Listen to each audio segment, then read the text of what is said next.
Welcome to Fiction Audiobooks. If you enjoy the content, like and subscribing would be greatly appreciated.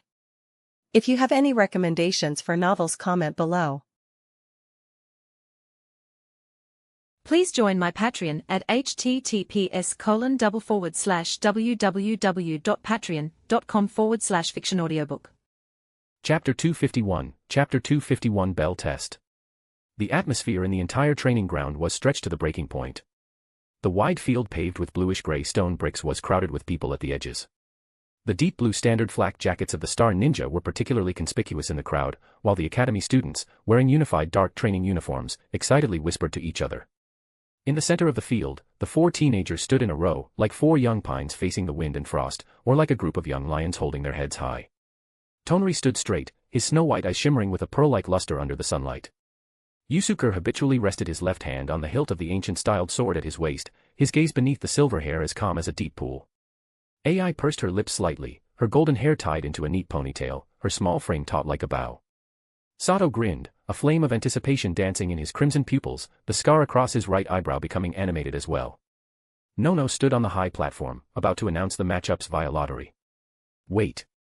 Menma suddenly raised his hand. A playful smile touched the young man's lips. He stepped past Nono and walked to the edge of the high platform, his gaze sweeping over the four in the center of the field. His smile widened a bit. You four are the most outstanding students of this year. But ordinary sparring can't hone the true edge. He snapped his fingers.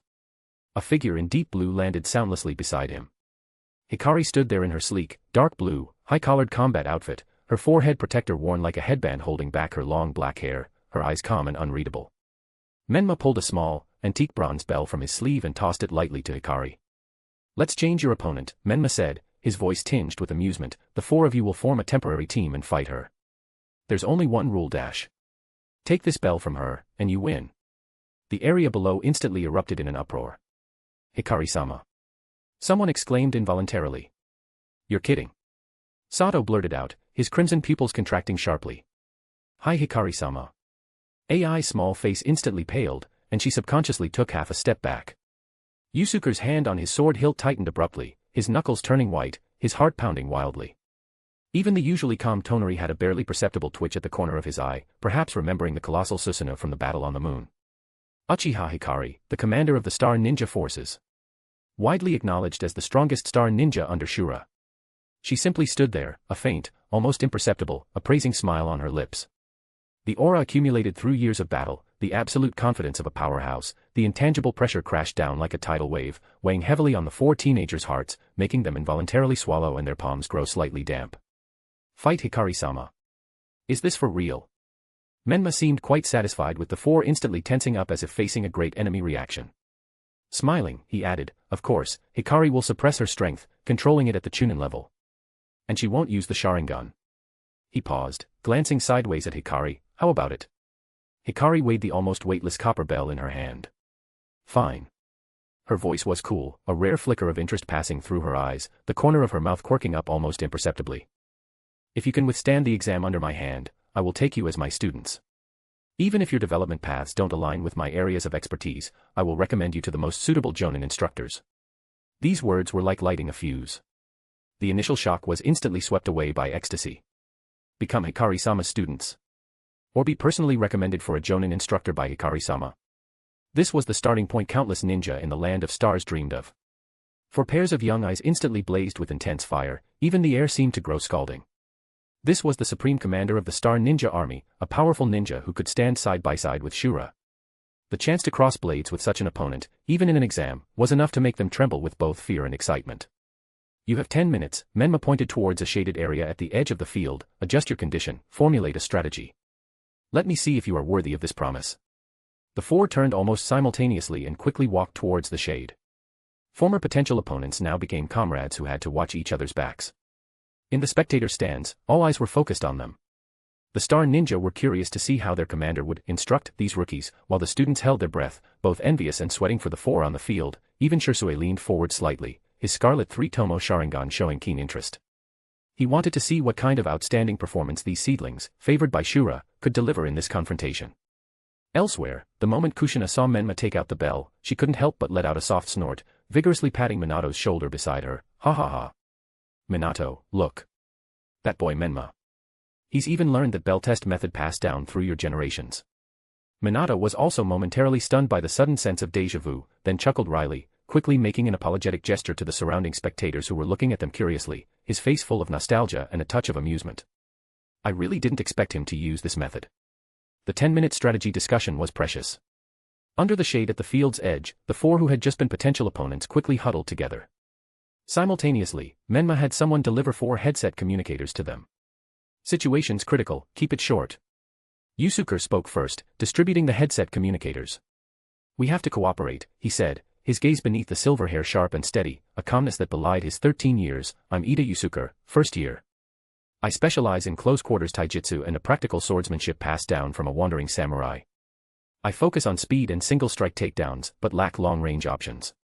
Surprisingly, no one showed contempt because his lineage came from a wandering samurai.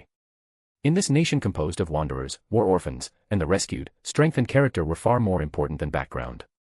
I'm Suzuhara AI, second year. AI took the communicator and said softly, her cute doll face showing nervousness but striving for calm, I am fairly good at basic medical ninjutsu and some taijutsu evasion. I have a dozen or so kunai and shuriken in my tool pouch, my aim is decent. She subconsciously touched the tool pouch at her waist. I'm Sionji Sato, second year. Sato thumped his chest, his crimson pupils burning with fighting spirit, the scar over his right eyebrow seeming to flare as well, his voice loud, I'm good at 2 fire release ninjutsu, and my taijutsu isn't bad either. Leave the frontal assault to me. His straightforward and boisterous nature actually served to boost morale at this moment. Finally, all 3 pairs of eyes fell on Tonari, who had the most unique aura.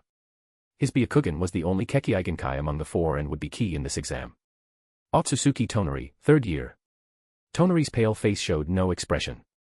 His snow-white eyes turned to the 3, his voice ethereal and calm, my Byakugan provides 360-degree vision without blind spots, can see through chakra flow and taijutsu movements. I am also proficient in taijutsu and basic ninjutsu. Depending on the tactical needs, I can take on the main assault or support role. After speaking, he put on his communicator. Tonari's Kekkei Genkai and calmness gave an inexplicable sense of reliability. Yusuke nodded firmly. Having 3 temporary teammates who could communicate was the best scenario. He quickly processed the information, his mind racing. His past experiences leading his wandering companions against local thugs and even small gangs, fighting for food, now transformed into an instinct for primitive tactical command. Good. Yusuke's eyes sharpened, time's tight. I'll propose a plan, and everyone add to it. Tactics as follows, Sato, you and I are the main assault. Your fire release creates distractions, draws attention, while I'll look for opportunities to strike from the flanks with my sword. AI, you provide support from the rear. Use your medical ninjutsu to monitor our condition, use tools for long-range interference, and look for opportunities. Tonari, your Byakugan is crucial. You're responsible for full-time early warning, discerning Hikari-sama's movements and intentions, and alerting us promptly. Also, you must protect AI at all costs. The arrangement was clear and reasonable, considering everyone's strengths. He even added, the situation can change rapidly in battle. If I lose consciousness or command ability, Tonari takes over command. This calm and thorough arrangement, even considering commander succession, slightly surprised the other 3, making them view this silver-haired boy in a new light and inexplicably calming their nerves. Sato grinned, understood. Leave the front to me dash. Just then, a loud rumble erupted from Sato Sionji's stomach, breaking the brief serious atmosphere. Sato's face instantly turned bright red, scratching the back of his head sheepishly, I usually have a big appetite, the soldier pill earlier wasn't enough. But I promise. It won't affect the fight at all. Seeing his embarrassed yet earnest assurance, AI couldn't help but smile slightly. She carefully pulled out a soldier pill from her tool pouch and said softly, I have a small appetite, so I saved one earlier, just in case. Here, you can have it. She was clearly a meticulous girl who planned ahead. Tonari also silently produced a soldier pill from his sleeve and handed it to Yusuke, his tone flat, my previous opponent didn't drain much of my energy, and I don't particularly like the taste of soldier pills anyway. Yusuke and Sato were taken aback, then accepted them solemnly. Thank you. The soldier pills tasted bitter but transformed into a warm current spreading through their limbs. Though just 2 small pills, this bit of energy replenishment and comrade support at this critical moment greatly boosted morale. A preliminary trust and bond, based on the battlefield, quietly formed among the 4. In the spectator stands, Kimimaro, Haku, Shunji, and the others also watched this scene. Shunji grinned, hey, these little guys are kind of interesting. Not panicking before the battle, even know to support each other. Kimimaro watched silently, his gaze lingering a bit longer on Tonari and Yusuke, lost in thought. The 10-minute break passed in the blink of an eye. Hikari walked calmly to the center of the training field and stood still.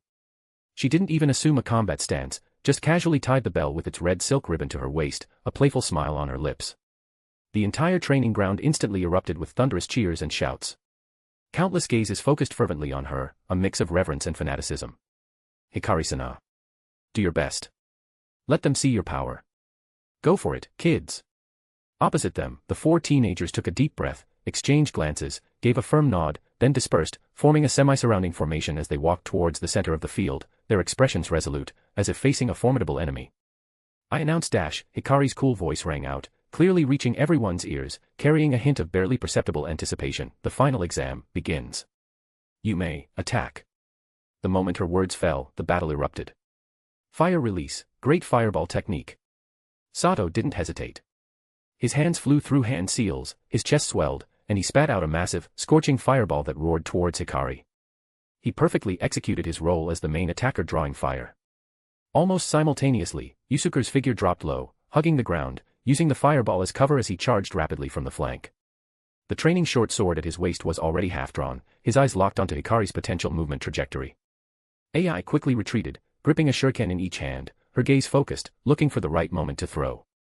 At the same time, the faint yang attribute chakra within her began to circulate, ready to deal with any potential injuries. Tonari stood still, his Byakugan already active, the veins around his eyes bulging. His 360-degree vision enveloped the entire battlefield as he calmly relayed information through the communicator, 3 o'clock direction. No abnormal chakra flow detected. Movement intention, evasion. Sure enough, facing the onrushing great fireball, Hikari didn't even form hand seals. She simply tapped her feet lightly, her body floating backward as if weightless, perfectly avoiding the strongest impact zone of the flames, her movements graceful and composed. But the moment she landed after her evasion. Now. Yusuke's eyes flashed with sharp light.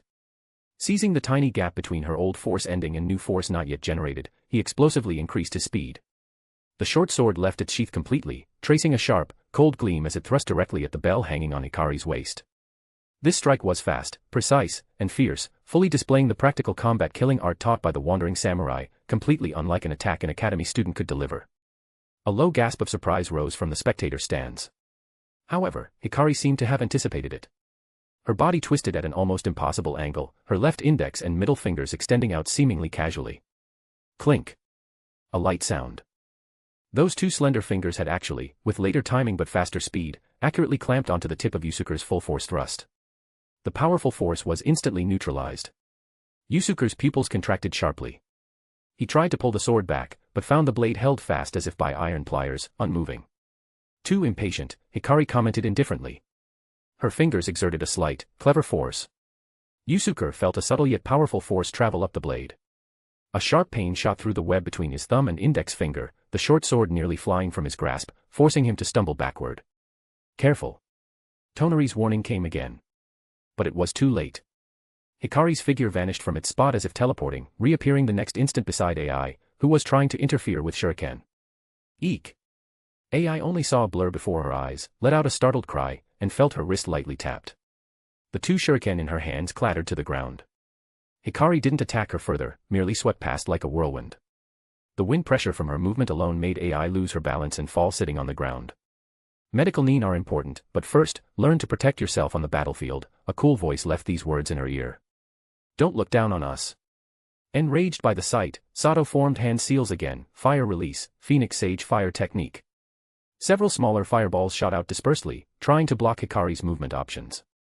At the same time, the recovered Yusuke fearlessly charged forward again, his sword strikes becoming even more fierce and cunning. Tonari's Byakugan worked frantically, constantly calling out predictions, move right. Crouch.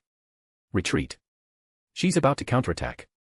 In the field, Hikari's figure moved like a butterfly flitting through flowers, strolling leisurely amidst the fireballs and sword gleams. Her movements didn't seem fast, yet she always avoided all attacks by a hair's breadth. Every block, every dodge was perfectly timed, elevating the use of Chunin-level chakra and taijutsu to an art form, giving the 4 a vivid live combat lesson. Pressure. Immense pressure weighed down on the 4 teenagers. They fought with all their might, their coordination growing more tacit understanding with each passing moment. Sato pressed the frontal assault, Yusuke harassed from the flanks while coordinating commands, Tonari provided battlefield early warning, and AI's occasional medical ninjutsu support and precise tool throws also had some effect. Yet, they couldn't even touch the hem of Hikari's clothing, let alone the bell swaying gently at her waist, seemingly mocking them. The chasm in strength, the gap in experience, was displayed thoroughly at this moment. But there wasn't a trace of discouragement in the four's eyes. Instead, their fighting spirit burned even brighter. The chance to cross blades with such a powerhouse was once in a lifetime. Every attack, every dodge, every lesson from failure was being absorbed and processed by them at an astonishing rate, fueling their growth. This bell test had long transcended the meaning of a mere graduation exam, transforming into a true baptism and teaching session from the strong to the weak. Everyone watched, spellbound, awestruck by Hikari's effortless strength, but even more anticipating whether these four unyielding youths could create a miracle. The battle raged on. Chapter 252, Chapter 252 The exam's results. In the center of the training ground, the battle was nearing its end. Sweat soaked the clothes of the four teenagers, their heavy panting clearly audible. Although they had fought with all their might and their coordination had improved, they still seemed outmatched against Hikari's artistic taijutsu and combat experience. Hikari's figure moved like a ghost, each movement precisely cutting into the gaps in their cooperation. She didn't use any flashy ninjutsu, relying only on chakra suppressed to the chunin level and peak level taijutsu to push them into a corner. The first to fall was Sato. After a fierce fire release attack, he tried to close in, exposing a flaw in his stance. Hikari closed in as if she had predicted it, her foot lightly hooking his ankle. Sionji felt a sharp pain and lost his balance, falling heavily to the ground, unable to get up immediately. Offensive is fierce, but your stance is unstable, the flaws are too big. You need to strengthen basic physical fitness and taijutsu stability. Hikari's cool voice rang in Sato's ear, pointing out his flaw, dousing the impatience in his heart like cold spring water. Almost simultaneously, to protect AI who was nearly grazed by a palm strike, Yusuke forcefully blocked, his training short sword flicked away by Hikari's finger, leaving him wide open. Hikari's palm lightly pressed against his chest. A resilient yet irresistible force sent him stumbling backward, landing hard on his backside. Your swordsmanship is sharp, but your killing intent is too strong. It's good for death matches, but not conducive to infiltration and assassination missions. You need to learn to sheath your edge, hide the sword in its scabbard. Her critique went straight to the core issue of Yusuke's fighting style. His swordsmanship had too much killing intent, and he needed to learn to conceal it. AI gasped and tried to use medical ninjutsu to aid her companion, but Hikari's figure had already appeared before her like a shadow. Those calm, dark eyes looked at her. She didn't attack, but the intangible pressure alone made AI freeze, the green chakra gathered in her hand instantly dissipating. Having compassion and being good at rescue is good. But the battlefield changes in an instant. Excessive hesitation and timidity might put you and your teammates in greater danger. Sometimes, you need to be bolder and trust your own judgment. Hikari's words carried a hint of guidance. Finally, only Tonari remained, his Byakugan activated, trying to capture every detail of Hikari's movements. His insight did cause Hikari some minor trouble, but that was all. When he tried to predict Hikari's next landing point and attack preemptively, she changed direction at a speed far exceeding his prediction, her fingertip lightly tapping his forehead. The Byakugan is a powerful aid, but over-reliance on the insight of a Kekkei can make you neglect the accumulation of bodily instinct and practical experience. Your basic taijutsu and on-the-spot adaptability are a notch below the other three. You need to strengthen your training and can't just be an observer. Hikari's evaluation was sharp, piercing the sense of superiority and detachment that Tonari carried due to his origins. The battle was over. The four were either sitting or lying down, panting. Hikari had been very measured, while they were physically fine, the sense of mental defeat was crystal clear. They had fought with all their might but hadn't even touched the bell. We are still too weak. Yusuke gritted his teeth, pounding the ground in frustration. Sato lay sprawled on the ground, looking at the sky as he gasped, Hikari-sama is too strong. I couldn't see any hope of winning at all. AI comforted softly, after all, that's Hikari-sama. Tonari remained silent, just quietly closing his eyes. Hikari's words echoed in his heart. Ever since obtaining these Byakugan, he had indeed relied on them too much. Hikari looked at the four dejected teenagers, her tone softening slightly, no need to be discouraged. Your performance far exceeds that of ordinary genin. Your sense of cooperation and on-the-spot adaptability all have commendable aspects. What I pointed out are just the directions you need to work towards in the future. Remember today's feeling, it will become the motivation for you to grow stronger. Soon, several medical nins came forward and used medical ninjutsu to relieve the four's fatigue and minor bruises. Although their chakra consumption and mental exhaustion couldn't be recovered immediately, they could at least move without hindrance. Afterward, the grand award ceremony began. Including the four of them, a total of 19 students successfully passed the assessment and became the Land of Stars' new batch of genin. Menma personally stepped to the front and presented the 5-pointed red star forehead protectors, symbolizing the identity of a star ninja, to each new genin, shaking their hands briefly. When it was the turn of Tonari, Yusuke, AI, and Sato, Menma's gaze lingered on them for a moment longer. Congratulations on your official graduation. His voice, transmitted through the speakers, was steady and powerful. From today, you are no longer students, but ninja of the Land of Stars, the cornerstone of protecting peace and creating the future. The road ahead may be full of challenges, but remember, you are not walking alone. The Land of Stars will be your most solid backing. I look forward to your future performance. His words were concise but carried a commanding, convincing power, filling the new genin's hearts with a sense of honor and responsibility. Menma also announced that the specific rewards for the top 9 and the mentor assignment list would be officially announced at the Ninja Academy tomorrow. Furthermore, the names of the top 4 in this graduation exam's comprehensive ranking, Otsutsuki Tonari Otsutsuki, Ida Yusuke, Suzuhara AI, Sionji Sato, would be engraved on the Ninja Academy's honor wall, to inspire future students. The grand graduation exam concluded amidst cheers and applause. Students and spectators gradually dispersed with various feelings, many still excitedly discussing the spectacular bell test from earlier. On the high platform, the Land of Stars higher-ups did not leave immediately. Hikari, Nono, Kanon, Kisame, Gata, Natsuhi, Hararubi, and others gathered around Menma, quietly reporting their observations and suggestions regarding the new genin. Menma listened carefully and quickly made arrangements. Gata, Hararubi, he called their names, each of you select 3 outstanding new genin with resilient character to form squads. You will lead them personally for training. Yes, sir. Gata and Hararubi accepted the order. One was in charge of construction and the other led teams year-round. Both were experienced and good at nurturing newcomers. For the remaining new genin, Menma made a general assignment based on the availability and expertise of the various jonin and special jonin, ensuring everyone would receive relatively suitable guidance. Finally, his gaze fell on the last 4 names.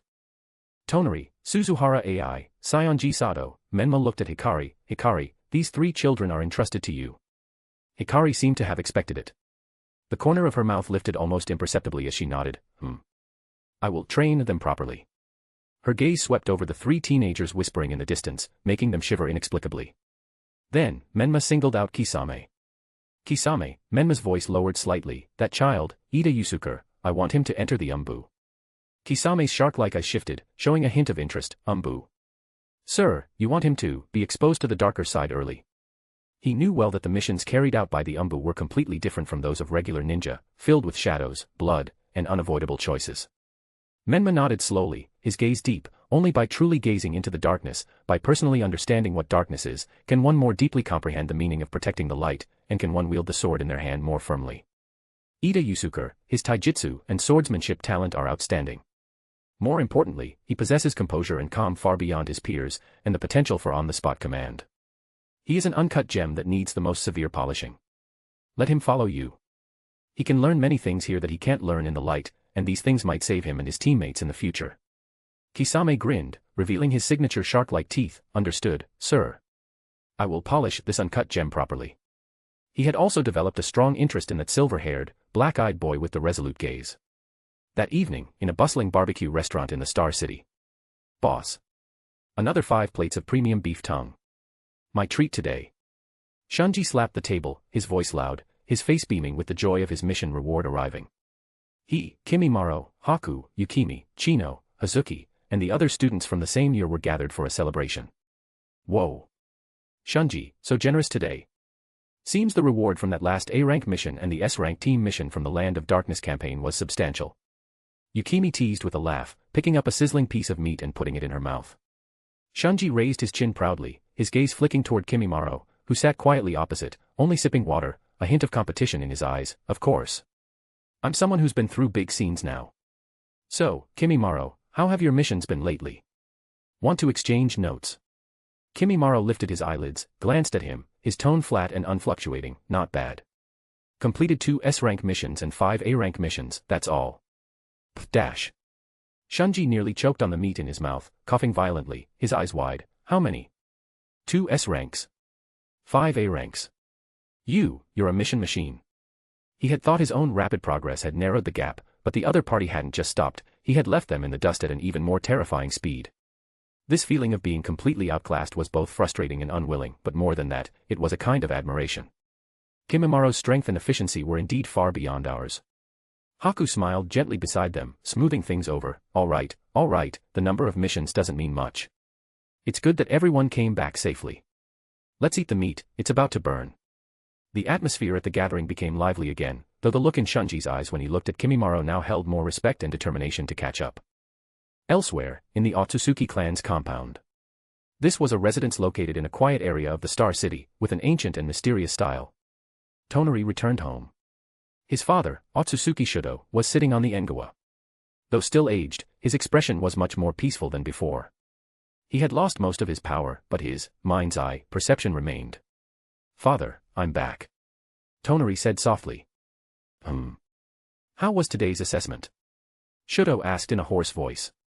Tonari was silent for a moment, then truthfully recounted the process, his defeat, and the critiques he received, without hiding anything. After listening, Shudo was silent for a moment, then slowly said, "Uchiha Hikari-sama evaluated you correctly. Ever since eliminating the main family, our branch family has indeed relied too much on bloodline and dojutsu for a long time, and lacked true tempering. It's good that you were made aware of this. The land of stars is different from the moon. It's more vibrant here, and also more cruel. Follow that lady, train hard. This is good for you."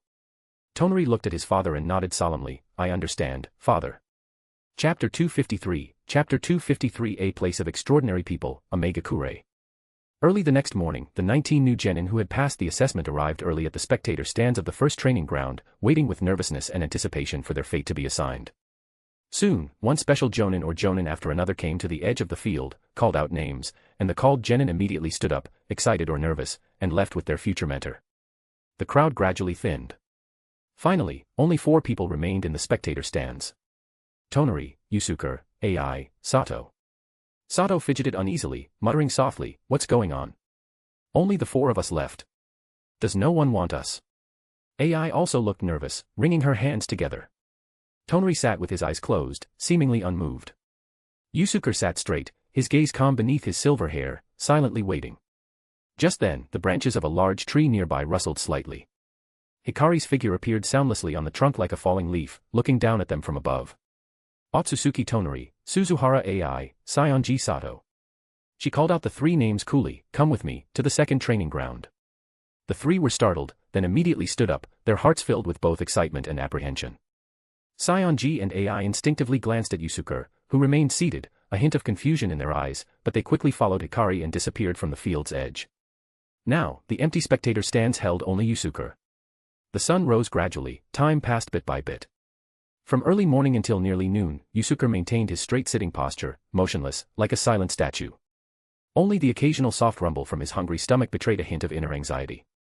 But he still waited patiently, his gaze unwavering. Just as the noon sun was at its most intense, a tall, oppressive figure appeared like a ghost in the shadow behind Yusuke, without any warning, completely blocking the light behind him. An indescribable pressure, mixed with the scent of blood and powerful chakra, instantly enveloped Yusuke. Yusuke's muscles tensed instantly. Almost instinctively, his hand went to the hilt of the training short sword at his waist, and he spun around. What met his eyes was a face as ferocious as a shark's, a grinning mouth with serrated teeth, and a huge, strange sword tightly wrapped in bandages on his back. Kisame looked down at the silver-haired boy who had instantly entered a state of alert, a trace of imperceptible satisfaction flashing in his eyes. He grinned, his voice low and hoarse. "Kid, getting impatient waiting. My name is Hoshigaki Kisame. From today, I am your jonin instructor. And also your direct superior in the ANBU. Now, don't just stand there. Come with me, to where you belong." Yusuke's pupils contracted slightly. ANBU. The full name, Ansatsu Senjutsu Takushibutai, Ansatsu Senjutsu Takushibutai, was the most elite unit of every ninja village, also the one with the heaviest responsibilities. Yusuke instantly understood the meaning of his weight and felt the weight and darkness of the path ahead, so different from what he had imagined. Without the slightest hesitation, he released the sword hilt, stood up, and bowed solemnly to Kisame. "Yes. Hoshigaki-sama. No unnecessary questions, no cowardly retreat, only absolute calm and obedience." This temperament made the smile on Kisame's face widen a bit more. "Hey, interesting. Let's go, rookie." The second training ground was smaller than the first, but its environment was more complexly simulated, with forests, water areas, and small rocky zones. After bringing Tonari, Ai, and Sato here, Hikari dispensed with pleasantries and directly took a scroll from her tool pouch. "This is your team's first mission." She tossed the scroll to Sato, who stood at the front. C-rank extermination mission. The target is to clear out an armed group in the deep mountains of northern Demons County. Sato fumbled to catch the scroll and hurriedly opened it with AI and Tonari to check. The scroll contained detailed mission intelligence. This armed group was a remnant force of the former land of Demons Daimyo. After the daimyo's government was overthrown, they fled into the steep, deep mountains of the north with some wealth and loyalists, relying on their familiarity with the terrain to repeatedly evade police-organized purges from Demon County. Originally, they had been lying low, but the past winter's food shortage forced them to emerge recently, attacking and looting 2 remote villages, causing casualties and loss of supplies. The Demon County's police initially thought they were ordinary bandits and sent special police forces to suppress them. However, during the firefight, they found the enemy unusually tough, well-equipped, and combat experienced. After several encounters, the police paid a significant price to kill a few and capture one.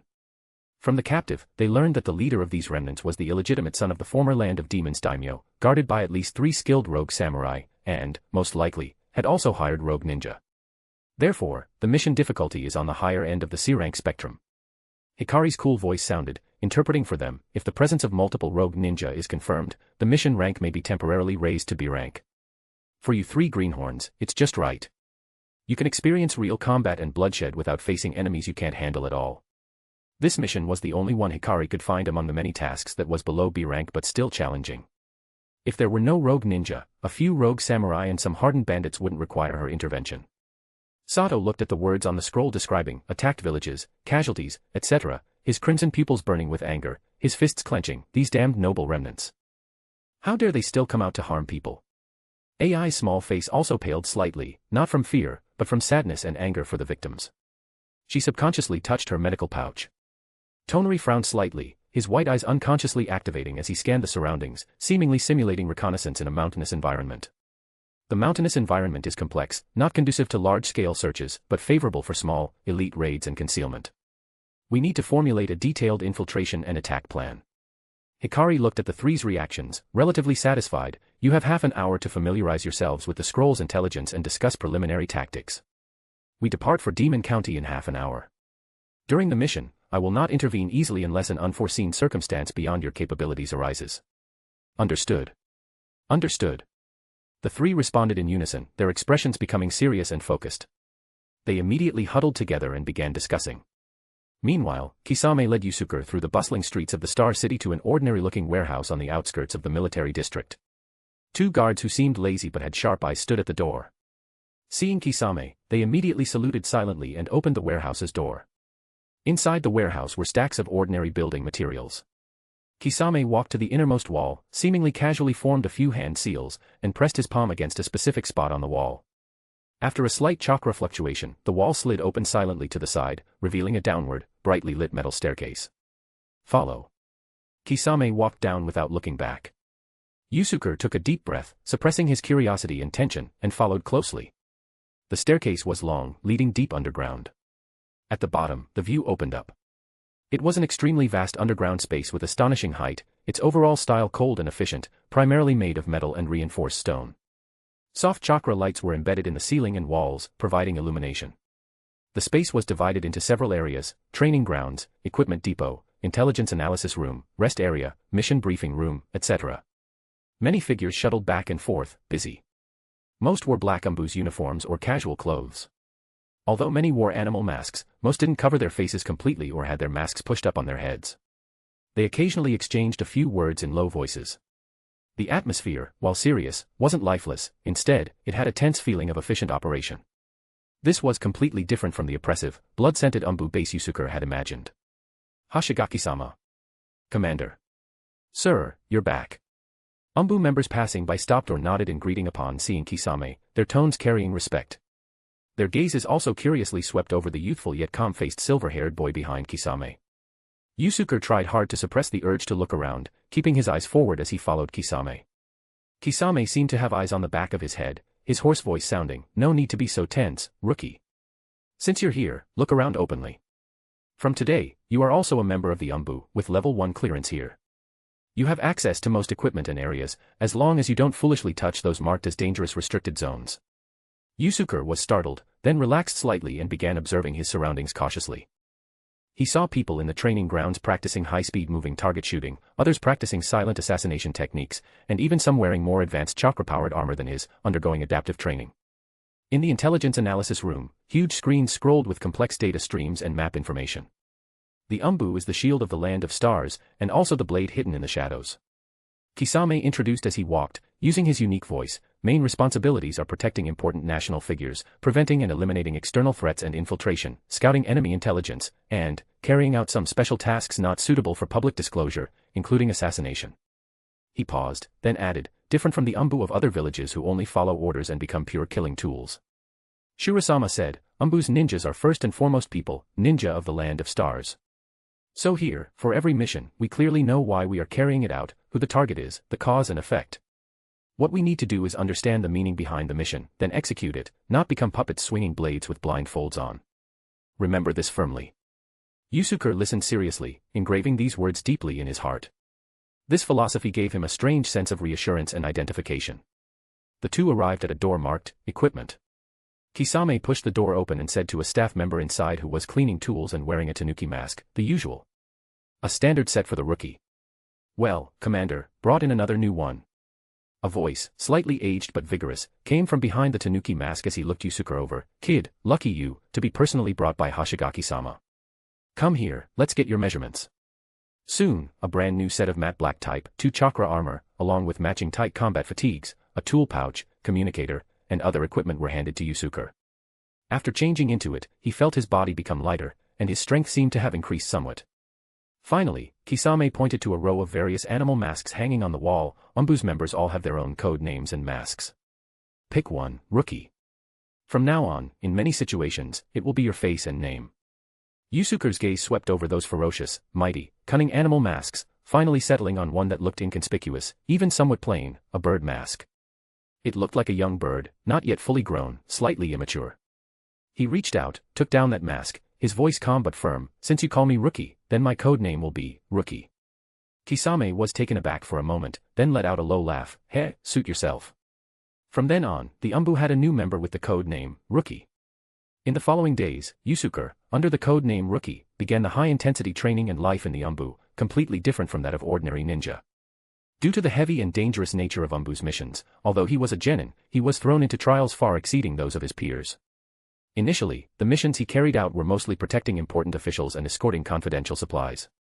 But even these, relatively safe, missions required him to maintain the highest vigilance at all times and be familiar with various contingency plans. At the same time, he had to undergo a large amount of additional training, infiltration, tracking, counter-tracking, torture and anti-torture, cryptography, disguise, and proficiently mastering the various functions and application scenarios of the chakra armor. Every day, his time and energy were pushed to the limit. But he never complained. Those black pupils beneath his silver hair always maintained calm and focus, hungrily absorbing all knowledge, honing all skills. He knew that here, slowing down meant the risk of death, and not being strong enough meant being unable to protect anything. Star City, underground level of the military research zone, a heavily guarded laboratory. Menma stood before a workbench. The metal tabletop was covered with various sealing formulas. His fingertips condensed highly concentrated chakra, carefully guiding these formulas, finally perfectly inscribing an extremely complex, powerful binding technique, the cage seal, onto a specially made blank scroll. As the last formula settled, the entire scroll emitted a faint glow, then drew inward, looking like an ordinary scroll. Menma let out a soft breath and picked up the scroll, carefully sensing it. Success. It activates as soon as chakra is injected, instantly forming a powerful sealing barrier. However, it's still far inferior to the scientific ninja tools from Boruto that even ordinary people can use. He murmured to himself. It ultimately requires chakra as a key to drive it. Those without chakra can't use it even if they get it. This sealing technology, developed by Menma based on the scientific ninja tool, the chakra capacitor, researched by Tono Katasuke in Boruto, was still far from true scientific ninja tools. But it was sufficient for now. Tono Katasuke is still too young now. His gaze became deep as he looked out the laboratory window at the seemingly endless underground passages, his vision seeming to pierce through layers of rock, projecting towards the distant land of fire. After encountering Katasuke by chance before, he had considered whether to recruit him, but never had a good opportunity. However, as the night of the massacre drew closer, Menma felt that perhaps he could use that night to not only take away the Hyuga clan's branch family and the Uchiha clan's remnants but also try to recruit Katasuke. I remember, besides Tono Katasuke, there's another scientist in the Kara, what was his name? Amato. Menma rubbed his chin with his right hand, frowning in deep thought, trying hard to recall memories from over 20 years ago. Thinking of the Kara inevitably led to thinking of Jigen, this vessel of Otsutsuki Ishiki. Menma hadn't watched much of Boruto, and it was intermittent. He only knew it was the story of Naruto's son, Boruto, and the antagonists were a group called Kara. Its leader, Jigen, was the vessel of Otsutsuki Ishiki. 1,000 years ago, Ishiki was ambushed by Kaguya, and half his body was even fed to the Ten Tails. As Ishiki was dying, Jigen happened to pass by. Ishiki shrank his body, entered Jigen's body through his ear, and gradually took control of Jigen's brain in a parasitic manner, transforming him into his vessel. But Jigen was even better at hiding than Black Zetsu. It was only after the Fourth Great Ninja War that he gradually began to establish Kara, or perhaps he had established organizations before but hadn't found a suitable vessel, like Kawaki. As a result, even after Menma founded the Land of Stars and multiple intelligence agencies spent years gathering information on Kara and Jigen, they found not a single trace. How did Jigen find Amato again? I think Amato's daughter died of illness, and Jigen lured Amato with the promise of resurrection. Menma continued digging into his deep memories. I vaguely remembered that Amato's secret base was in Megakure. If Amato was in Megakure, then Jigen, who had long had his eye on Amato, was likely also lurking in Megakure. It was even very possible that Jigen was behind the death of Amato's daughter. Ishiki still has a second Ten Tails, it might be the key for me to break through to the Six Paths level. Menma recalled more memories about Boruto and Ishiki.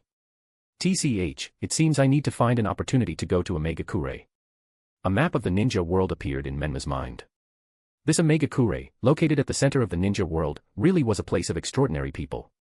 Nagato and Konan of the Akatsuki, Black Zetsu, Obito, and Amato and Jigen, who were even better at hiding than Black Zetsu.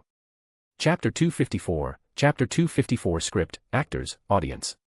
Are they all ready? Deep within the Konoha's root base, the cold, damp air seemed to have solidified. The flickering light of torches cast twisting, swaying shadows on the rough stone walls, unable to dispel the chill that penetrated to the bone. Kabuto knelt on one knee on the cold ground, head bowed, reporting to Danzo, who sat shrouded in shadows. His voice was steady and clear, betraying no emotion. In summary, the Land of Stars' Ninja Academy currently implements a 5-year education system with annual expansion. Students primarily come from war orphans within the country and talented commoner children, recently also absorbing some descendants of ninja clans from the newly annexed territories. Their outstanding graduates, such as Kimimaro and Morishita Shunji, have already reached the level of Chunin or even Special Jonin, with astonishing potential. As part of the new generation of Star Ninja, Kimimaro and the others often carried out missions outside, having some contact with ninjas from Iwagakure and Sunagakure, so this wasn't exactly a secret. Kabuto even reported intelligence about the remnants of the Kaguya and Uzumaki clans living in the Land of Stars, which satisfied Danzo to some extent. At the Jonin level, the known core figures include Commander Uchiha Hikari, whose strength is unfathomable, suspected to possess the Mangekyo Sharingan, Internal Affairs Minister Uzumaki Kanon, a remnant of the Uzumaki clan, skilled in sealing techniques and administrative management, National Construction Minister Gata, an Earth Release expert, and under the Ministry of Defense, the couple Natsuhi and Hadarubi, former Hoshigakure's Jonin, with both elite Jonin-level strength. As for the Star ANBU, I apologize, my clearance is insufficient. Militarily, after annexing the Land of Swamps, Land of Darkness, and Land of Snow, the Land of Stars' territory and population have significantly increased, strategic depth expanded, and national power markedly enhanced. Their conventional ninja force now exceeds 500.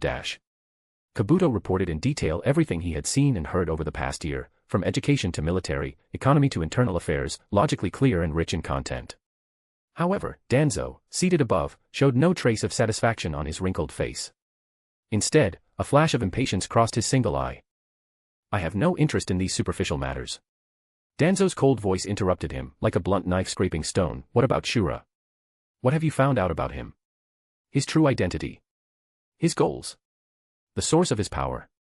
Kabuto's heart sank slightly, but his expression remained respectful. My deepest apologies, Danzo-sama.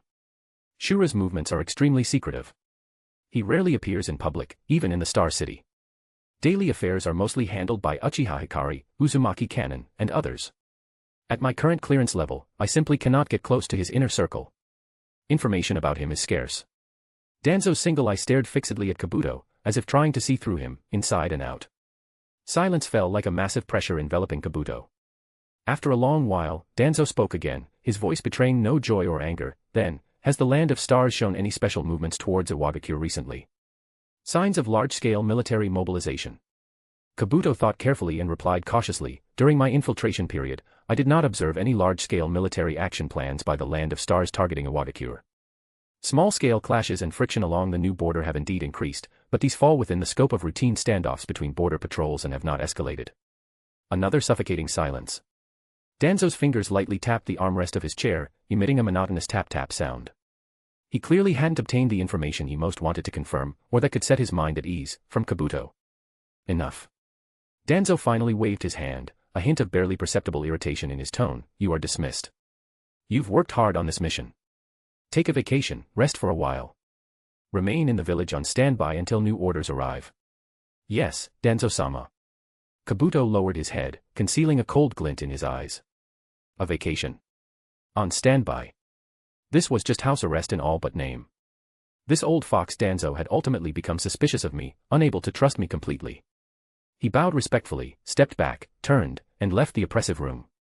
When he walked out of the root base and felt the not-so-warm sunlight on the streets of Konoha village again, he understood clearly that he had temporarily lost his freedom. It also meant Danzo was likely planning something he didn't want Kabuto to know about or interfere with. The next morning, the Uchiha clan's compound. The early morning light was faint, dew still clung to the grass and trees in the courtyard. Sasuke had already been practicing taijutsu in the yard for a long time, his movements swift and fierce, carrying a relentless, never-say-die ferocity. Sweat dampened his black hair, sticking to his forehead.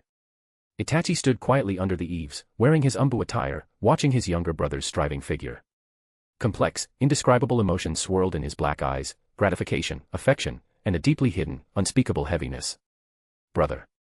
Sasuke finished a set of exercises and, seeing Itachi, immediately ran over, his face excited and expectant. Do you have time today? Practice with me. We have practical sparring class at school today. I must defeat that Menma. Hearing the name, Menma, Itachi's eyebrow twitched almost imperceptibly. He had heard this name from Sasuke more than once. He believed this person is the rival and target Sasuke had set his sights on in class. For his proud younger brother to care so much about someone, even challenging him repeatedly despite failures without giving up, this boy named Menma was probably not simple. In a way, Itachi was even somewhat grateful for this person's existence. He had become an external motivation driving Sasuke to constantly grow stronger. However, he was destined to disappoint his brother today. He shook his head gently, a perfectly measured hint of apology on his face. Sorry, Sasuke. The ANBU has many tasks to handle today. Next time, okay. The light in Sasuke's bright eyes dimmed instantly. His small mouth pouted slightly, but he still nodded understandingly. Okay. Go do your work, brother. I'll definitely beat him on my own. Just then, their mother, Mikoto's gentle voice came from inside the house. Itachi, Sasuke, breakfast is ready. At the dining table, the atmosphere seemed warm but was vaguely oppressive. Fugaku had already left, clan affairs had been numerous lately, and he always left early and returned late. Sasuke, eating his onigiri, asked curiously, Mom, what has Dad been so busy with recently? We hardly ever see him. Mikoto smiled gently, wiping a grain of rice from the corner of his mouth. There are many things in the clan that Dad needs to handle. Sasuke, be good, don't distract Dad, okay? Sasuke said, oh, then looked at Itachi, who was eating silently. Brother, are ANBU's missions very busy? Itachi's hand holding the chopsticks paused almost imperceptibly, then returned to normal. He let out a soft, saying no more. He just ate his meal silently, as if swallowing all his emotions. After breakfast, the two brothers left under their mother's gaze. At the compound's entrance, they parted ways. Sasuke headed towards the ninja academy, while Itachi went in the other direction. However, Itachi did not leave immediately. He turned into a small alley, confirmed no one was around, and his figure vanished silently. The next moment, he had soundlessly appeared in a large tree beside the path leading to the ninja academy, the dense foliage perfectly concealing his presence. Wearing his ANBU's mask, his gaze followed his younger brother's small, receding back through the mask's eye holes. He watched Sasuke enter the school, join his classmates on the training ground, start bickering with that blonde-haired Naruto again, and walk unconvincedly up to that black-haired, spiky-haired boy with a lazy expression, loudly issuing a challenge. So that's Menma. Itachi's gaze lingered on that boy for a moment.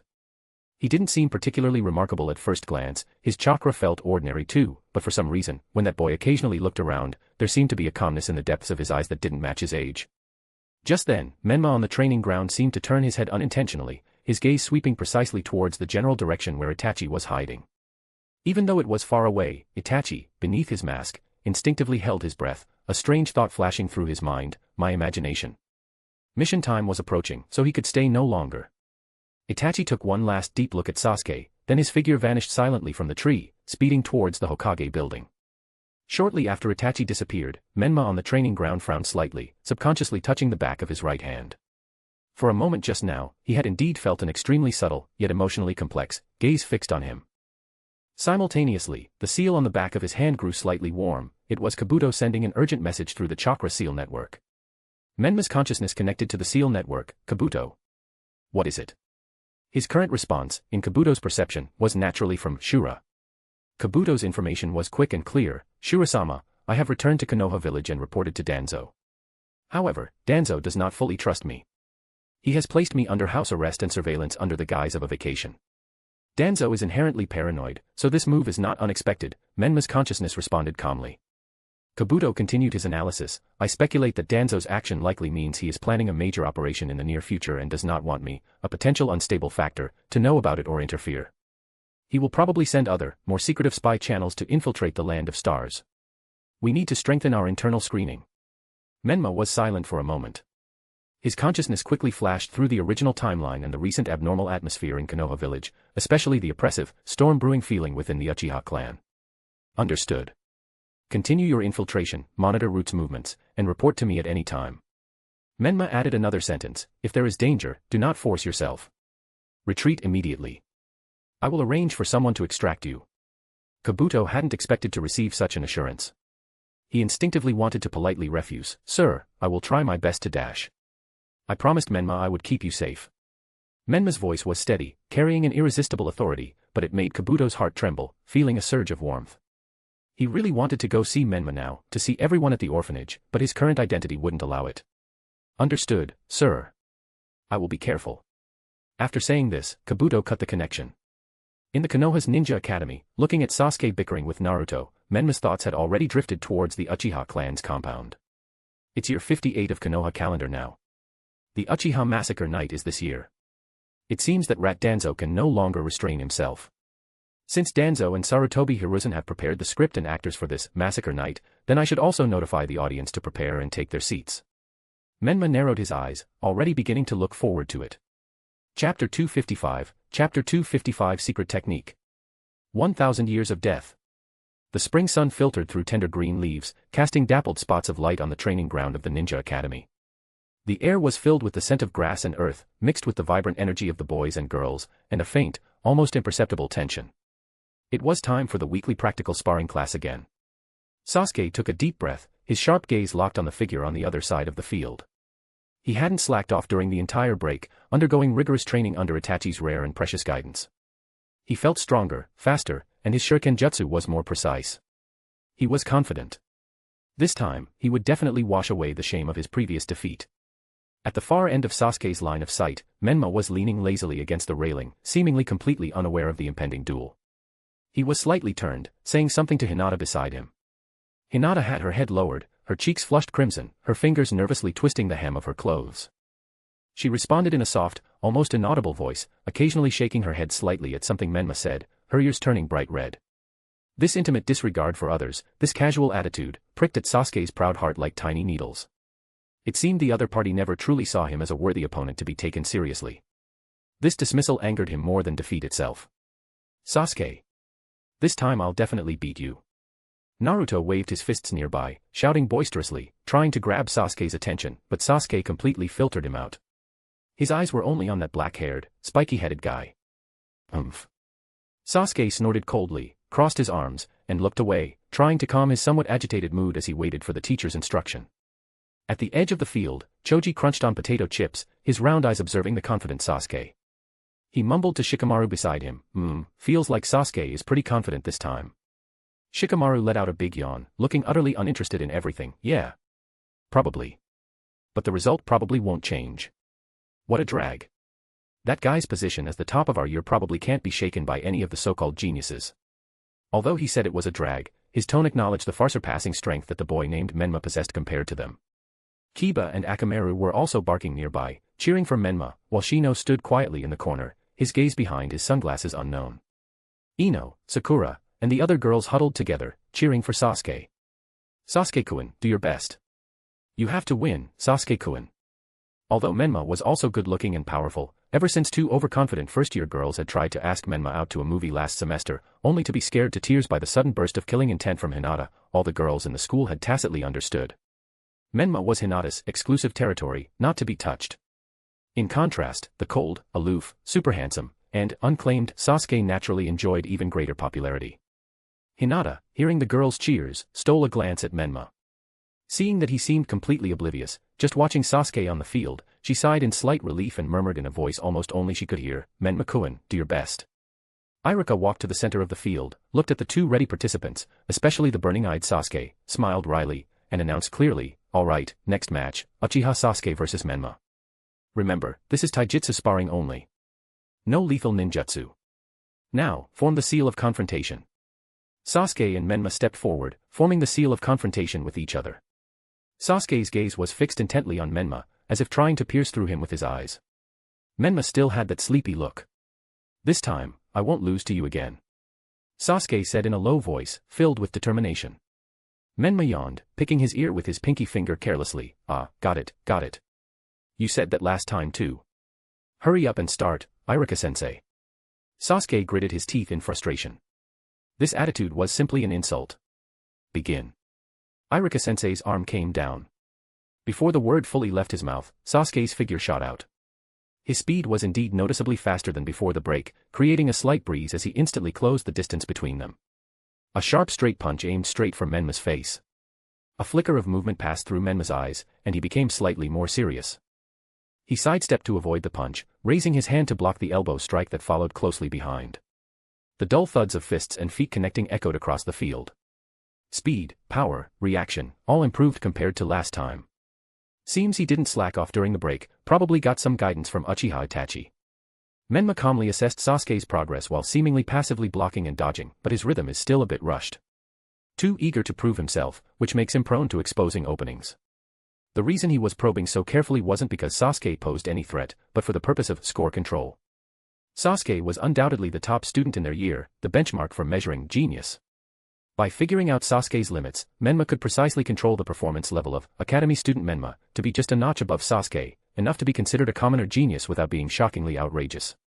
And such thing required careful calibration. The students watching below were captivated. So fast. Sasuke's attacks are so fierce. Menma seemed suppressed. No, look how easily Menma is dodging. In everyone's eyes, the duel was exceptionally fierce. Punches and kicks were exchanged, figures weaved, highly spectacular. Sasuke's offense was relentless, like flowing mercury, while Menma was as solid as a rock, always resolving crises at critical moments and occasionally retaliating, steadily keeping Sasuke under his thumb. Iruka watched from the side, nodding occasionally, inwardly praising. Sasuke's progress is very noticeable, his taijutsu is becoming more refined. But Menma is truly remarkable. He seems to be at a disadvantage, but he's actually handling it with ease. His grasp of timing and distance is far beyond his peers. The top student of this year is undoubtedly him. Sasuke, unable to break through after prolonged attacks, grew increasingly impatient. "I had used all the techniques I learned during the break, even performed beyond my usual level. Why couldn't I even touch him?" Menma's defense was like an invisible net, seemingly full of gaps yet impenetrable. His breathing became rapid, fine beads of sweat appearing on his temples. Just then, he spotted an opportunity, a high kick aimed at Menma's head, attempting to break the stalemate. However, Menma simply leaned back, causing the seemingly certain kick to miss. Now. Sasuke's heart stirred. Based on past experience, the opponent's center of gravity was shifted back now, his lower body vulnerable. He planned to let his leg fall naturally, executing a sweeping leg attack. However, Menma's reaction far exceeded his expectations. In the split second before his raised leg could fully descend, Menma used the slight momentum from his backward lean, his toes pushing off forcefully. His body twisted like a ghost, sliding to Sasuke's back with an incredible speed and angle. Sasuke's kick met empty air, his heart leaping in surprise. Sensing someone behind him, he instinctively tried to sink his stance, stabilize his lower body, and prepare to counter. All his attention was focused on defending against lower body attacks. But Menma didn't attack his lower body. Instead, Menma brought his thumbs together, the other 8 fingers curved and interlocked, forming a peculiar hand seal. Seizing the moment when Sasuke was sinking down, his guard wide open, he thrust forward with pinpoint accuracy. Konoha's secret finger jutsu, 1,000 years of death. Dash. Gaia. A scream containing immense pain, humiliation, and disbelief erupted from Sasuke's throat. His entire body shot forward like an ignited rocket for several meters before crashing heavily to the ground. He curled into a ball, hands clutching his rear tightly, his body trembling slightly. The entire training ground fell into dead silence. Everyone stared, dumbfounded, at this sudden, drastically shifted scene. The next second, a huge uproar and sounds of gasping for air arose. Wah, what technique was that just now? I don't know, looks really painful. Sasuke-kun. Menma actually used a move like that. Naruto, Choji, Kiba, and the other boys subconsciously tightened their legs, feeling a chill run up their spines from their tailbones to the tops of their heads. Hinata let out a small ah, her face instantly turning bright red. She covered her face with her hands but couldn't help peeking through her fingers at Menma, who stood there looking innocent. Irika's mouth twitched violently, black lines appearing on his forehead. He had said no lethal ninjutsu, but this move wasn't technically against the rules, it was just too indecent. Sasuke struggled to get up from the ground, his handsome face flushed red, almost dripping blood. He could feel the various gazes from all directions. Some were concerned, some sympathetic, but more were shocked and, struggling not to laugh. A huge sense of humiliation instantly overwhelmed him. He glared fiercely at Menma, his eyes extremely complex, filled with anger, shame, and a trace of disbelief. Then, without looking back, he rushed out of the training ground, not even planning to attend afternoon classes. Sasuke-kun. Sakura and Ino called out worriedly but failed to stop him. The gasps and discussions within the field didn't cease for a long time. Wow. Menma. I want to learn it. I want to learn that move. Naruto's eyes shone as he looked in the direction Sasuke disappeared, laughing heartily. Menma stood up from the 1,000 years of death posture, a slight smile playing on his lips. He walked up to Irika, "Sensei, that counts as my win, right?" Irika looked at his harmless face, struggled for a long time, then waved his hand weakly. Yes, yes, you win. Next time, don't use such strange moves again. Oh. Menma nodded obediently, but inwardly he didn't care. He'd forgotten such an important part during his last spar with Sasuke. This time, it was finally complete. The school bell rang. After the shocking strike of the afternoon, students left the school in small groups. Hey, Menma, Naruto, Hinata. Choji called out while packing his bag, and Shikamaru, Ino, Kiba, Shino, let's go get some barbecue later. I went with my family several times during the break and saved up lots of coupons. My treat this time. Naruto's eyes instantly lit up upon hearing this, really. Choji. You're the best. Hahaha, barbecue. Barbecue. He remembered Choji mentioning last year that he'd treat him to something good. Feeling remembered and valued by a friend warmed his heart. Shikamaru yawned, barbecue again, what a drag. But since it's a gathering, let's go together. Ino agreed readily, sure. Kiba hugged Akamaru, of course I'm in if there's meat. Shino adjusted his sunglasses and nodded slightly. Hinata looked at Menma and asked softly, Menma-kun, are you coming too? Menma smiled, sure. He just happened to have some things he wanted to confirm as well. The group headed noisily to a popular barbecue restaurant on Konoha's commercial street. The shop wasn't big, but it was full of atmosphere. The sizzling sound and aroma of grilling meat were appetizing. Choji slapped a stack of coupons on the table with great bravado and ordered several deluxe sets. As soon as the meat arrived, everyone started grilling immediately, the atmosphere lively. Wow. So good. Naruto mumbled with his mouth full, praising it. The meat at this place is pretty good. Kiba stuffed grilled meat into his mouth, looking satisfied. Ino, mind your manners. Shikamaru lazily flipped the meat slices, reminding the overly excited Ino. None of your business. Ino shot him a glare. Shino ate quietly, his presence as low as ever. Hinata ate in small bites, but her speed wasn't slow. The plates in front of her quickly piled up. Menma, while grilling meat, leaned closer to Choji and asked in a low voice, are the coupons enough? Hinata seems to have quite an appetite. I have some coupons here too. He was actually planning to quietly pay for Hinata's extra portion if Choji's coupons weren't enough. Hearing this, Choji patted his chest confidently, don't worry, Menma. Absolutely enough. I'm a man who can eat over 20 plates of thick-cut grilled beef by myself. He clearly underestimated some people's potential. However, reality was cruel. Choji ended up eating 27 plates of barbecue, so stuffed he was rolling his eyes, slumped in his seat, unable to move. And Hinata, she was just getting started. 72 empty plates were already stacked in front of her, yet she was still sipping her drink somewhat regretfully that it was over, looking at the grill as if she could keep going. Everyone stared, dumbfounded. Kiba's mouth hung open, Hinata, you're amazing. Naruto forgot to put the meat in his hand into his mouth. Say 72 plates. You can eat more than me. Ino covered her mouth. Oh my god dash. Shikamaru's mouth twitched. This is beyond just having a good appetite. Shino's sunglasses seemed to reflect light. Menma looked at the limp Choji and the slightly blushing Hinata who seemed not quite full, and smiled wryly. He patted Choji's shoulder, took his now deflated little pouch containing the coupons, and said, "All right, that's enough for today. I'll take care of it." He got up and went to the front counter to pay. Sure enough, Choji's coupons were far from enough. Menma paid calmly, then returned to the table. He took the larger denomination barbecue coupon the shop gave after this purchase and stuffed it back into the hand of the dazed, utterly defeated Choji. "Here, use it next time." Choji looked at the large coupon, tears of gratitude almost mixing with his tears of being stuffed. The streets of Konoha at night were much quieter. After everyone went their separate ways, Menma and Hinata walked side by side on the road leading to the Hyuga clan's compound.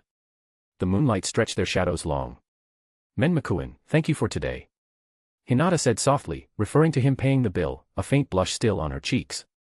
"It's fine. That guy Choji will remember the lesson next time."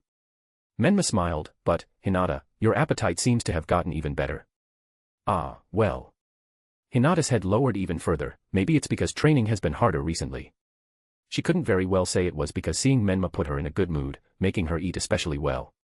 Soon, they reached the street opposite the main gate of the Hyuga clan's compound. Menma's detached house was here. "Then I'll go back now.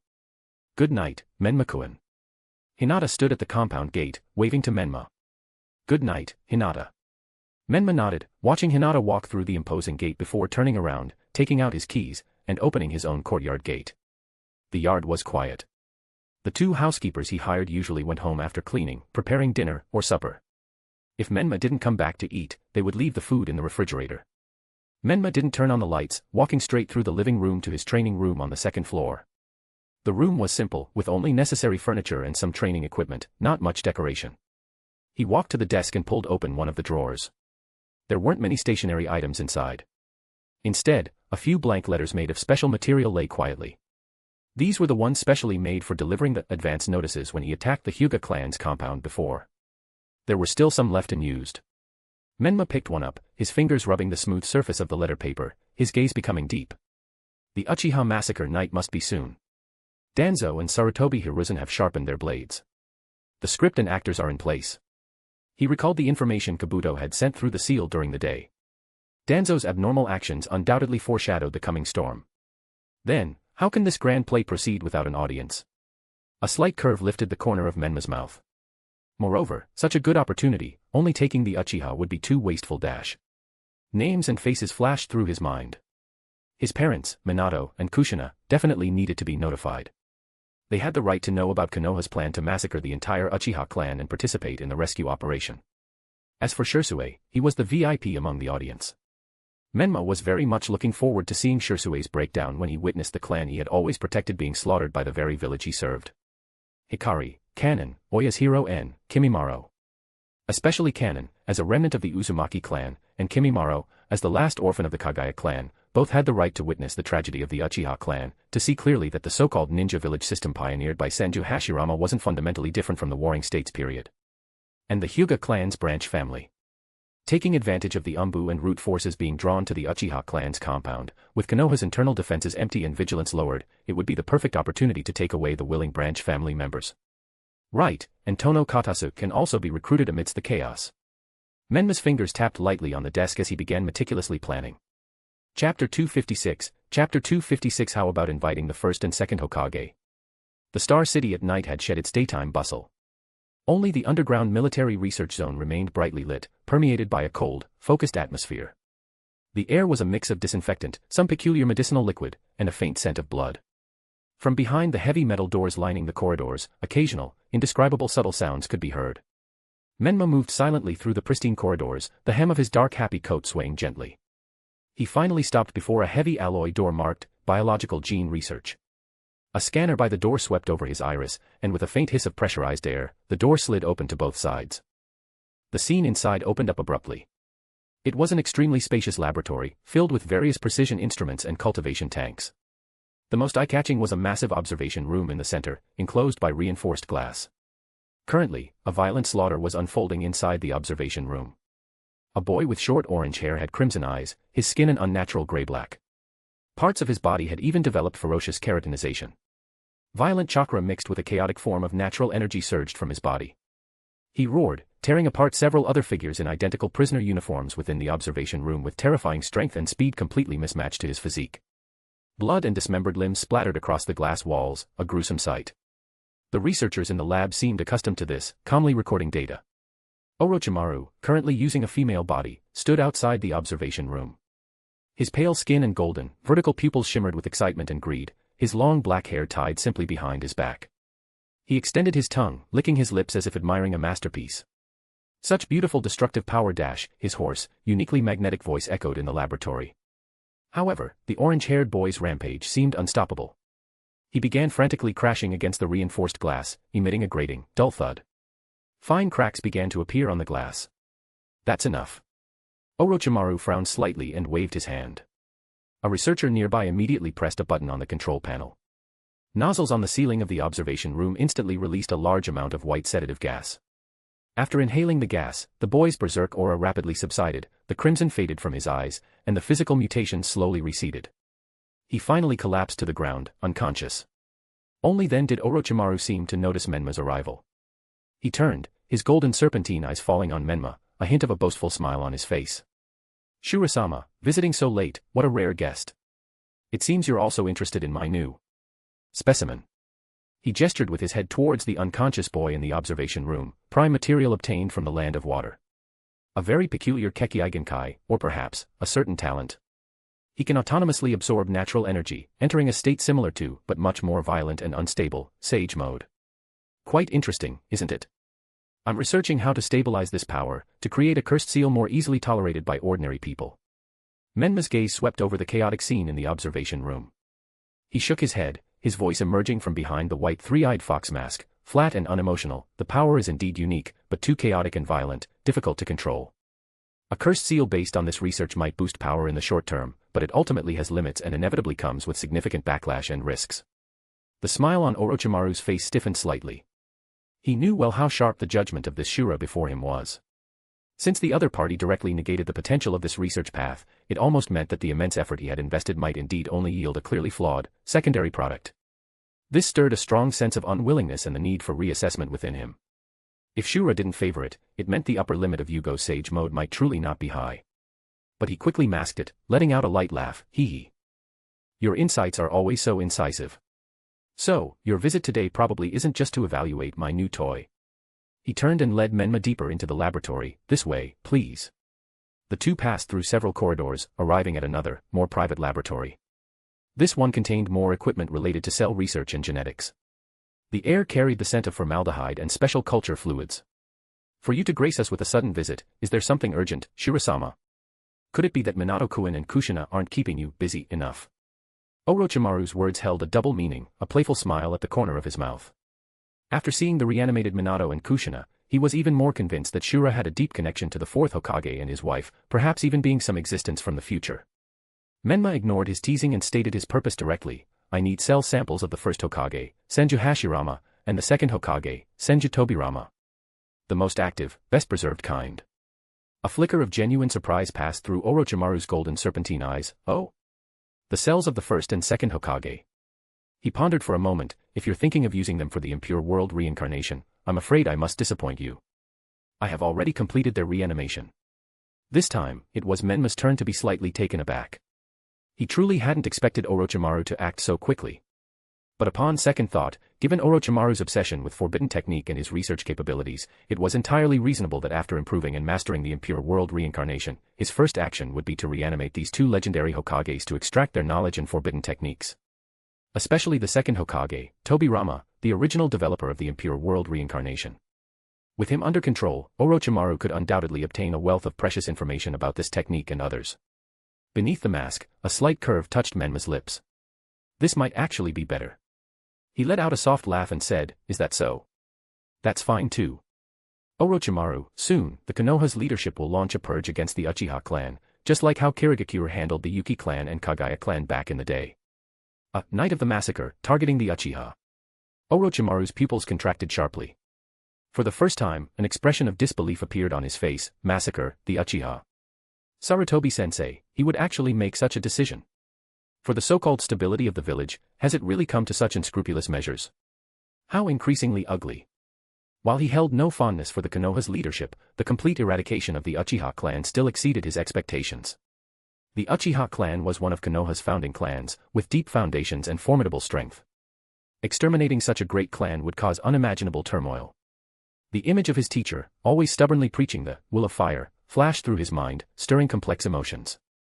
When the time comes, I will set up a theater, Menma continued in that calm yet authoritative tone. I will invite some special guests to witness with their own eyes how Konoha village, with its own hands, butchers one of its founding clans. I see. Orochimaru, being highly intelligent, immediately understood Menma's intention. That look of interest and malicious amusement returned to his face, his voice becoming slick again, having the first and second Hokage witness with their own eyes how the village they built treats the Uchiha clan. Hahaha. His shock was quickly replaced by a spectator's excitement, verging on manic. Marvelous. Absolutely marvelous. This play will be utterly spectacular. Orochimaru couldn't help but chuckle softly, his laughter growing louder, echoing through the quiet laboratory, filled with pleasure and anticipation. To have the first and second Hokage, the founders of Konoha village, witness how their village slaughtered the descendants of another founder. Could there be a more ironic, more anticipated scene? Orochimaru stopped laughing, his golden vertical pupils shimmering with dangerous excitement. Don't worry, I will definitely bring the first and second Hokage to attend this spectacle on time. Their expressions are bound to be utterly fascinating. He paused, then added, however, given that old fossil Danzo's nature, he absolutely will not let the Uchiha's Sharingan slip away. Those eyes are the treasure he covets most. Menma responded indifferently, naturally. He will get nothing. Excellent. Orochimaru nodded with satisfaction. With the matter settled, Menma prepared to leave. But Orochimaru called out to him again, wait a moment, there's one more small matter. Speak. Menma slightly turned his head, looking at Orochimaru. With the addition of Hirako, the consumption rate of white zetsu materials for some of our joint research projects has increased significantly. Hirako just exchanged 3 portions of white zetsu materials from me recently.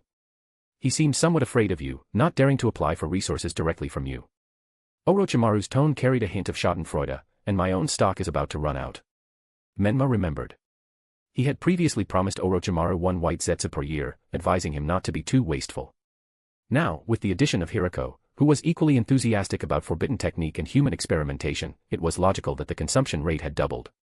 Of the 4 white zetsu he originally possessed, only half of one remained. White zetsu. It seems the plan needs to be moved up. Menma thought, after the Uchiha matter is concluded, it's time to go to Omegakure. On one hand, to search for clues about Jigen and Yamato, on the other hand, that's the Akatsuki's base. The production of white zetsu should be substantial there.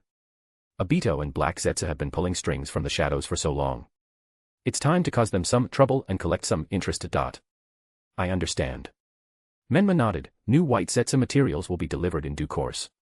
Leaving Orochimaru's underground laboratory, filled with cold technology and eerie life energy, Menma returned to his home in the Star City's administrative district. The atmosphere here was completely different, brimming with warm, domestic vibes. The living room lights were soft and warm. A popular TV drama was playing. Kushina sat cross-legged on the soft sofa, clutching tightly in her arms a palm-sized, dark red kokyu, which wore an expression of utter despair as it struggled.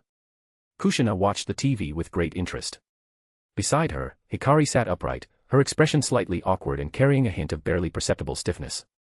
A soft, plush bunny doll had also been stuffed into her arms by Kushina, creating a strange contrast with her cool demeanor. She seemed unaccustomed to this purely relaxed family atmosphere, yet deep within her always somewhat melancholic black eyes, there flowed a faint, yearning warmth. Minato sat in a single armchair nearby. A small table in front of him was piled with documents. He was rapidly reviewing them with a pen, his brows occasionally furrowing slightly, clearly deep in thought. Although he had been dragged back to work by his son through the impure world reincarnation, being able to reunite with his family and contribute to this new nation left him with little complaint. Instead, he felt a sense of fulfillment. Though he still occasionally sighed helplessly, really. I can't even rest in peace. To be pulled back by my son to work. There are even more documents than when I was Hokage. This was the scene that greeted Menma when he pushed open the front door and entered. I'm home. Hearing his voice, Kokyu, as if seeing a savior, chirped and struggled free from Kushina's embrace. It scrambled up onto Menma's shoulder in a few moves, nuzzling his cheek affectionately and casting a pitiful, accusatory look at Kushina's tyranny. Menma's back. Kushina waved happily. Come quick, this drama is so interesting. Hikari, seeing Menma, relaxed almost imperceptibly. She subtly moved the bunny doll in her arms to the side, a faint blush flashing across her face. Minato also looked up from the documents, giving his son a gentle smile. Back already? Finished your business? Mm. Menma nodded, walking over to the sofa and sitting down. Kokyu took the opportunity to sprawl on his head, yawning. He looked at his parents and Hikari, his tone becoming slightly more serious. The plan needs to be moved up. The night of the massacre in Konoha could begin at any moment. Once the specific time is confirmed, I will take you there immediately. The smile instantly vanished from Kushina's face, replaced by a deep anger and heartache. Danzo. The third? How dare they? Her hands on her knees clenched tightly into fists. Minato also put down his pen, his gray eyes filled with gravity and a touch of sorrow. He knew well that the Uchiha clan's problems were deeply rooted and hard to resolve, but reaching the point of complete extermination still weighed heavily on him. Menma continued, looking at Hikari and issuing orders. Hikari, effective immediately, secretly assemble 3 elite squads. Minimum requirement, special Jonin level. They must be trustworthy, highly skilled, and proficient in infiltration, protection, and rapid assault. Once Konoha begins its operation, my shadow clones will use the Flying Thunder God technique to transport you to Konoha village. Hikari immediately straightened up, the bunny doll in her lap falling to the floor unnoticed. Her expression returned to the cool focus of the Star Ninja Commander. Specific missions. First squad, primary mission is to receive and escort surviving Uchiha clan's members to safety. The Uchiha clan's compound situation is complex, requiring precise intelligence and swift action. Second squad, also responsible for infiltration and extraction. Target, the Hyuga clan's branch family. With the internal chaos in Konoha village at that time, it will be the best opportunity to take them away. Third squad, heaviest mission. Responsible for creating diversions on the periphery, disrupting and tying down the elite forces of the Konoha's ANBU en route. If necessary. Be prepared to engage other Konoha's ninja clans to buy time for the first 2 squads' retreat. Menma's voice was calm and clear. This will be a high-risk operation deep behind enemy lines. I want you to personally select the members and conduct targeted drills. Ensure there are no mistakes. Understood. Hikari nodded firmly, cold flames igniting in her black eyes. I will submit the personnel selection and tactical plans to you as soon as possible. I guarantee the mission's completion. She understood deeply the importance and danger of this mission. It was not only a test of the Star Nation's military strength but also crucial to Menma's plan and the future of the Land of Stars. And she would absolutely not let Menma down. Outside the window, the night of the Star City remained tranquil and peaceful. The script was written. The actors and audience were taking their places. A grand play was about to begin. Chapter 257, Chapter 257 Fugaku's Ambition. Succeed and it's a revolution. The next day. The night in the Star City was quiet and profound.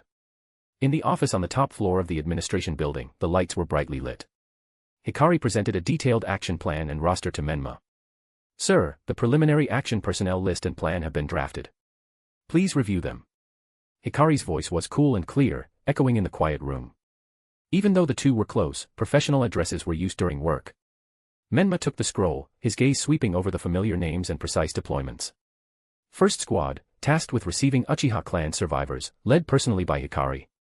Members included, Uchiha Shisui, 3 Tomo Sharingan, Oya's Hero N, Ketsuyugen, Gata, Smoke Transformation Kekiigenkai, Kimimaro, Shikatsumiyaku, Haku, Ice Release, Yukimi, Smoke Transformation Kekiigenkai. A full 7 members, all possessing Kekiigenkai, with the weakest firmly at the special Jonin level. This was an absolutely sharp dagger, capable of tearing through any defense. Second squad, tasked with receiving the Hyuga clan's branch family, led by Kanon. Members included, Natsuhi, Hadarubi, Chino, Shinji, Hazuki, and 4 other experienced special Jonin, totaling 9 people. This squad was generally equipped with chakra armor, balancing infiltration, protection, and a certain degree of assault capability, sufficient to handle various situations during the extraction. Third squad, responsible for creating chaos and interception, fully commanded by ANBU commander, Hoshigaki Kisame.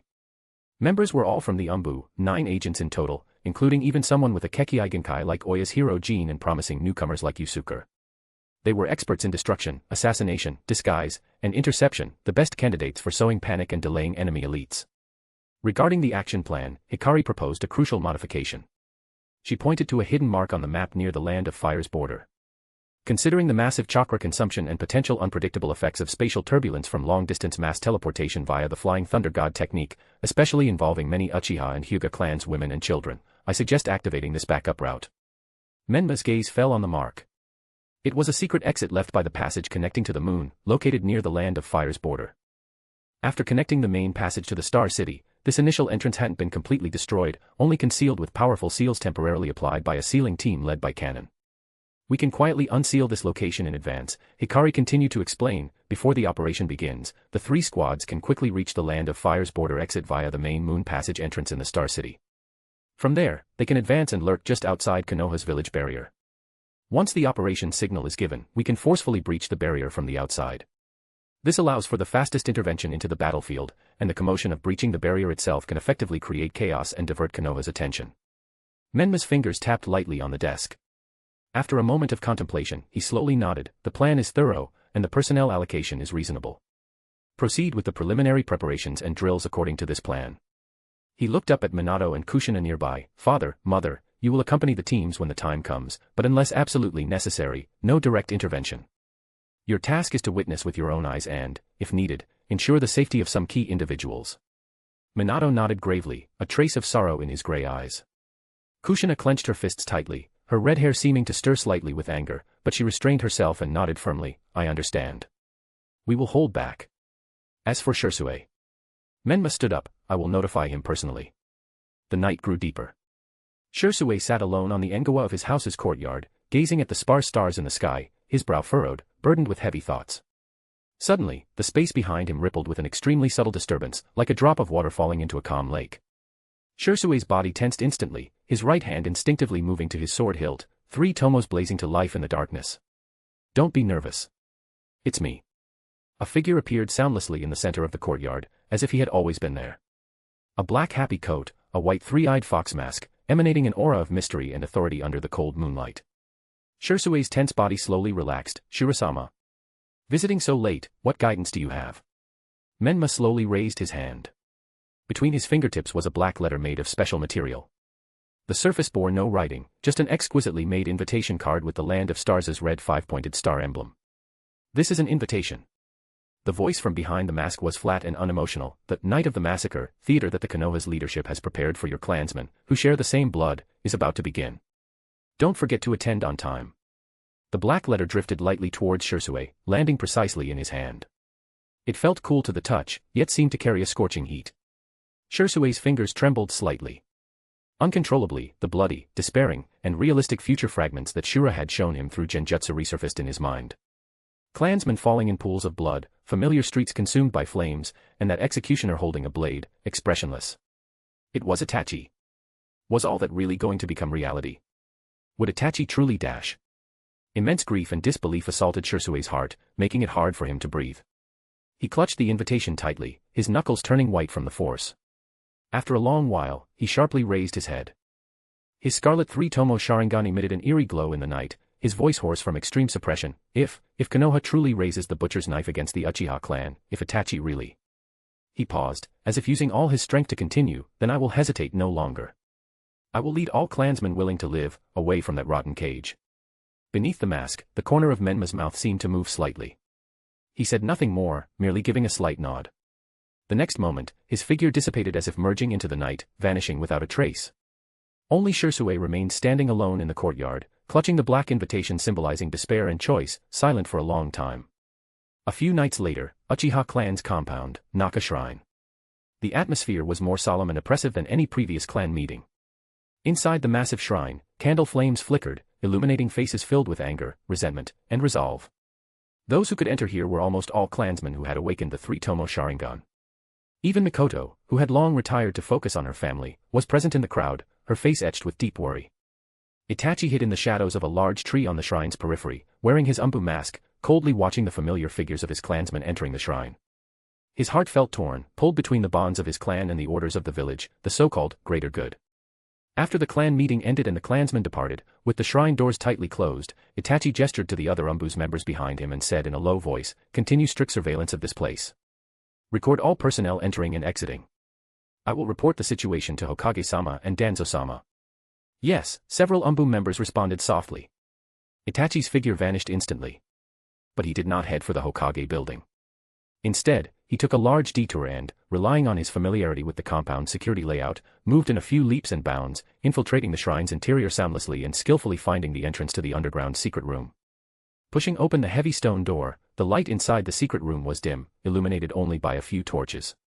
Fugaku stood with his back to the entrance, quietly before the ancient stone tablet, as if in deep thought, or perhaps waiting for something. "You've come, Itachi." Fugaku didn't turn around, his voice low and calm, as if he had long anticipated his son's arrival. Itachi slowly walked into the secret room and closed the stone door. He looked at his father's back, his gaze complex. "Father." Fugaku slowly turned around. His gaze didn't fall on Itachi but remained fixed on the stone tablet. This tablet, passed down from the era of the Sage of Six Paths, records the Uchiha clan's origins and true power. The ordinary Sharingan can only see the most superficial part. He finally turned his gaze to Itachi, his three-tomo Sharingan slowly rotating in the dimness. Those with greater ocular power can see more. For example, you, who have awakened the Mangekyo Sharingan, should have already seen the deeper content, right? Itachi's pupils contracted slightly. He did not deny it, merely saying gravely, "Does father need me to tell you what is recorded on it?" "That won't be necessary." Fugaku shook his head gently. Then, the pattern in his three-tomo Sharingan abruptly changed. The complex patterns rapidly connected and transformed, becoming the Mangekyo Sharingan. "Father. You." For the first time, genuine shock appeared on Itachi's face. Was this father's confidence in planning a rebellion? Seeing his son's shocked expression, Fugaku explained in a flat tone, "These eyes awakened on the battlefield during the Third Great Ninja War, witnessing my close friend sacrifice himself to protect me, amidst ultimate grief and bloodshed." A flicker of recollection and pain passed through his eyes but was quickly concealed. He turned back to face the tablet. However, even with these eyes, what can be glimpsed is still just the tip of the iceberg regarding the tablet's secrets. I speculate that the path of the Sharingan can go even further. Like Uchiha Hikari. Itachi instinctively interjected. Currently, in the entire ninja world, the strongest Uchiha who could surpass both him, his father, and the missing Shisui was the one in the Land of Stars. Therefore, both Fugaku and Itachi guessed that Hikari's Mangekyo Sharingan had likely surpassed the limits of the ordinary Mangekyo. Fugaku nodded slowly, "Perhaps. Although I cannot decipher the content beyond, Itachi, with your intelligence, you should have long seen the desperate situation the Uchiha clan now faces. But that cannot be a reason to launch a rebellion." Itachi's tone became somewhat agitated. "Starting a war will only drag both the clan and the village into the abyss. Yet the Konoha's leadership has never ceased their fear and persecution of us." Fugaku's voice also rose, carrying long-suppressed anger. "They constantly compress our living space, scrutinizing every Uchiha with suspicious and isolating eyes. That's because of the Nine-Tails attack." Itachi retorted, "Many people saw the Sharingan pattern in the Nine-Tails eyes.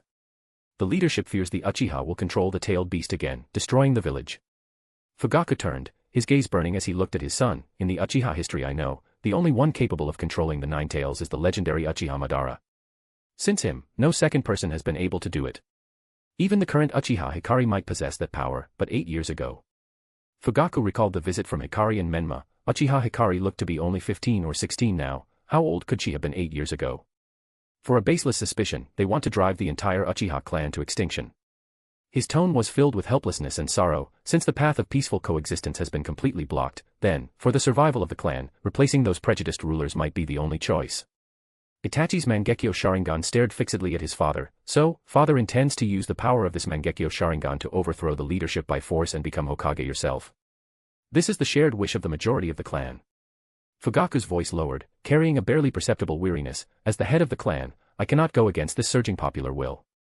But I have never truly wanted to rely on force to resolve this." He pointed to his own eyes. "Precisely because I possess these eyes that might control the Nine-Tails, I must conceal their existence even more." "Why?" Itachi was puzzled. "Because once the clansmen learn I possess the power of the Mangekyo, what will the most radical among them do?" A sharp glint flashed in Fugaku's eyes. "They will pressure me, use more extreme methods to achieve their goals.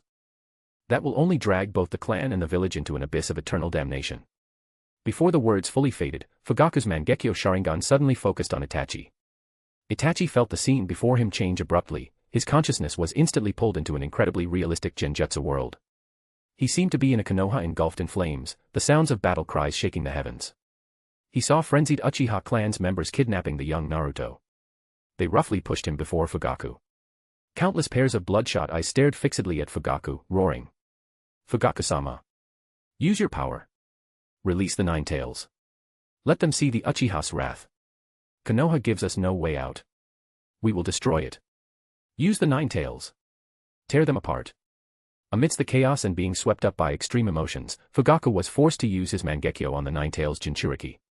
The colossal nine-tailed demon fox roared into existence, the scarlet Sharingan mark perfectly clear in its eyes.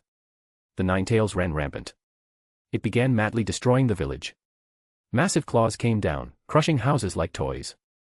Tailed beast bombs swept across, leveling bustling streets. Countless Konoha's ninjas resisted in terror, but flesh and blood were like ants before tailed beast's power. Screams, explosions, the sound of collapsing buildings intertwined into a symphony of hell. Konoha's ninjas charged at the Nine-Tails wave after wave, suffering heavy casualties. The Uchiha clan's compound was also engulfed in flames.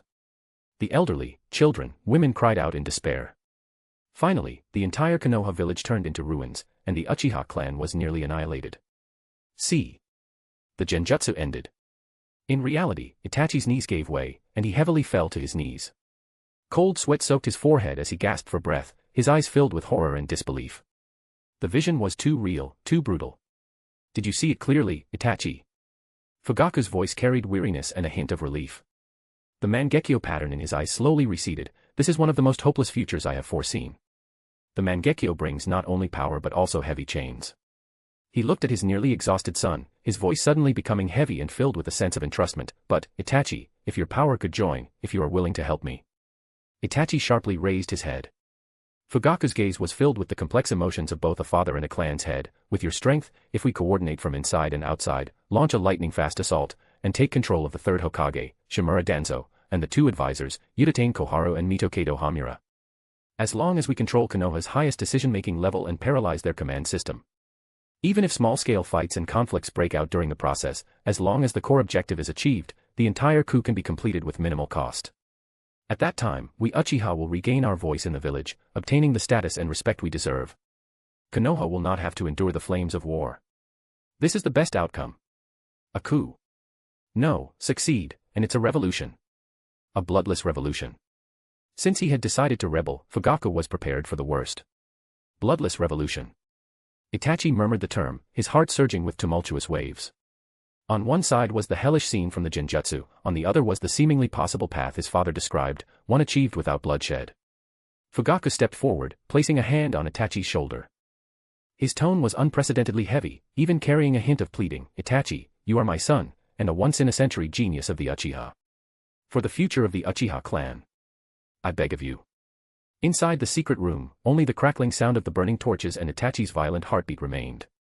A choice as heavy as mountains pressed down on the shoulders of the Uchiha clan's heir. Chapter 258, Chapter 258 Protect Konoha's Peace. Itachi gazed into Fugaku's eyes, the complex emotions contained within those eyes. The weight of the clan, his father's expectations, and that deeply hidden helplessness almost threatened to swallow him whole. But a sliver of doubt remained in his heart. He took a deep breath and asked the most critical question one last time. Father, please allow me to confirm this one final time, and please answer me truthfully. Has our clan truly had no contact with that person from the land of stars, Uchiha Hikari? He paused slightly, deliberately emphasizing his words. If she were to intervene, with her power, even just as a threat, the success rate of the coup would undoubtedly be greatly enhanced, right? Fugaku met his son's gaze without flinching. He slowly, firmly shook his head, his tone carrying the pride and finality of a clan head. The glory of the Uchiha does not need to rely on the strength of outsiders. Especially not a branch clan member who might be connected to that Uchiha Madara. I, Fugaku, disdain asking outsiders to interfere in Konoha's internal affairs. The Uchiha's destiny should be seized by the Uchiha themselves. Itachi's eyes rested calmly on his father's face, scrutinizing every minute change in his expression. A long time passed, so long that the last sliver of daylight outside the window completely vanished, before he gave an almost imperceptible nod. I see. If Uchiha Hikari were truly involved, the situation would only be worse. It would mean complete loss of control and unforeseeable disaster. That father hasn't contacted her is the best news. I understand, father. He lowered his eyelids, concealing all the turbulent emotions in his eyes. During that prolonged gaze just now, he had obtained the real answer. His father truly had not been in contact with the woman named Uchiha Hikari.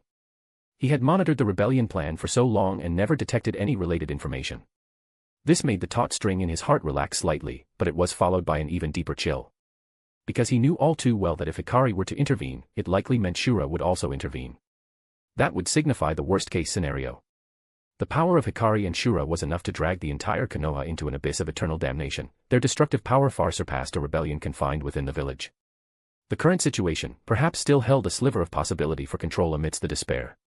For the future of the Uchiha, I will do my utmost, Itachi said in a tone of flawless loyalty. A look of mingled relief and expectation crossed Fugaku's face. However, as Itachi turned and left the underground chamber of the Naka shrine, all emotion rapidly drained from his face, leaving only icy resolve. The heavy door closed behind him, cutting off the dim, warm light inside and his father's figure, heavy as a mountain. Itachi did not linger. His figure quickly melted into Konoha's deepening night, leaping soundlessly towards the Hokage building. He had to report the confirmed intelligence of the rebellion to the third Hokage, Hiruzen, and the high-level advisor, Danzo. The atmosphere in the Hokage's office was even more oppressive than in the Uchiha clan's compound. The air felt solidified, suffocating. Smoke curled around the room. The third Hokage, Hiruzen, held his pipe, the ember glowing intermittently, mirroring his dark, uncertain mood. The two elder advisors, Koharu and Hamura, sat with stern expressions. Danzo, leaning on his cane, his single eye sharp as an eagle's, was the first to break the stifling silence. The situation is critical, Hiruzen. Danzo's voice was hoarse, a cold light flashing in his single eye. We must act decisively before the Uchiha launch their rebellion. If they strike first, civil war in Konoha will be inevitable. The damage caused will be even more devastating than the foolish rebellion of the Kaguya clan in Kirigakure years ago. We cannot afford a second, Nine-Tails attack.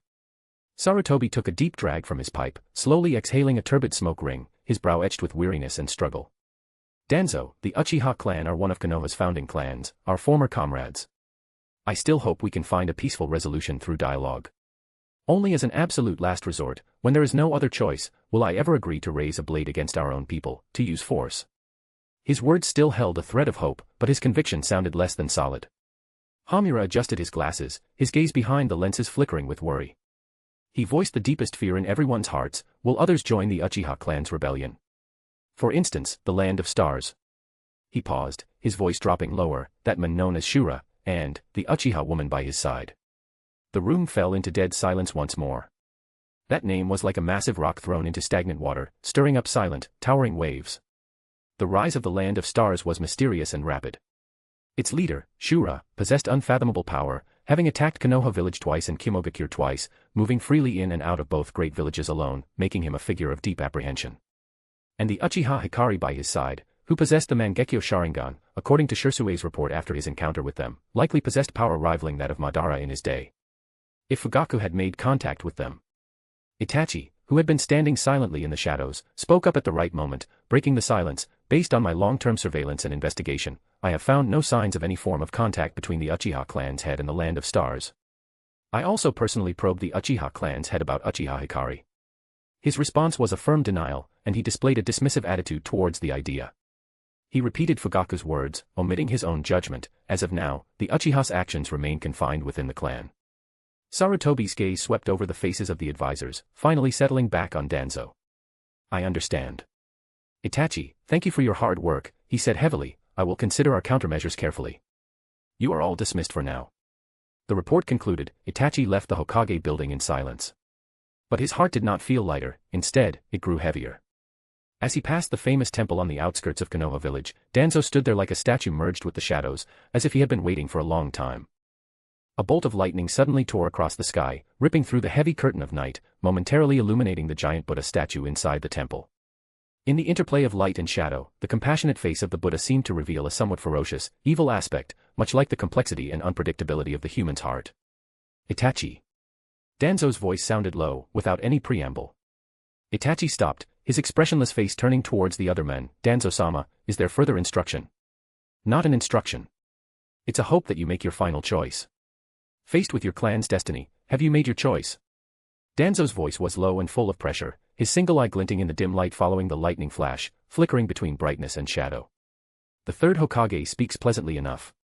But once the situation truly spirals out of control, he will undoubtedly choose to protect the village and sacrifice the Uchiha clan without hesitation. That is the Hokage's duty and ruthlessness. He took a step forward, his cane tapping lightly on the ground, knocking on the door of Itachi's heart. Now, only two paths lie before you. First, stand with the Uchiha clan, follow them in launching the rebellion, and then, meet the inevitable outcome, the complete annihilation of the entire clan, leaving not a single blade of grass. Danzo's words were icy to the bone, leaving no room for maneuver. Or. He paused, his single eye locking onto Itachi's, stand on Konoha's side. Before the rebellion occurs, you personally eliminate all members of the Uchiha clan. In exchange, we can make an exception and spare your younger brother Sasuke's life. This is the only way to protect your brother, and to safeguard the village's peace. Even someone as calm as Itachi felt his heart constrict violently upon hearing this bloody and cruel mission. The immense impact almost made it impossible for him to maintain the calm on his face. A flash of lightning and a roar of thunder exploded in his ears. Kill all the clansmen. He subconsciously repeated those 4 words. Everything is to protect the village, to protect the hard-won peace and stability of Konoha. Danzo's tone carried a near-fanatic fervor. By any means necessary, the situation must be completely strangled before the rebellion occurs. This is not only to quell the internal strife but also to eliminate the risk of the Uchiha clan, in desperation, recklessly seeking external forces to intervene in Konoha's internal affairs. You should be well aware that there are at least 2 Uchiha clans ninjas within the Land of Stars, likely descendants of a branch family scattered outside since Madara's time. If Fugaku changes his mind at the last moment and contacts them. A deep apprehension flashed in Danzo's single eye. The power possessed by that woman named Uchiha Hikari alone is enough to bring devastating destruction to Konoha. It would be a catastrophe for the entire village. His voice dropped even lower, as if afraid of awakening some terrible nightmare, just like Uchiha Madara in the past. Finally, he threw the heavy choice back to Itachi, now, the only person with the ability, the position, and the will to bear this heavy responsibility, to prevent the worst outcome, and to protect your brother's life, is you, Uchiha Itachi. Tell me, are you willing to accept this mission? For Konoha. Another pale bolt of lightning split the night sky, the rumbling thunder rolling in, shaking one's very soul. The Buddha's face alternated between light and dark under the lightning, compassion and ferocity appearing in turns. Itachi stood in place, the thunder filling his ears, yet the world seemed deathly silent, leaving only the sound of his own heavy heartbeat.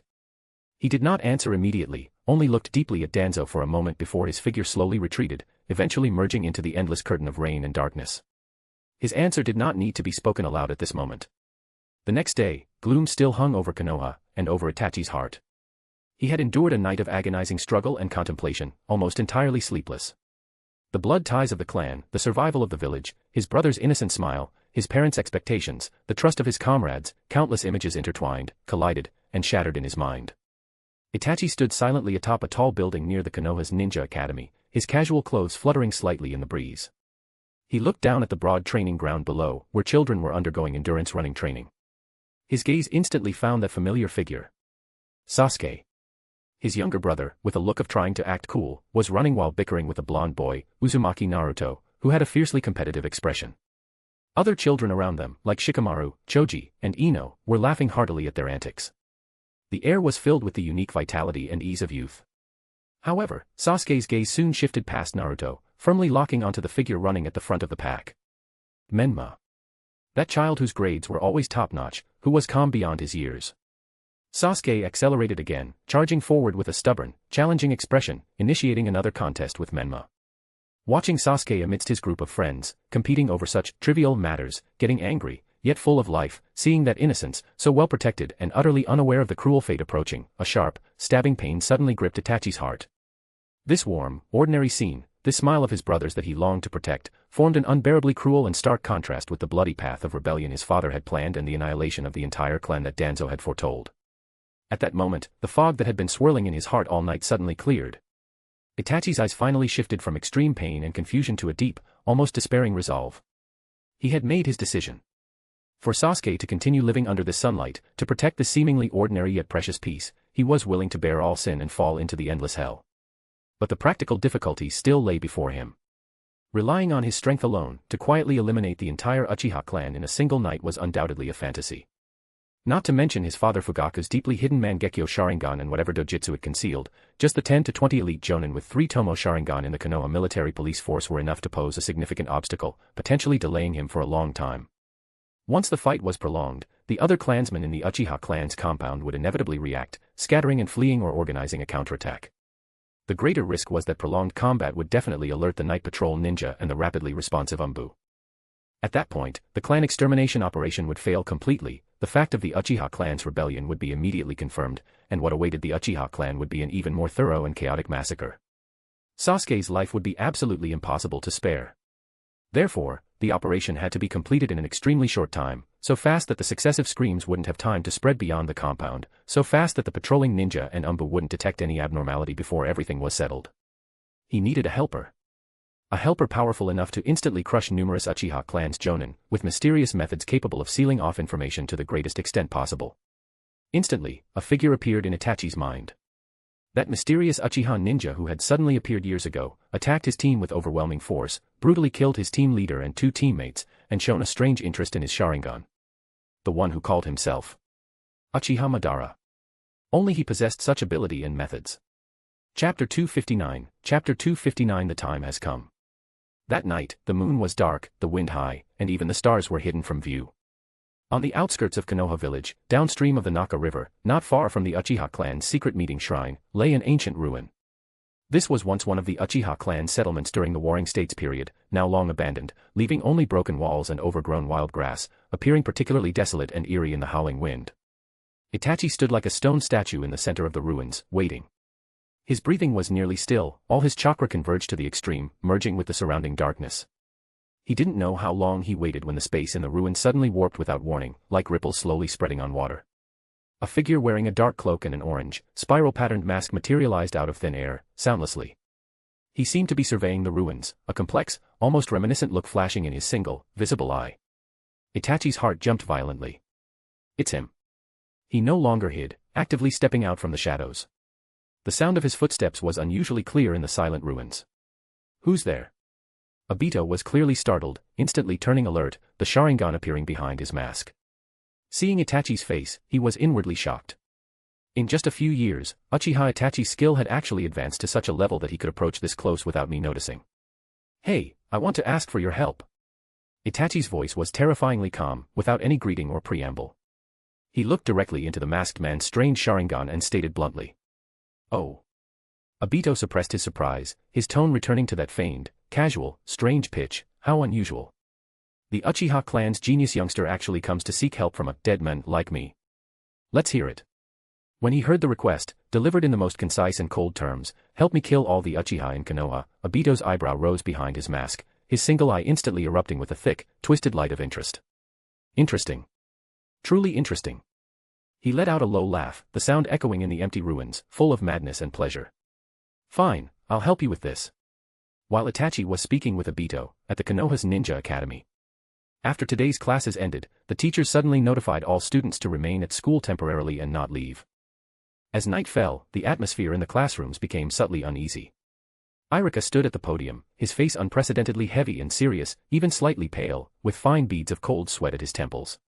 He announced the notification for an imminent, sudden nighttime evacuation drill and began explaining the precautions in detail. His demeanor was completely unlike someone facing a routine drill, it was more like he was back during the terrifying Nine-Tails attack night when he lost his parents. Most students, while finding it a bit sudden, didn't think much of it, as evacuation drills were a regular part of the academy's training.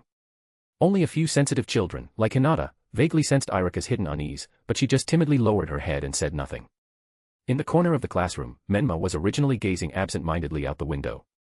When he heard the words, evacuation drill, and the instruction for all students to delay returning home, his gaze abruptly shifted towards Sasuke sitting in the front row. Delaying all students' return time dash. Could it be tonight? As soon as this thought flashed through his mind, Menma's body trembled almost imperceptibly. A shadow clone, hidden near the Uchiha clan's Naka shrine using special seals, actively released its technique. A flood of information instantly rushed back into his mind. The shadow clone had been continuously active, its keen perception network acting like the most precise radar, constantly monitoring all chakra fluctuations within a several-kilometer radius of the Naka shrine and the entire Uchiha clan's compound. Not long before, the shadow clone had clearly captured 2 particularly unique chakra signatures converging and briefly conversing in the ruins area downstream of the Naka River. One was cold, sharp, and familiar. Uchiha Itachi. The other was distorted, obscure, filled with deep malice and a sense of spacetime disturbance. Uchiha Obito. Combining the 2 pieces of information, the truth illuminated Menma's thoughts like a lightning bolt. It's tonight. The night of the massacre begins. Menma murmured to himself, a glint of, the show is starting, flashing instantly in his sapphire blue eyes. He immediately sent a highest priority command through the chakra seal network to the distant Star City. The command was simultaneously transmitted to several specific targets, Hikari, Cannon, and Shisui. Star City, Military Restricted Zone. This place was filled with a futuristic, technological feel, completely different from Konoha Village's traditional style. Deep within the military zone, in the transmission room, a massive energy portal, like a calm lake surface, was operating steadily, emitting a faint blue light. This was the transmission channel connecting the Earth and the Moon, used by the Otsutsuki clan of the Moon, capable of greatly shortening the distance between the two locations. Shisui, relying on the imprint sensing, rushed here at top speed. When he entered the huge transmission preparation room, even though he had already witnessed many of the Land of Stars wonders, the scene before him still left him stunned. Before the transmission gate, over 20 star ninja wearing unified-style chakra armor bearing the Land of Stars emblem were already assembled. They stood silently in 3 neat formations. Each person exuded a sharp, powerful aura, their eyes keen, movements in perfect unison. Shisui keenly sensed that these ninjas were extremely strong. The lowest among them probably possessed special Jonin-level strength, and the leaders of the few squads had chakra reserves comparable to elite Jonin. Including those he knew, like Kanon, Natsuhi, Hararubi, Kimimaro, and many he didn't recognize but could clearly sense were powerful ninja, like that shark-faced guy followed by a group of masked ninja. Were they Star ANBU? What an incredibly fearsome force. Even placed within the Third Great Ninja War, it would be enough to influence the outcome of a major battle. Uchiha Hikari stood at the front of the group. She wore a dark blue Uchiha clan's attire, her exquisitely beautiful face cold and detached. Only those scarlet Mangekyo Sharingan eyes swirled with a bewitching luster under the base's lighting. She was giving the final mission briefing to the star ninja about to depart, her voice clear and cold. Shisui's arrival caused a small stir. Everyone turned to look at this Uchiha ninja wearing a Konoha's forehead protector. My. If it isn't Shisui-kun. It's been a long time. Before Shisui could even process the impact of seeing this powerful force, a slightly hoarse and playful voice sounded beside him, making his whole body jolt, almost unable to believe his ears. Shisui turned his head sharply towards the voice. He saw a pale, female form Orochimaru looking at him with great interest. Speaking with Orochimaru were 2 people, one was Kushina, whom he had seen at Shura's home. And the man next to her, wearing a Konoha's Jonin vest, with soft yet somewhat illusory blonde hair and a smile, it was actually the 4th Hokage, Minato, who should have died long ago in the Nine-Tails attack. 4th Hokage-sama. The immense shock made Shisui exclaim aloud, his brain almost ceasing to function. The 4th Hokage and Kushina, back from the dead. And Orochimaru, what was he doing here? Shisui, it's been a long time. Minato nodded gently and complexly at Shisui, a hint of apology in his eyes, but he didn't explain further. Kushina held the struggling Kokyu tightly in her arms, her eyes filled with anger at what was about to happen. Orochimaru's golden snake-like eyes flashed with interest. He licked his lips and chuckled softly, hehehe. It seems the script for tonight will be far more exciting than anyone imagined. What made Shisui's scalp tingle even more was that, slightly further behind Minato and Kushina, stood 2 figures cloaked in white, their hoods drawn. They exuded a deathly, cold, yet immensely powerful chakra fluctuation, completely different from that of the living. Orochimaru followed Shisui's gaze, a hint of malicious amusement flashing in his golden snake eyes. He whispered hoarsely, it seems you sense it too. That's right. Those 2 are also special audience members. Inviting them took quite some effort on my part. I expect tonight's performance will bring them great satisfaction. A chill ran up Shisui's spine. Special audience members. Just then, Hikari's mission briefing seemed to conclude. She turned around, her Mangekyo Sharingan sweeping over those present, finally settling on Shisui with a slight nod. Prepare to depart. Her words were concise and powerful, without any superfluous emotion. Proceed according to the predetermined plan. If you encounter unexpected situations, contact me promptly or execute the contingency plan. Understood. The crowd acknowledged. The massive transmission gate's light began to fluctuate violently, like a lake surface struck by a huge rock. The dark blue light reflected on everyone's faces, expressions varied, yet all bearing a resolve to march towards an unknown fate. The first star ninja squad took the lead and entered the transmission gate, their figures instantly swallowed by the blue light, disappearing. Followed by the second squad, the third squad. Orochimaru examined the transmission gate with interest, pondering its operating principles, licked the corner of his mouth, then smiled at the 2 hooded audience members behind him. After you. A splendid drama concerning where the will of fire is truly headed awaits our entry and commentary. The 2 reincarnated Hokage silently stepped forward and walked towards the transmission gate. Orochimaru let out a low, pleased laugh and followed closely behind. Hikari, Minato, and Kushina also followed, stepping into the transmission gate. Shisui took a deep breath, suppressing all the shock, doubt, and surging emotions in his heart. He knew that from the moment he chose to be saved by Menma and stay in the Land of Stars, he had already set foot on a completely different path. Itachi. Don't let me down. Shisui touched his right cheek. The eyes transplanted into him, now evolved into 3 Tomo Sharingan, held no more hesitation. He strode purposefully towards the transmission channel leading to his homeland, leading to the night of the clan's massacre. Chapter 260, Chapter 260 The night of the massacre begins. A spring night's breeze rustled through the dense forests of the land of fire, the shadows of the trees dancing and whispering. A massive waterfall roared, its mist hanging in the air, refracting the moonlight into scattered, silvery shards under the hazy sky. A petite figure landed soundlessly on a large rock before the waterfall. Behind her followed several ninja with restrained auras, the unified 5-pointed star on their forehead protectors marking their identity, elites of the Star Ninja. The girl at the lead was Hikari. Her dark Uchiha clan's attire fluttered in the wind, her long black hair tied back. Her cold gaze swept the surroundings, scarlet 3 Tomo Sharingan slowly rotating in the darkness, vigilant against any possible ambush. From behind the waterfall, shadows writhed, and several figures emerged like phantoms. They wore identical, voluminous black cloaks, their faces covered by expressionless fox masks, as if merged with the night itself. Only their deep, abyssal presence hinted at the formidable power hidden beneath. "We've been expecting you," one of the fox-masked figures spoke, his voice muffled and distorted by the mask. "Please approach everyone. Do not resist the chakra pull." Hikari gave a slight nod, she knew these were Menma's shadow clones. She then gestured to the Star Ninja behind her. Though slightly curious, the Star Ninja were disciplined and immediately moved closer as instructed. The fox-masked figures each placed a hand on someone's shoulder. In the next moment, space twisted, accompanied by an extremely slight sense of vertigo, and the group vanished from in front of the waterfall. Almost instantly, the surroundings had completely changed. Lush forests replaced the roaring waterfall. In the distance, a towering, majestic wall cast a giant shadow under the moonlight, like a crouching behemoth guarding the entire Konoha village. They were now inside Konoha's protective barrier. Several figures stood silently ahead, gazing at that high wall. 2 of them appeared slightly illusory, with faint paper scraps drifting around them, carrying an eerie quality that was neither living nor dead. Minato and Kushina, brought back to the world through the impure world reincarnation, looked at the familiar yet unfamiliar village and wall with complex eyes filled with nostalgia and sorrow.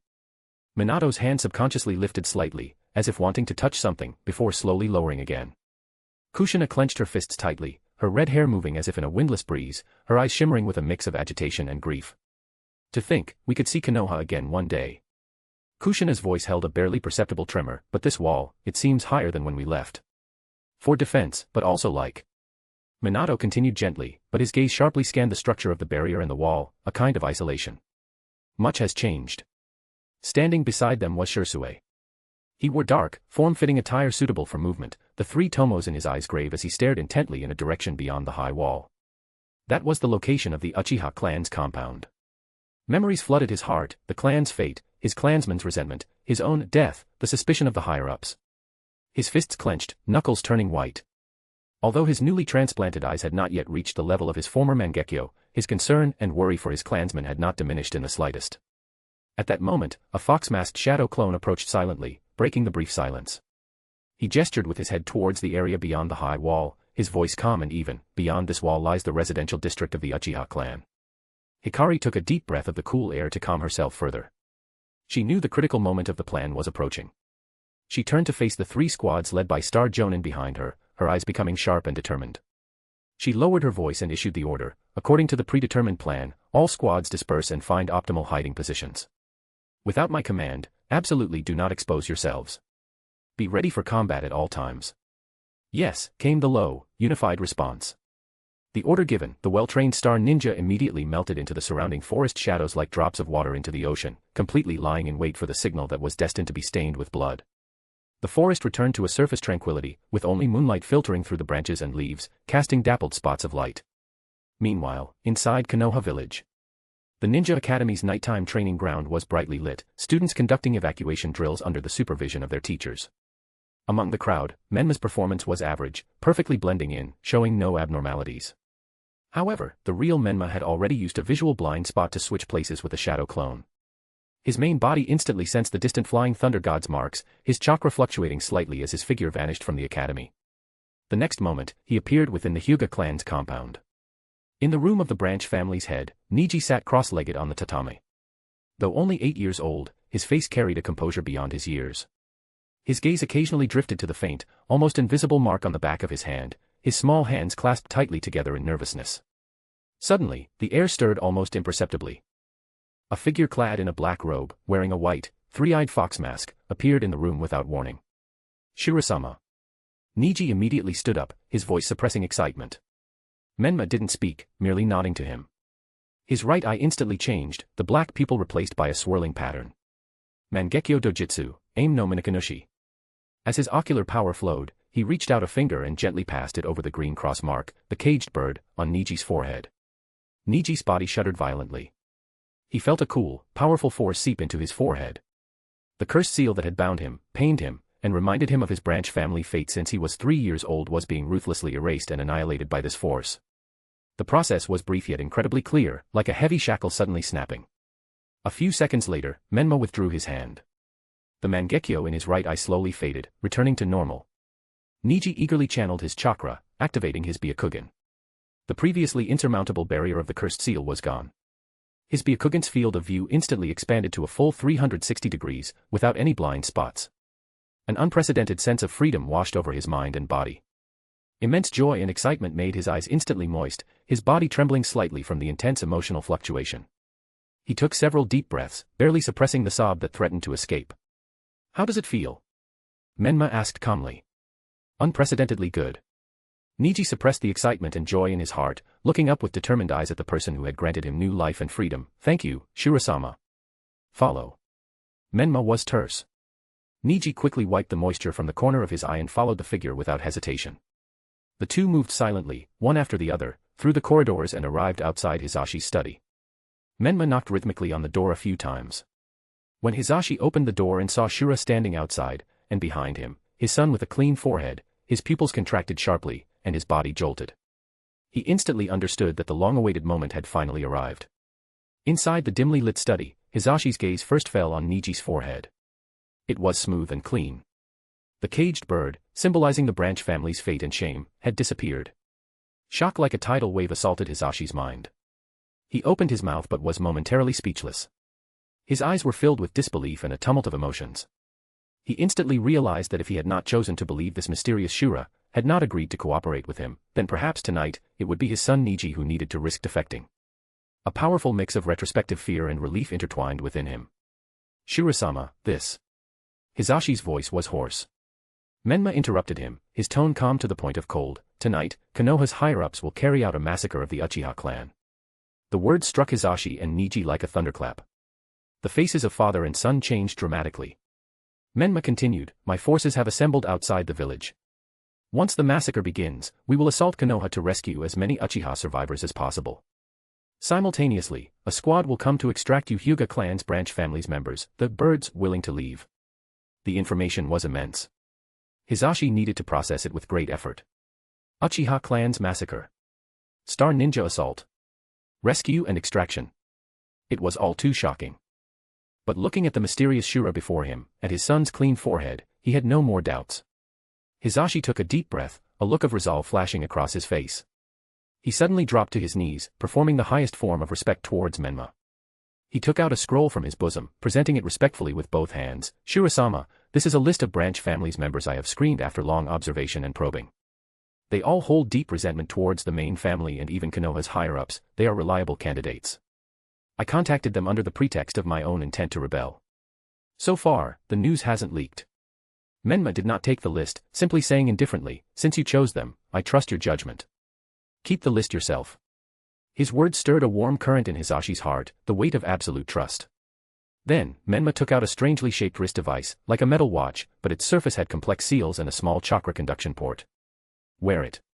Activate it with chakra." Menma handed the wrist device to Hizashi. "It can release a cage seal, temporarily blocking the connection between the caged bird and the main family, buying you time to escape." Hizashi's hands trembled as he received the heavy scientific ninja tool. This was not just a tool, it was the key to hope, the path to freedom for him and the branch family's members who followed him. When a massive explosion is heard from the direction of the Konoha's military police force, that will be the signal for the operation to begin. Menma gave his final instruction. Operation Codename. Out of the cage. With that, his figure slowly melted into the shadows like a ghost, completely disappearing from the study as if he had never been there. Only Hizashi and his son remained in the study. Hizashi gripped the scientific ninja tool tightly, feeling its cool touch and the power contained within. He looked at his son. A fire burned in Niji's eyes that had never been there before, no longer the dejection of resignation, but filled with a light of longing for freedom and determination. "Father," Niji spoke proactively, his voice young but exceptionally firm, "please let me be responsible for the rearguard and interception mission for this operation. I want to truly fight for myself, and for everyone who has gained their freedom." Hizashi looked at his son, at his clean forehead and those Byakugan filled with firm belief, his heart overwhelmed with emotion. "Good. But remember, surviving is the most important thing." He nodded heavily, then raised his hand and wiped off the caged bird's mark on his own forehead. "Father. You." Niji stared in shock as his father's green cursed seal was smeared away like paint. Late at night, in a remote training hall within the Hyuga clan's branch family's compound. An oil lamp cast a dim, yellow glow, barely illuminating the over 20 figures gathered there. They whispered among themselves, faces filled with confusion and some unease. Why had Hizashi-sama suddenly summoned us so late at night? Their strengths varied, there were jonin in their prime, experienced chunin and genin, even a few retired kunoichi, now housewives. But they all shared one common trait: in their eyes, hidden to varying depths, was a haze that could not be dispelled, a mark engraved with shame and pain, an unspoken hatred for the main family and the fate of the caged bird. They, and their marked children, 57 people in total, were the birds Hizashi had painstakingly selected over years from nearly 1,000 branch family's members, those most likely and most desperate to break free from the cage. The door to the training hall opened, and Hizashi and Niji walked in. The faint, flickering firelight illuminated their faces. Instantly, all whispering ceased. All eyes froze, locked onto Hizashi and Niji's foreheads. There, the green cross-caged bird mark that should have been present, was gone. Shock, doubt, disbelief, finally transformed into a bold, thrilling conjecture that made their hearts pound wildly, erupting in everyone's minds. Hizashi's gaze swept over each excited and incredulous face. He slowly raised his hand, revealing the strange scientific ninja tool on his wrist. Hyuga Tetsu. He called the first name. A robust jonin stepped forward. Hizashi channeled chakra. The seals on the wrist device lit up, and a soft beam of light shot out, enveloping Tetsu's forehead. The caged bird cursed seal that had plagued him for half his life flickered rapidly several times before seeming to be covered by an invisible film, completely vanishing. Tetsu frantically touched his own forehead, feeling the vanished sense of restraint. Immense ecstasy assaulted him, his eyes instantly welled with tears. He opened his mouth, but was too excited to make a sound. He could only kneel heavily and kowtow to Hizashi. Hyuga Natsu. Hyuga Takuma. Name after name was called. One by one, branch family's members stepped forward to receive the miraculous sealing. Under the dim yellow light, people suppressed sobs, some trembling all over from excessive excitement. For the first time, the light of hope shone so tangibly into their desperate lives. When the last clansman's cursed seal was temporarily sealed, the training hall was filled with a silent, intensely suppressed, yet incredibly fervent emotion. Everyone looked at Hizashi, their eyes filled with endless gratitude and a determination on the verge of bursting forth. Someone finally couldn't hold back, lowering their voice, asking with a sob and immense hatred, "Hizashi-sama. Is it time? Are we going to lead us to fight our way back to the main family?" As soon as these words were spoken, they immediately drew suppressed agreement from many. Long repressed hatred seemed to have found an outlet. Hizashi, however, slowly shook his head, his voice low but clear, reaching everyone's ears, "No. Our goal is not revenge, but freedom."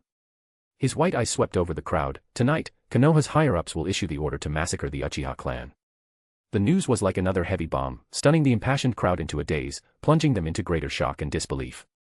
The Uchiha.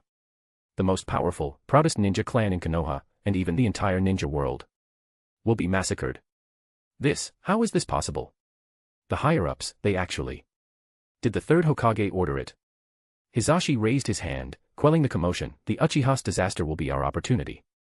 Amidst the village's chaos, while the higher-ups' attention is diverted, it will be our best chance to escape the cage. Remember our operation codename. Out of the cage. It's not for slaughter, but to break free from this damned fate, to gain true freedom. Now, go immediately and gather your families here. When the signal sounds, follow those who will extract us, leave this prison, and go to a new world without the caged bird." Outside the Uchiha clan's compound, atop a tall utility pole, a slender figure stood silently, his black, medium-length hair, the red and white fan emblem embroidered on his back. Itachi's face was expressionless, only his eyes churning with pain and resolve beyond ordinary comprehension. He slowly took out an animal mask representing ANBU and, moving somewhat stiffly, placed it over his face, hiding features that were still young yet already burdened with a heavy destiny. The air around him began to warp unnaturally, like rippling water. A figure wearing a one-eyed, tiger-striped spiral mask and a black robe appeared silently, mysterious and eerie. Ready. The masked man's voice was low. Itachi didn't look at him, only giving an almost imperceptible nod. In the next moment, his figure vanished instantly from the utility pole, using the body flicker technique to descend towards the Uchiha clan's compound below, merging into the shadows of death. The tiger-masked Obito let out a barely audible chuckle, filled with a cold anticipation. A strange, Venus flytrap-like creature emerged slowly from the ground at his feet. The white Zetsu half spoke with a laugh, "Hee, the show is finally about to start." "How exciting." "Go," Obito ordered indifferently, his gaze fixed on the silent compound below as if appreciating a play about to unfold. "You are responsible for collecting the Sharingan. But remember to leave some for our partner. Don't make him desperate and turn on us for getting nothing." "Got it," White Zetsu replied cheekily, his body slowly sinking into the ground. Obito then turned his gaze towards the particularly conspicuous building at the edge of the compound, the Konoha's military police force headquarters. Tonight, almost all of the Uchiha's Jonin was gathered there, discussing the rebellion plan that was doomed to fail. He slowly drew the long sword from his back, the cold blade gleaming with a cold light under the moonlight. He then deftly fastened a chain to both wrists. He intended to use his Mangekyo Sharingan's intangibility ability, combined with the chain and long sword, to efficiently clean up those gathered Uchiha elites. Within the compound, Uchiha Izumi was walking home alone. Strange, it's so quiet. For some reason, since nightfall, she had felt restless, as if something extremely terrible was about to happen. The air seemed to carry a faint, nauseating, sweet, metallic smell. She abruptly stopped, her face turning pale. This smell, it's the smell of blood. In an instant, boundless fear gripped her. For a moment, she thought she had fallen once again into the infinite, looping, hopeless night of the massacre, genjutsu constructed for her by the mysterious masked men. She looked up sharply at the sky. Clouds partially obscured the moonlight cold and normal. It wasn't the eerie blood moon from the genjutsu. This was the insignificant yet crucial marker she had finally found after experiencing countless deaths in that cruel genjutsu world to distinguish reality from illusion. Reality, this meant. Terror like ice water poured over her, chilling her to the bone. She remembered the masked man's cold words, that so-called script for the night of the massacre. Without a moment's hesitation, Izumi instantly activated her 3-tomo Sharingan, scarlet color replacing her black pupils. She drew a kunai from her tool pouch and, fighting back intense fear, ran desperately towards the increasingly strong smell of blood. She dashed through familiar streets, turned a corner. The scene before her struck her like a thunderbolt, freezing her in place, her blood seeming to freeze solid. What her Sharingan showed was a street dyed red with blood. Familiar neighbors, children she had played with, kind elderly people. Now all were cold, twisted corpses, lying in pools of blood, their eyes wide open in death. The thick stench of death was almost suffocating.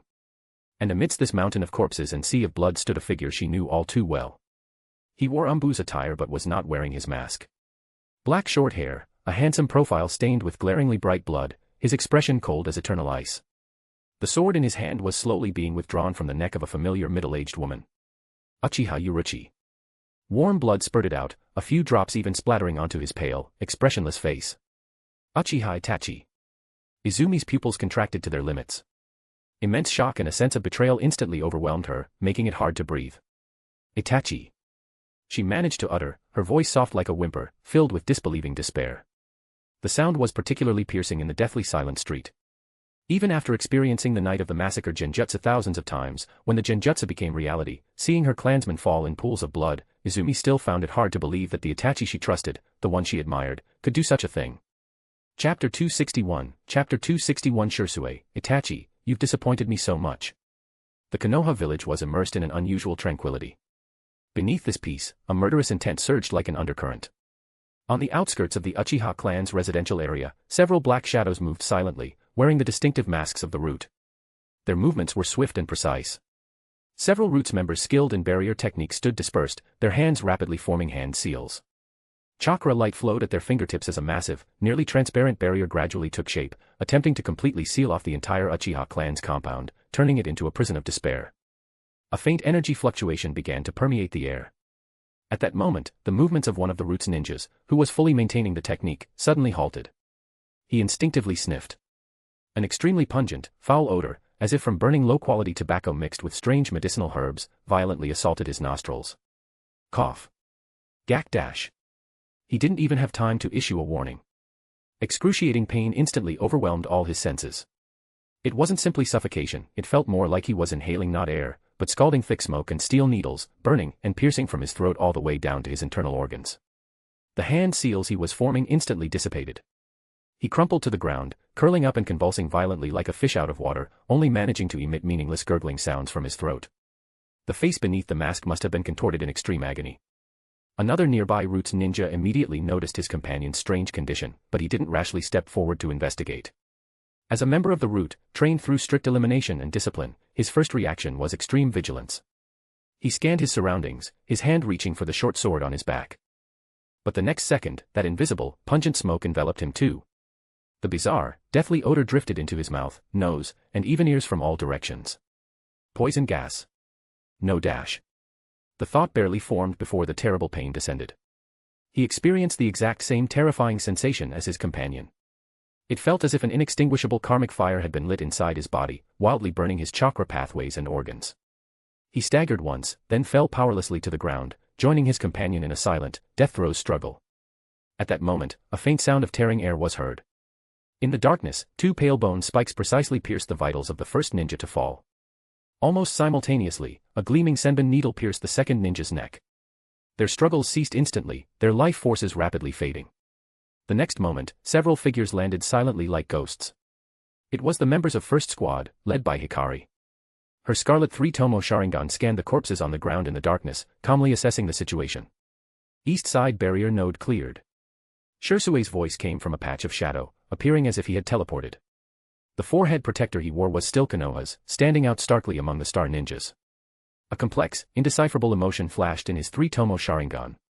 He had once belonged here, but now, he returned in a different capacity. West side also resolved. Oya's hero and stepped out from another direction. At that time, from under the masks of the two now-dead Roots ninjas, two streams of condensed, lingering smoke drifted out. This smoke, as if possessing life, twisted and gathered in the air, finally forming into two human figures, one tall and one short. "My lord, mission accomplished," Gata and Yukimi reported after dispelling their smoke form. Oya's hero and looked at Gata and Yukimi, who had just materialized, and clicked his tongue with interest. Tisk Tsk, the Iburi clan's Kekiigenkai, killing without a trace, truly hard to defend against. Impressive, impressive. The Iburi clan. Shisui, witnessing this ability for the first time, couldn't help but show deep wariness in his eyes. Their Kekiigenkai allowed them to transform their bodies into smoke and enter others' bodies through any orifice. This method of killing without a trace was indeed daunting. Even Minato and Kushina, who had secretly followed and were hidden further back in the shadows, exchanged surprised glances. Minato nodded slightly and whispered, transforming the body into smoke, directly invading and destroying the enemy's internals. This technique is somewhat similar to the Hozuki clan's hydrification technique. Kushina also lowered her voice in agreement. "It reminds me of the poison gas of Hanzo the salamander you mentioned before. It leaves one with no way to defend." Orochimaru, who was manipulating the reanimated bodies of Hashirama and Tobirama from a distance behind the group, had a glint of satisfaction pass through his golden serpentine eyes. He had once been the Iburi clan's benefactor, though they later became enemies. However, due to the men called Shura, he had intervened to help the Iburi clan resolve the fatal flaw of their Kekiigenkai, its instability and tendency to leave them unable to regain human form after transforming into smoke. The scene before him was undoubtedly the best validation of his research results. He licked his lips and smiled silently, as if admiring a perfect work of art. Suddenly, the air in the area seemed to freeze for an instant. A figure appeared out of nowhere, as if he had always been standing there, merely peeled out of the shadows. Menma wore a wide black robe, his face covered by a white three-eyed fox mask. The three-eye holes emanated an air of indifference. His appearance immediately caused everyone present, including Gata and Yukimi who had just materialized, to kneel on one knee in unison, showing reverence and obedience. "You're here," Hikari reported softly, her voice clear and concise. "Uzumaki Cannon, leading second squad, has proceeded towards the Hyuga clan's compound as planned for diversion.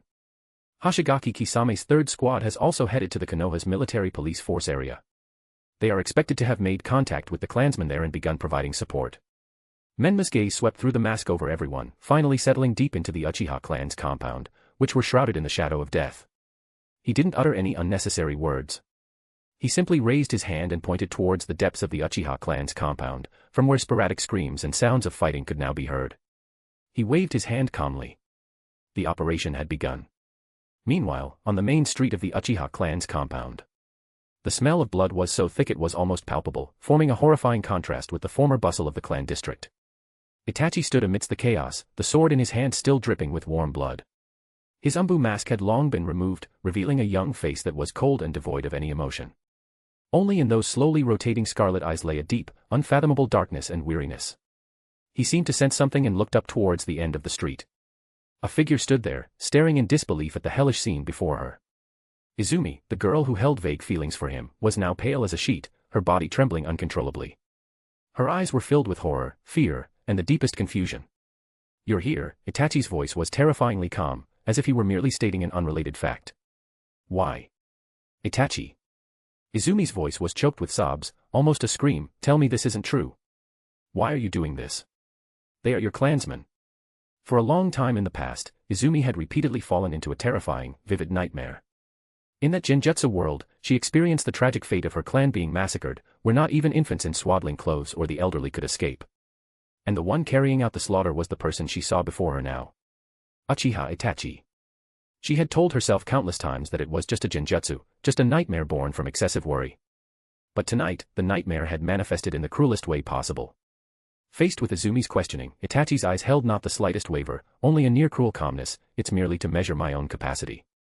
A clan filled with such hatred and narrow-mindedness has no value in continuing to exist." These words, like a final death knell, shattered the last bit of hope in Izumi's heart. The countless experiences of pain, struggle, and battle she had undergone in the genjutsu world, the combat experience forcibly instilled in her, and her understanding of the men before her, all overwhelmed her pure fear at this moment. Her three-tomo Sharingan spun wildly. 2 lines of bloody tears streamed down her cheeks, not tears of sorrow, but a manifestation of her ocular power being pushed to its limit. If you are truly such a person." Izumi's voice trembled, the 3 tomos in her eyes spinning madly, 2 lines of bloody tears tracing paths down her cheeks. "Then consider me, Uchiha Izumi, to have misjudged you for my entire life." Before the words fully faded, her figure shot forward. A kunai cut through the air, aimed directly at Itachi's vitals. A fierce battle erupted instantly. Itachi raised his sword to block. The sound of metal clashing was especially piercing on the deathly silent street. Itachi had originally thought he could easily subdue Izumi. After all, after graduating, Izumi had chosen the relatively comfortable internal village work, and was only a genin. However, the moment they crossed blows, he immediately felt immense pressure.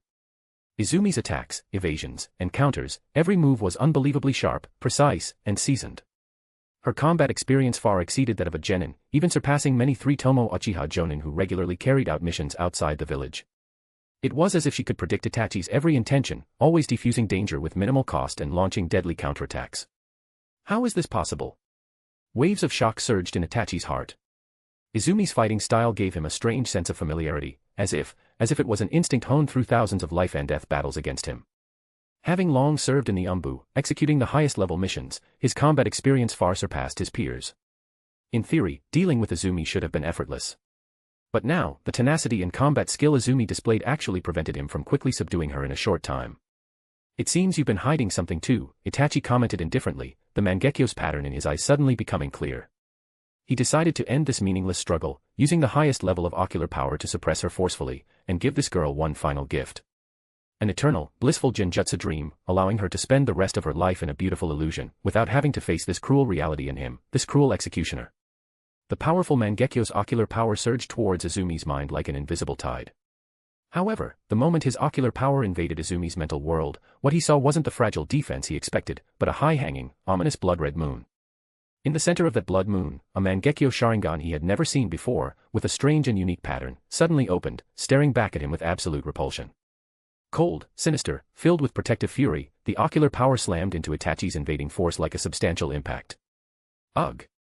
In reality, Itachi groaned as if struck, a sharp pain shooting through his eyes. 2 streams of blood instantly welled up from the corners of his eyes. His spiritual energy and ocular power had been forcibly expelled and rebounded. What? In the real world, Itachi grunted, his body shuddering slightly. The intense pain in his eyes made it difficult for him to maintain his composure. 2 trails of blood flowed from the corners of his eyes, a backlash caused by his ocular power being forcibly interfered with and even reflected back. He stared in disbelief at Izumi, who still stood her ground, though pale, panting, and in pain, yet not trapped in a genjutsu. And at that moment, another figure appeared silently beside Izumi, a hand gently supporting the nearly exhausted girl. Itachi looked up, his Mangekyo Sharingan's gaze meeting that figure. The leader of the Uchiha clan, Uchiha Fugaku. Fugaku's Mangekyo Sharingan held a heavy gaze as it swept over the corpses of clansmen littering the street, finally settling on his son's blood-stained face and sword. He then looked at the terrified girl leaning against him for support, and let out a deep, heavy sigh. That sigh contained too much unspeakable disappointment, pain, and helplessness. "Is this your final choice, Itachi?" Fugaku's voice was low and hoarse. Itachi quickly suppressed the storm in his heart, forcing himself to regain calm. He wiped the blood from the corners of his eyes, his voice still steady. "I'm sorry, father. I cannot agree with the future brought by the path you foresaw." Instantly, Itachi's Mangekyo spun again. He transmitted directly to Fugaku, through Genjutsu, the tragic outcome he had deduced based on his observations and deductions from his time undercover in the ANBU, that if the Uchiha launched a coup, Konoha's higher-ups were actually well prepared, numerous clans would unite to suppress them, the Uchiha would be completely slaughtered, and even Sasuke would not be spared. Fugaku's body swayed slightly, his face turning even paler. "So, that's why you repeatedly confirmed with me before, whether I had secretly contacted Uchiha Hikari of the Land of Stars, to ensure that this rebellion would not have any external interference, thus allowing the Konoha's higher-ups to perfectly execute the cleanup dash." Fugaku's voice held a hint of mockery, but it soon turned into powerlessness. He closed his eyes, and when he reopened them a moment later, there was understanding and an even deeper sorrow in them. "It was for Sasuke, wasn't it dash?" Itachi was silent for a moment, then nodded with difficulty. "This is the best dash." "The best?" Fugaku interrupted him, his eyes filled with sorrow. "You are wrong, Itachi. And I'm sorry." Itachi was taken aback, a sense of extreme foreboding rising in his heart. Could it be that father I indeed never took the initiative to contact Uchiha Hikari, or that Shura? Just as a sliver of doubt arose in Itachi's heart, Fugaku's next words plunged him into an ice cellar. "However, when they secretly visited last time, they made a prophecy to me dash." Fugaku's gaze sharpened, staring directly at Itachi. "The Uchiha clan is destined to walk the path of self-destruction, to die by the hands of one of their own, who shares the same bloodline. When that time comes, she and Shura will come to take all the survivors away from this long-rotten Konoha village, to seek the Uchiha clan's true, bright future." At that moment, a figure landed lightly beside Izumi, reaching out to support her as she swayed, on the verge of collapse from both mental and physical exhaustion. When Izumi's blurry vision recognized the person's profile, her nerves, which had been stretched taut and on the verge of breaking, finally relaxed. An overwhelming sense of relief washed over her. Her head lolled to the side, and she fell completely unconscious. That person gently laid Izumi flat on the ground, then slowly stood up. "Itachi, you've disappointed me so much." "Shisui." The familiar voice rang out. When Itachi clearly saw the speaker's face, his expression showed a look of near-crushing shock and disbelief for the first time. Itachi's pupils contracted violently, and he whispered in disbelief, "Impossible, you dash. Shisui has been missing for over a year, long presumed dead, as his body never found." Shisui, back from the dead, the forehead protector of Konoha still worn on his brow. The eyes that should have been lost now shone clearly with the three-tomo Sharingan, filled with disappointment, staring fixedly at Itachi. "So it was he who saved you," Fugaku said, looking at Shisui, his tone complex, as if he had expected this all along. His gaze didn't linger on Shisui for too long, but turned towards the wall of a nearby street. At some point, several figures were already standing silently there. The two leaders stood side by side. It was the mysterious Shura in black robes and the white three-eyed fox mask, and the stern-faced Hikari. Beside them, Oya's hero En, Gata, Kimimaro, Haku, Yukimi, and others were lined up. All wore the uniform of the Star Ninjas, with the Land of Stars forehead protectors tied on their heads, looking down coldly at the human tragedy unfolding below. And in the shadows further away, unnoticed, Minato let out an almost inaudible sigh. Kushina bit her lip tightly, her eyes filled with sympathy for the Uchiha's plight and anger at the decisions of the Konoha's higher-ups. "First Hokage-sama, second Hokage-sama, please look." In an even more concealed corner, Orochimaru was quietly introducing the scene to the two figures in white robes and hoods beside him, his tone full of malicious pleasure. "This is the latest fruit borne by Konoha under the illumination of your will of fire, a satisfying mutual slaughter among clansmen." As if the stimulation wasn't enough, Orochimaru added softly, like the whisper of a devil, "By my estimate, the direct ANBU led by the third Hokage should be arriving at the scene soon to clean up the mess, right?" Hashirama and Tobirama, who had just had some of their restrictions lifted and regained a portion of their consciousness, looked up and saw the hellish scene on the street below, countless Uchiha corpses strewn about, the tragedy of brothers killing each other playing out before their eyes. Hashirama's pupils trembled violently, his face showing an expression of disbelief. Tobirama watched coldly from below, especially focusing on Itachi, Shisui, and Hikari on the wall, a sharp, thoughtful light gleaming in his eyes. On the wall, Menma's gaze penetrated through the mask, coldly falling upon Itachi, who stood below holding a blood-stained sword. The air in the entire Uchiha clan's compound seemed to freeze solid due to the intervention and standoff of this force. Chapter 262, Chapter 262 The Uchiha Clan Rebels. Execute on sight. The Konoha's military police force headquarters, once a symbol of Uchiha pride and authority, had been transformed into a scene of bloody carnage. Shattered windows, overturned desks and chairs, and walls stained with large splashes of blood surrounded the still forms of the Uchiha elite, lying motionless on the floor. A mysterious figure wearing an orange and red tiger-striped spiral mask moved through the wide main hall of the headquarters like the Grim Reaper himself. Every swing of the long sword in his hand sent a spray of crimson into the air. Using the Kamui's intangibility power granted by his right eye's Mangekyo Sharingan, the attacks of the Uchiha ninjas, whether roaring fire release ninjutsu, precisely thrown weapons, or even point-blank kunai strikes, passed straight through him as if he were made of air, leaving him completely unharmed. Yet each time he solidified, another Uchiha ninja fell. Damn it. His ability is too strange. All our attacks are useless. Captain Yashiro, look out. Screams of pain, furious shouts, and the sounds of exploding jutsu filled the air. Yashiro, Inabi, and the other Uchiha elite jonin were now drenched in blood and covered in wounds. They fought back desperately, trying to find a weakness in the masked man's defenses, but his nearly perfect intangibility made their efforts seem futile and hopeless. A monster. What is he? Yashiro gasped, clutching a heavily bleeding wound on his stomach as he leaned against a broken section of the front counter, his eyes wide with shock. Next to him, Tekka was already a cold corpse, a chain piercing straight through his chest. Yashiro could barely believe it, over a dozen Uchiha jonin, and they couldn't stop one man. His comrades fell around him one by one. The once powerful elite of the military police force now seemed like helpless lambs led to slaughter. As he watched these formerly proud Uchiha elites struggle and fall beneath his blade, even though he knew many of them personally, a cold, cruel satisfaction shone in the single eye visible behind Obito's mask. Night has fallen. Fade away quietly, he thought, preparing to launch his next lethal assault and finish off the remaining leaders, putting a final end to this cleansing. Boom dash. The massive windows on one side of the building suddenly exploded inward. Shards of glass rained down like a storm. Pale moonlight streamed through the broken windows, illuminating several figures who had just burst into the hall. Moving with the agility of hunting panthers, the newcomers charged into the room through the shattered opening. The one leading them was exceptionally tall and muscular, with strange blue-gray skin, sharp, shark-like teeth, and facial markings resembling gills. On his back, he carried a massive weapon, nearly as tall as he was, wrapped tightly in bandages, the same Hada. Behind him were several other ninjas, all wearing animal masks and the standard flak jackets of the Star Ninja. They moved with swift, silent precision, like well-trained nocturnal predators. Obito stopped immediately, his single eye staring through the hole in his mask, his gaze locked on Kisame, or more precisely, on the large sword radiating a thick, bloody stench from the other man's back. Hoshigaki Kisame. And the same Hada. Old memories flashed through Obito's mind. Years ago, while secretly controlling the fourth Mizukage, Yagura, he had ordered 3 of the famous 7 ninja swordsmen of the mist, Biwa Juzo, Hozuki Mangetsu, and Suikeisen Fuguki, to intercept and kill the infiltrating Shura. The result of that battle had been a disaster. Juzo and Fuguki were killed on the spot, and their famous swords, the Kubikurabocho and the same Hada, were taken by Shura. Only Mangetsu escaped, wounded. Now, the same Hada, which should have been in Shura's possession, was strapped to the back of Kisame, an S-rank missing nin from Kirigakure. And Kisame was wearing a Star Ninja's attire. Star Ninjas. Shura's people. Obito's mind raced, pieces clicking into place. A cold chill ran down his spine. Why are they here? Has the extermination plan been leaked? Shura and that Uchiha Hikari, they must be close by. Even as he stood frozen in shock, the Star Ninjas launched their attack. Blood Dragon Ascension.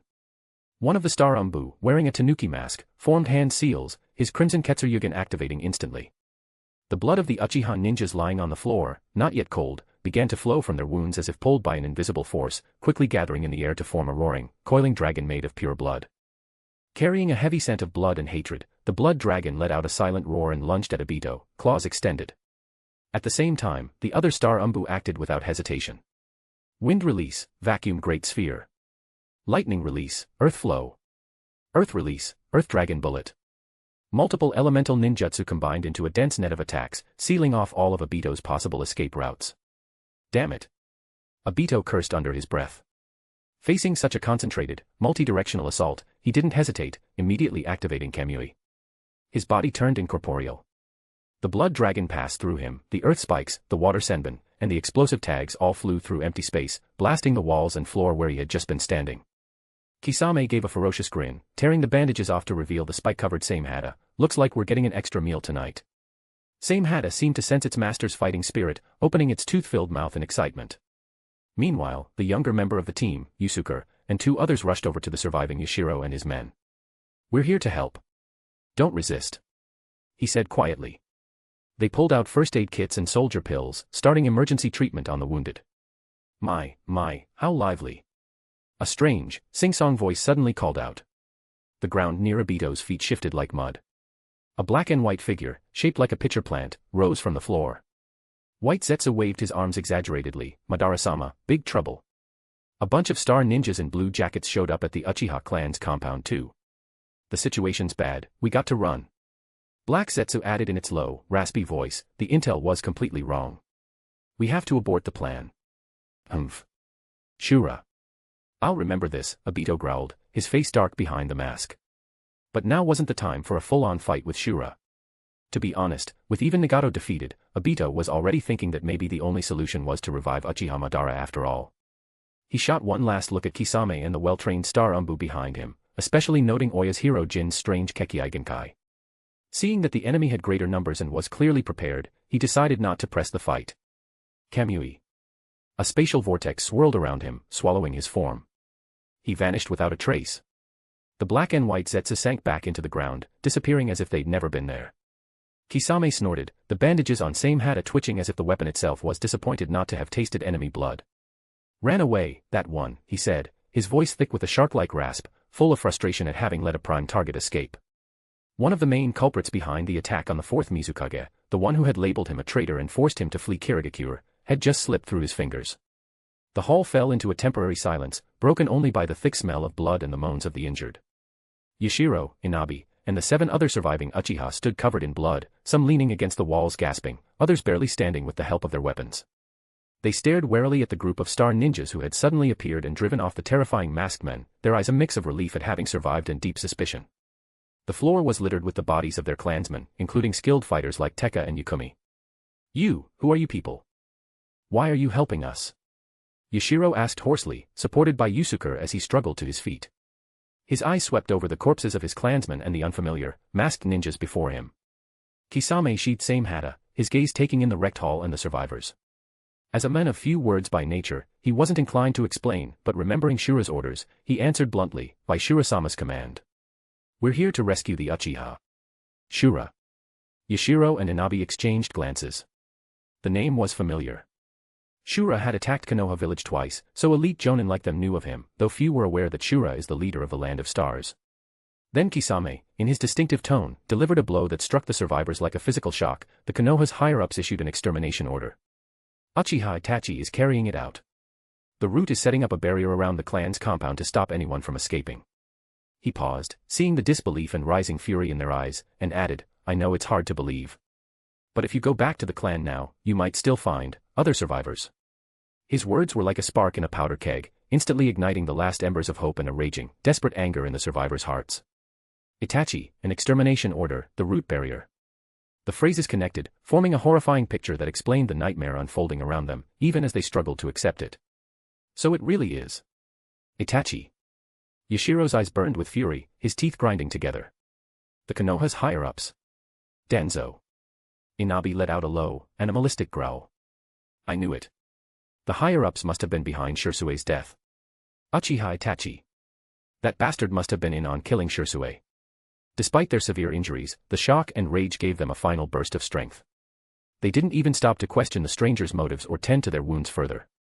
The 7 survivors looked at one another, seeing the same grim determination and a fragile spark of hope in each other's eyes. "Let's go. Back to the clan." Yashiro roared, forcing himself through the pain as he charged toward the clan grounds, his body protesting every step. Inabi and the others followed, their movements unsteady but their resolve firm as they disappeared into the night. Watching them go, Kisame gestured to the animal-masked ANBU behind him, "Move out. Take everything of value. Preserve the bodies too. Don't leave anything behind." "Yes, sir." The star ANBU sprang into action with practiced efficiency. Some unrolled special storage scrolls, sealing the Uchiha corpses one by one. Others broke into the police force's records room, gathering files, scrolls, and entire cabinets. The rest took up defensive positions at the broken windows and doors, watching for any other Konoha's ninjas. As Yashiro, Inabi, and the others stumbled out of the police headquarters and onto the street leading to the clan district, they ran straight into another group of ninjas standing ready for a fight. At their head was the commander of the Konoha's ANBU, Sarutobi Hiruzen's eldest son, Sarutobi Shinsuke. He wore a wild boar mask, but the shock and confusion in his eyes were plain to see. Behind him stood a mixed group of root and regular ANBU. Shinsuke's mind raced. What's going on? We had a team watching the police headquarters. How did these Uchiha get out? Where's the agent who was supposed to be handling the cleanup? According to the plan, the Uchiha elites inside should have been dealt with by now. The two groups faced each other. No words were exchanged. Hatred, fear, misunderstanding, and the standing orders to kill instantly erupted into violence. Fire release, great fire dragon technique. Inabi's eyes were bloodshot. Ignoring his injuries, he unleashed a massive fire dragon. Wind release, great breakthrough. An ANBU's member countered immediately. Boom. A huge explosion tore through the street, flames leaping into the sky and lighting up Konoha Village's quiet night. More explosive tags detonated. The sounds of clashing weapons, the roar of ninjutsu, angry shouts, and screams of pain merged into a single chaotic uproar. Konoha's ANBU base, main hall. The cold moonlight shone down on the wide plaza. Dozens of ninjas in standard ANBU's uniforms and animal masks stood in neat rows, a palpable sense of grim purpose hanging in the air. They were a mix of the Hokage's personal ANBU and elite operatives from Danzo's route. Hatake, as one of the ANBU captains, stood silently in formation with Tenzo. His face was hidden behind a white cat mask. His visible right eye scanned the surroundings cautiously. He, too, was uneasy about the reason for this sudden emergency assembly. At the front of the plaza, the third Hokage, Sarutobi Hiruzen, stood in full dark combat gear, helmet on, gripping the adamantine staff. His expression was solemn. Danzo stood slightly behind him, leaning on his cane, his single eye gleaming with a dark intensity. Aside from the 12 elite ninjas sent to seal the Uchiha clan's compound and monitor the police headquarters, this gathering represented almost the entire combined strength of the ANBU and route, over 60 highly skilled operatives. Their orders were to stand by to handle any emergencies, though no one knew what those might be. Hiruzen gazed toward the Uchiha clan's compound, his brow furrowed as if mentally counting the seconds. Itachi has improved quickly, but Fugaku is the clan's head, experienced and cunning, they must have engaged by now, he thought, planning to lead his forces in under the banner of rescue or quelling a rebellion once the Uchiha were sufficiently weakened and in disarray. If he could save a portion of the Uchiha clan, it would both neutralize their threat and allow him to play the merciful Hokage, winning public support. Danzo, however, had very different calculations running through his mind. His greedy eyes were fixed on the Uchiha clan's compound, and on the precious Sharingan possessed by its inhabitants. That traitor Orochimaru, his research notes were too incomplete. My new scientists are making slow progress. And I lost a valuable 3-tomo Sharingan with Shisui. Danzo's heart burned with impatience and avarice. I must use this chance to replenish my stock. Fugaku's eyes, and all those other 3-tomo Sharingan. To extend the duration of his Izanagi and gain more power, the Sharingan were treasures he absolutely had to acquire. Each lost in their own thoughts, the leaders and their forces stood in tense silence. Suddenly. Boom dash. A deafening explosion, accompanied by a pillar of fire, erupted from the direction of the Uchiha clan's compound. The shockwave was strong enough to be felt even at the ANBU base. Every ANBU and root member instantly snapped to attention, their eyes turning as one toward the source of the blast. Kakashi's frown deepened beneath his mask. Both Hiruzen and Danzo straightened up, their focus sharpening. It's coming from the Uchiha clan's compound. Hiruzen declared, his face a mask of appropriate concern and gravity. Has the situation changed? Is Itachi in trouble, or is the Uchiha resistance stronger than we anticipated? Danzo felt a surge of satisfaction but kept his expression neutral. Hiruzen, we mustn't delay. We have to move in now. We can't let this chaos spread to the rest of the village. Right. Hiruzen nodded firmly, raising his adamantine staff high. His voice rang out, clear and commanding, across the plaza, all ANBU and root forces, hear me. The Uchiha clan has rebelled.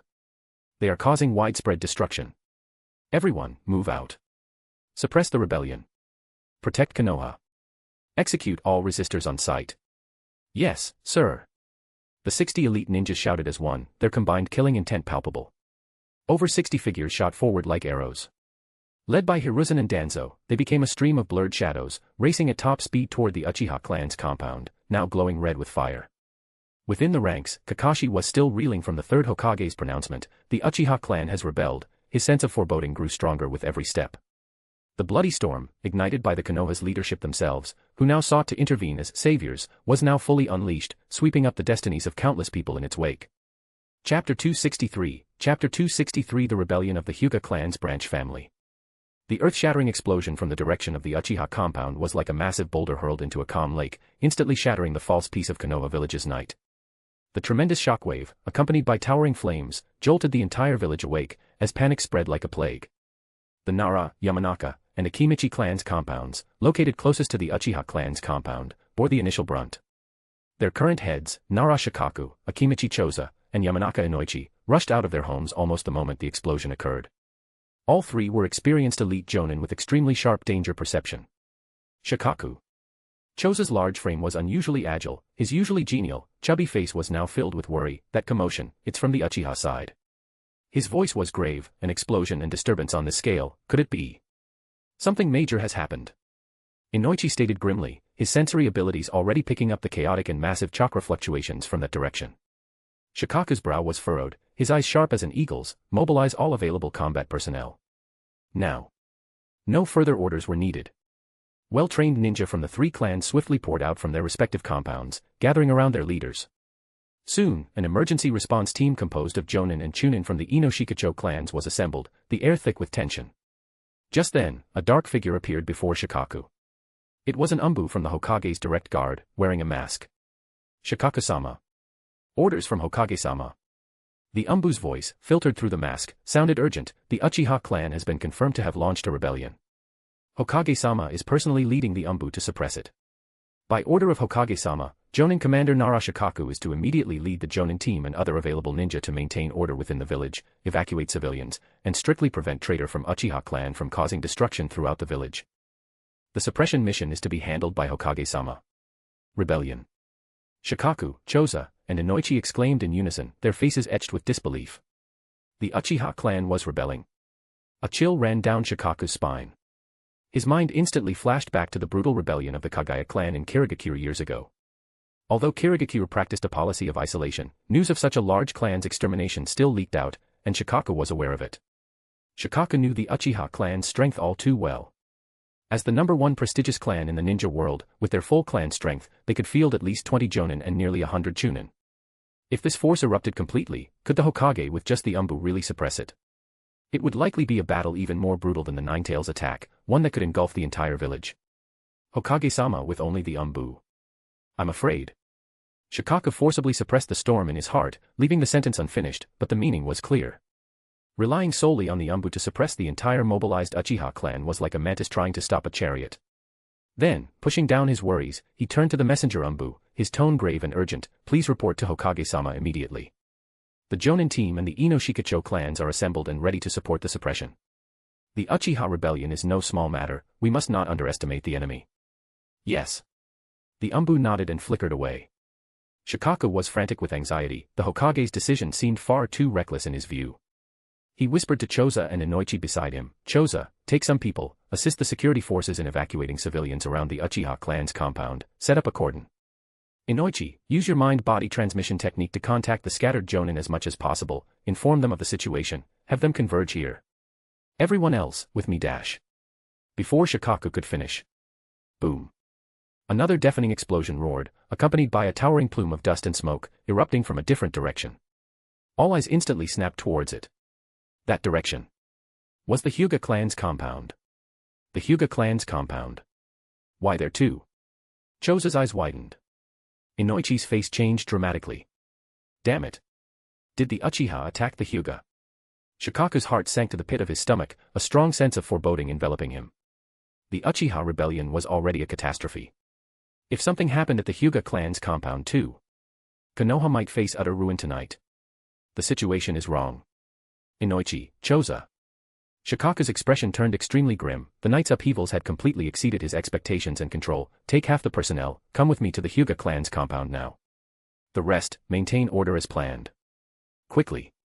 Without any hesitation, led by Shikaku, with Choza and Inoichi close behind, a rapid response force of over 10 of Konoha's top jonin, including Nara ANBU, Nara Suzaku, Yamanaka Mitsu, the Inuzuka clan's head, Inuzuka Tsum, Akimichi clan's elite, Akimichi Tadu, and Jonin like Mimura Hamaki and Shirakumo Hayama, shot towards the Hyuga clan's compound like arrows from a bow at top speed. They had to find out what was happening there. Hyuga clan's compound. The epicenter of the explosion was shrouded in smoke, the acrid smell of burning mingling with the metallic tang of blood. The explosion had destroyed an elegantly decorated courtyard belonging to a Hyuga clan's main family's elder. Hizashi, having activated his Byakugan, was the first to rush to the scene as the smoke settled. His vision pierced through the dust. He saw the main family's elder lying amidst the wreckage, his chest pierced completely through by some sharp object, his noble clan robes stained crimson with blood. He was already dead. Third elder. Hizashi was shocked internally, quickly moving forward to check, confirming the men had no life left. Hizashi-sama. What happened? Where is the enemy? At that moment, chaotic footsteps and shouts approached as a large number of Hyuga clan's ninjas, alerted by the explosion, rushed to the scene. Among them were Hizashi, along with several branch families Jonin he led, and even the small figure of Niji. Hayashi's gaze lingered on Niji for a moment, a flicker of doubt crossing his mind. Why was Niji brought to such a dangerous place? But the situation was urgent, and he didn't dwell on it. Simultaneously, 3 other main family's elders, having heard the news, arrived on the scene. Though they had lost their eyes, they possessed perception abilities similar to mind's eye. Learning of their colleague's brutal death, they were both shocked and furious. Hizashi. Was it that Shura attacking us again? Daring to attack the Hyuga clan's main family once more. The pain Shura had brought the Hyuga clan years ago by attacking their compound twice and stealing the eyes of 4 of their elders was still etched deeply in their memory. Hizashi stood up, his gaze sweeping over the assembled crowd, including Hizashi and the others. When I arrived, the elder was already. The enemy is gone. Everyone, be careful. His words were cut off. A sudden, drastic change occurred. Hizashi, standing beside Hizashi, seemingly also on alert, struck without the slightest warning. His right palm, condensed with highly concentrated chakra, shot towards Hayashi's completely unguarded back with a sharp sound of tearing air. Bang! Caught completely off guard, Hizashi felt a tremendous force smash into his back, his protective chakra dispersing instantly. He was sent flying forward like a kite with its string cut, crashing heavily into a ruined wall. A sweet taste rose in his throat, and he violently spat out a mouthful of blood. Hizashi-sama. What are you doing? This sudden betrayal stunned everyone present, including the ordinary guards from branch family. They couldn't believe their eyes. However, Hizashi's betrayal was only the beginning. At the same moment Hizashi was sent flying, the several branch families Jonin behind Hizashi, like Hyuga Tetsu, Hyuga Takuma, and the others, who were already prepared, sprang into action as if receiving a signal. Tetsu and Takuma, coordinating flawlessly, pounced like phantoms towards the 3 shocked and furious main family's elders. Their target was clear: kill. You. One elder exclaimed, both shocked and angry, trying to form hand seals to resist, but how could he, caught off guard, block the assault of 2 Jonin who had long planned this? Traitors. Another elder roared, attempting to activate the most fatal seal for the branch family, the caged bird, cursed seal. He formed hand seal, chakra surging. However, what happened next made his soul nearly flee in terror. The caged bird mark on the foreheads of Tetsu and Takuma, which should have responded to the summoning and inflicted excruciating pain, showed no reaction whatsoever. It's as if they had never existed. Impossible. The elder was horrified, a despair that even his empty eye sockets couldn't hide. Thud. In that moment of stunned disbelief, Tetsu's palm, sharp as the finest kunai, precisely pierced this elder's heart. Crack. Beside him, another elder was struck in a vital point by Takuma's palm, vomiting blood as he was sent flying backwards. The third elder reacted slightly faster, narrowly avoiding a fatal blow, but was then struck hard in the ribs by a gentle fist strike from Niji, the 8-year-old child with icy cold eyes. A clear sound of breaking bone echoed, and the elder screamed as he staggered back, his voice filled with utter horror. Niji didn't pause, his movements without the slightest hesitation. Like the coldest hunter, he closed in again, his small palm carrying fierce chakra, and slammed it down hard towards the elder's crown. Stop. Hizashi struggled to his feet from the rubble, witnessing this brutal scene, his eyes cracking with fury. He watched helplessly as 3 esteemed main family's elders were slaughtered before his eyes in the span of a few seconds by branch family's ninjas he once considered comrades. One of them was even killed by his own nephew. Hyuga Hizashi. Hayashi's voice was hoarse and distorted with rage and pain. He stared fixedly at the betrayer, his own twin brother. What are you doing? In the smoke and blood-filled courtyard, Hizashi slowly turned to face the nearly hysterical Hizashi. What am I doing? His voice was calm, yet carried decades of suppressed humiliation and resolve. Isn't it obvious enough? Of course, it's to end this humiliation that has lasted for centuries. Hizashi's voice was icy, echoing clearly in the deathly quiet courtyard. My dear brother. Under the horrified gazes of Hizashi and all the still uncomprehending branch family guards, Hizashi slowly raised his hand and tore off the forehead protector from his brow. Following suit, Tetsu, Takuma, and the other rebels did the same. Niji, who had just killed a main family's elder and returned to his father's side, also removed the cloth strip that had once covered his caged bird. Smooth foreheads. Devoid of any mark. The caged bird cursed seal that had bound them, tormented them, made them slaves for generations, the symbols of the branch family's humiliation, had all vanished. This is impossible. Hizashi cried out involuntarily, his body trembling slightly from the immense shock. The cursed seal disappeared. How did they do it? The surrounding branch family guards fell into complete chaos and extreme astonishment. They looked at Hizashi and the other smooth foreheads, then at the indelible green marks on their own brows. An unprecedented emotion sprouted wildly in their hearts. Was it longing? Envy? Or despair? After a brief, dead silence, came utter madness. Capture the traitors. Protect the clan head. The loyal branch family guards who had regained their senses roared, though equally shocked inside. The long-standing authority of the main family and the latent threat of the curse mark drove them to instinctively charge at Hizashi and the others.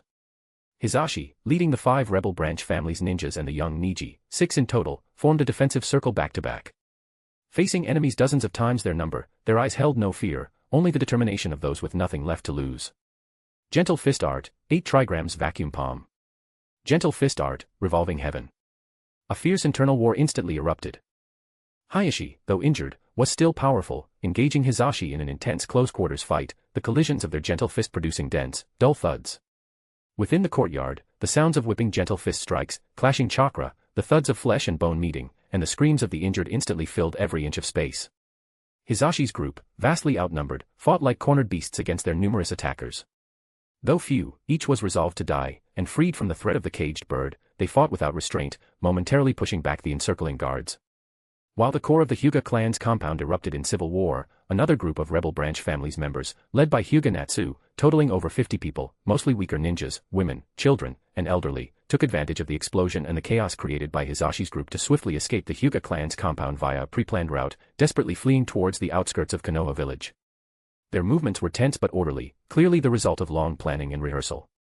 Soon, they met up in a secluded forest at the village's edge with the Star Ninja second squad, led by Kanon, who was waiting for them. Land of Stars, Uzumaki Kanon. Here by order of Shirasama to provide support. Kanon stepped forward, announcing loudly. Natsu, seeing the dazzling red hair and Star Ninja's forehead protector, gasped excitedly and quickly reported, Hizashi-sama, Niji-sama, and 5 other clansmen stayed behind to cover our escape, creating a larger distraction at the clan center to draw all attention. Kanon's delicate brows furrowed slightly upon hearing this. She quickly scanned the group of frightened yet determined Hyuga clan's members and made a swift decision. Hadarubi. Take 3 people, escort them to the border transmission point immediately. Ensure their safety. Hi. Hadarubi acknowledged without hesitation, selecting 3-star ninja and signaling for Natsu and the others to follow. Kanon then turned to Natsuhi, Chino, Shunji, and Hazuki, the rest of you, with me to support Hizashi and the others. Yes. Meanwhile, the Konoha's Jonin support force led by Shikaku arrived at the Hyuga clan's compound at top speed. However, when they charged in, what greeted them was not the expected enemy invasion, but a brutal, jaw-dropping internal conflict. Seeing the scene of civil war, so horrific it surpassed imagination, even these elite battle-hardened Jonin couldn't help but suck in a cold breath. The once solemn and dignified Hyuga clan's compound was now in shambles, littered with the bodies of main family's elders and their loyal guards. The Hyuga clan's head, Hizashi, was fighting fiercely, blood at the corner of his mouth, against his own twin brother, Hizashi. All around, a large number of branch family guards were besieging the mere 7 rebels led by Hizashi, which included the 8-year-old Niji, his eyes filled with grim determination. Though vastly outnumbered, the rebels fought with desperate courage, momentarily holding off the siege. This is a Hyuga clan civil war. Inoichi exclaimed. Has the caged bird failed? Choza stared at Hizashi and Niji's unmarked foreheads in disbelief. Shikaku's heart sank to the depths. The Uchiha rebellion wasn't quelled, and now the Hyuga were in civil war. Tonight, Konoha would likely suffer unprecedented damage. He immediately made a judgment. First, control the situation. Stop them. Capture the rebels. At his command, ANBU and Suzaku's shadow imitation techniques instantly unfolded, attempting to restrict Hizashi's group's movement. Inoichi prepared his mind destruction technique. Tsum and her Ninken coordinated to block escape routes. Choza and Tadu's massive frames stood like fortresses at the front. Jonin like Hamaki and Hayama swiftly spread out, their powerful chakra fluctuations locking onto the core of the battlefield. The addition of the Ino-Shikacho clans and the Konoha's Jonin instantly tilted the balance of the battle. Hizashi, Niji, and the others were heavily surrounded, their space to maneuver drastically compressed, the pressure skyrocketing. Hizashi pushed back a guard with a palm strike, his back pressing tightly against Niji's. He could feel his son's slightly rapid breathing and the firm will emanating from that small body. Niji, Hizashi's voice was a bit hoarse but exceptionally calm, are you afraid? Do you regret staying behind to cover the retreat? Niji's young face was smudged with dust and a trace of blood, but his Byakugan was clear and sharp, without a hint of wavering. He clenched his small fists tightly and shook his head firmly, his voice crisp and resolute. Never, even unto death. Father. Just as Shikaku, his expression grave, prepared to order the capture of these traitors and inquire about the details from the injured Hayashi. Adamantine sealing chains. A clear, authoritative female shout, like a clap of thunder, cut through the battlefield's din.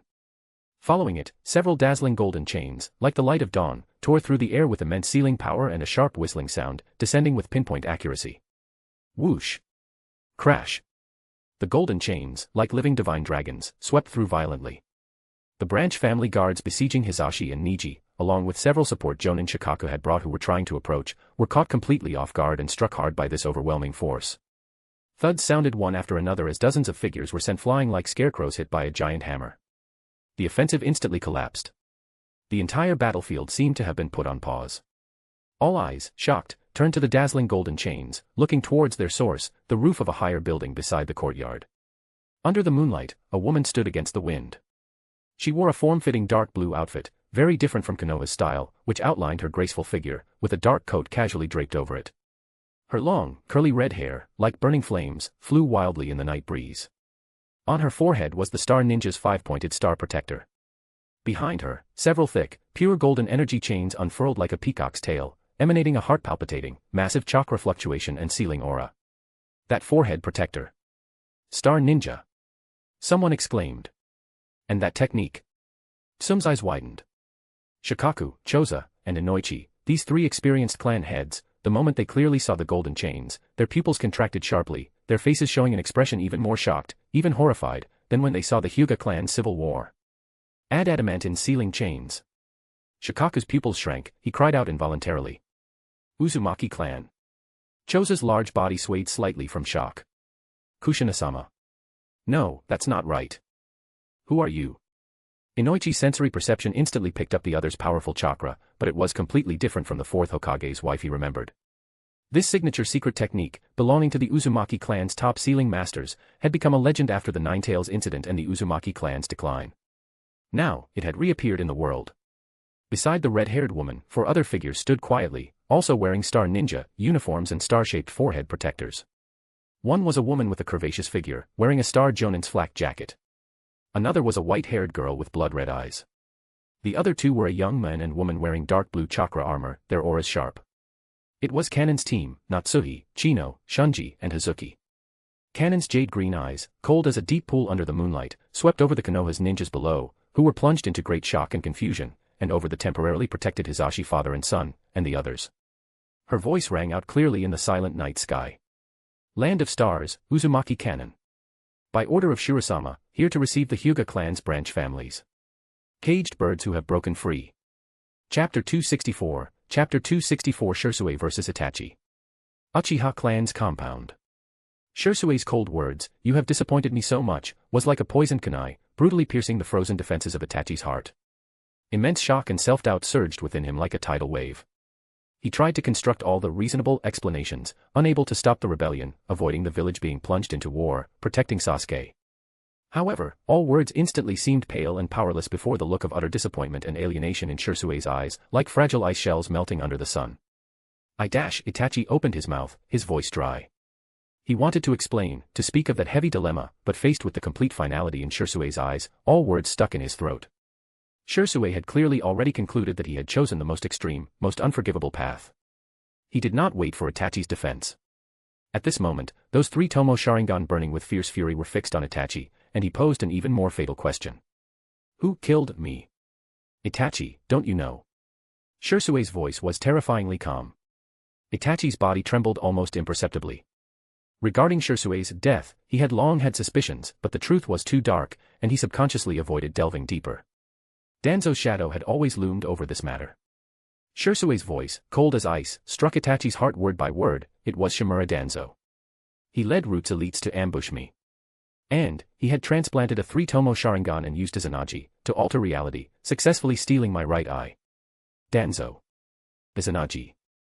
The combination of these words sketched a truth that sent a bone-chilling cold through Itachi. A Konoha's elder advisor, the leader of Root, had used such underhanded, despicable means to steal the Uchiha's power to harm an Uchiha genius. This clashed violently and tore at the image of the village he knew and wanted to protect. On the high wall, Menma, wearing the white three-eyed fox mask, coldly observed the tragedy of brothers turning against each other below. He did not linger much, his voice calm and unwavering as he issued orders. Kimimaro, Haku, proceed according to plan, search for surviving Uchiha clan's members. Gata, Yukimi, collect the Sharingan. Be quick. Yes. The named star ninja immediately acknowledged. Oya's hero and Ketsuryugen swept over the bloody streets. Kimimaro and Haku followed closely behind. The three scattered swiftly like phantoms, delving deep into the compound.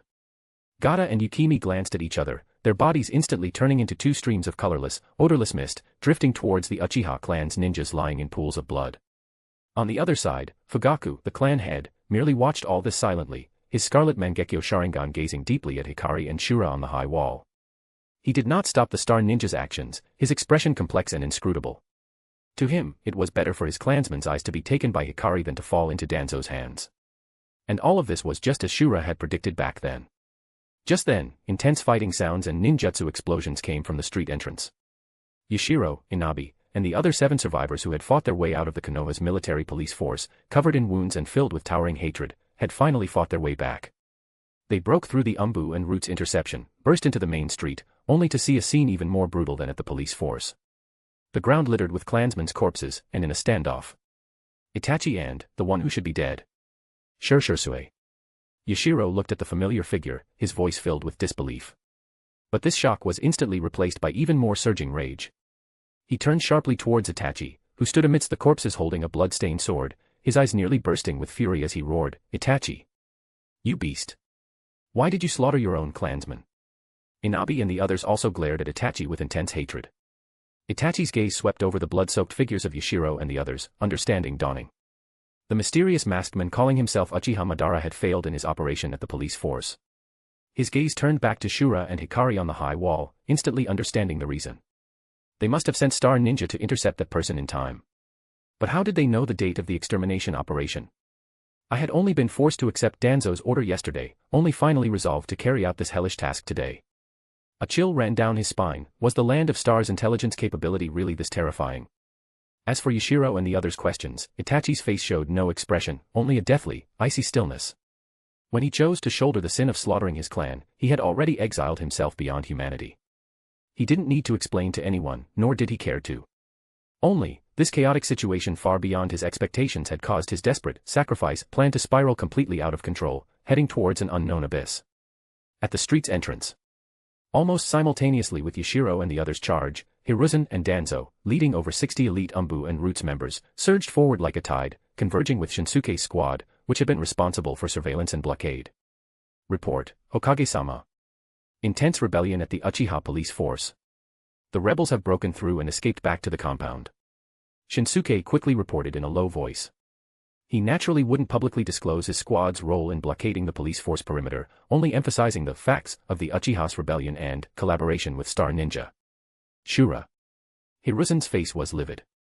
His gaze swept over the chaotic battlefield. When he saw the figure on the high wall wearing the white three-eyed fox mask and emanating an unfathomable aura, his pupils contracted sharply. What made his heart pound even more was the cold-faced Uchiha ninja next to Shura, who had activated her Mangekyo Sharingan. The one mentioned in Shisui's report. Uchiha Hikari. Danzo stared fixedly at the resurrected Shisui, his single eye flashing with shock, suspicion, and ruthlessness. He instantly understood the truth behind Shisui's disappearance. Shisui's disappearance back then must have been after his own attack, only to be rescued by Shura. Hiruzen, he immediately barked sharply. You see. Fugaku colluded with the Star Ninja as expected. He has let the wolf in through the door. Danzo immediately defined the situation. Uchiha Shisui was sent by him to contact the Land of Stars. This is all their carefully planned rebellion. Shura's appearance is the proof. Shisui is the contact. Hiruzen looked at Fugaku confronting his son on the street, then at the corpses littering the ground, and Shura and Hikari on the wall. His face was filled with pain and weariness. He also guessed that Shisui's disappearance was likely related to Danzo. As for what role Shura played behind the scenes, it no longer mattered. But things had come to this. Konoha and he had no way back. They had to nail the Uchiha to the pillar of shame as traitors to maintain the village's stability and justice. Hiruzen closed his eyes, took a deep breath, and when he opened them again, only the authority a Hokage must maintain and a cold resolve remained. He took a deep breath, raised the adamantine staff, his voice sorrowful yet carrying an unquestionable authority that echoed throughout the compound. All Konoha's ninja, hear my command. The Uchiha clan, in collusion with Hoshigakura's leader Shura, has brazenly launched a rebellion. The evidence is conclusive. ANBU. Root. Suppress the rebellion with full force. Show no mercy. Yes. A thunderous response rang out. Over 60 of Konoha's most elite assassination squad members instantly erupted with intense killing intent. Nonsense. Yashiro trembled with rage, his hair seemingly standing on end. It's you. It's the Konoha's higher-ups who ordered our massacre. It's you who want to exterminate our Uchiha clan. Fight them to the death. Avenge our dead clansmen. Inabi and the other surviving police forces ninjas let out grief-stricken roars. The battle instantly escalated. Yashiro, Inabi, and the other 7 wounded but furious Uchiha Jonin, like moths to a flame, with the resolve of those facing death, fiercely charged towards the vastly outnumbering ANBU and Root's forces. Simultaneously, from deep within the compound, some Uchiha clan's members who had previously avoided the slaughter or been saved by Star Ninja were also stirred by the roaring battle cries. They rushed out with angry shouts and joined the fray. Wind release, vacuum serial waves. Several Roots ninjas formed hand seals first, sharp wind blades cutting through the air like razors, sweeping towards the charging Yashiro and the others. Earth release, earth-style wall. Inabi slammed his hands on the ground, a massive earthen wall rising to block the wind blades. Fire release, great fire dragon technique. Yashiro roared angrily, a giant fire dragon roaring out, charging towards the ANBU crowd with an aura intent on incinerating everything. Water release, water formation wall. An ANBU captain reacted swiftly, a water barrier rising to collide violently with the fire dragon, producing a sizzling roar and billowing steam. Shadow imitation technique. A Nara ANBU's member attempted control, but was interrupted by precise kunai throws from a nearby Uchiha ninja. Fire release, Phoenix flower nail crimson. Several Uchiha Chunin coordinated, fireballs enveloping shuriken, creating a rain of fire. The entire Uchiha clan's compound was completely transformed into a bloody battlefield. Great fire dragons of fire release clashed and exploded against the ANBU's wind release vacuum waves. The roar of explosive tags was unceasing.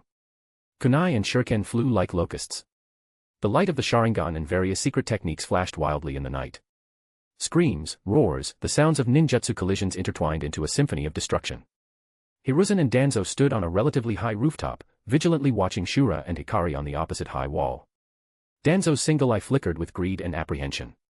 The other party's unfathomable aura made him feel greatly threatened, not daring to act rashly. Especially Hikari's presence was completely different from any Uchiha ninja he had seen before, reminding him of Madara. Hiruzen gripped his staff tightly, his heart heavy. Although Konoha had the advantage in numbers, with elites like Kakashi and Shinsuke, the threat posed by Shura and Hikari, and the chaos of the battlefield itself, made the situation unclear. In the center of the chaotic battlefield, the area where Shisui and Itachi confronted each other seemed to form an invisible vortex. You and I are now strangers. Shisui's voice was cold, without a trace of warmth. He slowly drew the sword from his back, the blade glinting coldly under the bloody moon. Looking at this once most trusted best friend, now the executioner who slaughtered his own clansmen, the last shred of affection in Shisui's heart was completely severed. Itachi, witnessing the battlefield that had spiraled completely out of control due to his choice, becoming even more brutal and likely to engulf all of Konoha, seeing the blade of his former best friend turned against him in final severance, his mental state finally completely collapsed. He found he had become a complete clown, a butcher stained with his kin's blood in Konoha's eyes, an unforgivable traitor in his clansmen's eyes, and even in the face of the peace he wanted to protect, he had become a fuse that invited greater disaster. The Star Ninja's intervention, the Uchiha clan's desperate resistance, Konoha's brutal suppression, all of this started because of him, yet had gone in the worst direction. No. That's not right. Shura and Uchiha Hikari must have some design on the Uchiha clan. The appearance of Shura and the Star Ninja, Hikari's recruitment of Konoha's Uchiha, all of this, in his eyes, became a grand scheme against Konoha. I must not let Konoha be destroyed before my eyes. Even if it means bearing the stigma of a traitor, even if it means severing the last bond with his best friend with his own hands. This is my resolve. Itachi's voice was low and hoarse, carrying a near-desperate madness. His Mangekyo Sharingan spun wildly, powerful ocular power erupting forth. His figure vanished instantly as he used body flicker technique. Clang. Clang. Clang. Clear, sharp sounds of clashing metal exploded. Itachi's sword and Shisui's sword collided violently, sparks flying. Their figures weaved, so fast they were almost mere afterimages. Itachi, relying on the Mangekyo's dynamic vision and greater strength, struck blow after blow, his assault like a storm. Shisui, relying on his transplanted three-tomo Sharingan and experience, barely defended, but was slightly inferior in strength, forced to retreat step by step. Itachi feinted, tricking Shisui's defense, and delivered a powerful kick squarely to Shisui's chest, sending him flying several meters. Shisui stabilized his posture, spat out a mouthful of blood, his eyes growing colder. He no longer fought head-on, instead using body flicker technique and exquisite sword skills to maneuver around Itachi. Fire release, Phoenix Sage Flower technique. Shisui quickly formed hand seals while evading, several fireballs shooting dispersely towards Itachi. Itachi snorted coldly, wind release, great breakthrough. A fierce gale scattered the fireballs, while his body closed in again. The two engaged in close combat once more, swords becoming streaks of silver light, each collision accompanied by a grating sound. In one fierce exchange of blades, Itachi's blade tip narrowly grazed the Konoha's forehead protector on Shisui's brow, leaving a deep scratch. Immediately after, Shisui's blade also swept past Itachi's forehead protector, leaving a similar mark. The Konoha's forehead protectors symbolizing their once shared belief were now personally scarred by each other. Itachi's attacks grew fiercer, his Mangekyo's dojutsu ready to be unleashed. Shisui, in one block, had his arm numbed by the tremendous force, his sword nearly knocked from his grasp. He staggered back, chest heaving, breathing rapidly. Shisui, having lost his Mangekyo Sharingan, was gradually becoming overwhelmed before Itachi going all out. The difference in power was beginning to show. Shisui looked at Itachi's cold, mad Mangekyo Sharingan, his heart filled with sorrow. He knew that the person before him was no longer the youth who had talked about ideals with him by the Naka River, wanting to change the relationship between the village and the clan, nor the best friend to whom he could once entrust his back. Just then, a figure floated silently before Shisui. It was Shura. He hovered in the air, his black robe stirring slightly in the night wind, the white three-eyed fox mask looking down from above like a descending god. Under the shocked gazes of all, Shura slowly raised his right hand. In his palm, a sealed glass tube had appeared at some point. Inside the tube was a light green liquid, and floating within it was unmistakably an eyeball with 3 black tomos in its pupil. It was Shisui's left eye. The one taken by Hikari years ago, kept by Menma all this time. Now, Shura's calm, indifferent voice came through the mask, it is time to return it to its owner. Shisui's body jolted violently, his gaze fixed on the eye in the glass tube that belonged to him. He understood perfectly what this meant. Accepting this meant completely severing his past with Konoha, handing over his very soul and power entirely to the one before him, and the land of stars he represented. Shisui raised his head, his gaze sweeping over the chaotic battlefield. Konoha's ANBU and Roots ninjas were frenziedly slaughtering his clansmen. The Uchiha clan's members, once Konoha's ninjas themselves, were now fighting alongside the star ninjas under Shura against the Konoha's ANBU and Root.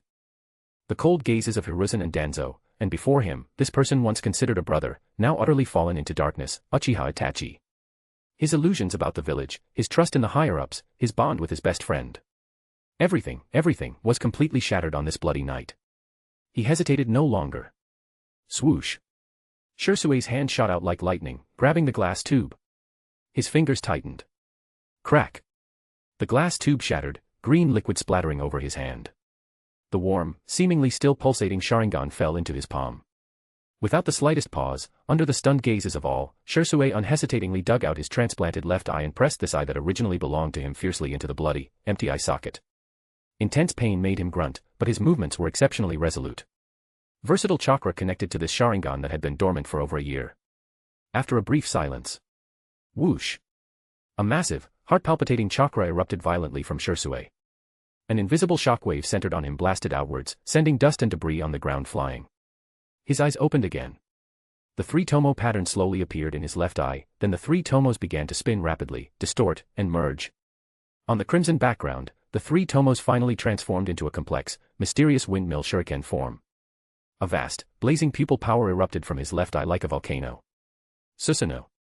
With a roar from Shisui, suppressing endless rage, mighty emerald green chakra surged from his body like a volcanic eruption, instantly condensing and taking shape in the sky above the Uchiha clan's compound. A colossal, ancient samurai armor-clad green giant, as if stepped out of myth. Susanoo arose from the ground. Its enormous skeletal form, emitting a faint green light and an awe-inspiring aura, instantly enveloped large sections of the streets. The terrifying pressure it exuded caused all sounds of battle on the battlefield to momentarily halt. It instantly stunned the entire battlefield. Shisui stood within the crystal of the Susanoo, his left Mangekyo Sharingan emitting a cold, resolute light, looking down upon this land that had raised him yet ruthlessly betrayed and destroyed him. At this moment, Konoha's Shisui of body flicker was dead. Standing here was the land of stars' Uchiha Shisui. Chapter 265, Chapter 265 Hiruzen, what do you mean the Hyuga clan have rebelled too? In the other battlefield, the chaos in the Hyuga clan's compound had not subsided. Under the shocked gazes of Fugaku and the others, Kanen's second squad plunged into the fray like a sharp blade. Adamantine ceiling chains. Kanen stood atop the roof, her red hair flying, several massive golden chains behind her writhing like living pythons as they swung down. With irresistible force and sealing power, they precisely swept through the formations of the Hyuga guards and Konoha's jonin. Where the chains passed, ninja attempting hand seals found their chakra instantly stagnating, taijutsu specialists were directly sent flying by the tremendous force. The meticulously laid encirclement formation was thrown into disarray in an instant. Now. Break through. Not so, he shouted, forming hand seals. Vast purple chakra surged from her back like a peacock spreading its tail, transforming into a giant chakra bird poised to take flight. Mysterious peacock method, wing strike. The chakra wings flapped forward violently, smashing aside several Hyuga guards trying to reorganize the defensive line ahead, clearing a path. Blood Dragon Ascension. Chino's eerie blood-red eyes seemed to summon the bloodstains left from the previous battle. They rapidly converged into a ferociously roaring crimson dragon, carrying a heavy smell of blood, which charged towards the Akimichi clan's members attempting to flank from the side, forcing them to retreat and defend. Let's go. Shunji and Hazuki, clad in their dark blue chakra armor, were like two blue whirlwinds, protecting the flanks left and right. Shunji, with his greatly enhanced strength, sent a Hyuga clan's member who tried to ambush him flying with a single punch, along with his revolving heaven. Hazuki was astonishingly fast, her kunai precisely deflecting incoming shuriken, occasionally seizing openings for sharp counterattacks. The four cooperated seamlessly, their combat power astonishing, instantly tearing a hole in the dense encirclement. Follow. Kanen's voice came from the front. Hizashi didn't hesitate, grabbing his son Niji and following closely with the other 5 Rebel Branch family's members, charging outwards along the bloody path opened by the Star Ninja. Stop them. Hayashi, clutching his still-throbbing chest, roared hoarsely. He forcefully raised his chakra, leading loyal branch family elites like Hohito and Hyuga-ko, attempting to block them again. Shikaku also immediately directed the Konoha's jonin to apply pressure from the flanks. Shadow imitation technique. Shikaku formed hand seals, but his shadow had just begun to extend when it was violently smashed apart by a sweeping golden chain. Kanen coldly glanced at him, the pressure in her gaze making Shikaku's heart skip a beat. It was like seeing Kushina. Damn it. Choza enlarged his body, his massive palm slamming down, but it was blocked head-on by a chakra dragon materialized by Natsuhi's mysterious peacock method. Inoichi attempted his mind-body switch technique, but found it extremely difficult to invade due to the interference from the strange golden chains. So this is the Uzumaki clan. Inoichi's expression was grave. Shikaku, while directing the battle, quickly asked Hayashi, what exactly is going on? Why has the caged bird failed? What method did they use? Hayashi's face was iron gray, blood still at the corner of his mouth. Panting, he was both furious and bewildered. I don't know. The caged bird, passed down for centuries, actually dash. But it's absolutely related to that Shura. He attacked the Hyuga clan's compound twice, dug out the main family's elders Byakugan, he must have planned this long ago. Hearing this, the chill in Shikaku's heart grew stronger, Shura's obsession and connection with the Hyuga clan far exceeded our imagination. Simultaneously, the Star Ninja Squad's breakthrough ability was extremely strong, each member had jonin-level strength, and the Uzumaki clan's adamantine sealing chains were both offensive and defensive. Kanen took the lead, her fiery red hair like a burning banner in the night wind. The several thick golden chains behind her coiled and danced around her like living creatures, emitting a powerful sealing aura. Any ninjutsu or attack attempting to get close was mercilessly shattered or deflected, providing an impregnable barrier for the team. Hizashi, Niji, and the other 5 branch families jonin followed closely, their eyes filled with a thirst for freedom and the resolve of a last stand, also feeling joy at the importance placed on them by the Land of Stars and that Shura. On the left flank of the team, Shunji, equipped with chakra armor, moved swift as the wind. The specially made chakra-enhanced short blade in his hand glinted coldly, accurately blocking incoming kunai and shuriken, occasionally thrusting in counterattacks that were cunning and fierce. On the right flank, Hazuki's figure was agile. Her tool manipulation skills were sublime, coordinating with small wind-release ninjutsu. She could always interrupt the hand seals of pursuing ninja in time, disrupting their rhythm. Natsuhi formed hand seals, pale purple chakra light swirling around her, a giant chakra dragon faintly visible behind her, responsible for the rear guard. They fought while moving, like a chisel, brutally piercing through the encirclement of Konoha's ninjas. The forces led by Shikaku and Hizashi were momentarily unable to effectively intercept them. And the direction of Kanon and the others' breakout was towards the Uchiha clan's compound, where flames shot into the sky and explosions sounded one after another. The closer they got, the stronger the smell of blood and the violent fluctuations of chakra in the air became. Not good. Their target is the Uchiha clan's compound. Inoichi's mental perception also picked up the extremely chaotic battlefield aura ahead. Just then, a sudden change occurred at the center of the Uchiha clan's compound. Boom. An emerald green, suffocatingly massive energy pillar shot skyward. Immediately after, under the horrified gazes of all, a skyscraping green giant rose from the ground. Clad in ancient chakra armor, it emitted a soul-trembling pressure, like an ancient war god resurrected from myth. What is this? What kind of monster is that? All the pursuing Konoha's jonin fell into immense shock and bewilderment at this moment. Susanoo. As clan heads of their respective clans, Shikaku, Hizashi, Inoichi, and Chozo were even more appalled. That was the ultimate power of the Uchiha clan's legend, only unlockable by the Mangekyo Sharingan. The main battlefield in the Uchiha clan's compound was in full swing. Battle cries shook the sky, fires blazed everywhere. Konoha's ANBU and Roots elite ninja surged like a black tide, constantly impacting the line formed by the surviving Uchiha and Star Ninja. Facing extermination, the surviving Uchiha clan's members erupted with unprecedented combat power. Many even had their Sharingan evolve after witnessing their kin's deaths, their fighting styles becoming more frenzied. The light of the Sharingan and various secret techniques flashed wildly. People fell every moment. Kakashi led a squad composed of Tenzo and several elite ANBU's members, attempting to cut into the chaotic Uchiha clan's compound battlefield from the side, aiming for the core. However, they had just broken through the peripheral chaos when they were met with stubborn resistance. Three figures stood before them like phantoms. On the left, one had snow-white hair, pale skin, cold eyes, and emitted a dangerous aura, with pale bone spurs extending from his arms. Kaguya clan, Kimimaro. His Byakugan was active, his 360-degree field of view taking in all of Kakashi's team's movements. On the right, one had delicate features and a gentle temperament. As he formed hand seals, a piercing cold spread, moisture in the air instantly condensing into ice crystals. Yuki clan, Haku. There was also a brown-haired girl with small freckles on her face, her gaze now unusually sharp. She didn't speak much, merely began to turn her body into mist. Kekei Genkai. Tenzo immediately warned in a low voice, but his eyes behind the mask were fixed on the freckled girl. Kill. Kakashi didn't waste words, a cold light flashing in his eyes as he instantly gave the attack order. Several ANBU's members immediately threw shuriken while quickly forming hand seals. Fire release, Phoenix Sage Flower Technique. Wind release, Great Breakthrough. Fire, aided by wind, transformed into a blazing net of fire covering Kimimaro's trio. Shikatsumiyaku, Dance of the Camellia. Kimimaro advanced instead of retreating, the bone spurs on his arms instantly lengthening and transforming into two giant bone blades. Like an elegant dancer, yet also a cold-hearted god of death, he brandished the bone blades, precisely slicing apart and destroying the incoming fireballs. Sparks flew everywhere, but couldn't harm him in the slightest. Sharp bone spikes instantly erupted from the ground at his feet, forcing two ANBU who charged ahead to retreat in disarray. Ice release, Ice Rock Dome of Magnificent Nothingness. Haku's movements were faster. He pressed his hands to the ground, a thick, hard ice wall instantly rising, easily blocking the impact of the combined wind-fire ninjutsu. Yukimi's body swayed, instantly turning into an intangible mist, skillfully avoiding the ninjutsu's residual waves, appearing beside another ANBU attempting to flank, her kunai stabbing straight for his throat.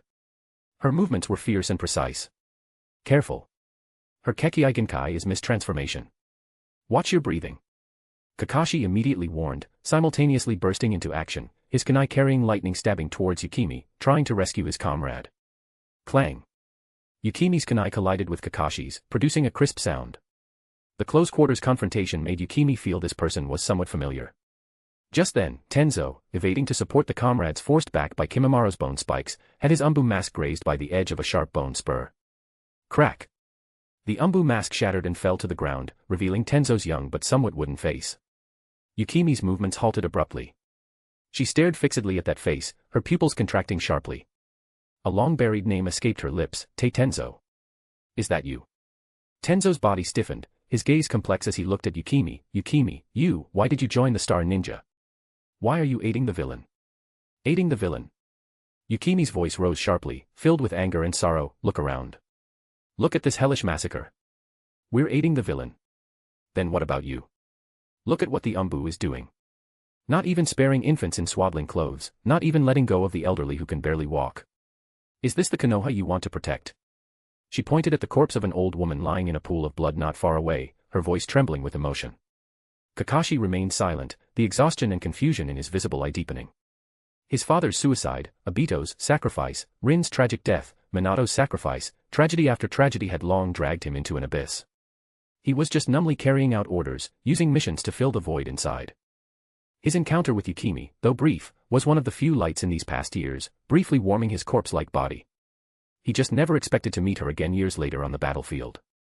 Facing Yukimi's questioning, Kakashi could only stiffly repeat, the Uchiha colluded with the Land of Stars, launched a rebellion, threatening the village's safety. Colluded. Yukimi seemed to have heard a huge joke. She pointed at the Uchiha ninja fiercely battling the ANBU and the Star Ninja desperately rescuing the elderly, weak, women, and children in the distance. Open your eyes and see clearly. Now, who is it that's raising the butcher's knife to slaughter their own villagers? And who is it desperately protecting those innocent people? Tenzo still wanted to argue, but Enough. Kakashi interrupted Tenzo hoarsely. He slowly pulled down his forehead protector, seemingly wanting to cover the deeper pain and struggle in his eyes. Tenzo. Yukimi. Our positions are different. More words are useless. Now, we can only meet on the battlefield. He tightened his grip on the kunai, lightning crackling in his palm. An old acquaintance. Kimimaro asked softly, standing beside Yukimi. Yeah. The last trace of warmth in Yukimi's eyes vanished. The battle erupted again, more brutal than before.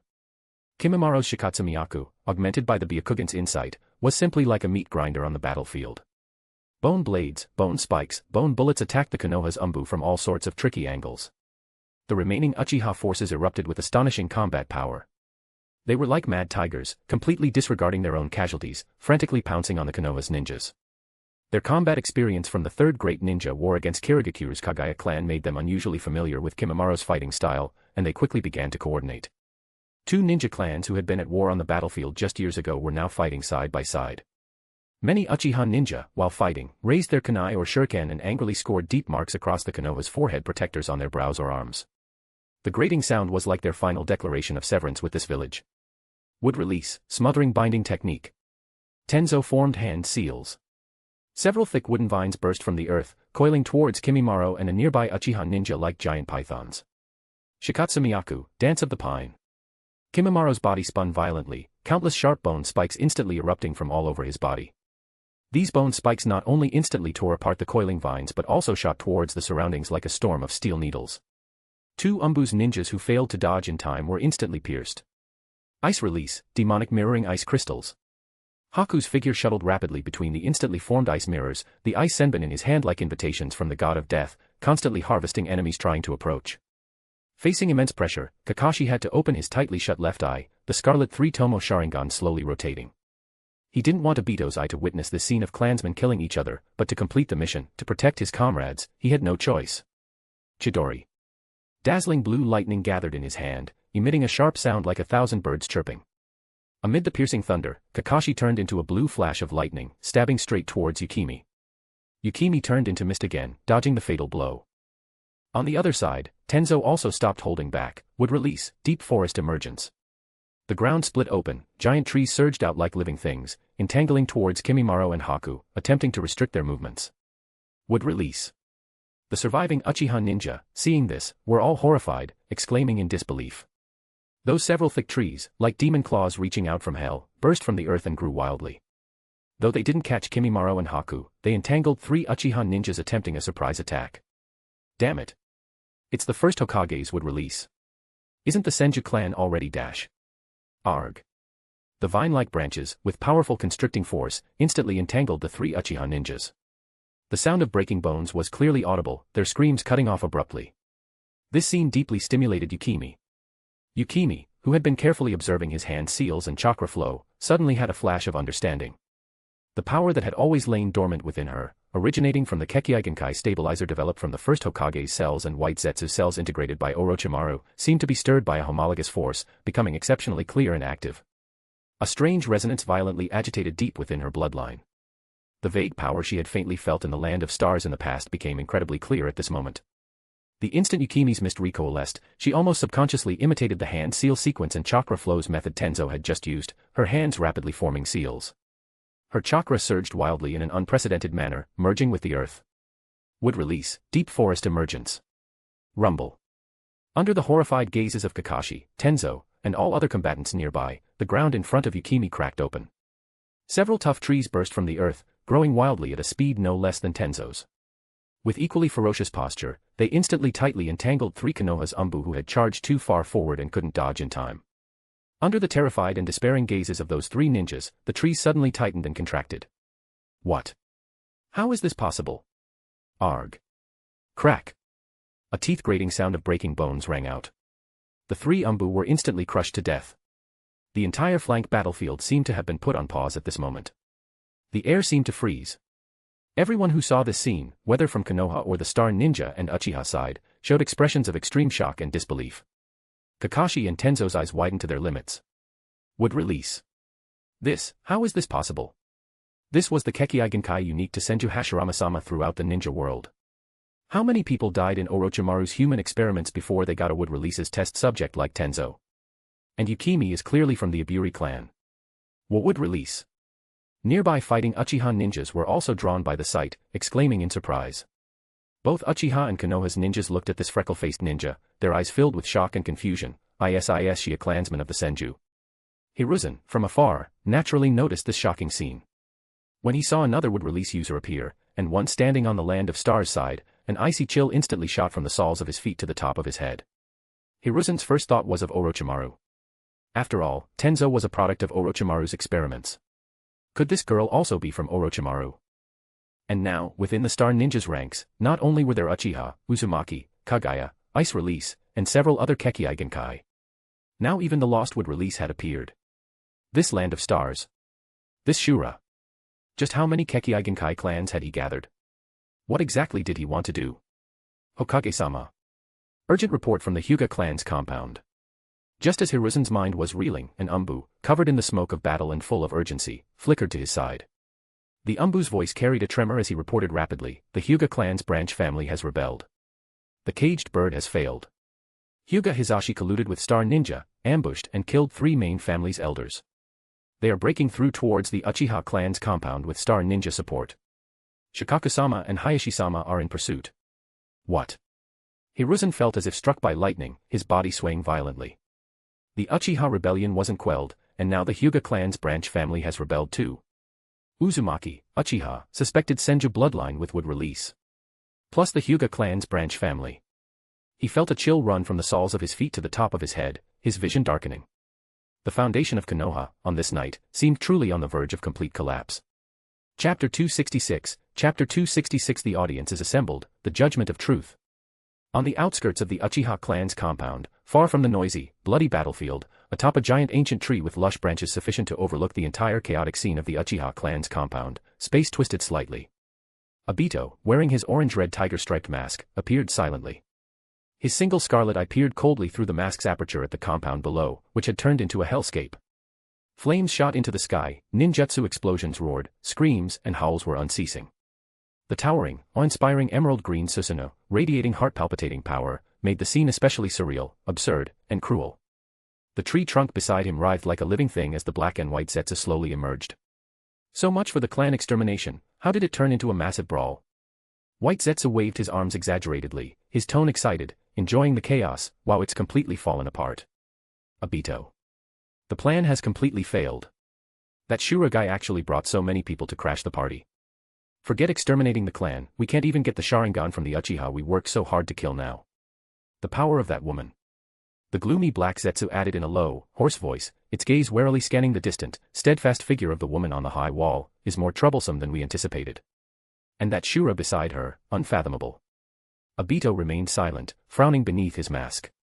His gaze swept over the chaotic battlefield, settling on the figure of Danzo standing beside Hiruzen, his face so dark it seemed to drip water. How did he know the time and place of the extermination?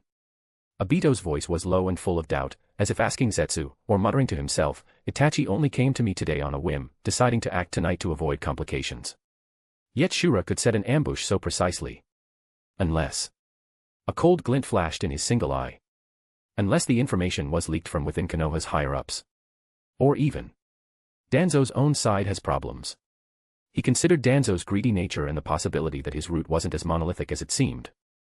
After all, this extermination operation was pushed forward single-handedly by Danzo. His route had been circling the Uchiha clan's compound like vultures, ready to harvest the spoils, those precious Sharingan. It was entirely possible that someone inside had leaked the information, or that Shura had intercepted the intelligence through some unknown means. White Zetsu tilted his head, so what do we do now? The plan's totally sunk. If Shura really takes all these Uchiha survivors back to the Land of Stars, won't they be even harder to deal with later? He already has that Uchiha Hikari, plus so many Sharingan dash. Obito's gaze turned wary again towards the two figures on the distant high wall. Even with his Kamui, he wasn't confident he could gain an advantage against those two. Things have come to this, it can't be stopped anymore. Obito's voice returned to its usual apathy, as if the tragedy before him was just a play unrelated to him. However, watching Konoha being torn apart by the Uchiha they forced to rebel and the mysterious star ninja joining forces, this theater has its own unique flavor. He let out a low, ambiguous chuckle, his figure slowly merging into the vortex of Kamui and disappearing. Zetsu also silently sank into the tree trunk as if it had never appeared. Meanwhile, in the core area of Konoha village, a silent assault was underway. Just as almost all of Konoha's elite forces were drawn into the massive vortex of the Uchiha clan's compound, Kisame, leading the Star Ninja's third squad, like the sharpest blade, silently tore through a weak point in Konoha's defenses, striking directly at the heavily guarded root base located in the shadow of the Hokage rock. Water release, exploding water wave. Kisame grinned ferociously as he formed hand seals. A massive torrent of water, like a burst dam, instantly washed away the defensive structures at the root base's entrance and the caught-off-guard left-behind ninja. Enemy attack. It's the Star Ninja. A shrill alarm sounded, only to be drowned out by more violent attacks. Oya's hero Jin's Ketsuryugen manipulated blood into sharp blades. Yusuke's figure was like a phantom, the senbon in his hand accurately embedding into enemies' throats. Other Star ANBU's members used their various skills with seamless coordination. The root base's personnel were mostly non-combat researchers, intelligence analysts, and a few guards. Before this elite ANBU squad, fierce as wolves and tigers, they were no match at all. Resistance was quickly crushed. The corridors were littered with the bodies of Root's members. Clear the area. All documents, scrolls, experimental materials, take everything. Not a single piece of paper left behind. Kisame ordered in his hoarse voice, the restless same hata slung over his shoulder. The Star Ninja immediately acted like efficient machines, swiftly breaking into various laboratories and archives, looting everything of value.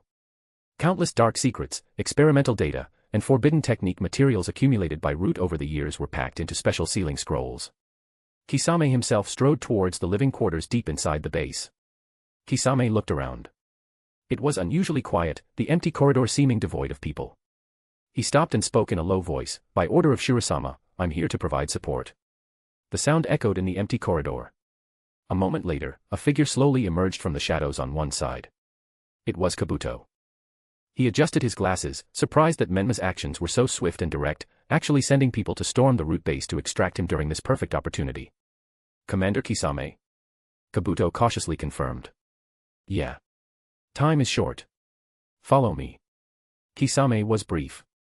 Kabuto pushed his glasses up, the lenses reflecting a cold light as he carefully examined Kisame before him and the startlingly efficient Star ANBU looting the base behind him. He had heard of this man, former 7 ninja swordsman of the mist, who defected and joined the Land of Stars, appointed by Shura as the ANBU commander. Confirming the identity was correct, he quickly weighed his options. Danzo was inherently suspicious. With the root base suffering such a heavy blow, if he, as an important personnel, remained unscathed, I would inevitably face reckoning afterward. Taking advantage of the current chaotic situation to leave with the Star Ninja was undoubtedly the only and best choice. "I'll go with you." Kabuto made his decision, his voice calm. Just then, footsteps came from the other end of the corridor. Yusuke, wearing his white bird mask, and 2 other Star ANBU escorted an unconscious young man over. "Commander, target mission, Katasuke Tono, successfully captured." Yusuke reported succinctly. Kisame grinned, revealing his shark-like teeth, "Good. Mission accomplished, retreat." The group departed as swiftly as they arrived, taking the large amount of confiscated materials and the 2 key personnel, quickly withdrawing from the already ravaged route base.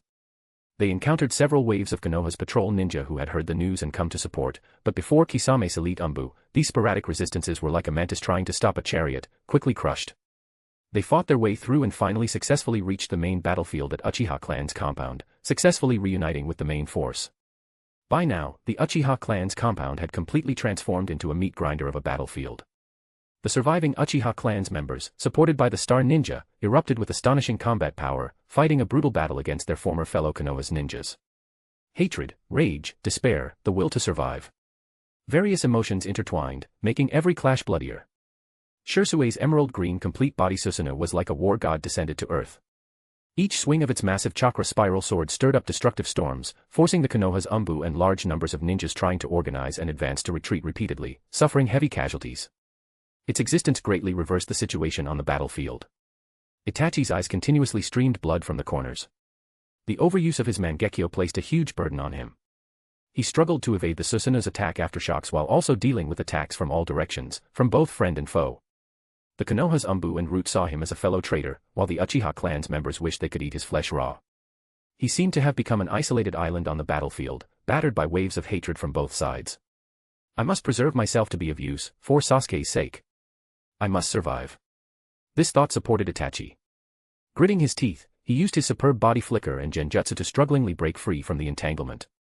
His figure leaped a few times, disheveledly disengaged from the battle group, temporarily hiding himself, the confusion and pain in his eyes almost overflowing. On the other side, Kanon, Natsuhi, and the others also successfully broke through the heavy encirclement, escorting the defecting Hyuga clan's branch family's members, Hizashi, Niji, and others, to the main battlefield, reuniting with Menma and Hikari. Sir, the surviving Hyuga clan's branch family's members have been brought. Mission accomplished. Kanon reported with a slight bow, the golden chains behind her slowly retracting. Almost simultaneously, Shikaku, Hayashi, Inoichi, Choza, Tsum, and the other heads Konoha's major clans and elite jonin, leading large support forces, finally arrived at the edge of this bloody battlefield. When they saw the scene before them, everyone was shocked beyond measure. The tragic state of the Uchiha, the Star Ninja's intervention, the Hyuga clan's branch family's defection, and that terrifying Susanoo. Menma hovered in the air, the white three-eyed fox mask looking down upon the gathering audience below, who represented almost all of Konoha's top power. He knew that this, night of the massacre, theater, directed by Konoha's higher-ups but thoroughly disrupted by him, had finally reached its climax. He slightly turned his head, his gaze seeming to penetrate space, glancing at Minato and Kushina hiding in the shadows far away, unable to bear joining the fight, and at Orochimaru, who was silently manipulating the first and second Hokage through the impure world reincarnation. Those trump cards, which are sufficient to completely overturn the battle situation, were not yet all to be played. Just like in a game of cards, you don't lead with your best card right at the start. He gave a slight nod to Hikari beside him. Hikari understood. A faint light flowed in her scarlet Mangekyo Sharingan. Instantly, a clear, calm voice sounded in the minds of all Star Ninjas, an instant command link established through the chakra seal network. Under Hikari's command, the Star Ninjas' actions instantly became more coordinated and orderly, their offense and defense transitions moving as one. Meanwhile, Menma slowly floated forward a distance, looking down from a high position like a deity judging mortals. His voice, coming through the mask, wasn't loud, but carried a deep penetrative power, clearly suppressing the battlefield's noise and reaching the ears of everyone present. The audience, it seems, has all assembled. His gaze slowly swept over the livid-faced Hiruzen, the gloomy-eyed Danzo, and all the Konoha's ninjas with expressions of shock, confusion, and anger, finally settling on Hiruzen. Then, let's begin, third Hokage-sama. Beneath the mask, the corner of his mouth seemed to curl into a cold arc. Please, in front of all the Konoha's ninja clans, tell everyone properly dash. How you and the elder Shimura Danzo beside you meticulously planned to completely exterminate the Uchiha clan, one of the founding clans that rendered outstanding service to Konoha. As these words fell, the entire field was shocked. The entire battlefield seemed to be muted. Even the roaring ninjutsu and the clashing of blades seemed to grow faint at this moment. All eyes, whether from the surviving Uchiha, the defecting Hyuga clan's branch family, the Star Ninja, or the clan's heads and jonin of the various Konoha's ninja clans who had just arrived. All turned in unison, with endless shock, doubt, and inquiry, focusing on the man known as the Professor, the third Hokage, Sarutobi Hiruzen. The moment of truth's judgment had finally arrived. Chapter 267, Chapter 267 Exposing Danzo. Menma's voice, projected from behind the white three-eyed fox mask as he hovered in the air, struck a heavy blow against the hearts of every Konoha's ninja present. The air seemed to freeze, leaving only the crackle of distant flames and the faint moans of the wounded.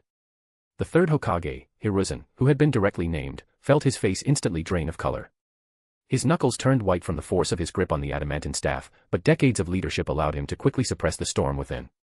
A pained, yet authoritative, expression settled on his features. Preposterous. Shameless slander. Hiruzen's voice boomed, filled with righteous anger. He stepped forward, his gaze sharp as he stared down the floating figure of Shura. The Uchiha tragedy is the result of an internal rebellion born from their own inflated ambition. The root of all this is you, Shura. And that Uchiha woman by your side. It is you who used honeyed words to deceive the Uchiha, to incite ambitions they should never have entertained. This must be a vile contingency plan left behind by the long-dead Uchiha Madara. His ghost and his schemes still haunt Konoha even now. He deftly shifted all blame onto the deceased Madara and the obvious outsiders, a calculated move to rally Konoha's fractured morale. Exactly. Danzo immediately chimed in, his voice a cold rasp as his cane struck the ground. The Hoshigakure has harbored wicked ambitions towards Konoha for years. This is all their conspiracy. The assembled clan's heads and jonin, like Shikaku, Choza, Inoichi, Hayashi, and the others, though internally troubled by the Uchiha's plight and privately critical of the leadership, found their instincts pulling them towards the village. Faced with the mysterious and formidable external threat of Shura, and the undeniable rebellion of the Uchiha clan and Hyuga clan's branch family, siding with Konoha felt like the only choice. An enemy of an enemy was not necessarily a friend, especially one as dangerously unpredictable as the Land of Stars leader. However, their silent alignment was short-lived. Deceived. Forced. A Uchiha survivor, drenched in blood with a deep gash on his arm, roared with grief and fury, pointing an accusing finger at Hiruzen and Danzo. It was you. Konoha pushed us into a corner, step by step. You never trusted us. You moved us from the village center to the outskirts, watching us like we were criminals. And now you want to wipe us out completely. You made Uchiha Itachi, that monster, slaughter his own parents and kin. Did Shura force you to do that too? He's right. Another jonin, a survivor of the police station massacre, shouted passionately, if the Star Ninja hadn't arrived when they did, we'd be dead already, killed by that masked freak in the police station. His words ignited a chorus of furious agreement and accusations from the other Uchiha survivors. Then, the voice of Shisui, emanating from within the crystal core of the colossal emerald Susanoo, cut through the noise, clear and laden with pain and deep disappointment. Third Hokage. Shisui's gaze seemed to pierce through the Susanoo, fixing on Hiruzen. There was a time when you were the person I respected most. I truly believed you could bring peace and understanding between the Uchiha clan and the village. But now, I ask you to look at me and tell me the truth. About Shimura Danzo ambushing me, stealing my eye, trying to have me killed. Did you truly know nothing about it? The question was more devastating than any direct accusation. It struck at the very core of Hiruzen's integrity and honor. Hiruzen's body swayed almost imperceptibly. A complex whirlwind of emotions, heartache, helplessness, and a flicker of something that might have been guilt, passed over his face. He was silent for a long moment before releasing a heavy, burdened sigh. Shisui. What happened to you causes me great pain. When you disappeared, I did dispatch many ANBU to search for you. But I swear I did not know who was responsible. His words sounded earnest, yet they carefully skirted the crucial issue, whether he had suspected, or what he might have learned after the fact. Humph. Danzo cut in sharply, his single eye glinting. Hiruzen, there is no point in hiding it now. It was I who discovered Uchiha Shisui's secret dealings with the Land of Stars, his plot against the village. I gave the order to capture this traitor. A pity he escaped and was taken in by Shura, only to return and slander me. He turned the accusation on its head, then swiftly redirected the focus, and the Hyuga. Shura's obsession with the Hyuga clan is no secret. He attacked them twice, stole their Byakugan, and now he incites their branch family to rebel. This is all Shura's grand design. They are Konoha's true enemy. Danzo sought to muddy the waters, using the Hyuga clan's rebellion and Uchiha collusion to reframe the conflict as one against an external foe. The clan's heads frowned, their expressions troubled. While not fully believing Danzo, the stark reality of an external power interfering in two great clans in open revolt left them with little room to maneuver. Their loyalty, for the moment, had to lie with the village. But Danzo had miscalculated. He underestimated the evidence Shisui possessed, and his resolve. Danzo. Shisui's voice rose, sharp and dripping with scorn. You claim you were capturing a traitor. Then I dare you, here and now, in front of everyone, to remove that eye patch. To unwrap the bandages on your arm. Let everyone see what you are hiding underneath. The words landed like a physical blow. Every eye on the battlefield locked onto Danzo. Even Hiruzen turned to stare at him, his own eyes wide with shock and dawning suspicion. Danzo froze. A flash of pure panic, quickly suppressed, showed in his single visible eye. His hand instinctively flew to the bandages covering his right eye and arm. Uchiha Shisui. Do not spew your lies here. He blustered, his voice tight, you seek only to disrupt us. Lies. Shisui's sneer was audible, when you ambushed me, you used the Uchiha clan's forbidden technique, Izanagi. The 3-tomo Sharingan you used for the technique was stolen from my clan. I swear on my honor as Uchiha Shisui, and on these eyes. Beneath those bandages, Shimura Danzo, you have transplanted not one, but many Sharingan taken from the Uchiha. My own eye might even be among them. You, a Konoha's elder, steal our Kekkei Genkai, conduct blasphemous experiments on the dead. Third Hokage, can you truly claim ignorance? The revelations were staggering. Stealing a clan's Kekkei Genkai. Defiling the deceased. Forbidden experiments. The concepts hammered into the minds of the ninjas present, sending waves of shock and disgust through their ranks. Danzo. Explain this. Hiruzen's voice was thick with a mixture of fury and horror. He stared at his old teammate, feeling the situation spiral completely beyond his control. He had known of Danzo's dealings with Orochimaru, but had believed that chapter closed. He knew if Shisui's claims were true, the depravity was unthinkable. As Danzo stammered, caught in a web of his own making, the large form of Kisame materialized silently beside Hikari. He handed her a thick scroll, murmuring a brief report. Hikari accepted it. Her scarlet Mangekyo swept dispassionately over the Konoha's leadership before she began to unseal the scroll. Her voice, cold and clear, rang out like a judge pronouncing sentence. Perhaps words are not enough. Then, let all present hear this, an experimental log recovered from the deepest archives of Konoha's root. She began to read, each entry more damning than the last. Date X, test subject number XXX.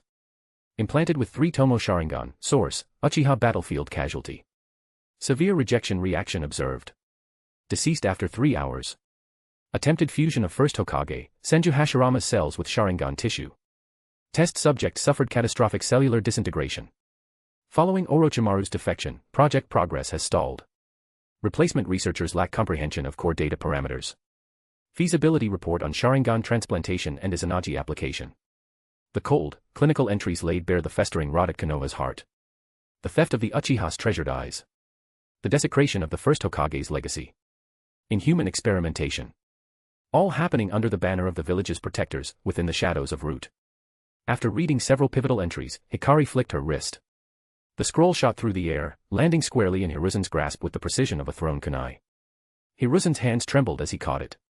He unrolled it with frantic haste, his eyes scanning the familiar Root formatting and the horrifying contents within. With every line, his face grew paler, his hands shook more violently. Finally, he snapped the scroll shut, his eyes squeezing closed. His face was a mask of agony and the chilling realization of utter betrayal. He knew. Danzo was finished. With this evidence laid bare before the clans, not even him, the Hokage, could shield him. Konoha's honor was about to be shattered. The surrounding clan heads and Jonin, though they hadn't seen the scroll's contents directly, needed no further proof. The Hokage's devastated expression and the damning snippets read aloud painted a clear and horrifying picture. The looks they now cast at Danzo were filled with revulsion, shock, and a deep, simmering anger. Menma, still hovering serenely above the chaos, spoke once more. He took a slow, deliberate step through the air, as if surveying a domain he already owned. His masked voice held a tone of cold, omniscient mockery. Do you see now? This is the face of the Konoha leadership you serve. Perhaps Uchiha Madara foresaw this all those years ago. He foresaw that the village he helped build would eventually turn on his clan with suspicion, exclusion, and finally, with purge and plunder. That is why he wished to leave. A pity his own clansmen chose to trust Konoha over their leader. His gaze swept over the surviving Uchiha, their faces etched with confusion, rage, and sorrow. And what has that trust earned the Uchiha these past decades? Suspicion. Surveillance. Isolation. Even your home was moved from the village's heart to its fringe. One might be forgiven for thinking this Konoha was founded by the Sarutobi clan alone. Shura. Stop your poisonous lies. Hiruzen roared, fighting to maintain his composure. The Uchiha's suffering pains me deeply, but it gives you no right to incite rebellion and tear this village apart. Poisonous. Tear apart. Menma's voice dripped with disdain, my actions are nothing compared to yours. You systematically pushed a founding clan to the brink of annihilation. You drove a son to slaughter his own family. What, I ask you, have I done that compares to that? His gaze then traveled slowly over Shikaku, Choza, Inoichi, Tsum, and the other clan heads. His voice took on a subtle, hypnotic quality. I recall a story from the Land of Water, from Kirigakure. First, they found a pretext to move against the Yuki clan, nearly wiping them out under the banner of crushing a rebellion. Then, they applied pressure, little by little, until the Kaguya clan could take no more and rose up, giving Kirigakure the justification they needed to exterminate them as well. So I ask you, esteemed leaders, which clan will be next on Konoha's list? Which of you will be deemed a threat that must be removed? The question hung in the air, a venomous chill that seeped into the bones of every clansman present, especially those whose loyalties were not firmly tied to the Hokage's faction.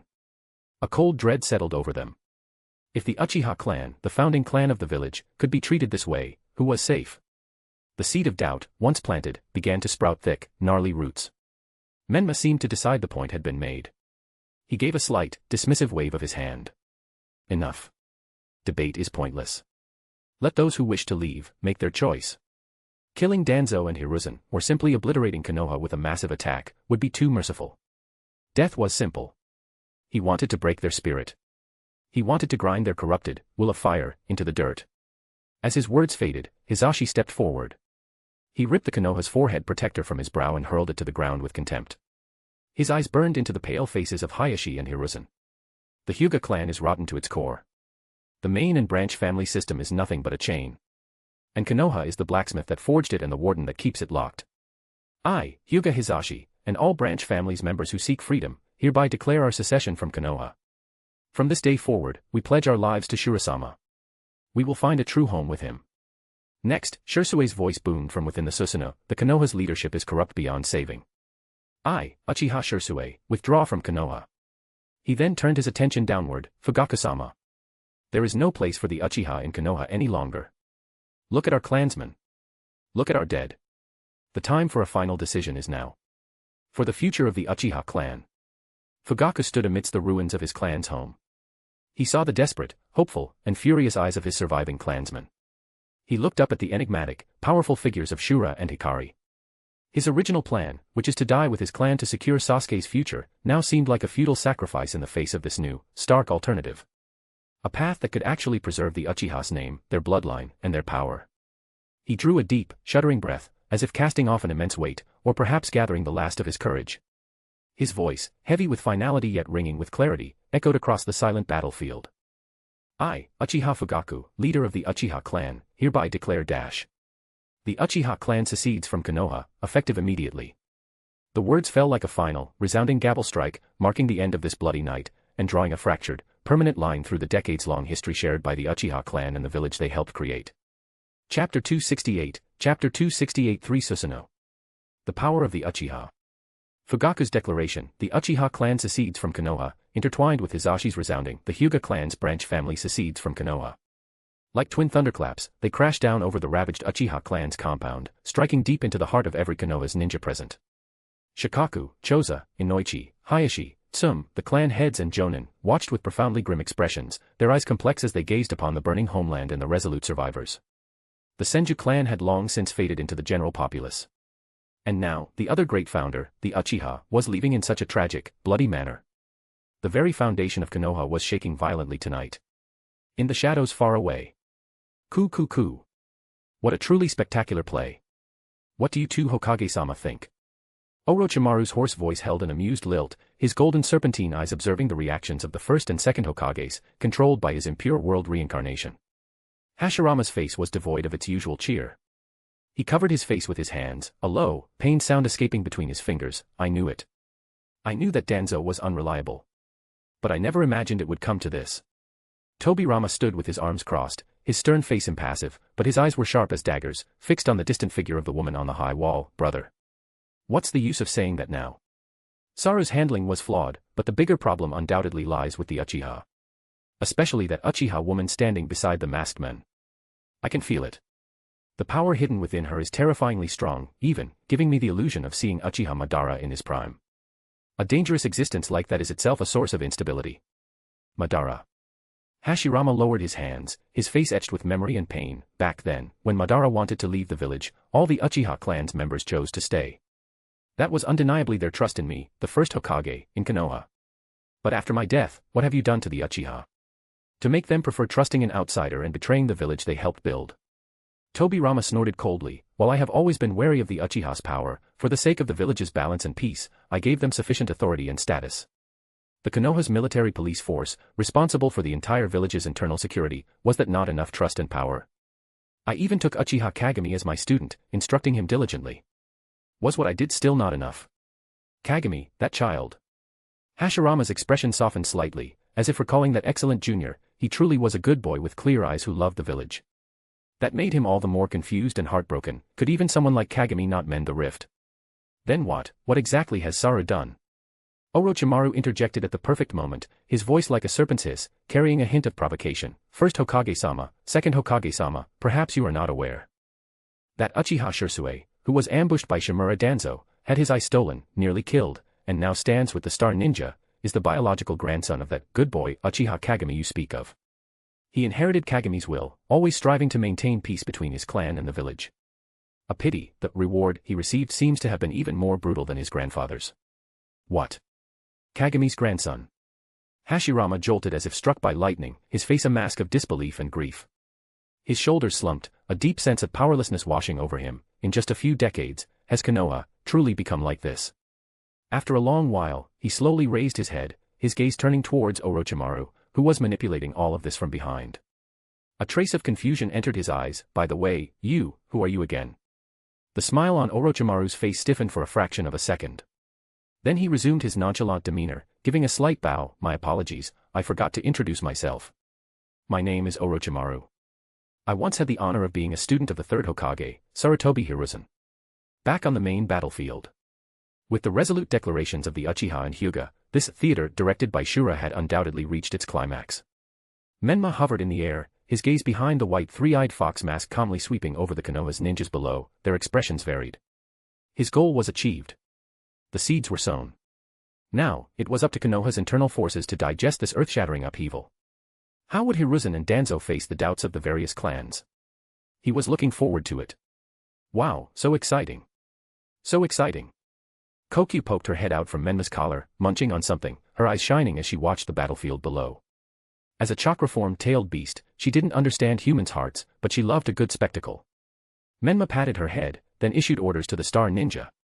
Cannon, lead the second squad, escort all survivors in the retreat.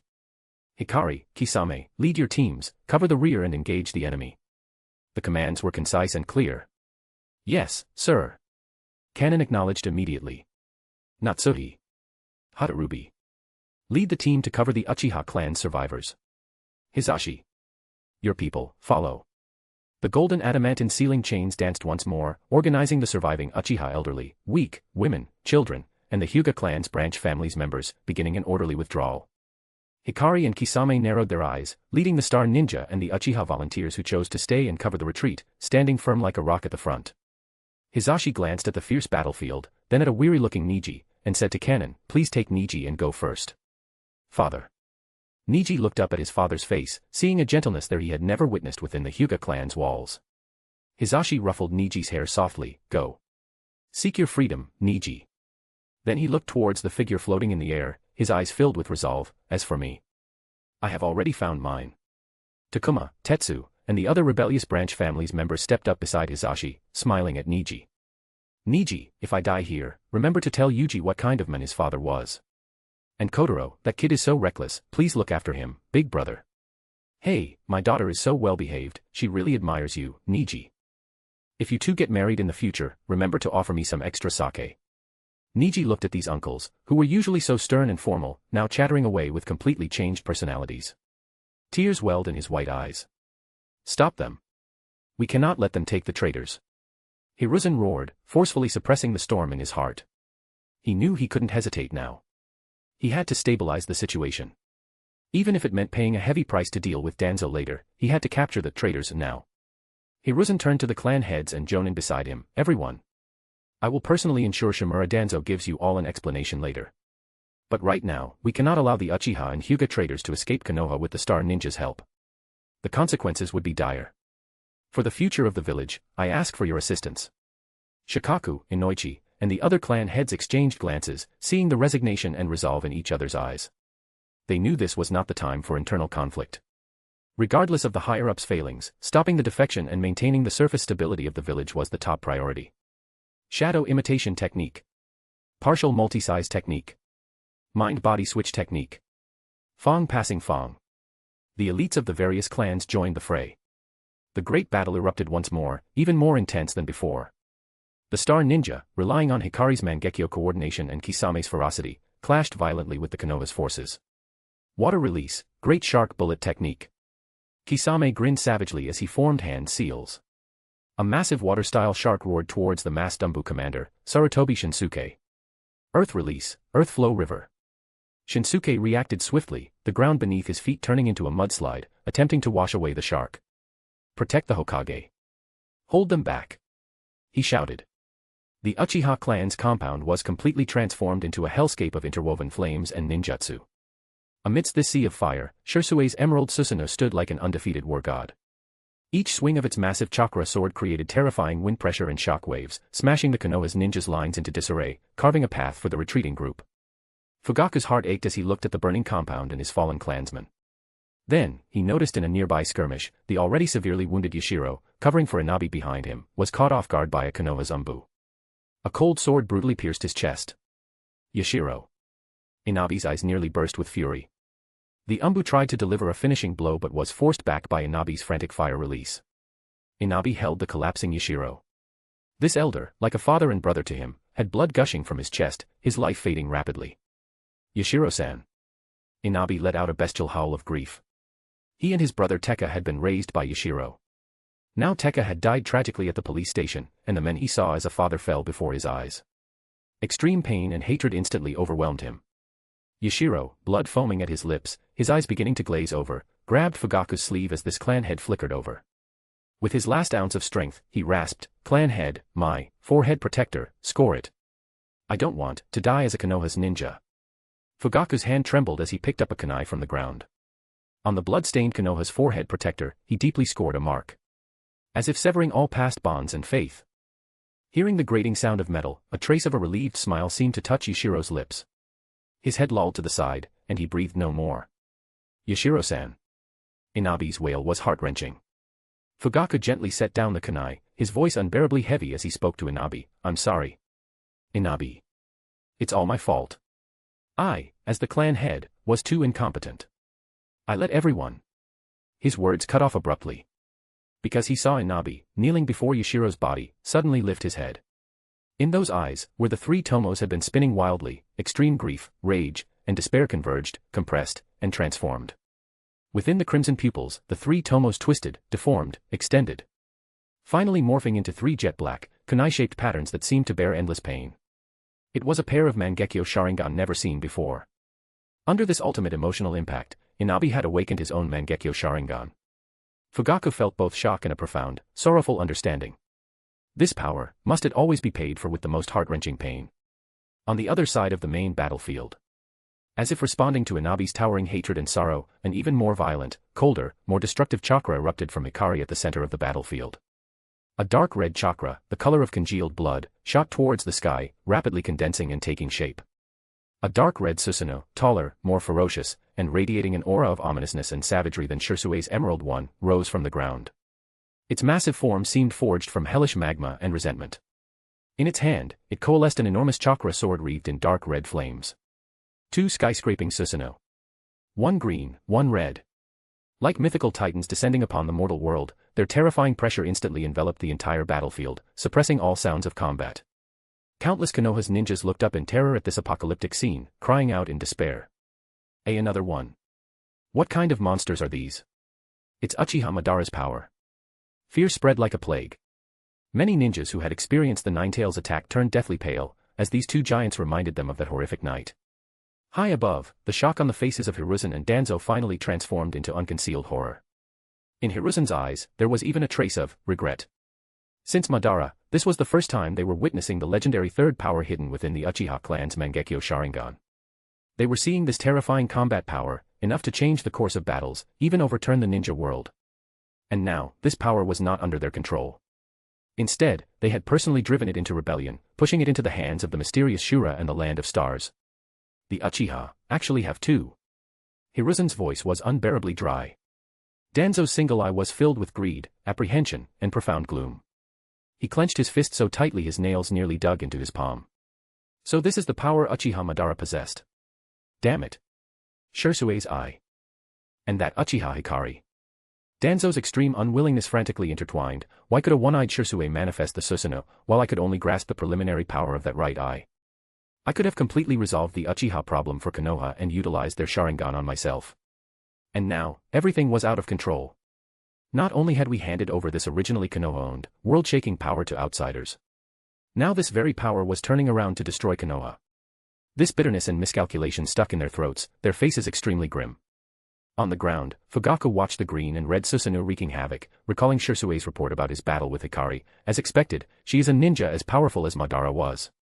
And now, Hikari had become the hope for the Uchiha clan's escape from the abyss. Fugaku's Mangekyo Sharingan turned towards the figure sitting high in the sky as if watching a play. He murmured, then let Konoha see clearly, exactly what they have lost. The pattern in his Mangekyo Sharingan spun wildly as Fugaku released his ocular power to its limits. Boom. A deep blue Susanoo rose from the ground under the trembling, despairing eyes of the Konoha's ninja. A third one. How is this possible? You've got to be kidding me. This is the power of Konoha's #1 prestigious clan, the Uchiha. Seeing the green, blue, and red giants standing opposed to the Konoha's ninja, even the old face of Hiruzen could no longer maintain its composure. In the distant shadows, even Tobirama was filled with shock. The Uchiha clan of this era actually possessed 3 ninjas with strength approaching that of Uchiha Madara. Hashirama was completely disappointed. His body went slack, and he slapped a hand over his face. Saru, what in the world have you done? Chapter 269, Chapter 269 Itachi, forgive me, Sasuke. The normally quiet academy campus was now brightly lit. Irika, along with several colleagues, was organizing a nighttime emergency evacuation drill for the students. The children, sleepy-eyed and confused, with traces of anxiety on their faces, formed lines under their teacher's guidance. Maintain the line. No pushing. Irika's voice echoed in the night air as he tried to maintain order, but his own heart was filled with unease. This sudden drill felt inexplicable, as if he had been transported back to the terrifying night of the Nine Tails. Just then. Boom.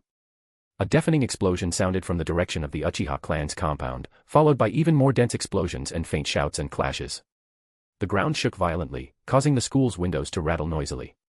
Eek! What's happening? Sensei, I'm scared. The students immediately panicked. Several of the younger children started crying outright. Irika's heart clenched. His ominous premonition had come true. Calm down. Everyone, don't panic. Irika forced himself to appear calm, but his voice trembled involuntarily. A dark figure flickered to the edge of the playground. It was an ANBU wearing an animal mask. Irika-sensei. The ANBU's voice was urgent and cold. Emergency orders from the Hokage. An unknown force is attacking the village. Immediately lead all students to shelter 1 beneath the Hokage rock. Irika's face turned pale. An attack? From which direction? The ANBU was silent for a moment before replying in a low voice, primarily the Uchiha clan's compound, but there's unrest elsewhere too. Move quickly. Irika instantly grasped the severity of the situation. He turned and shouted, everyone. Change of route. Destination is shelter 1. Double time. The Konoha's Ninja Academy was located in the village's core district, not far from the Hokage rock. Soon, the massive underground shelter was packed with terrified students, joined by more and more villagers pouring in. The flickering light of oil lamps cast uneasy shadows on people's faces. The air was thick with suppressed sobs and whispers. Choji, how can you still be eating? Aren't you scared? Naruto asked, looking at his friend who was still munching on potato chips. His own palms were sweaty with nerves, and something inside him seemed to be stirring, making him even more restless. Choji swallowed his mouthful of chips, his voice slightly muffled. I am scared. That's why I need to eat more to calm my nerves. Shikamaru nearby had lost his usual lazy demeanor. His brow was furrowed, hands in his pockets, his gaze sharp as he looked out through a ventilation shaft at the firelight. That direction, it's the Uchiha clan's district. With this much commotion, it's probably not just ordinary unrest. Hinata hid timidly within the crowd, her small hand tightly clutching the hem of Menma's clothes nearby. Of course, the Menma here was just a shadow clone, and his real body had long since departed. Sensing Hinata's fear, Menma gently squeezed her small hand in return, offering comfort. Hey! Where's Sasuke? Kiba suddenly noticed someone was missing. Yeah, where's Sasuke-kun? Sakura also realized, her face showing worry. Shikamaru's heart sank. This is bad. Knowing Sasuke's personality and his attachment to his clan, if he heard the commotion from the Uchiha clan's district, he probably. Menma's shadow clone also frowned slightly. Should I take Sasuke and Naruto away now? The thought flashed through his mind. But after careful consideration, he dismissed the idea. The nine tails inside Naruto and the Indra's chakra within Sasuke, these two forces were too dangerous. His last trip to the moon, when he asked Otsutsuki Himura to relay a message to the Sage of the Six Paths, had yielded no response so far. This meant Hagoromo either didn't approve of him or had deeper schemes. If he forcibly took these two away but couldn't resolve the influence of the millennial-old chakra entangled deep within their souls, it could bring huge trouble to the Land of Stars. For example, if, under the instigation of the Old Man Six Paths, and, to save the ninja world from destruction, they decided to hit him with a Chibaka Tensei, just like Kaguya got, that would be just great. So, until he reached the Six Paths level, it was better to be cautious. Menma also recalled the madness of Kaguya creating the White Zetsu army, and the vast number of souls in the pure land managed by the Sage of the Six Paths. The waters behind all this were too deep. After weighing the options, Menma made a decision. Through the seal on the back of his hand, he quietly contacted another shadow clone monitoring from further away, find Uchiha Sasuke. Ensure his safety. If necessary, extract him from the battlefield, but do not insist on bringing him back. Just then, Iruka finished taking a head count. Discovering that only Sasuke was missing, his face turned deathly pale. Mizuki-sensei, I leave this to you. I have to go find Sasuke. Iruka said to his colleague, his voice frantic. Mizuki grabbed his arm. Hey. Iruka. It's too dangerous out there. Judging by the noise, it's definitely no smaller than the Nine-Tails attack. We're just Chunin, going out there is suicide. But I'm his teacher. Iruka broke free from Mizuki's grip, his eyes determined. I can't abandon any of my students. With that, he rushed out of the shelter without looking back. Mizuki watched his retreating back, a complex look in his eyes, which finally turned into a sigh. By the banks of the Naka River, Sasuke ran desperately along the familiar path towards the Uchiha clan's compound. His heart pounded wildly, a sense of foreboding gripping him. The distant explosions, the soaring flames, the faint, terrifying chakra fluctuations, all made him frantic with worry. The closer he got to the clan grounds, the thicker the smell of blood in the air became. Sasuke's heart sank to the pit of his stomach. The sense of foreboding grew stronger and stronger. When he finally broke through the trees and reached the riverbank, the scene before him struck him like a thunderbolt, freezing him in place. In the direction of the clan district, three colossal, colored giants, radiating suffocating pressure, were fighting madly. A green Susanoo wielded a massive chakra spiral sword. A dark red Susanoo brandished a blazing great sword. And a blue Susanoo flickered in and out of view in the distance. Their every clash shook the earth, the roars echoing through the heavens. Wah, what are those? Sasuke's pupils contracted, his mind blank. The sight before him completely exceeded his understanding, but a certain resonance deep within his bloodline told him these terrifying entities were all connected to the Uchiha. Just then, a familiar figure emerged slowly from the smoke and chaos ahead, walking towards him. Nissan. Sasuke recognized the person, the tense string in his heart relaxing slightly. He rushed forward. Nissan. What's happening to the clan? What are those giant things? Where are Dad and Mom? Itachi's face was stained with blood and soot, his expression one of an unprecedented coldness and exhaustion. Especially his eyes, the blood flowing down from them traced stark lines on his pale cheeks, appearing eerily sinister. Itachi didn't answer Sasuke's rapid-fire questions. He just slowly raised his hand, two fingers extended as usual, and gently poked Sasuke's forehead. His movement even held a trace of strange tenderness. Forgive me, Sasuke. Itachi's voice was low and hoarse, carrying an indescribable pain and resolve. Before the words fully faded, Itachi's Mangekyo Sharingan spun wildly. Tsukuyomi. Sasuke felt the world spin violently around him. All sights and sounds rapidly faded and distorted. The next moment, he found himself dragged into an endless dark world with only a blood-red moon hanging in the sky. In this world, time lost all meaning. He watched, over and over again, as his beloved brother, Uchiha Itachi, transformed into a cold-blooded executioner, holding a blood-dripping sword, expressionlessly slaughtering one familiar clansman after another. He saw his neighbor uncle fall in a pool of blood. He saw his training partners die with eyes wide open. He saw the aunts and uncles who watched him grow up meet gruesome deaths under the blade. Finally, the scene froze in his familiar home. His father, Uchiha Fugaku, and his mother, Uchiha Mikoto, lay in their own blood. And Itachi's blade was pulling out from his mother's chest. No. Stop. Sasuke's spirit screamed in the Tsukuyomi space, immense pain and despair instantly swallowing him whole. In reality, his body stiffened abruptly, his eyes completely losing focus, before he fell straight backward. Itachi reached out and caught his unconscious younger brother, carefully laying him down on the grass by the riverbank. He looked at Sasuke's pale, pained face, a flicker of extremely complex emotion passing through his eyes, but it was quickly covered by ice.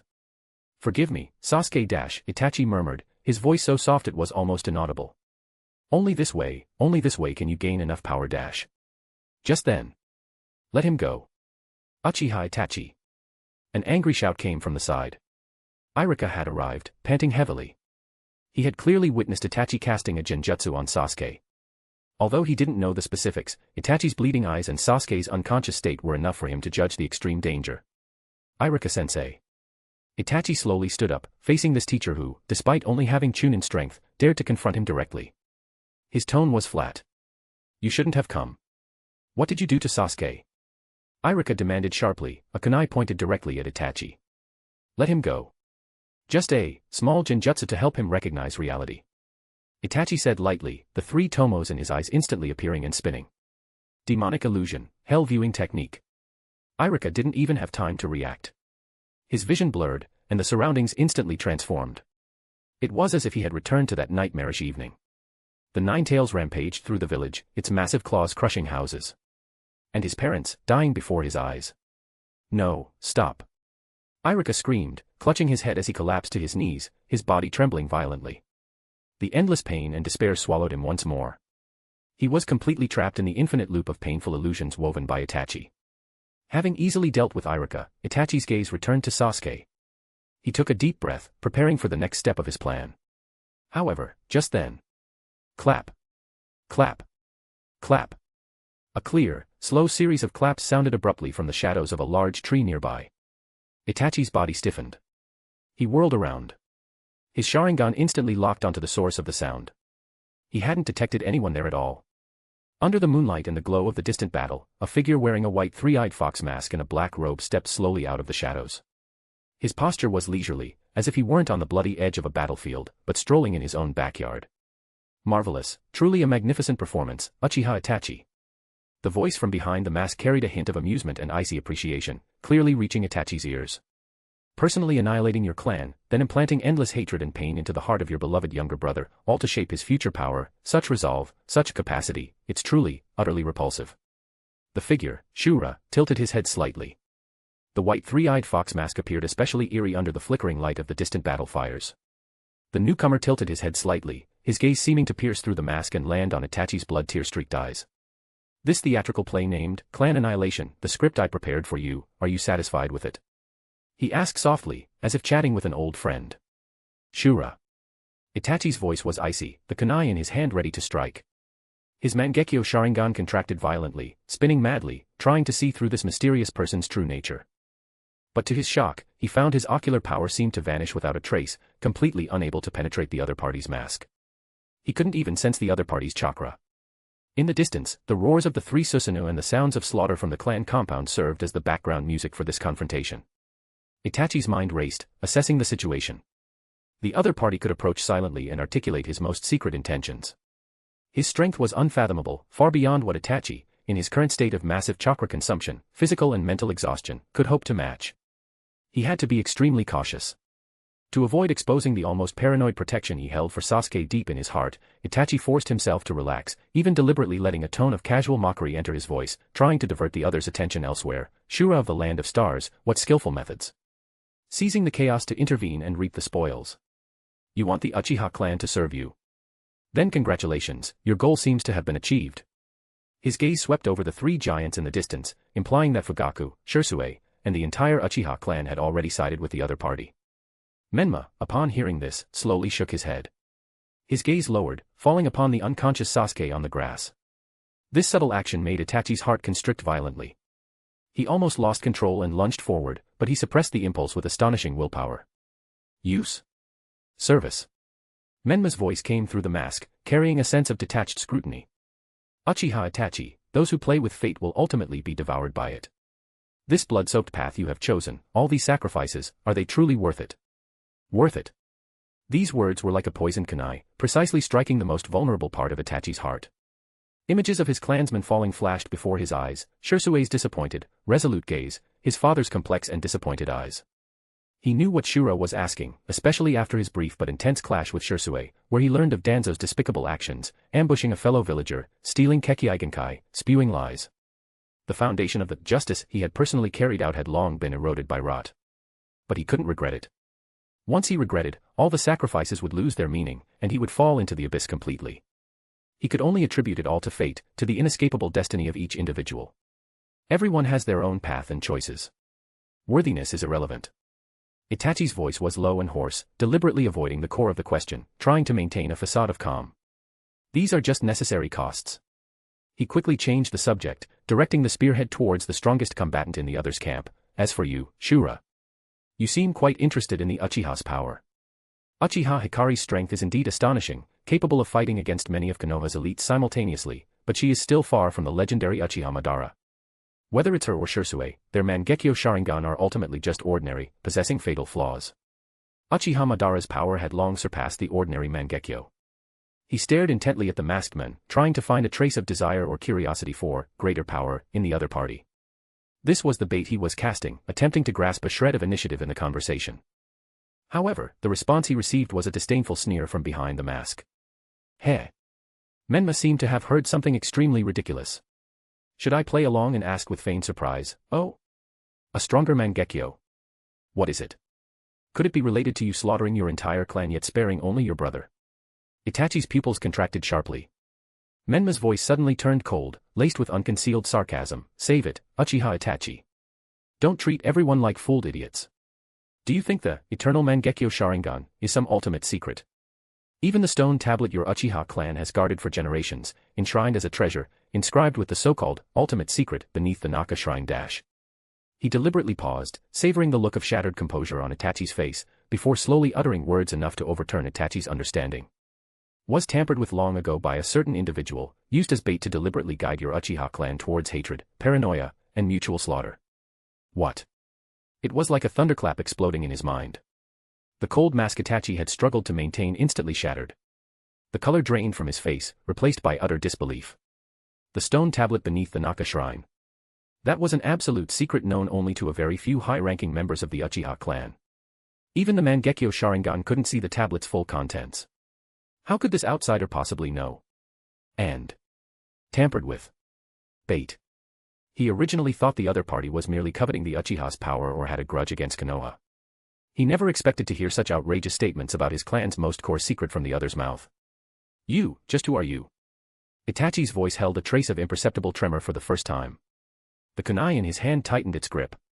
His Sharingan spun wildly, trying to see through the white mask, but he only felt the other's presence was like a bottomless abyss. How do you know about the tablet? What do you mean by tampered with? If even the contents of the tablet, if even the method to awaken the eternal Mangekyo Sharingan had been altered, had the entire Uchiha clan been played for fools for centuries? Menma stood there quietly, like an ancient iceberg, unmoved by Itachi's shock and questioning.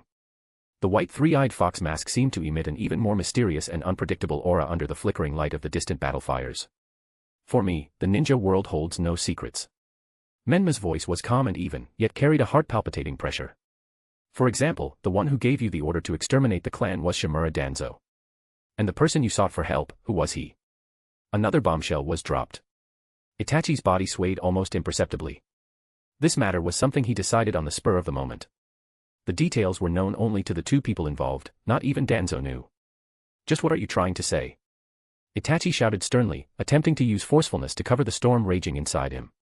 His Sharingan was locked tightly on Shura. His chakra began to fluctuate violently, clearly on the verge of eruption. Every word from the other party was impacting his beliefs and understanding. He felt he was standing on the edge of a giant conspiracy, with an abyss beneath his feet. Menma seemed to feel the foreshadowing was sufficient. He took a slight step forward.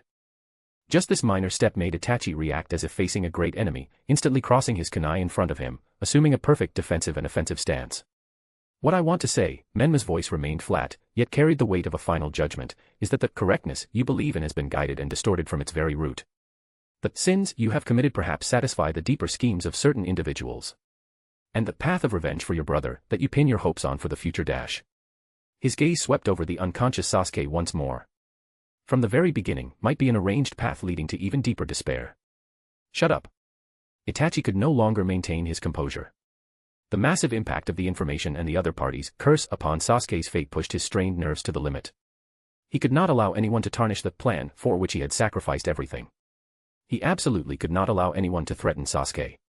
Chapter 270, Chapter 270 Itachi, how narrow your capacity is.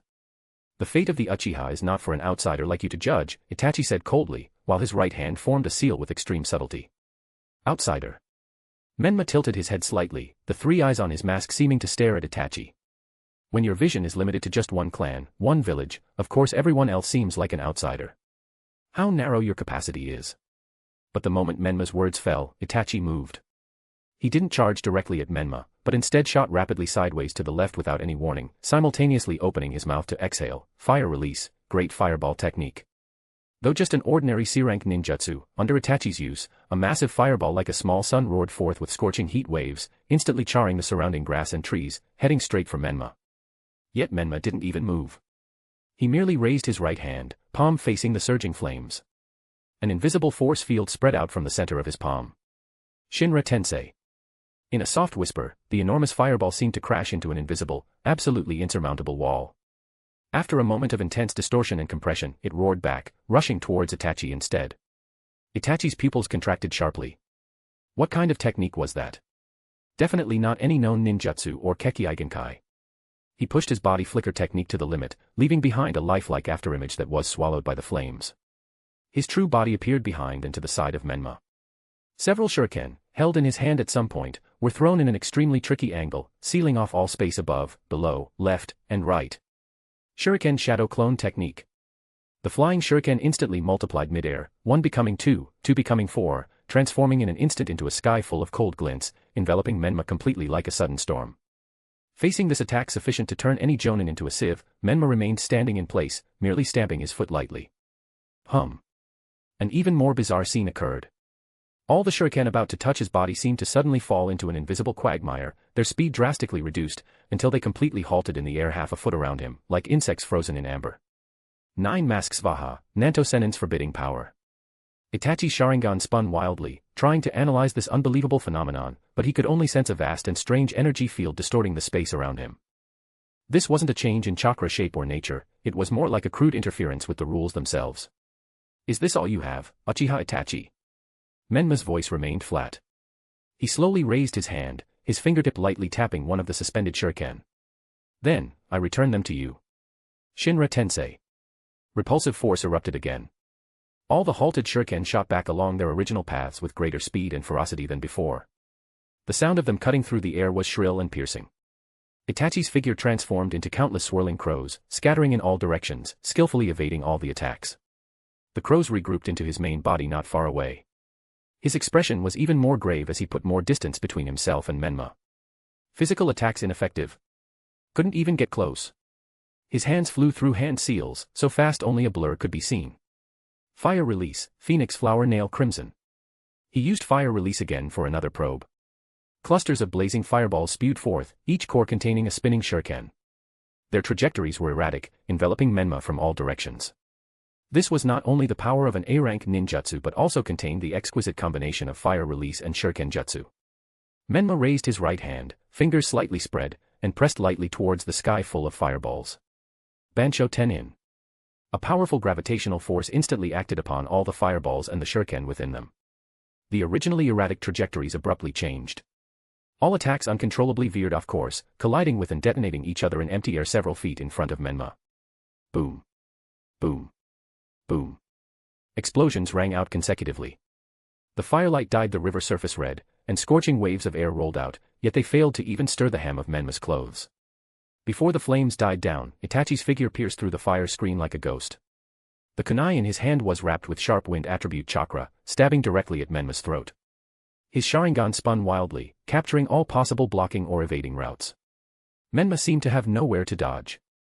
However, the moment the kunai was about to touch his skin, his body slid back half a foot in a manner that defied physics, just enough to avoid the sharp point. It wasn't a body flicker, it was more like being pulled by an invisible string. Itachi's offensive was relentless like tidal waves, swift kunai thrusts, shuriken harassment, taijutsu combos, all coordinated with the Sharingan's insight, forming a fierce assault. But Menma only moved within a small range, seemingly narrowly dodging, sometimes using gravitational pull to slightly deflect attacks, sometimes using repulsion to knock away unavoidable weapons. His composure was unnerving. Within a few seconds, they had exchanged dozens of moves. Every one of Itachi's attacks landed on empty air or was deflected by the bizarre force. He was appalled. His Sharingan actually couldn't see through the other's evasion methods at all. It was as if the other could foresee the future, or as if physical laws ceased to function before him. Itachi used the force to leap back, his hands again flying through hand seals, so fast only afterimages remained. Water release, water dragon bullet technique. The water of the Naka River surged up, coalescing into a ferocious water dragon that roared as it charged at Menma. Menma simply raised his hand again. Boom. The massive water dragon shattered against the invisible repulsive wall, transforming into a sky full of spray that fell like a heavy rain. In the instant the water screen blurred vision, Itachi's true body pierced through it like a ghost, launching another attack. The kunai in his hand stabbed straight for the back of Menma's heart. This time, Menma didn't use repulsion. Instead, as if he had eyes on his back, he made an impossibly slight sidestep, perfectly avoiding the lightning-tipped point of the kunai. Simultaneously, the index and middle fingers of his left hand pressed together, accurately aiming for the tenketsu on Itachi's wrist. The movement was fluid, as if he had predicted all of Itachi's actions. Alarm bells screamed in Itachi's mind. He forcibly twisted his body, changing the thrust into a sweep, the kunai aiming for Menma's neck. Menma didn't dodge or evade. His right hand met the kunai, and in his palm, a thumb-sized, pitch-black energy sphere instantly materialized. The moment the kunai's blade touched the small black sphere, Itachi felt an extremely terrifying, all-devouring destructive energy emanating from it. He had no doubt that if he were touched by this black sphere, even just grazed, the consequences would be unthinkable. He immediately abandoned the attack, pushed off with the balls of his feet, rapidly retreating to put distance between himself and Menma. A trace of cold sweat finally seeped from his temple. Taijutsu, ninjutsu, and the genjutsu interference and tactical coordination from his earlier crow clones. All probing attacks were completely ineffective. The other party hadn't even moved more than a few steps, as if merely indulging him in a boring game. Those bizarre abilities, both offensive and defensive, were almost unsolvable. What Kekkei Genkai was this? Or some unknown secret technique? Itachi breathed heavily, his Sharingan fixed intently on the white three-eyed fox mask. Direct assault wasn't working. I had to find another way. Genjutsu. The other party's ability seemed primarily targeted the physical layer. The Uchiha's genjutsu was their strongest weapon. Itachi hesitated no longer. Taking advantage of the moment he landed from his retreat, the instant their gazes crossed and his own reflection was captured in the other's eyes, he unleashed the Uchiha clan's supreme genjutsu. Tsukuyomi. The world seemed to have its colors drained away. However, the moment Itachi's spiritual power was about to pull the other's consciousness into the Tsukuyomi space he constructed, he encountered an indescribable, vast spiritual power, immense as a sea of stars. Crack. The dark red, crucifix-bound torture chamber space he had constructed had just begun to manifest when it shattered like fragile glass. It simply couldn't contain the other party's consciousness. Immediately after, an enormous, ominously glowing red moon occupied his entire field of vision. On that red moon, a Mangekyo Sharingan he had never seen before slowly opened. The three tomos weren't static, but spun and churned in a dizzying manner, eventually forming a deep vortex. This is. Itachi's spiritual body felt unprecedented shock and pressure. Mangekyo Sharingan. The other party also had the Mangekyo Sharingan. Was he a member of the Uchiha clan? Before he could figure it out, within the vortex-like Mangekyo pattern, the phantom of an ancient, wordless bamboo scroll flashed by, emitting a stable aura that seemed to immunize against all spiritual erosion. The scene before him changed again. The red moon receded, replaced by a sensation of coldness and desolation. He found himself standing on a vast, charred, barren, hellish battlefield. The sky was a depressing dark red. The air was thick with the smell of blood and scorched earth. The ground was covered in spiderweb-like cracks. At the center was a bottomless crater, as if created by an unimaginably huge explosion that vaporized everything instantly. He stood within this deep pit. As far as the eye could see, there were mutilated corpses.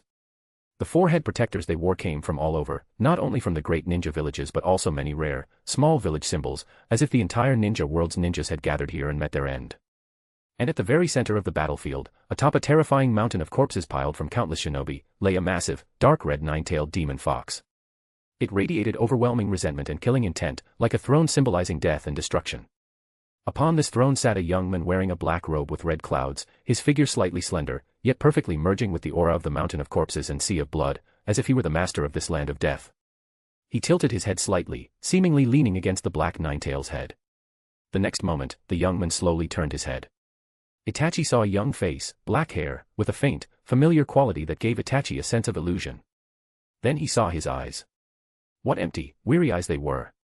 As if bearing all the pain and despair of the world, yet so cold they held not a shred of warmth, just a void of indifference. As if he had seen through all the world's falsehoods, or as if he simply didn't care about anything. The moment their gazes were about to meet. Arg. In reality, Itachi let out a sharp cry. A tearing pain shot through his eyes, and 2 streams of blood flowed out like tears. His spirit felt as if struck hard by a heavy hammer. He staggered back several steps before barely managing to stand steady. Clutching his bleeding eyes, he gasped for breath, his face filled with horror and disbelief. His Tsukuyomi had been forcibly broken. He had even suffered a fierce backlash. Not only did the other possess those bizarre repulsion and attraction abilities, he actually also had a powerful Mangekyo Sharingan that surpassed Itachi's understanding. That battlefield of corpses, that dark red Nine-Tails, that young man, what were they? When he finally managed to suppress the intense pain in his eyes and the shock to his spirit, and refocused his gaze, Itachi's heart almost stopped. Shura had, at some point, silently appeared on the grass, standing right beside the unconscious Sasuke. He was looking down, his gaze seemingly fixed on Sasuke's pale face. Stay away from him. Itachi roared hoarsely, his voice distorted by shock and anger. His voice was filled with alarm, fury, apprehension, and a trace of fear he himself hadn't even noticed. The strength of the men before him was unfathomable. His ocular power was not only powerful and bizarre, they even surpassed Itachi's scope of understanding. Especially that fleeting glimpse of the genjutsu scene at the end. That apocalyptic battlefield, that dark red Nine-Tails, that mysterious young man. It was all branded into Itachi's mind like a nightmare. Itachi wanted to charge over, but the recent spiritual trauma had disrupted his chakra, and his body was temporarily unable to muster strength. Menma slowly raised his head, the mask turning towards Itachi. He did nothing to Sasuke. You, just who are you? Itachi's voice held a barely perceptible tremor. He stared fixedly at the mask, a terrible suspicion rising in his heart. You and that Uchiha Hikari, and Uchiha Madara, what is your relationship? He suspected that this man who called himself Shura might be the descendant of some unknown Uchiha survivor who had followed Madara when he defected from the village. Otherwise, there was no way to explain why he possessed the Mangekyo Sharingan and that godly, unfathomable power. Menma stood there quietly, the river wind stirring the hem of his black robe. He neither admitted nor denied. After a long silence, just as Itachi was almost unable to resist launching another attack, Menma finally spoke. His voice, coming through the mask, seemed even more remote and mysterious. Uchiha Madara, he repeated the name softly, his tone unreadable, perhaps mocking, perhaps something else. He was merely a pawn himself. What he saw was, after all, only the truth that others wanted him to see. And you, Menma's gaze seemed to pierce through the mask, landing on Itachi's still bleeding eyes. The correctness you believe in and have sacrificed everything for, is it truly your own choice? Your so-called capacity, how narrow it is. These final words struck Itachi's heart like a hammer. The masked man said no more. His figure seemed to melt into the shadows as he slowly receded, eventually disappearing completely into the darkness of the forest. He left behind only a deeply disturbed Itachi, his heart roiling with towering waves of doubt, and his younger brother, still struggling in his nightmares beside him. The river flowed on, carrying unsolved secrets and the weight of destiny towards an unknown distance. Chapter 271, Chapter 271. The theater concludes. The chill by the Naka River did not dissipate with Shura's departure. The searing pain in Itachi's eyes and the tempest in his heart were far colder than the river water. He clutched his face, blood tears seeping between his fingers, trickling down onto the slightly yellowed spring grass. Shura's final words echoed in his mind like a ghost's whisper, relentlessly eroding his once rock-solid beliefs. The correctness you believe in and have sacrificed everything for, is it truly your own choice? That masked man who called himself Uchiha Madara lurking like a specter outside the village, his invitation to join that so-called organization, what purpose truly lay behind it? Or was it that I, from beginning to end, was merely a pawn manipulated by a more skilled player, personally sounding the death knell for my own clan? The intense pain came not only from the spiritual backlash but also from the overuse of his Mangekyo Sharingan. His vision began to blur, a persistent ringing in his ears. Staggering, he walked to his unconscious brother's side. Seeing Sasuke's face, still twisted in pain even in his dreams, an unprecedented sense of confusion and powerlessness gripped him. He slowly knelt, his trembling hand gently brushing Sasuke's forehead, trying to smooth the furrowed brow, only to find he couldn't even provide this small comfort. Meanwhile, the main battlefield in the Uchiha clan's compound had become a true hellscape. The three colossal Susanoo were the absolute masters here. Hikari's deep red Susanoo was like a burning god of vengeance, its massive chakra greatsword carving terrifying storms through the earth with each swing. Shisui's emerald green Susanoo, like an agile forest guardian, used its giant spiral sword to precisely pick off Konoha's Jonin attempting to form ranks, clearing the path for retreat. Fugaku's deep blue Susanoo, though slightly less active, stood firm as a rock, solidly guarding the flank of the retreating Uchiha survivors, deflecting long-range ninjutsu attacks. Fugaku knew this was the last time he would protect his clansmen as their leader.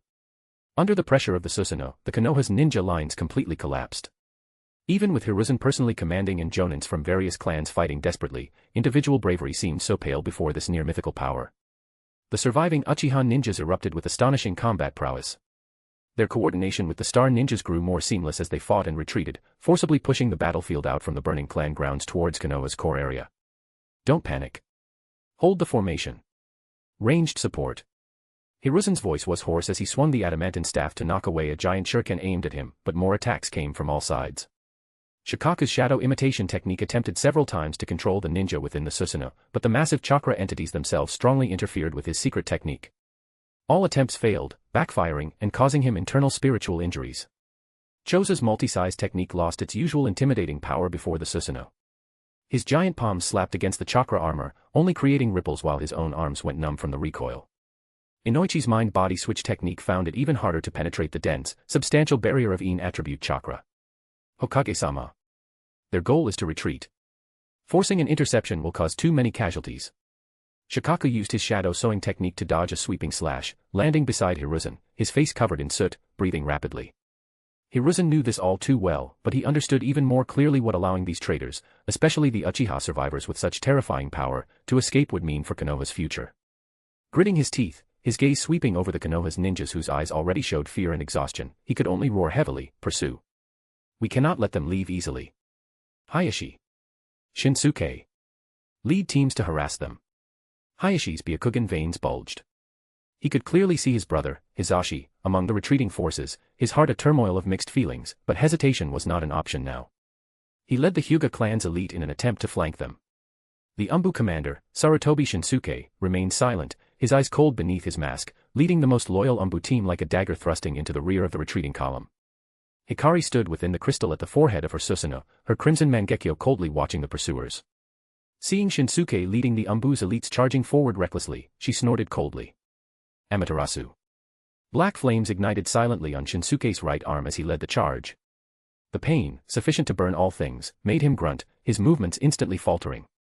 "Commander." The ANBU behind him cried out. Shinsuke was a decisive man. Finding he couldn't extinguish the strange black flames, a ruthless glint flashed in his eyes. He took a kunai in his left hand and without hesitation swung down, cleanly severing his own right arm at the shoulder. The severed arm was instantly consumed by the black flames, turning to ash. The intense pain nearly made him faint, but he forced himself to keep fighting. However, in that moment of delay caused by the agony, a green phantom swept across the battlefield like a gust of wind. It was Shisui. The emerald green Susanoo hadn't moved, but his main body, using his body flicker technique and the Sharingan's insight, seized this fleeting opportunity, closing in instantly. Thud. A cold sword accurately pierced Shinsuke's abdomen, emerging from his back. Shinsuke's body stiffened violently. He looked down in disbelief at the blade protruding from his body, then with difficulty looked up at the familiar, yet utterly cold, three-tomo Sharingan before him. You. Uchiha. Shisui. He spat out the name with difficulty, blood trickling from the corner of his mouth. Shisui's eyes were complex, but his hands showed no mercy as he yanked the blade out, bringing a spray of blood. Without another look at the fallen enemy, his form turned into a phantom again, returning to the Susanoo. Shinsuke. Hiruzen, seeing his eldest son grievously wounded from a distance, felt his eyes were about to burst. He tried to charge over, but was forced back by a sweeping blow from Fugaku's deep blue Susanoo. By now, most of the Uchiha survivors and star ninjas had successfully retreated to the edge of Konoha's protective barrier. Hikari looked back at Konoha, engulfed in flames and lamentations, her eyes proud and cold. Her hands flew through seals again, gathering immense chakra. Fire release, great fire annihilation. This fire release's scale far exceeded normal imagination. It wasn't exhaled from her mouth, but coalesced and erupted from the front of the deep red Susanoo. A tsunami-like wave of flames materialized, carrying an aura of absolute destruction, surging towards the pursuing Konoha's ninja army. Its range was so vast it nearly covered the entire street. The intense heat instantly withered trees in the distance. Defense. Defend. Hiruzen shouted hoarsely, taking the lead in erecting an earth-style wall. Other ninjas skilled in defensive techniques also exerted their full strength. Earth release, earth-style wall. Water release, water formation wall. Earthen walls and water walls sprang from the ground, attempting to block the apocalyptic wave of fire. Boom dash. The wave of flames crashed violently against the combined defensive line. Vast amounts of steam instantly evaporated, earthen walls cracked and melted under the high temperature. Screams rose one after another as many ninjas' defenses were instantly breached, their bodies swallowed by the flames. When the fire wave finally subsided, it left behind scorched earth and wailing wounded. Hiruzen, his clothes tattered, leaned on the adamantine staff, panting. He looked up to see Hikari and Susanoo already soaring into the air, like two brilliant yet dangerous meteors, rapidly disappearing beyond Konoha's barrier, beyond pursuit. Quick! Medical teams. Save the wounded. Shikaka forcefully suppressed the shock and helplessness in his heart, loudly directing the survivors to rescue the injured. Hiruzen staggered to his eldest son's side. Medical Nin were desperately trying to save him, but the fatal abdominal wound and the massive blood loss from the severed arm were rapidly draining Shinsuke's life force. Father. I'm sorry. Shinsuke looked at his father's aged, grief-stricken face, but before he could finish, his head lolled to the side, life extinguished. Tears streamed down Hiruzen's face as he held his son's still warm body tightly, his own form trembling uncontrollably. Just then, another ANBU's ninja flickered in, reporting in a pained voice, Hokage-sama, the commander's wife, captain of the 2nd ANBU division, she fell in battle earlier, covering her comrades. The successive blows hammered Hiruzen's heart. His eldest son and daughter-in-law, both dead. His vision darkened, and he nearly fainted, barely staying upright through sheer willpower, but his back appeared hunched and desolate. In the shadows nearby, Orochimaru licked his lips, his golden serpentine eyes shimmering with excitement and amusement. What a magnificent finale. What do you two Hokage-sama think? The bitter fruit nurtured by Konoha's own hands must taste quite unique, no? The reanimated Hashirama had long lost his usual cheerfulness, replaced only by deep pain and bewilderment. He murmured, Hiruzen, how did Konoha come to this? Tobirama still showed a cold expression, but his sharp eyes were fixed on the direction where Hikari had disappeared. He snorted, the Uchiha's evil power remains the greatest scourge. Orochimaru chuckled lightly. Kukuku, if there is another interesting theater in the future, I will certainly invite you both to watch again. For now, I must take my leave. With that, he formed hand seals, releasing the Edo Tensei. The bodies of the 1st and 2nd Hokage gradually turned to dust and dissipated, leaving only Hashirama's long sigh and Tobirama's cold gaze before vanishing into nothingness. Orochimaru himself also transformed into a swarm of small snakes, silently burrowing into the ground and disappearing. Only scattered dust slowly settled to the ground. The fires in the Uchiha clan's compound still burned, dyeing half the sky red. Danzo had not participated in the pursuit. He stood on a relatively intact high wall, his single eye gloomily scanning the ruins. Deep inside, he was filled with apprehension towards the power of Hikari and Shisui, and felt an indescribable threat of fear towards the Shura who had never truly acted but controlled everything from start to finish. Danzo-sama. Aburaim Tatsuma appeared silently behind him, reporting in a low voice, we've searched thoroughly. The bodies of the Uchiha clan's members, not a single one was found. Including those eliminated earlier by Uchiha Itachi, they should have all been taken by the Star Ninja during their retreat. Additionally, the Konoha's military police forces archives, many secret scrolls from the Naka shrine, all have been looted clean. What? Danzo whirled around, his cane striking the ground hard. He was so angry he nearly spat blood. He had originally hoped to seize the opportunity to collect many Sharingan, making up for the loss of Shisui's eye and continuing his research. Now, not only had he failed to obtain a single Sharingan, but his roots base had been exposed, its secrets laid bare. It was a complete and utter disaster. His face was livid, his single eye flashing with venomous resentment and unwillingness. Next, he would have to face the pressure from Hiruzen and the entire village. Deep within the Uchiha clan's compound, the clan head's residence was relatively intact. Itachi, carrying the still unconscious Sasuke on his back, staggered back. Sliding open the door, the sight before him made him freeze. His parents, Fugaku and Mikoto, had not evacuated with the Star Ninjas. They were dressed formally, sitting upright and proper on the tatami in the living room, as if they had been waiting for a long time. The room was immaculately clean, a stark contrast to the chaos and destruction outside. Father. Mother. Itachi's voice was dry and hoarse. Fugaku raised his head. Those eyes, once containing authority and ambition, now held only calm and deep exhaustion. You're back, Itachi. His gaze swept over the undried blood tears on Itachi's face, then to the unconscious Sasuke on his back, a barely perceptible flash of pain passing through his eyes. Why didn't you go with Shisui and the others? Itachi couldn't help but ask. Fugaku slowly shook his head, his voice low and firm. I am a failed clan head. I have no right to see the clansmen who trusted me. The future of the Uchiha, I have entrusted it to Shisui. He paused, his gaze turning lovingly towards Sasuke. As for Sasuke, that Shura didn't take him. Perhaps he has other intentions, or perhaps it is fate's arrangement. But where else can he go? Let my life serve as an explanation to the village, let him stay in Konoha. Fugaku knew Itachi's deal with the Konoha's leadership was to spare Sasuke's life. But with things having escalated to this point, with so many Konoha's ninjas dead. Sasuke. As the son of a failed rebellion leader, as the brother of a clan killer, if he went to the land of stars, his situation might be even more difficult than in Konoha. Here, at least, the third, to maintain the pretense of the Uchiha legacy, might still grant him a chance to live. The more rampant the land of stars become, the safer Sasuke will be. Mikoto silently stood up, carefully taking Sasuke from Itachi's back and settling him in his bedroom. Soon, she returned to the living room, kneeling beside Fugaku, her back to Itachi. Her voice was gentle yet resolute. Itachi, Sasuke, is in your hands now.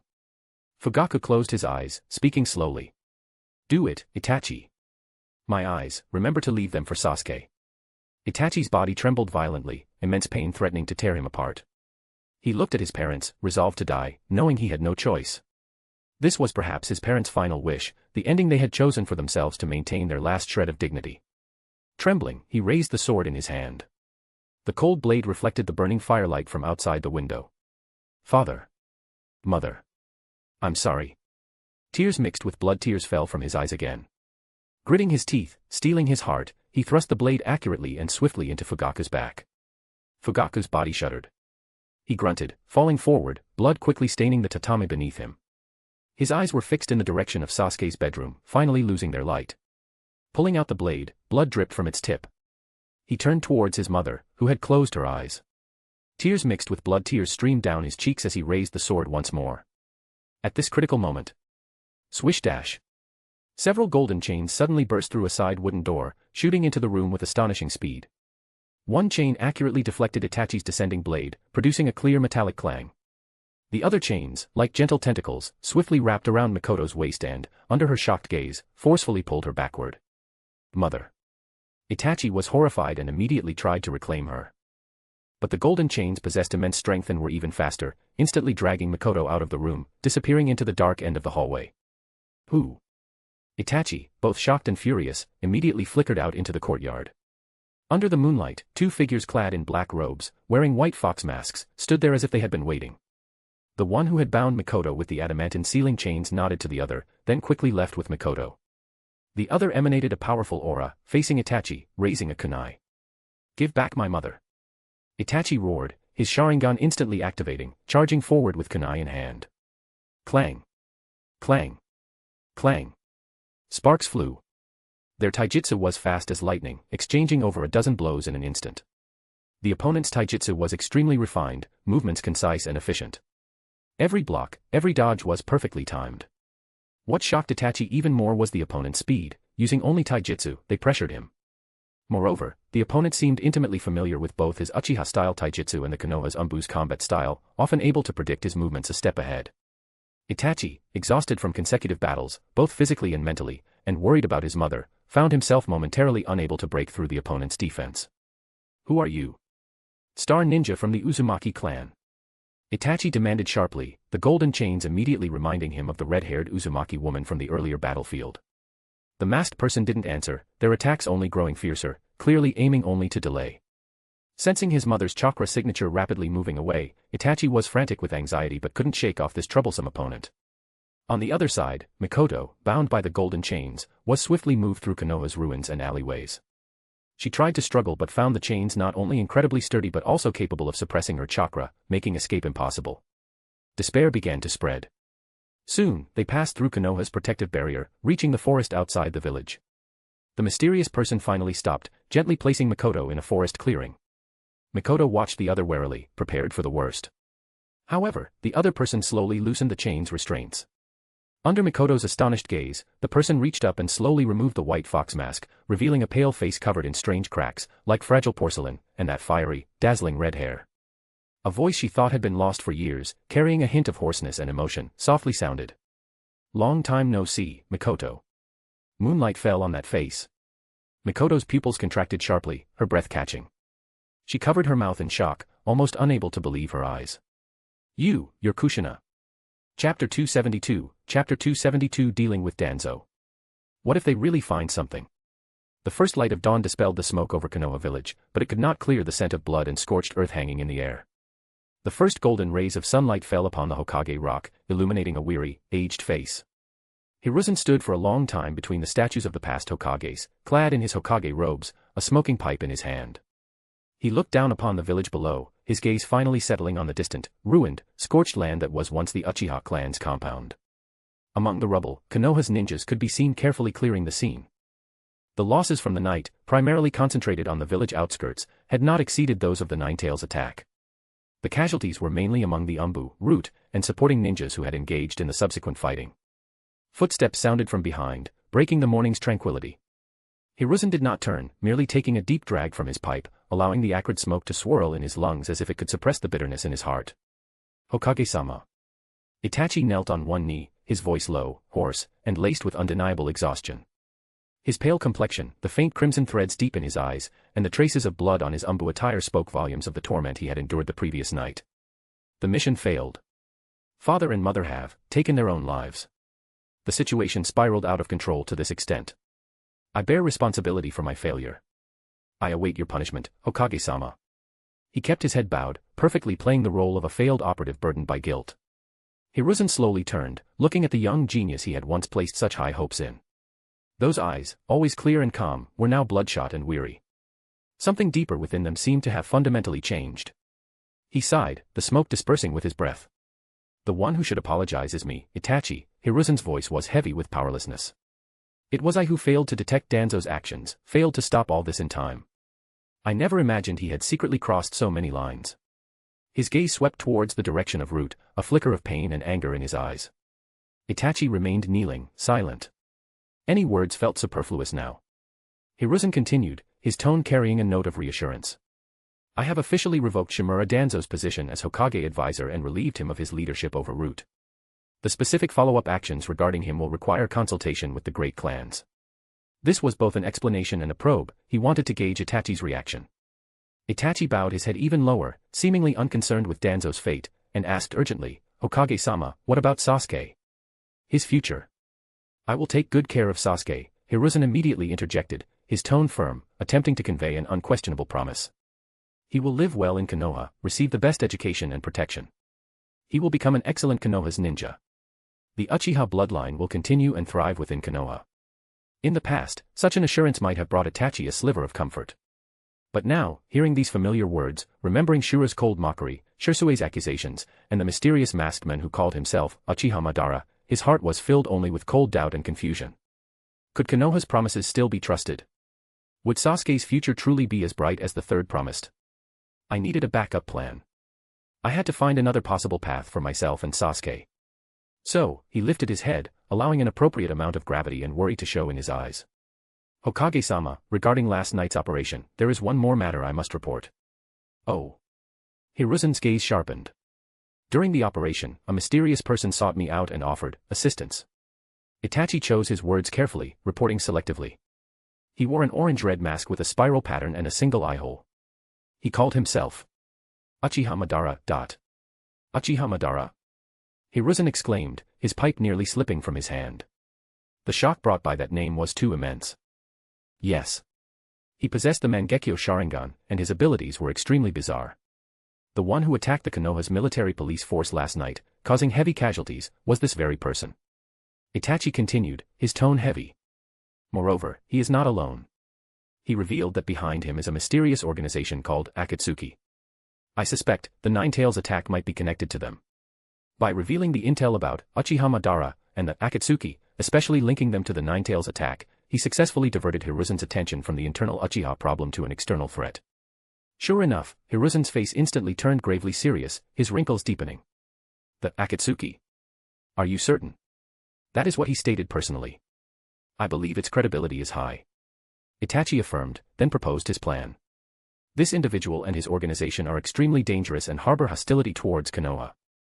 I will infiltrate this Akatsuki to investigate their goals, members, and their possible connection to the Nine-Tails attack. To eliminate this potential major threat for Konoha. He portrayed himself as a loyal ninja willing to bear the name of a missing nin and venture into the lion's den for the village's safety. Hiruzen fell into a long silence, smoke shrouding his inscrutable expression. Uchiha Madara alive. A mysterious organization with Mangekyo Sharingan. Possibly connected to the Nine-Tails attack. It was all too shocking. But he had always trusted Itachi's intelligence and judgment. If such an organization truly existed, then the threat to Konoha wasn't just the land of stars. Shura was now in the open, but this Akatsuki had been lurking in the shadows all along. After a long while, he spoke slowly, his voice dry. I understand. Subsequently, I will declare you a Konoha's missing nin. Above all, prioritize your safety, Itachi. Yes. For Konoha. Itachi lowered his head, hiding the complex emotions in his eyes. That afternoon, the atmosphere in the meeting room of the Hokage building was so heavy it was almost suffocating. Hiruzen sat at the head of the table, flanked by the grim-faced Mitokado Hamura and Udatane Koharu.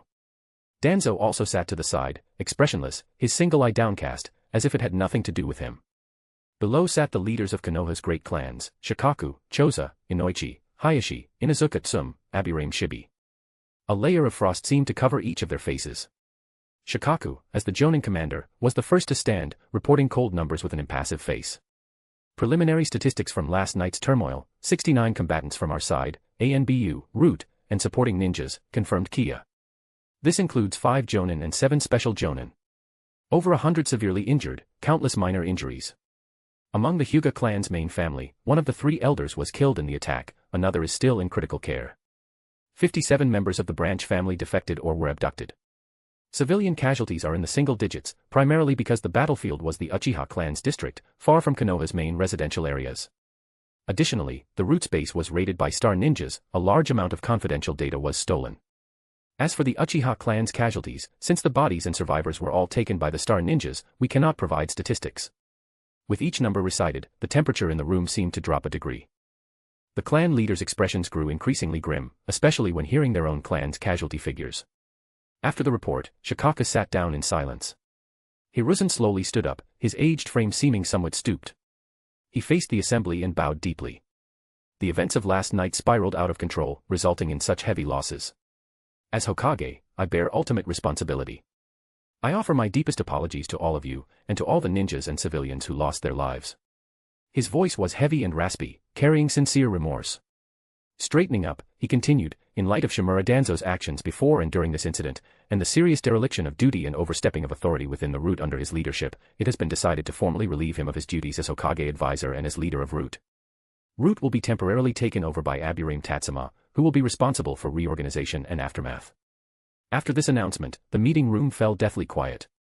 The clan leaders looked at each other, their expressions not satisfied but instead showing even greater dissatisfaction.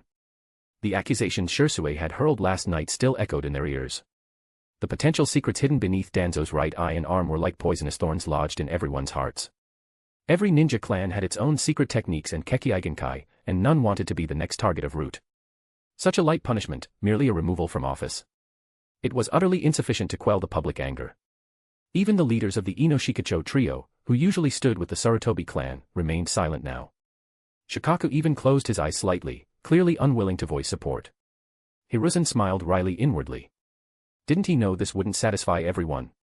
But if he punished Danzo severely now, it would be tantamount to confirming those shocking accusations, exposing the darkness within Konoha's leadership completely. The ensuing turmoil would be even harder to manage. And what if they really found something incriminating? So, to maintain Konoha's superficial stability, he had to raise the rod high but bring it down gently.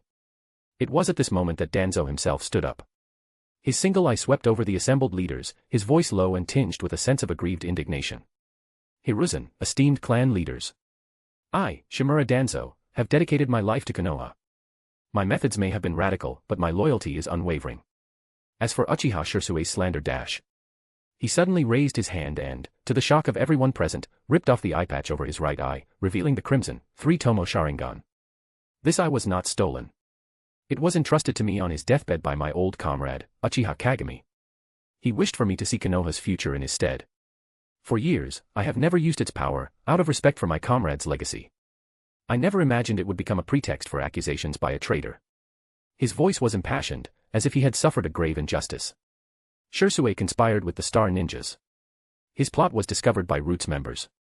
Out of respect for him as Kagumi's grandson, I sought to persuade him to turn back, only to be falsely accused by him. You all saw him standing with Shura last night, attempting to throw Konoha into chaos. Would you all believe the ravings of a traitor and doubt an old man who has devoted his entire life to Konoha? Danzo's performance was extremely convincing. The grievance and indignation on his face, the touching story of a comrade's entrustment, temporarily stunned a portion of the audience. At the very least, he had only displayed one Sharingan openly, not involving the secret techniques of other clans. In contrast, the Uchiha clan had truly defected. The scales of doubt seemed to waver slightly once more. Hamura spoke up at the opportune moment, shifting the topic. What about the Uchiha orphan, Uchiha Sasuke? How should he be handled? Only then did everyone remember the 7-year-old child who had lost everything overnight. Hiruzen took a deep breath and delivered his prepared statement.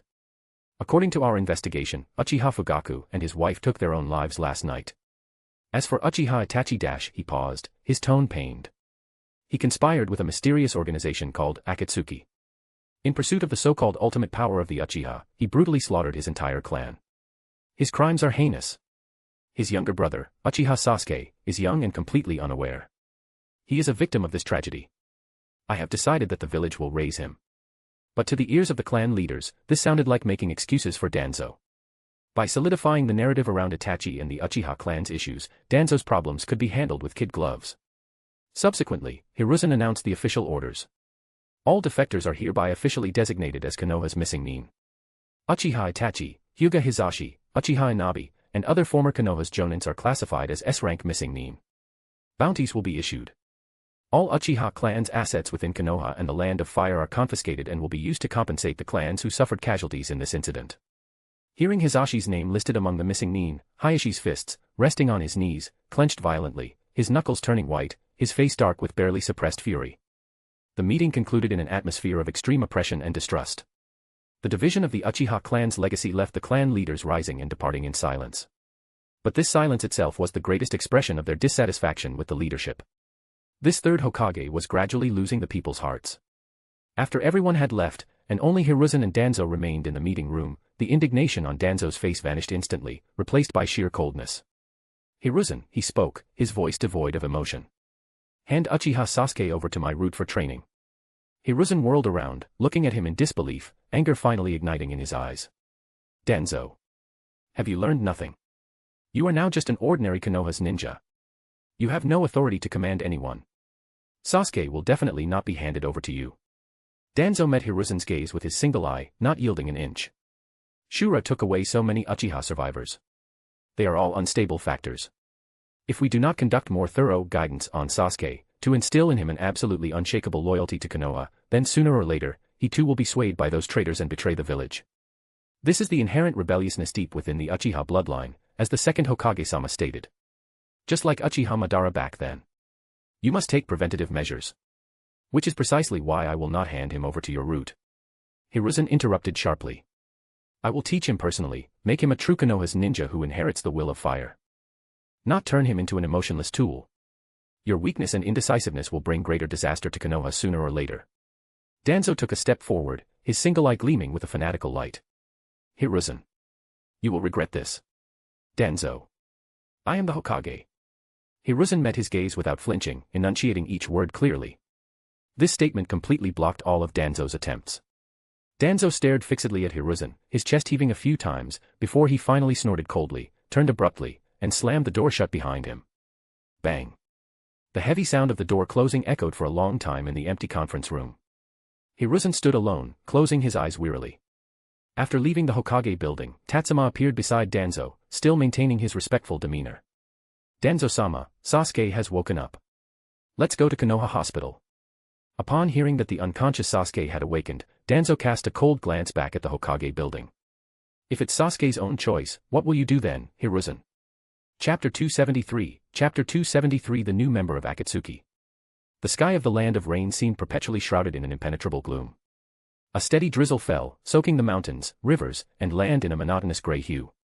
Deep within a remote, secluded gorge, turbid river water rushed ceaselessly. A small, unremarkable wooden boat rocked gently with the current, a lone lantern at its prow casting a hazy yellow glow in the rainy mist.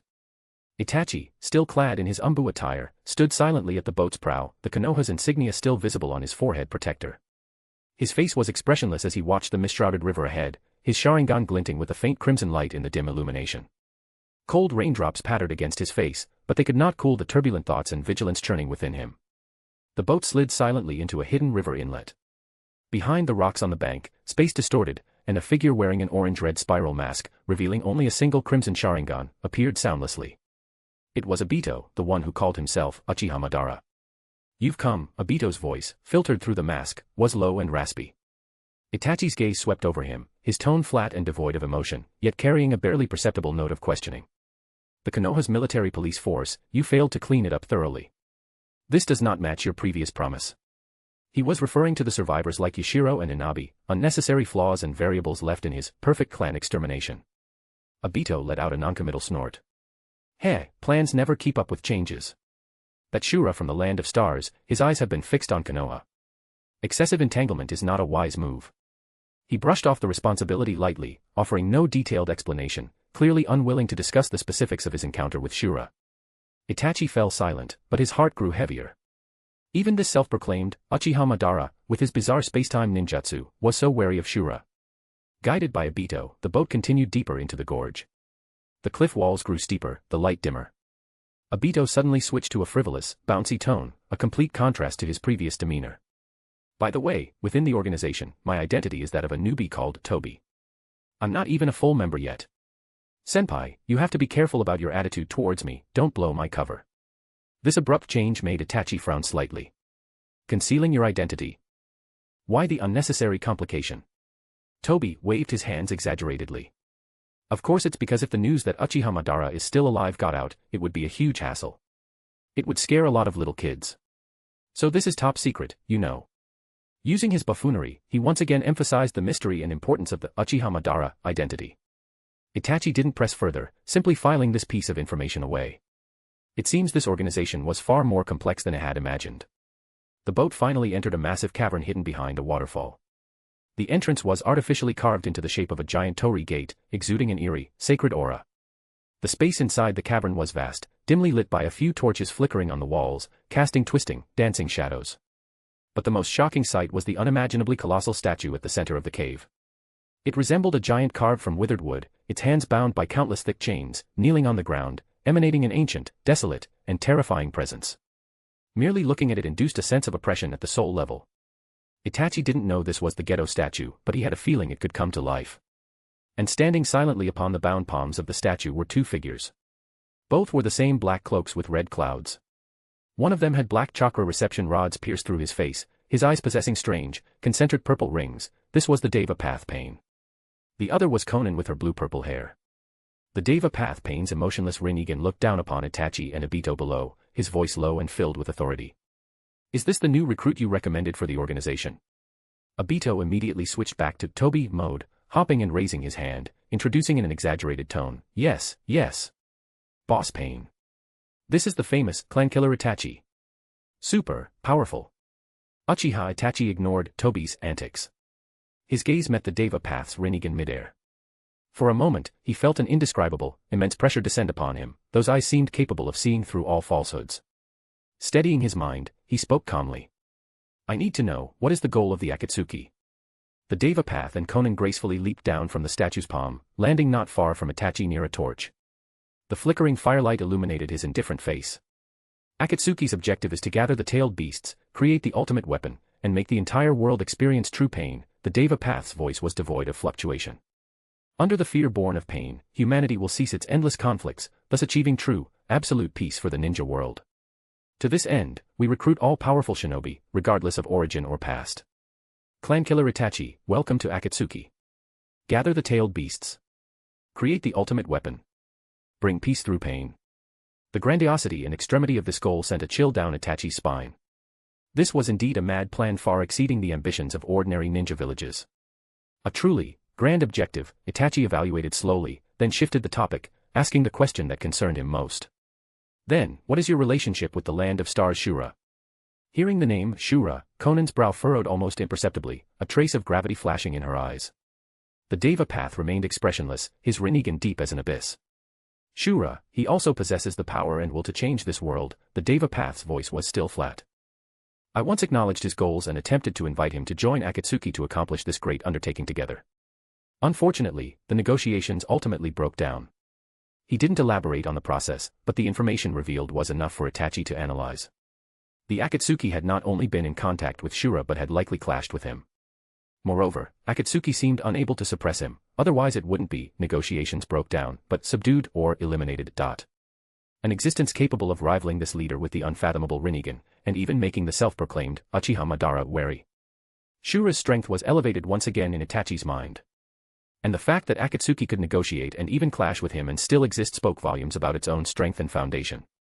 This was indeed a dangerous organization gathering numerous S-rank missing nin, possessing terrifying power.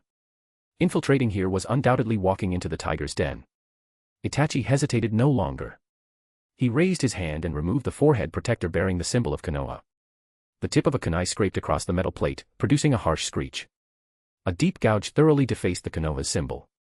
The Deva path extended a hand, offering a ring to Itachi. The ring had a deep black base, inlaid with a character for vermilion, as bright red as blood, emitting a cold aura. From today, you are Akatsuki's vermilion. Itachi took the ring and placed it on the ring finger of his right hand. A cool sensation spread, as if some intangible contract had been formed. Just then, footsteps echoed from deeper within the cavern. Several other Akatsuki's members emerged, evidently summoned to meet the new member. The Deva path began the introductions one by one. Sasori of the Red Sand, codename Jewel. A red-haired person with a handsome, boyish face, clad in the Akatsuki's cloak, cast a cold glance at Itachi, the massive iron tail behind him swaying slightly. Zetsu, codename Boar. A bizarre, half-black, half-white creature, its body like a Venus flytrap, emerged from the ground. The white half let out a strange, giggling laugh. Ringo Amuri, codename North. A girl with sharp teeth and a wild grin, carrying two peculiar swords wreathed in lightning, looked at Itachi with curiosity. Oh. The new guy's pretty handsome. Rokusho Aoi, codename Void. A man with a somewhat effeminate face and deep green hair, a strange sword hilt at his waist. Though indoors, he held a green umbrella. Momochi Zabuza, codename South. A tall man wrapped in bandages, carrying a massive sword on his back, snorted coldly. His murderous gaze swept over Itachi, clearly holding no goodwill for Konoha's ninja. And Harazuka, codename 3. A taciturn man with a fierce countenance stood further away. These were all members recruited in recent years by Madara or Pain, a veritable collection of villains. Amuri moved closer, seeming quite interested in Itachi. I heard you took out most of the Uchiha single-handedly. TSK, that's pretty ruthless. Zabuza, arms crossed, said coldly, clan killer Itachi. Humph, hope you're not all talk. Facing the curious or provocative gazes of these hardened criminals, Itachi remained expressionless, as if none of it concerned him. His Sharingan slowly swept over everyone, memorizing each person's characteristics. Finally, the Deva path spoke. Zabuza, from today, you and Vermilion will be a team. Zabuza frowned, clearly displeased with the arrangement, but he seemed quite wary of Pain and didn't directly oppose it, merely clicking his tongue in annoyance. Fine. Kid with the Sharingan, follow me. Learn the organization's rules and the upcoming mission. With that, he turned and walked towards another part of the cavern. Itachi said nothing, silently following Zabuza. His life in Akatsuki had officially begun in this cold, damp cavern filled with a bizarre giant statue and dangerous individuals. The torchlight behind him cast his shadow long, as if merging into a deeper darkness. Chapter 274, Chapter 274 The New Beginnings for Uchiha and Hyuga. The sky of the Land of Stars always seemed clearer and bluer than that of the Land of Fire. Sunlight poured unreservedly onto this newly risen nation. However, the atmosphere in a newly planned, neatly organized residential area blending traditional and modern architecture, designated for the Hyuga clan, was not entirely relaxed. On the wide training grounds, led by Hizashi, 28 successfully defected Hyuga clan's branch families members, including Niji, Takuma, Tetsu, and their families, totaling 57 people, knelt uniformly on one knee. Most faces still bore the shock and unease from their escape, along with confusion about the future, but more than that, a complex mix of sorrow and resolve born from breaking free of their shackles. Many eyes were fixed intently on the figure standing before them. Shura, clad in his black robe with red trim, stood silently. He didn't speak, merely slowly raised his right hand, his fingertips pressing lightly against his own left eye area. The next moment, a strange and vast wave of ocular power spread out from him. The pupil of his left eye instantly transformed into a complex, sinister Mangekyo pattern. The pattern wasn't static but slowly rotated like a living thing, emitting a deep, seemingly all-devouring luster. Dojutsu, aim no Minakanushi. Menma's voice was low and clear. He didn't look at any specific individual. The Mangekyo's pattern in his left eye suddenly brightened, projecting a hazy yet powerful energy field that enveloped all the kneeling Hyuga clan's branch family's members. The kneeling Hyuga clan's members shuddered in unison. They could clearly feel a warm, yet domineering force, ignoring all obstacles, acting directly upon a certain mark deep within their souls. The centuries-old green cursed seal on their foreheads, the caged bird, under the impact of this power, began to dissolve and disintegrate as if ice meeting the sun. Not simply sealed, but utterly erased. An indescribable feeling of relief instantly spread through their entire bodies. It was as if an invisible shackle that had choked their clan for generations had snapped at this very moment. Many clansmen instinctively reached up to touch their smooth foreheads, their eyes filled with disbelief, wild joy, and excitement. Some couldn't hold back soft sobs. Centuries of humiliation and restraint had finally ended today, severed completely by an outsider through absolute power. Hizashi bowed his head deeply, his voice choked yet unwavering. Hyuga branch family is eternally grateful for Shirasama's grace of rebirth. We swear to follow you unto death, without wavering. We swear to follow you, Shirasama. All the Hyuga clansmen roared in unison, their voices filled with the gratitude of rebirth and the determination of loyalty. Menma nodded slightly, withdrawing his ocular power. The Mangekyo in his left eye faded, returning to normal. It was as if what he had just done was merely a trivial effort. Kanon, who had been waiting nearby, stepped forward with several star ninjas. Her fiery red hair was as vibrant as ever, her expression gentle and capable. The star ninjas behind her held brand new forehead protectors bearing the unique five-pointed star emblem of the Land of Stars. From this day forward, you are citizens of the Land of Stars, protected by its laws, entitled to all the rights and responsibilities of citizenship. Kanon's voice was clear and forceful. She personally handed the first forehead protector to Hizashi. This forehead protector symbolizes rebirth and protection. May you live up to Shirasama's expectations and your newfound freedom. Hizashi's hands trembled slightly as he received the protector, solemnly tying it around his forehead. From now on, there was no Konoha's Hyuga clan's branch family, only the Land of Stars Hyuga clan. Menma observed this scene and instructed Hizashi, Hizashi, take your clansmen and settle in properly to rest and recover. The Land of Stars will provide all necessary assistance. The past is over. The future needs you to forge yourselves. Yes, Shirasama. Hizashi responded respectfully. Menma said no more, his figure vanishing from the spot in a flicker. In the adjacent Uchiha clan's residential area, the atmosphere was markedly different from the excitement mixed with sorrow of the Hyuga clan's area. Here, a heavier, deeper grief and silence permeated the air. The new houses were orderly, the streets clean, but the Uchiha clansmen walking among them showed no trace of the joy of moving into a new home. Almost every eye held remnants of bloodshot veins, deep sorrow, anger, and a hint of bewilderment after their narrow escape. Many wore black mourning clothes. Soft weeping and sighs occasionally drifted from some of the houses. In the central meeting hall of the clan grounds, the atmosphere was so heavy it was almost suffocating.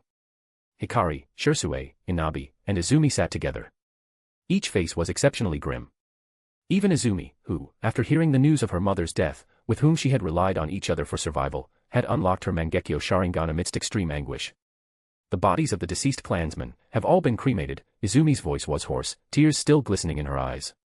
She forced down her grief to report. As you instructed, they have all been buried in the new clan cemetery on the mountainside at the back. It's just, there are too many tombstones, difficult to carve them all quickly. Her voice choked up again at this point. The bloodshed of that night and her mother's pale corpse still haunted her like a nightmare, the very extreme pain that had evolved her three-tomo Sharingan into the Mangekyo. Inabi slammed his fist hard onto the wooden table before him, instantly cracking the solid wood surface with a spiderweb of fissures. His eyes were bloodshot, teeth gritted, his voice trembling with suppressed rage. Originally our Uchiha clan had 953 members. Now there are only 220 left. 733 clansmen, 733 lives. Just like that slaughtered that night. Even Tekka, even Uncle Yashiro. He couldn't continue, sharply turning his head, his shoulders shaking violently. His younger brother, Tekka, had died at the Konoha's military police force, and Yashiro, who was like a mentor and father to him, had died blocking a blade from a Konoha's ANBU for him. A deathly silence fell over the meeting hall, broken only by Inabi's suppressed sobs and the faint sounds of weeping from clansmen outside the window. After a long while, Hikari spoke slowly, her voice cool. The dead are gone. The living must move forward. The Uchiha clan needs a new leader to guide the clansmen to survive on this new land and regain their strength. Her gaze swept over Shisui, Inabi, and Izumi. I propose that Uchiha Shisui assume the position of the new head of the Uchiha clan. Do any of you object? Upon hearing this, Inabi and Izumi were momentarily stunned, looking at Hikari in surprise, then at Shisui. In their view, whether in terms of strength, prestige, or relationship with Shura, Hikari was undoubtedly the most suitable candidate for the Uchiha clan's head. Shisui seemed to have expected this. Meeting Hikari's and the other two's questioning gazes, he nodded gravely. I understand. I will spare no effort, live up to this trust, and lead the clan to find a new future. Seeing Shisui agree, Hikari seemed to have a heavy burden lifted off her shoulders, letting out a slight sigh of relief. She stood up. In that case, the specific matters of clan resettlement, compensation for families of the deceased, personnel allocation, and the like will be decided by Shisui in consultation with you two. As for the Uchiha clan's status, responsibilities, and rights within the Land of Stars, I will personally seek them from Shura-sama. I believe. Shura-sama will certainly not treat our Uchiha clan unfairly. Having said that, she gave a slight nod to Shisui and turned to leave the meeting hall. Having been raised as a war weapon since childhood, she was not adept at handling these clans' affairs, and her mind was never set on revitalizing the Uchiha clan, so she simply handed it all over to Shisui. After Hikari left, the atmosphere in the meeting hall eased slightly. Inabi finally couldn't hold back, looking at Shisui and asking, Shisui-san, why didn't Hikari-sama become clan head herself? In terms of strength, prestige, isn't she the strongest in our clan now? Wouldn't it be more fitting for her to lead us? Izumi also nodded, sharing the same doubt. Although she respected Shisui, Hikari's strength and her stepping forward on the night of the massacre undoubtedly inspired more confidence among the clansmen. Shisui looked at his two companions, a complex yet somewhat relieved smile appearing on his face. He shook his head and asked softly in return, have you ever seen the head of a clan marry someone from outside the clan? Marry. Inabi and Izumi were both stunned, not processing it immediately. Izumi was the first to recover. She covered her mouth, eyes wide, a blush instantly spreading across her face, stammering, her voice as faint as a mosquito's buzz. Does that mean? Hikari-sama and Shura-sama are in that kind of relationship? Shisui nodded, confirming their guess. Although it hasn't been publicly announced, it's not a secret among the higher-ups of the Land of Stars. Hikari's feelings, and Shura-sama's protection of her, are clear for all to see. If she were to become the Uchiha clan's head, it would be inconvenient in many ways, both emotionally and logically. For me to assume the position of clan head can both maintain the Uchiha's independence and heritage, and facilitate better communication with the Land of Stars leadership. This is perhaps the best arrangement. Inabi and Izumi digested the shocking news, looking at each other. So that was it.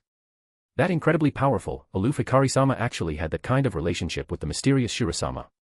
Thinking back carefully, there seemed to be traces. After the initial shock, the two gradually understood Hikari's decision and Shisui's explanation. I understand, Inabi took a deep breath, suppressing the turmoil in his heart, and looked at Shisui again, his eyes becoming determined. Then, I'll be in your care from now on, Shisui-sama.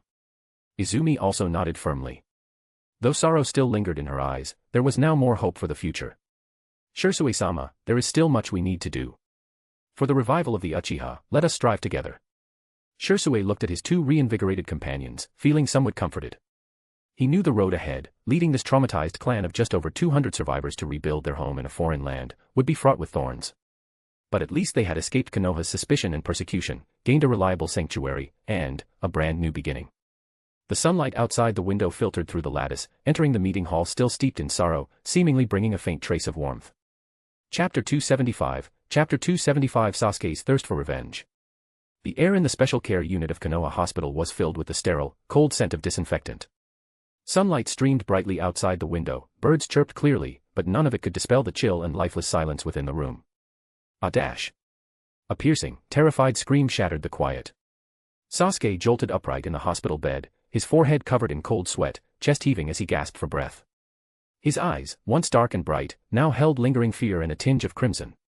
A single, lonely black tomo rotated slowly within them, proof of his awakened Sharingan, but also the brand of an endless nightmare. It came again, that nightmare. Countless nights, he relived that blood-soaked evening. His father's steady back, his mother's gentle smile, all shattered and vanished under his brother Itachi's cold, merciless sword. The clansman's piercing screams, the thick, nauseating smell of blood, and Itachi's indifferent, almost dismissive Mangekyo Sharingan gaze. It always ended frozen on Itachi's icy words, I was merely measuring my capacity. Capacity, measuring capacity. Sasuke's grip on the bedsheet was white-knuckled, his body trembling uncontrollably. Immense pain, betrayal, and hatred gnawed at his 7-year-old heart like venomous snakes. Why?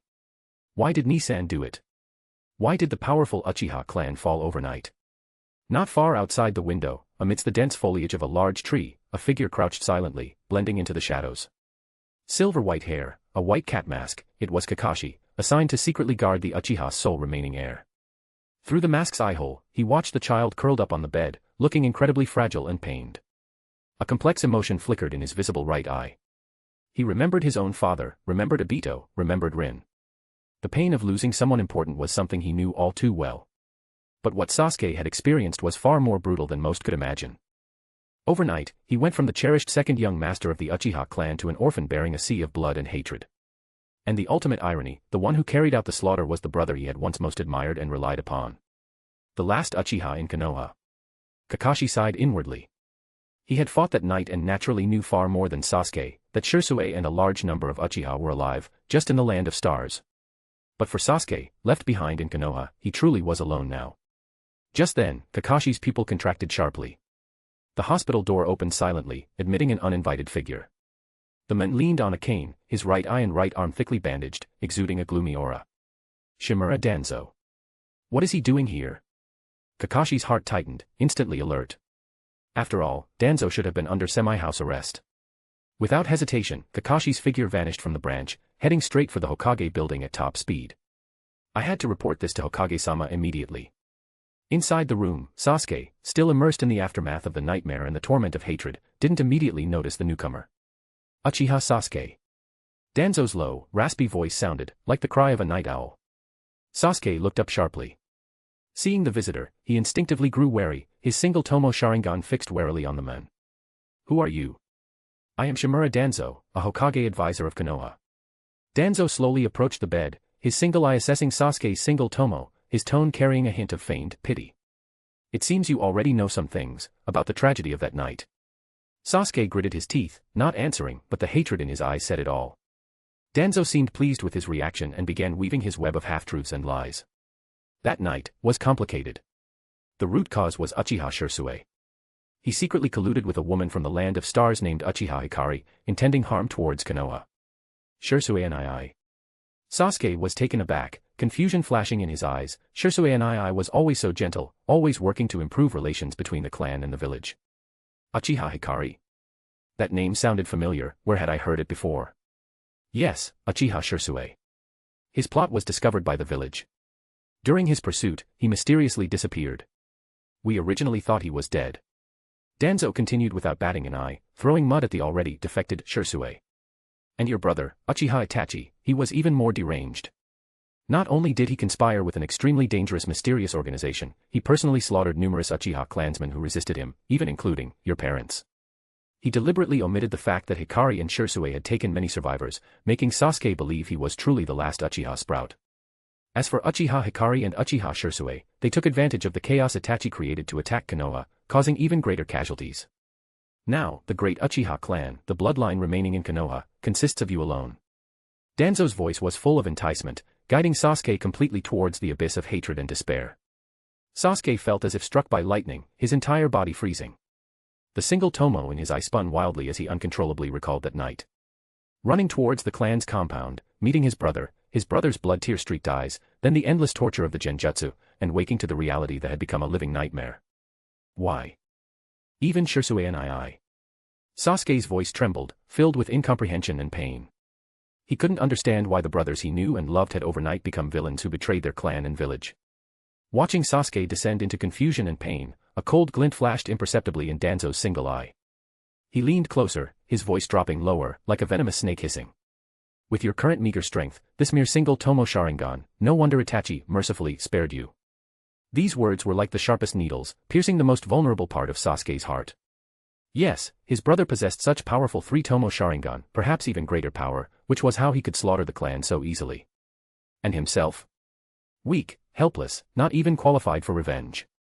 Extreme humiliation and unwillingness instantly submerged his sorrow. The flames of vengeance burned fiercely in his eyes. He grabbed Danzo's sleeve urgently. Tell me. How can I gain power? I want revenge. I want to kill that man. Seeing the fish take the bait, Danzo sneered inwardly, but on the surface maintained the appearance of a concerned elder. Besides its public forces, Konoha has an elite unit that has always protected the village from the shadows, executing the most dangerous missions. Root. If you are willing to join, Root, accept the most rigorous and effective training, then you might perhaps. Danzo. The hospital door was shoved open. Hiruzen stood in the doorway, his face grim, voice containing suppressed anger.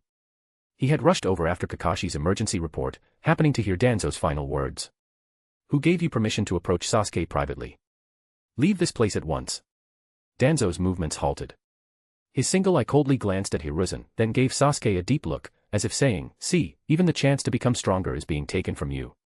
Without another word, he merely snorted lightly, leaned on his cane, and slowly left the room. Hiruzen walked to Sasuke's bedside. Seeing the hatred and urgency still lingering in the child's eyes, he sighed heavily inwardly. He tried to keep his tone gentle. Sasuke, what you need now is to rest well and recover your health.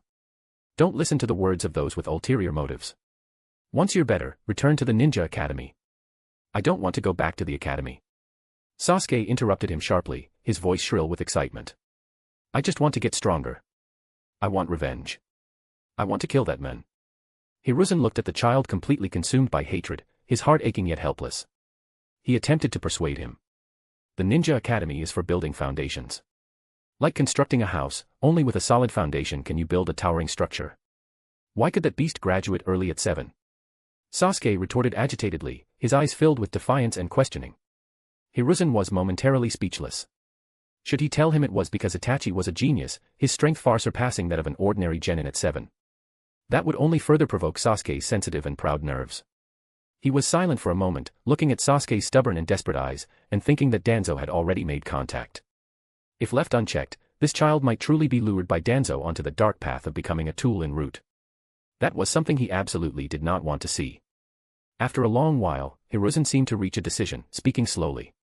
Since you crave power so much, perhaps there is a path that can allow you to grow faster. Sasuke immediately looked up, staring intently at him. I can make an exception, allowing you to join the ANBU as an intern. Hiruzen's voice became serious. But you must think carefully. The ANBU carries out the most dangerous missions, facing the most vicious enemies. Every mission could be a life-or-death situation. The slightest mistake, and you will truly die. It is far more cruel and dangerous than the academy. ANBU. Sasuke was momentarily stunned. He remembered the root Danzo mentioned and subconsciously asked, compared to the root that person mentioned, which is stronger? Hiruzen, upon hearing this, showed a faint, confident smile belonging to the Hokage. Of course, the ANBU. Root, ultimately, is just a special subunit under the ANBU. The ANBU, directly under the Hokage, is Konoha's truly most elite force. He cleverly elevated the ANBU and belittled Danzo's root, both a fact and a way to draw Sasuke to his side. Sure enough, a light ignited in Sasuke's eyes. I could become stronger than the force that one-eyed old man mentioned. Gain the power for revenge faster. Almost without hesitation, he nodded forcefully. I accept. I want to join the ANBU. Very well. Hiruzen sighed, as if making a difficult decision. I will arrange for someone to guide you. But remember, this path is one you chose yourself.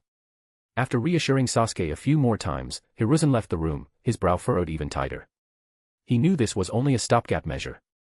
Throwing a child so filled with hatred into the darkness so early, the outcome was unpredictable. In the distance, under the shadow of a large tree, Kakashi, now changed into his ANBU captain uniform, silently watched it all, a complex look in his exposed right eye. That evening, the Hokage's office was brightly lit. Hiruzen had changed back into his Hokage robes, but deep fatigue was hard to conceal on his face. In just a few days, he seemed to have aged another 10 years. The death of his eldest son, Shinsuke, was not only the pain of losing a child but also meant the ANBU had lost its experienced commander, adding insult to the heavy losses suffered during the turmoil. Kakashi stood before the desk, having just finished reporting on the ANBU's current reorganization status and personnel shortages. That's the general situation. All teams are being reorganized. Compensation for the deceased has been arranged. Kakashi's voice was calm and detached, as if stating something unrelated to himself. You've worked hard, Kakashi. Hiruzen rubbed his temples, his voice hoarse. Suddenly having you take over the ANBU commander's position must be stressful.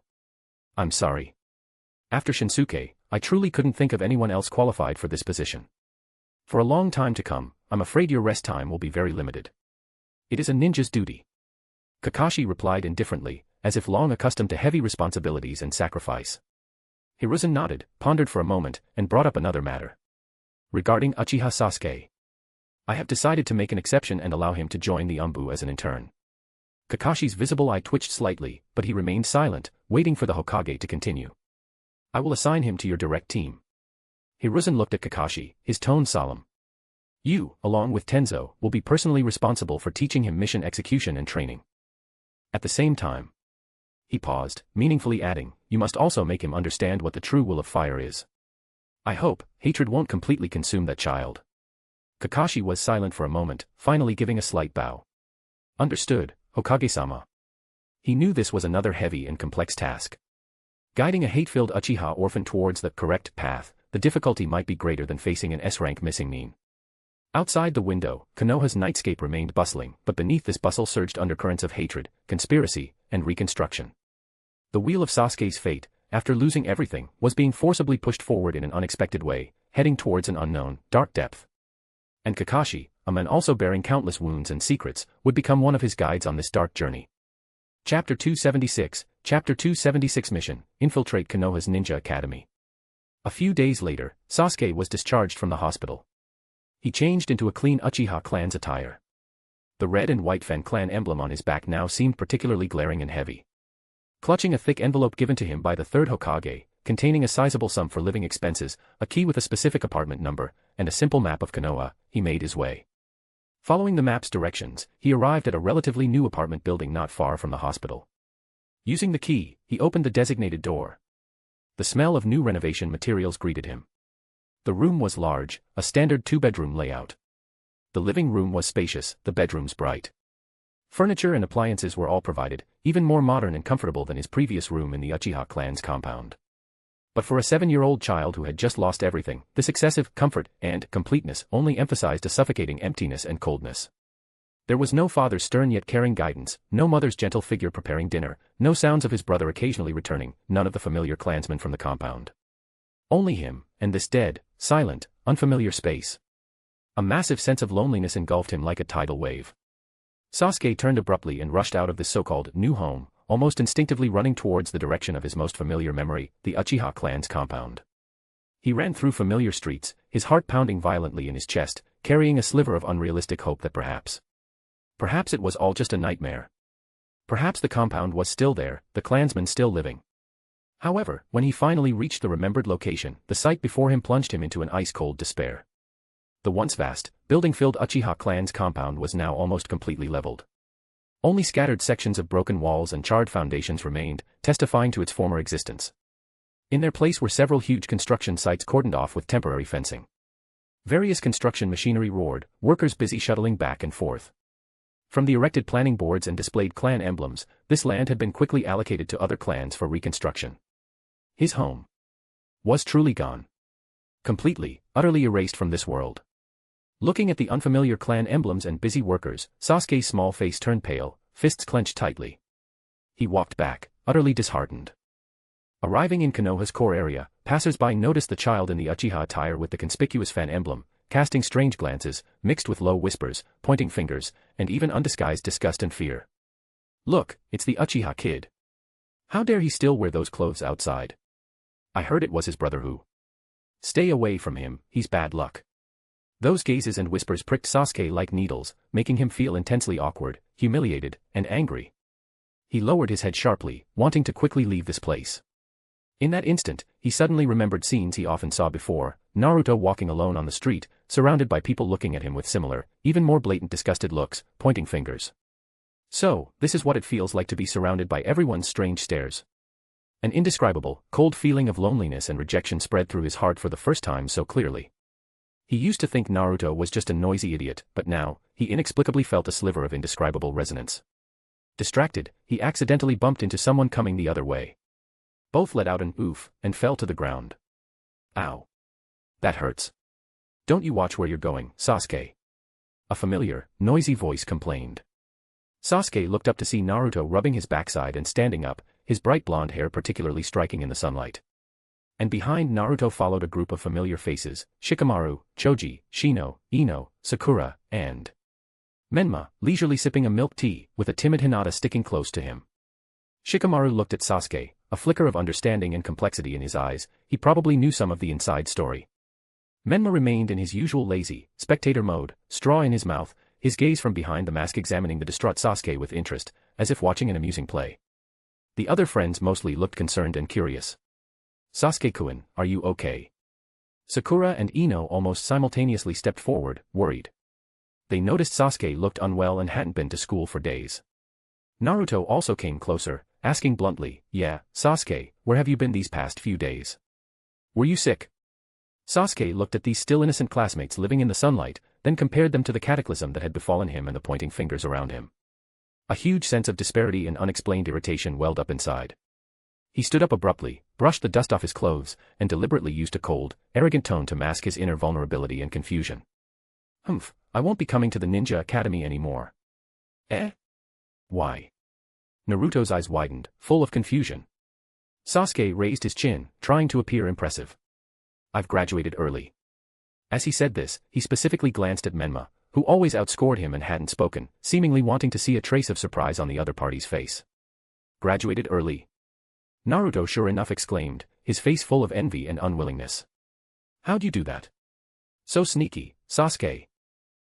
A dead last like you who can't even use the clone technique properly should just stay obediently in school. Sasuke habitually retorted, trying to reclaim the feeling of the past. Maybe in a few years, when I'm a chunin or even a jonin, you'll finally manage to graduate. What did you say? You arrogant Sasuke. Naruto was instantly ignited, jumping up to argue with Sasuke. The two started bickering back and forth, the familiar squabble seemingly diluting some of the gloom in Sasuke's heart. Watching Naruto fume and stomp yet be unable to do anything, a faint, almost imperceptible smile tugged at the corner of Sasuke's mouth, one he himself didn't even notice. This childish argument actually gave him a strange sense of warmth and reality now. A few days later, at the Konoha's ANBU base. The air was filled with the mixed scents of steel, leather, and faint disinfectant. In the relatively empty locker room, Kakashi, having just finished a patrol round, was using a rare break to sit on a bench, engrossed in his ever-present copy of Ika Paradise. Tenzo, newly promoted to captain of the ANBU's first squad, carefully stored his gear in his locker and approached Kakashi, his tone steady. Kakashi-senpai, when are you planning to pick up Uchiha Sasuke? They had both experienced that bloody night, clashed with the Star Ninjas. Yamato had personally witnessed the shock of his former friend, Yukimi awakening would release.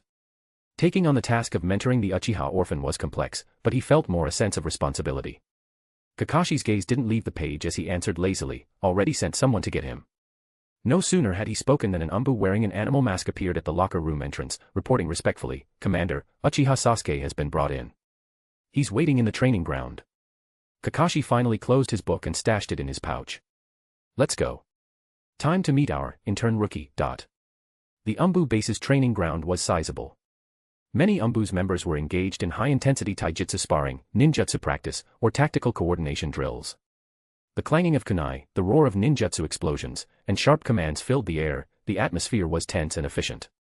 Sasuke, setting foot in such a place for the first time, stood at the edge of the field, looking around with curiosity and excitement. Watching these agile, sharp-moving ANBU radiating a formidable aura, he felt his blood heat up slightly, as if seeing his own future of rapidly gaining strength and slaying his enemy. Just then, the noise in the training ground seemed to quiet down a bit. Many training ANBU's members stopped their movements, nodding slightly towards the entrance in acknowledgement. Commander. Captain Kakashi. Captain Tenzo. Sasuke followed their gazes and saw Kakashi and Tenzo walking over. Kakashi still looked lazy, but his exposed eye held an intangible authority as it swept across the training ground. Tenzo appeared more steady and reserved. Sasuke's attention was immediately drawn to Kakashi. This guy who looked so unmotivated was the ANBU commander.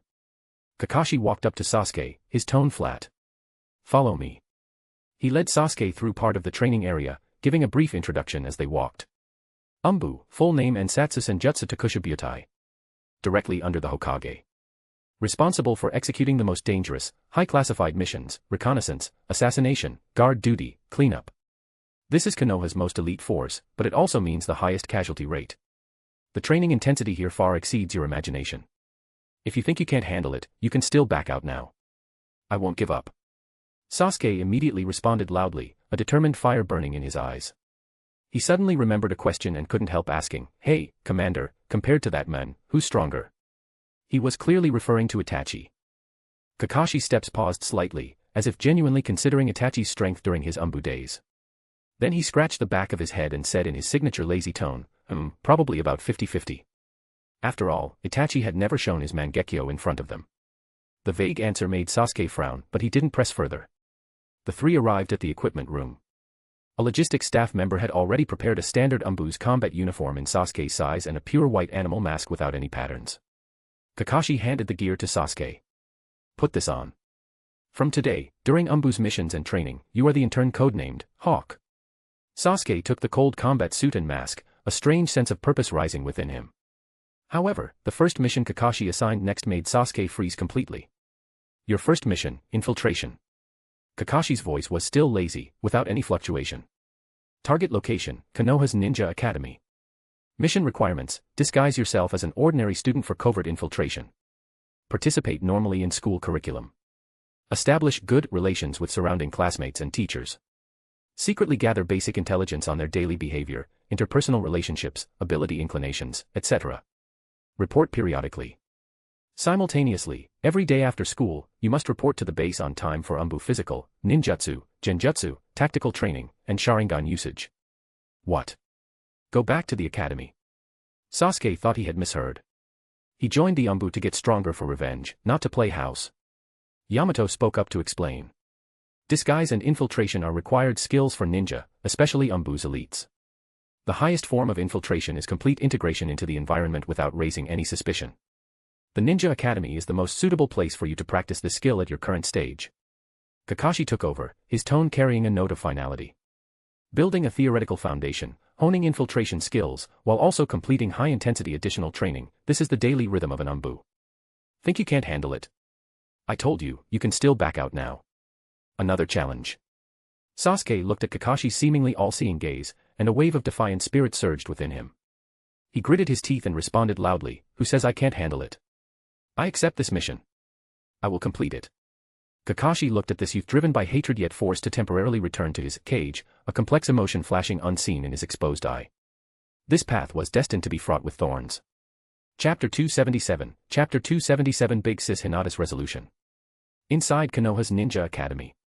The classroom was bathed in the morning spring sunlight. Tiny dust motes floated in the air, mingling with the scent of ink from books and the unique vitality of the young boys and girls. Naruto was noisily chasing after Kiba and Choji between the desks, causing Akamaru to bark excitedly. Sakura and Ino sat together, talking in low voices, occasionally letting out light laughter. It seemed that with Sasuke's temporary departure, the slight rift caused by their rivalry had dissipated, and they had returned to being close friends. When Menma and Hinata walked into the classroom one after the other, Menma still had his usual lazy, disinterested expression, yawning as he headed straight for his seat. Hinata seemed somewhat absent-minded, a trace of barely perceptible worry on her pale little face as she quietly sat down next to Menma. The crisp class bell rang. Irika, carrying a stack of textbooks, was about to enter the classroom. Just then, a figure everyone least expected appeared at the classroom door. It was Sasuke. He was still wearing his dark blue high-collared short-sleeved shirt with the Uchiha clan's fan emblem on the back, but his face held an unnatural mix of awkwardness and forced aloofness. Under the surprised, curious, and puzzled gazes of his classmates, he practically steeled himself, quickly walked down the aisle, and plopped down into the previously empty seat at the very back of the classroom. He immediately clasped his hands in front of him, adopting a keep-away, cool guy pose. Sasuke.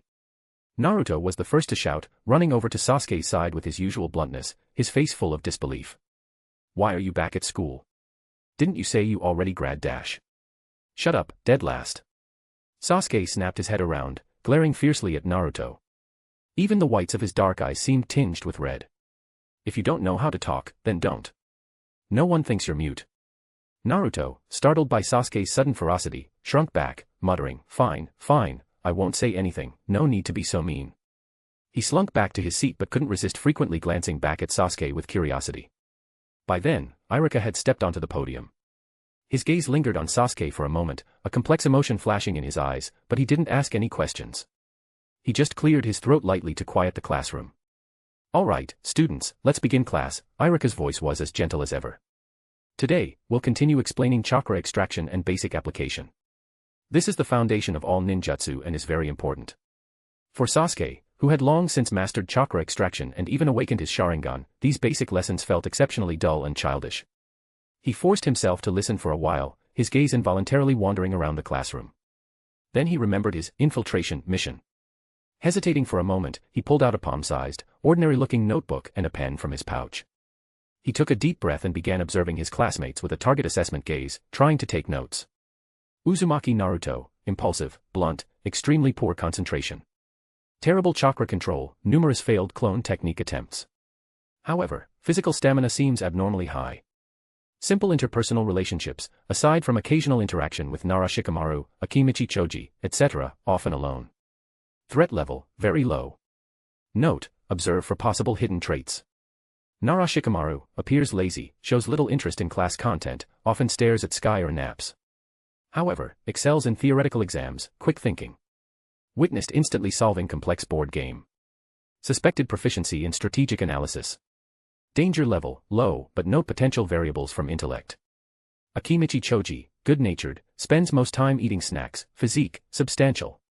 Average class performance, but clan's secret technique unknown. Emotionally stable, easily satisfied.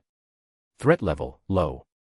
His pen moved quickly, recording initial observations of Kiba's impulsive and competitive nature, Sakura's excellent theoretical grades and precise chakra control, Ino's outgoing personality and skill in communication, noting her clan technique seemed mental-based, and so on. When his gaze fell on Hinata, his pen paused. Hyuga Hinata, the daughter of Hyuga clan's main family's head. Introverted, shy, easily flustered/blushes. Average class performance. Solid taijutsu foundation but lacks confidence. Close relationship with Menma. Threat level, low. Note, but monitor potential hidden intelligence value due to main family's status. Finally, his gaze landed on Menma in the front row, who was propping his chin with one hand, his head nodding as if about to fall asleep any second. Sasuke's brow furrowed tightly, his pen halting. This guy always looked half asleep, yet his grades, both theoretical and practical, consistently topped my own. That effortless ease filled Sasuke with an inexplicable irritation and unwillingness. He took a deep breath and wrote forcefully in the notebook. Menma, strength far exceeds peers, typical genius. Lazy class demeanor, but tops all exams. Behavior patterns unpredictable. Special relationship with Hyuga Hinata. Danger level, high. Requires focused observation. Note, I will surpass him. After writing that last line, he seemed to let out a sigh of relief, as if setting a new vow for himself. He then closed the notebook and continued enduring the agonizing infiltration classes. Irika on the podium saw all the fidgeting below, especially Sasuke's obvious inattention and secret note-taking. He sighed inwardly but could only pretend not to notice and continued earnestly explaining the chakra flow. The school day finally ended. The moment the dismissal bell rang, Sasuke practically launched himself from his seat. Before other students could react, he executed a neat flip and leaped directly out of the classroom window. His figure vanished beyond the school wall after a few bounds, causing exclamations and discussions among the classmates. Wow. So cool, Sasuke-kun. Starry eyes from Sakura and Ino. What's his deal? In such a hurry. Kiba's grumble. What a drag, Shikamaru's complaint. Menma rose slowly, looking thoughtfully in the direction Sasuke had disappeared. He had naturally noticed Sasuke's constant fidgeting and note-taking during class. It seems the tracks of fate have indeed taken an interesting turn. The third Hokage's move is quite intriguing, Menma mused inwardly. He left the school gates with Hinata, Naruto, and other friends like Choji and Kiba. Another day of academy life was over. Along the way, Naruto chattered incessantly, guessing what was up with Sasuke, while Hinata still seemed preoccupied. As they reached a street corner, Hinata's demeanor suddenly changed. She was no longer the girl who kept her head down and blushed easily. Instead, she stood straight, hands on her hips, her white eyes shining with sharpness and confidence, even a hint of wildness. Menma. She called out, her voice clear and carrying a familiar, intimate tone. Come with me. Need to talk. Naruto and the others were startled, staring at the suddenly transformed Hinata. Menma seemed accustomed to this. He waved at Naruto and the others. You guys go ahead. Then he followed Big Sis Hinata towards the banks of the Naka River. By the quiet riverside, the water flowed softly, the setting sun casting their long shadows. What's up? Menma asked, sensing that Big Sis's proactive appearance meant something important. Big Sis Hinata turned, her face unusually serious. The situation in the clan is getting worse and worse. Ever since Hizashi Aji-san and the others left, the whole Hyuga clan's compound feels like a powder keg about to explode. The old stubborn fools in the main family are scared stiff, trying to squeeze the branch family even harder. The branch family is full of hatred and fear, their resentment boiling over in private. If this continues, something big will happen sooner or later. I think. I can't just stand by and watch anymore. I have to do something. Menma raised an eyebrow. Oh. What do you want to do? He had naturally considered what might happen to the Hyuga clan after taking Hizashi and the others, even the possibility of a repeat of the Otsutsuki main branch war on the moon. After all, the caged bird seal that had held for centuries now had an invisible crack. How many birds would want to break free? I want to completely eradicate this damned main and branch family system. Big Sis declared resolutely, a determined light in her eyes. This rotten rule that relies on the caged bird to enslave our own clan and maintain the main family's laughable authority should have been tossed into the garbage heap of history long ago. Menma frowned. A good idea, but difficult. Unless you can remove the caged bird for all branch family's members. But you know, I won't waste my ocular power on Konoha's Hyuga branch family right now. His tone was realistic, as the land of stars and Konoha were still hostile. Big Sis Hinata, however, curled her lips into a confident, even somewhat arrogant smile. Who said anything about removing the caged bird? That's no fun. My idea is the opposite. The opposite? Menma was momentarily stunned, not understanding. But quickly, a flash of insight hit him, and he grasped the key point. Now, with the Hyuga clan's main family having lost 3 elders in quick succession, and Hizashi himself injured, their strength and prestige were at an all-time low. He looked up in surprise at the girl before him with her blazing, audacious eyes. You don't mean you want to? Exactly. Big Sis Hinata took over, her smile widening. If the branch family sees the caged bird as a symbol of imprisonment and shame, then what if the high and mighty main family also gets to taste what it's like to be branded with the caged bird? If everyone has it, doesn't that mean no one has it? That's true equality. The idea was earth-shattering, even treasonous. But looking at the unyielding light in the girl's eyes, Menma suddenly felt that this might be the most crazy, yet potentially effective, drastic medicine to break the Hyuga clan's centuries-old stalemate. Hyuga clan's compound. Since branch family's head, Hyuga Hizashi, led a portion of the clan's elite in defection, this ancient clan seemed shrouded in an intangible, suffocatingly heavy gloom. The streets within the compound were sparsely populated. Even when branch family's members passed by, they kept their heads down, walked hurriedly, dared not show extra expression, and avoided eye contact with any main family's members. Oppression, fear, suspicion, resentment. All sorts of negative emotions seethed and fermented beneath the seemingly calm surface. Privately, branch family's members cursed Hizashi's betrayal for making their current situation worse, but deep down, in some corner, they couldn't help but feel a secret envy. Envy that they had broken free of the cage, gaining unimaginable freedom. Why didn't they take me with them? In the study of the central main family's residence. Hizashi sat alone before his desk, brow furrowed, his face etched with exhaustion and deep worry. In just a few days, he seemed to have aged considerably. His brother's betrayal, the main family's elders' deaths, his own injuries, and the clan's precarious state pressed down on him like mountains. The myth of the caged bird's inviolability had been shattered by Hizashi's successful defection. This undoubtedly shook the very foundation of the main family's authority. Now, every branch family's member's gaze seemed to hold scrutiny, doubt, even a hint of restless ambition. If he couldn't quickly find a way to stabilize the situation and ease tensions, the next upheaval might not just be defection, but a more violent, bloody internal conflict. But what to do? Tighter control. It would only further inflame tensions. Grant more rights. The remaining main family's members would never agree. Abolish the caged bird. Sheer fantasy, it was the cornerstone of the Hyuga clan's existence, or so it had been in the past. Hizashi rubbed his aching temples. After days of agonizing, he still couldn't find a viable plan to navigate this crisis smoothly. For the first time, he felt the weight and difficulty of the clan leader's position. Just then. Bam. A loud crash. The study's heavy wooden door was kicked open violently. It slammed against the wall with a tremendous noise, startling Hizashi from his thoughts. He looked up, shocked and angry, to see his eldest daughter, Hinata, standing in the doorway. But this Hinata had sharp eyes, a bold posture, and radiated a fearless aura. It was the second personality that gave him so many headaches. Old man. Hinata began with her disrespectful address, striding into the study and questioning him bluntly. It's been days. The compound is as dead as a graveyard. Have you figured anything out yet?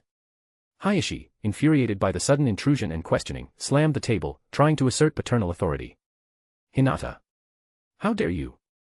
Who taught you to barge in like this? What impropriety? Propriety? Is now the time for those stupid rules? Hinata glared back fearlessly, hands on hips. I'll ask again, old man, do you have any way to fix this rotten main and branch family system or not? Looking into his daughter's unyielding eyes, Hayashi's anger suddenly deflated like a pricked balloon, replaced by deep powerlessness. He slumped back into his chair with a sigh. The tension in the clan, do you think I'm unaware? It's just, the caged bird has held for centuries, affecting everything. Sigh, it's easier said than done. Hayashi almost instinctively began treating the daughter before him as someone to vent his pressures to. Do you have any ideas? He didn't truly expect her to have a solution, just wanted to hear a different voice in his exhaustion. However, Hinata's next words struck his ears like a thunderclap. If you can't do it, then just hand the clan leadership to me. I'll shatter the caged bird. Hinata snorted lightly, as if stating the most ordinary thing. Since the branch family sees the caged bird as chains imprisoning them, a shame imposed by the main family. Then the solution is obvious, isn't it? She took a step forward, her gaze burning into her father, enunciating each word clearly. Just brand the main family with the caged bird too. What? Hayashi shot up from his chair, eyes wide with utter shock and disbelief, as if he'd heard the most absurd, appalling words in the world. Brand the main family with the caged bird. This is simply. Chapter 278, Chapter 278 The reform initiated by Big Sis Hinata. A few days later, the Konoha's Hyuga clan's compound was enveloped in an unusual silence. Different from the usual peace, a tense, expectant atmosphere spread silently through the branch family's residential area. As evening fell, an emergency clan assembly summons issued in Hayashi's name reached every Hyuga household, requiring at least one representative from each family to attend at the spacious, yet typically intimidating, indoor training hall of the main family's residence. As night deepened, the branch family's representatives, hearts filled with complex, unspoken emotions, passed silently through the main family's imposing corridors. Most wore grave expressions, steps hesitant, eyes interwoven with unease, confusion, and a faint, long-suppressed sliver of hope they dared not show. No one knew the reason for this sudden assembly, but in the sensitive period following Hizashi's defection and the main family's plummeting prestige, any movement was enough to make their hearts race. The indoor training hall was brightly lit. The branch family's representatives, as was customary, knelt respectfully and silently on the cushions below, heads bowed, not daring to look up directly. Opposite them, on a raised platform, the main family's members were already seated. The fourth elder, grievously injured and blinded on the night of the turmoil, sat in the lead elder's seat, supported by a servant, his face ashen. Beside him were three other young main family's members who had recently inherited their positions following the elders' deaths. They showed the haughtiness of newfound power and the customary indifference towards the branch family below. An oppressive silence filled the venue, broken only by the occasional crackle of torches. In an adjacent resting room connected to the training hall, the atmosphere was equally tense. Big Sis Hinata was peering through a crack in the door, carefully observing the gradually filling assembly hall outside. Her white eyes shone with determination, even a hint of excitement, as if she were about to step onto a battlefield. They're almost all here, she whispered to herself. A voice so faint it was almost non-existent, like a breeze, sounded behind her. Ready, Hinata. Menma's figure appeared in the shadows as if he had always been there. His tone was calm, yet carried a cold finality. I support you in whatever you want to do. But the moment any sign of loss of control appears, any attempt to harm you, I will immediately eliminate all main family's members. There was no hint of jest in his words, it was a direct judgment on any potential threat. Feeling Menma's unreserved support and protection, a faint blush spread across Hinata's cheeks, filling her with immense courage and warmth. She turned and nodded firmly at Menma, her voice soft but resolute. Don't worry. Those old stubborn fools won't dare do anything. They value their lives more than anyone. Just then, the sliding door behind them opened softly. Hayashi entered with his wife and younger daughter, Hanabi. Menma's figure vanished the moment the door opened, as if he had never been there. Hayashi looked at his eldest daughter, so different in demeanor, his face filled with complex emotions, worry, struggle, and a trace of hard-to-detect expectation. He took a deep breath and asked gravely, Hinata, I'll ask you one last time. Are you truly determined to do this? It's not too late to turn back now. Once you take this step, what happens next is beyond even my prediction. Hinata turned and met her father's gaze without fear, countering, old man, at this point, do you have any other, better way to stabilize the Hyuga clan, to break this centuries-old deadlock? Hayashi fell silent. He truly had none. He shook his head, but the look he gave Hinata now completely shed the filter of seeing a misbehaving child for the first time. Instead, he regarded her with a nearly equal, solemn gaze fit for appraising a clan leader. Hinata's mother stepped forward and gently embraced her daughter, tears in her eyes but her voice firm. Hinata, whatever you decide, Mom supports you. You have more courage than your father. 3-year-old Hanabi seemed to sense the special atmosphere, blinking her pure white eyes, curiously watching her sister. And deep within Hinata's spiritual world, the usually timid, shy little Hinata who always bowed her head whispered, "Nei-san, your wish is grand. I support you too." Having received support from all her important people, the last trace of hesitation vanished from big sis Hinata's eyes. She took a deep breath and yanked open the sliding door leading to the main assembly hall. Swish. Almost all eyes instantly focused on her. The branch family's members stared in surprise as the 7-year-old young lady strode directly to the front of the hall. The people on the main family seats frowned even deeper, faces full of puzzlement. What shocked them even more was that Hizashi didn't stop her. Instead, he followed silently behind her with his wife and daughter, and then sat down in the secondary seats originally meant for important clan members. And Hinata, without hesitation, stepped right up onto the highest platform, onto the seat symbolizing the highest authority of the Hyuga clan, the clan head's seat. Hinata. You.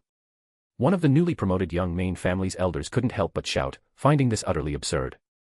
Hizashi stood up at this moment, his voice booming through the training hall. Silence. I, Hyuga Hizashi, 32nd leader of the Hyuga clan, hereby announce that effective immediately, I pass the leadership of the clan to my eldest daughter. Hyuga Hinata. What? Hizashi-sama. But she's only 7. This can't be allowed. The main family immediately erupted. The 3 young elders practically jumped up in opposition. Even the blind 4th elder sharply raised his head, his empty eye sockets looking towards Hayashi's direction, his withered lips moving, clearly extremely shocked as well. The branch family's members below fell into dead silence. Everyone was stunned by this sudden turn of events, heads bowed, not even daring to breathe heavily, afraid of becoming the target of the main family's wrath. Are you questioning the clan head's decision? A cold, murderous voice filled with biting killing intent suddenly rang out, overpowering all the noise. Hinata, seated firmly in the clan head's seat, had snapped her eyes open.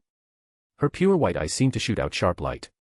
The aura emanating from her small frame was no longer childish innocence, but a pressuring presence tempered by blood and fire. It was the aura honed alongside Menma in the Limited Tsukuyomi World. The entire assembly hall instantly fell silent, the temperature seeming to drop several degrees. The few elders who still wanted to refute were momentarily speechless, intimidated by her sudden imposing manner and killing intent. They suddenly remembered that this young lady seemed to have another little hellion personality that even gave them, the old folks, headaches. Could it be that now it's Big Sis Hinata's icy gaze swept over the main family seats like a blade, making the young elders' spines chill. She ignored them and turned to face the silent branch family's members below, her voice clear and powerful, ringing through the hall like a proclamation. I, Hyuga Hinata, 33rd leader of the Hyuga clan, hereby announce. From this day forward, the Hyuga clan shall no longer distinguish between main and branch families. One sentence, earth-shattering. All branch families' members below sharply raised their heads, eyes filled with disbelief. Hinata continued, each word striking heavily on everyone's hearts. All clan members who have reached the age of 7, regardless of previous status, shall be branded with the caged bird seal. The faces of the people on the main family seats instantly turned deathly pale. The branch family's members erupted in an uproar, but this time, the uproar held a strange, suppressed excitement. However, Hinata's voice suddenly rose, suppressing all the commotion. All clan members under the age of 7, regardless of parental origin, shall from now on, never be branded with the caged bird. This curse, this shackle that has bound the Hyuga clan for centuries, I will eradicate it from the Hyuga clan within 1 generation. I will return true freedom to all Hyuga clan's members. Silence. Then came the sound of heavy, ragged breathing from below, like a volcano before eruption. The branch family's members' eyes turned red, their bodies trembling slightly with excitement. No branding. Freedom for future generations. This was something they didn't even dare to dream of. Absurd. Preposterous. One young main family elder trembled with rage, pointing at Hinata. This is absolutely impossible. We will never accept it. Clan head, you must rescind this order and reconvene for discussion. Hinata didn't even glance at him, speaking with detached, yet undeniable authority. This is not a topic for discussion. It is a notification. Hizashi sighed at this moment, as if a heavy burden had been lifted off his shoulders, or as if he had made some final resolution. He picked up the sealing tool symbolizing clan head's authority, which had been prepared earlier, and walked over to Hinata. Under the stunned gaze of everyone, he personally, carefully, branded his daughter's smooth forehead with the green seal. Caged bird. The moment the seal was completed, a faint green light glowed on Hinata's forehead. Her body swayed almost imperceptibly, as if she could feel a certain spiritual constraint and a slight loss in her field of vision. But she stubbornly straightened her back, her gaze still sharp as a blade. At this moment, many branch families members below could no longer hold back, tears streaming from their eyes. These were not tears of sadness, but tears of excitement and reverence upon seeing hope, seeing their leader sharing their suffering. One young main family's elder, face livid, a trace of ruthlessness flashing in his eyes, whispered to his companion, "She's insane. Hizashi is insane too. We can't just sit and wait for death. We should just dash." Silence. An aged yet exceptionally stern rebuke cut him off. It was the blind fourth elder. Though he couldn't see, his sharp mind's eye perceived the surging emotions below, like a volcano about to erupt, and the young elder's foolish killing intent. He lowered his voice, speaking harshly, "If you dare act now, I guarantee, none of us will leave this hall alive. Use your Byakugan and look down there properly. Look at their eyes." The young elders subconsciously activated their Byakugan and looked below. They saw that those pairs of white pupils no longer held submission and fear, but a near-fanatic reverence and support focused on one person. That kind of power made them tremble from the depths of their hearts. The birds of the Hyuga clan. The fourth elder's voice held a complex emotion, as if resigned, yet also seeing a sliver of new hope. Already have a true eagle leading them. From this moment on, her prestige will surpass that of all previous Hyuga clan's leaders. Hearing this, the three new main family's elders trembled all over. Some even glanced around nervously, as if sensing some god of death watching them from the shadows. The subsequent process proceeded with unexpected smoothness. Under the pressure of Hinata's personal example and absolute authority, and the immense, intangible pressure formed by the branch family's members below, all main family's members, except the blind fourth elder who couldn't be branded, including the three young elders and their wives and children, were forced, faces ashen, to accept the caged bird branding. Hizashi was the last main family's member to be branded. When the fourth elder completed the seal on him, Hizashi raised his hand and gently touched the unfamiliar, slightly stinging, constricting mark on his own forehead, feeling the lost degree of vision, murmuring to himself, "So, this is the feeling of the caged bird. Hizashi." He looked up towards his eldest daughter, surrounded by countless extremely excited, tearful branch family's members in the center, as if radiating light. Watching her personally smash the Hyuga clan's centuries-old, rotten birdcage, giving all the birds trapped within a solid promise of freedom. All doubt and struggle vanished from Hayashi's heart, replaced only by immense relief and release. At this moment, the green pattern of the caged bird seal was no longer a shameful cage, but a symbol of equality for all. She truly is more suited to be clan leader than I am. Hidden in the shadows, Menma watched everything quietly. Watching the bold, fearless big sis Hinata display such courage, responsibility, and wisdom, a strange ripple also stirred in his heart. It seems she has grown up too. Then, the Mangekyo Sharingan beneath his white three-eyed fox mask spun. Dojutsu, Aim no Minakanushi activated, severing the connection between the caged bird on Hinata's forehead and her brain nerves and Byakugan, rendering it a mere symbolic mark. After all, he couldn't be by Hinata's side at all times. He couldn't leave her with a dangerous hidden danger. As for his initial instigation of Hizashi and the others to defect, it was more on a whim, to cause trouble for the Konoha's leadership, gather the Byakugan Keki-Igenkai for his own forces, and watch the show. Now, Hinata had chosen to shoulder the burden of the Konoha's Hyuga clan with such great resolve and wisdom, attempting internal, like scraping poison from the bone reform from within. He had no reason to stop her. In fact, he was somewhat looking forward to the sparks that would fly between the reformed Konoha's Hyuga clan and the Land of Stars Hyuga clan after this change. It felt a bit like pitting fighting crickets against each other. As for the Konoha's Hyuga still needing a generation to truly be free, with many from this generation and before dying with their shackles, while the Land of Stars Hyuga clan had already broken free completely. Menma didn't mind this disparity, believing Hizashi and the others wouldn't envy it either. After all, one was a bird that broke out of its cage and soared into the sky on its own, the other was a bird let out of its cage by someone else, but still with restraints. They were already on two completely different paths. Perhaps in the future, they would develop into two entirely new ninja clans. Just like the descendants of Asura and Indra. Chapter 279, Chapter 279 Senjutsu and Natural Energy. The sunlight of the Land of Stars was always particularly generous, shining brightly and warmly upon the newly risen capital situated on the Hyuga Plains. However, within a highly secured research base located on the outskirts of the Star City, a consistently cool temperature suitable for instrument operation was maintained. Tono Katasuke, merely 10 years old, dressed in a fitted white researcher's uniform and wearing a slightly old-fashioned pair of square-framed glasses on his nose, carefully followed behind a figure. His mentor was none other than Orochimaru, with his pale skin and golden serpentine eyes. Although Orochimaru's reputation in the ninja world was enough to make children cease their night crying, here, he was the knowledgeable, open-minded guide who had led Katasuke into a brand new world of science in Katasuke's eyes. Observe carefully the microstructural changes of the chakra conductor during energy overload, record the frequency and amplitude of each tremor. Orochimaru's raspy voice instructed, his snake-like eyes gleaming with enthusiasm for knowledge and experimental data. Yes, Orochimaru-sama. Katasuke hurriedly nodded, skillfully operating a precise instrument flashing with pale blue chakra light in front of him, quickly recording the data. He had been invited from Konoha for some time now and was gradually adapting to the efficient and focused research atmosphere here. Although he had lost a certain degree of freedom, being able to access cutting-edge technology and theoretical knowledge far surpassing Konoha's was, for a science enthusiast like him, no different from a mouse falling into a rice jar. His life had become extremely regular, commuting daily between his assigned comfortable dormitory and this mysterious laboratory. Just then, the laboratory's automatic door slid open silently. A figure walked in. He wore a black priestly robe with red trim, had a tall and straight physique, and an excessively young face. The most striking features were his eyes, deep blue like a clear sky yet mysterious like an abyss. A trace of lazy smile played on his face, as if he had just happened to stroll here. Orochimaru, it seems your new assistant is adapting well, the young man spoke, his voice clear and carrying a peculiar affinity. Orochimaru turned. Seeing the visitor, a hint of barely perceptible respect flashed in his golden serpentine eyes. He gave a slight nod. Shura-sama, what brings you here for an inspection today? Shura-sama. Katasuke's heart jumped. He quickly stopped his work and stood up straight, somewhat flustered. Although he hadn't met this person, he had heard of the ruler of the Land of Stars. And he felt that anyone who earned a respectful address from Orochimaru was definitely a powerful figure. He stole a glance at the other. Shura's gaze turned to Katasuke, his smile gentle. Tono Katasuke, correct?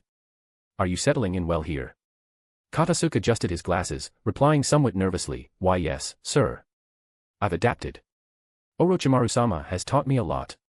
He was filled with doubt, wondering why would such an important figure specifically come to check on a small fry like him.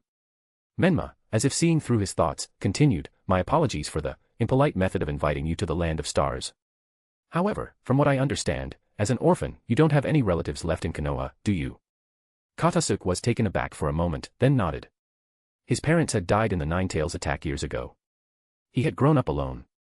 Later, using the chakra and ninjutsu materials left by his parents, he studied basic chakra theory and successfully entered the Konoha's ninja academy. He truly had no attachments there.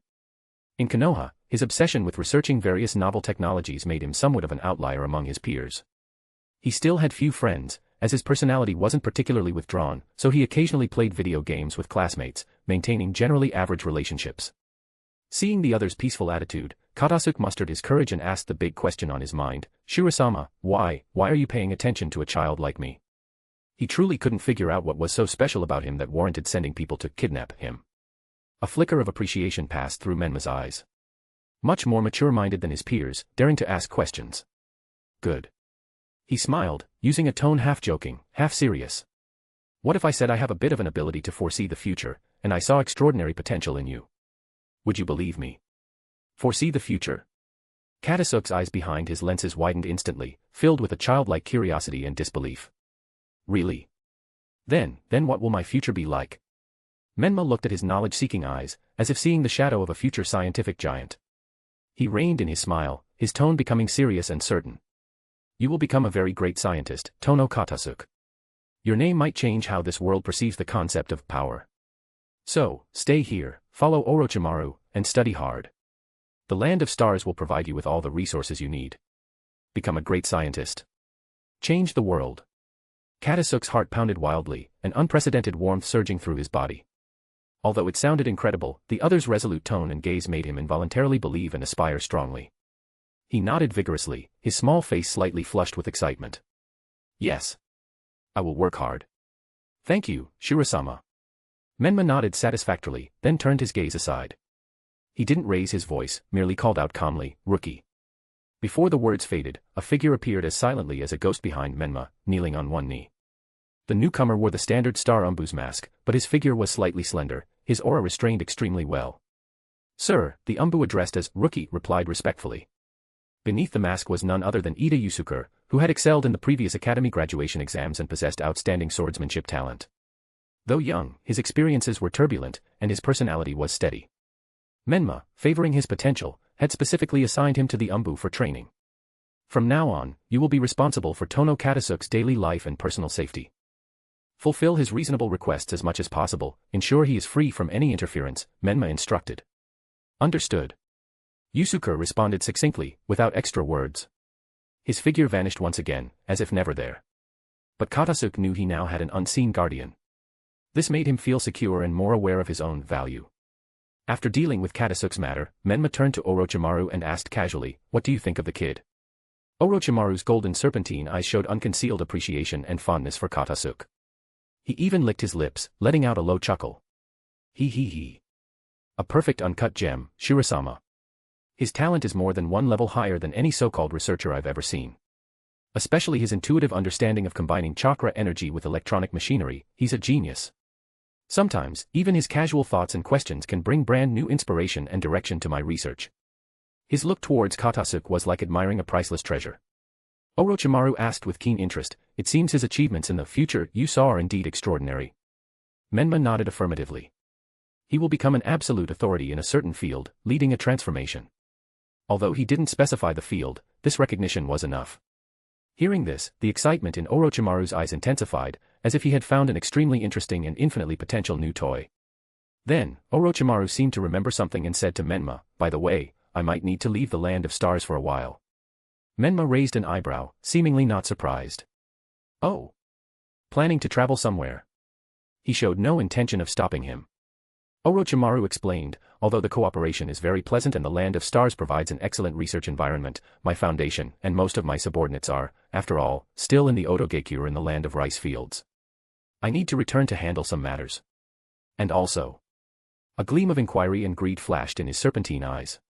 "I've always been very interested in that kid in the Omegakure who possesses the Rinnegan. I want to go find an opportunity to test him." Hearing that Orochimaru still had designs on Nagato's Rinnegan, Menma shook his head helplessly. "As you wish. But don't say I didn't warn you. The waters behind those eyes are much deeper than you imagine. Don't come running back to me for help after suffering a loss, looking disheveled." Orochimaru let out a raspy laugh. He. "Thank you for your concern, Shirasama. I will act according to my abilities." But his eyes clearly said, "How would I know if I don't try?" After exchanging a few more words about the progress of several current collaborative projects, Menma left the heavily guarded research base. Walking on the neat, broad streets of the Star City, Menma pondered privately. Orochimaru going to cause trouble for Nagato, with his current strength, plus the information I've revealed about the pain, he can probably manage, but seizing the Rinnegan is absolutely impossible. However, it reminds me, it's about time I visited Omegakure. The stock of white Zetsu is indeed running low. Those miraculous biological cells are key materials for many experiments. His thoughts drifted to the land of rain, that country perpetually overcast with rain, controlled by the Akatsuki. And Amato and Jigen are also very likely in the Omegakure. Leaving the research district, Menma strolled to the ninja academy located in the core area of the Star City. As the principal of this ninja academy, he took time out each week to personally teach the children a lesson, sometimes on ideology, sometimes history, sometimes advanced applications of chakra, and so on. Today, the large lecture hall was packed. Hundreds of children of varying ages sat upright, their eyes filled with anticipation. Many newly arrived children wearing Uchiha or Hyuga clan's attire could be seen. Even Niji sat quietly among them, his white eyes holding curiosity for knowledge.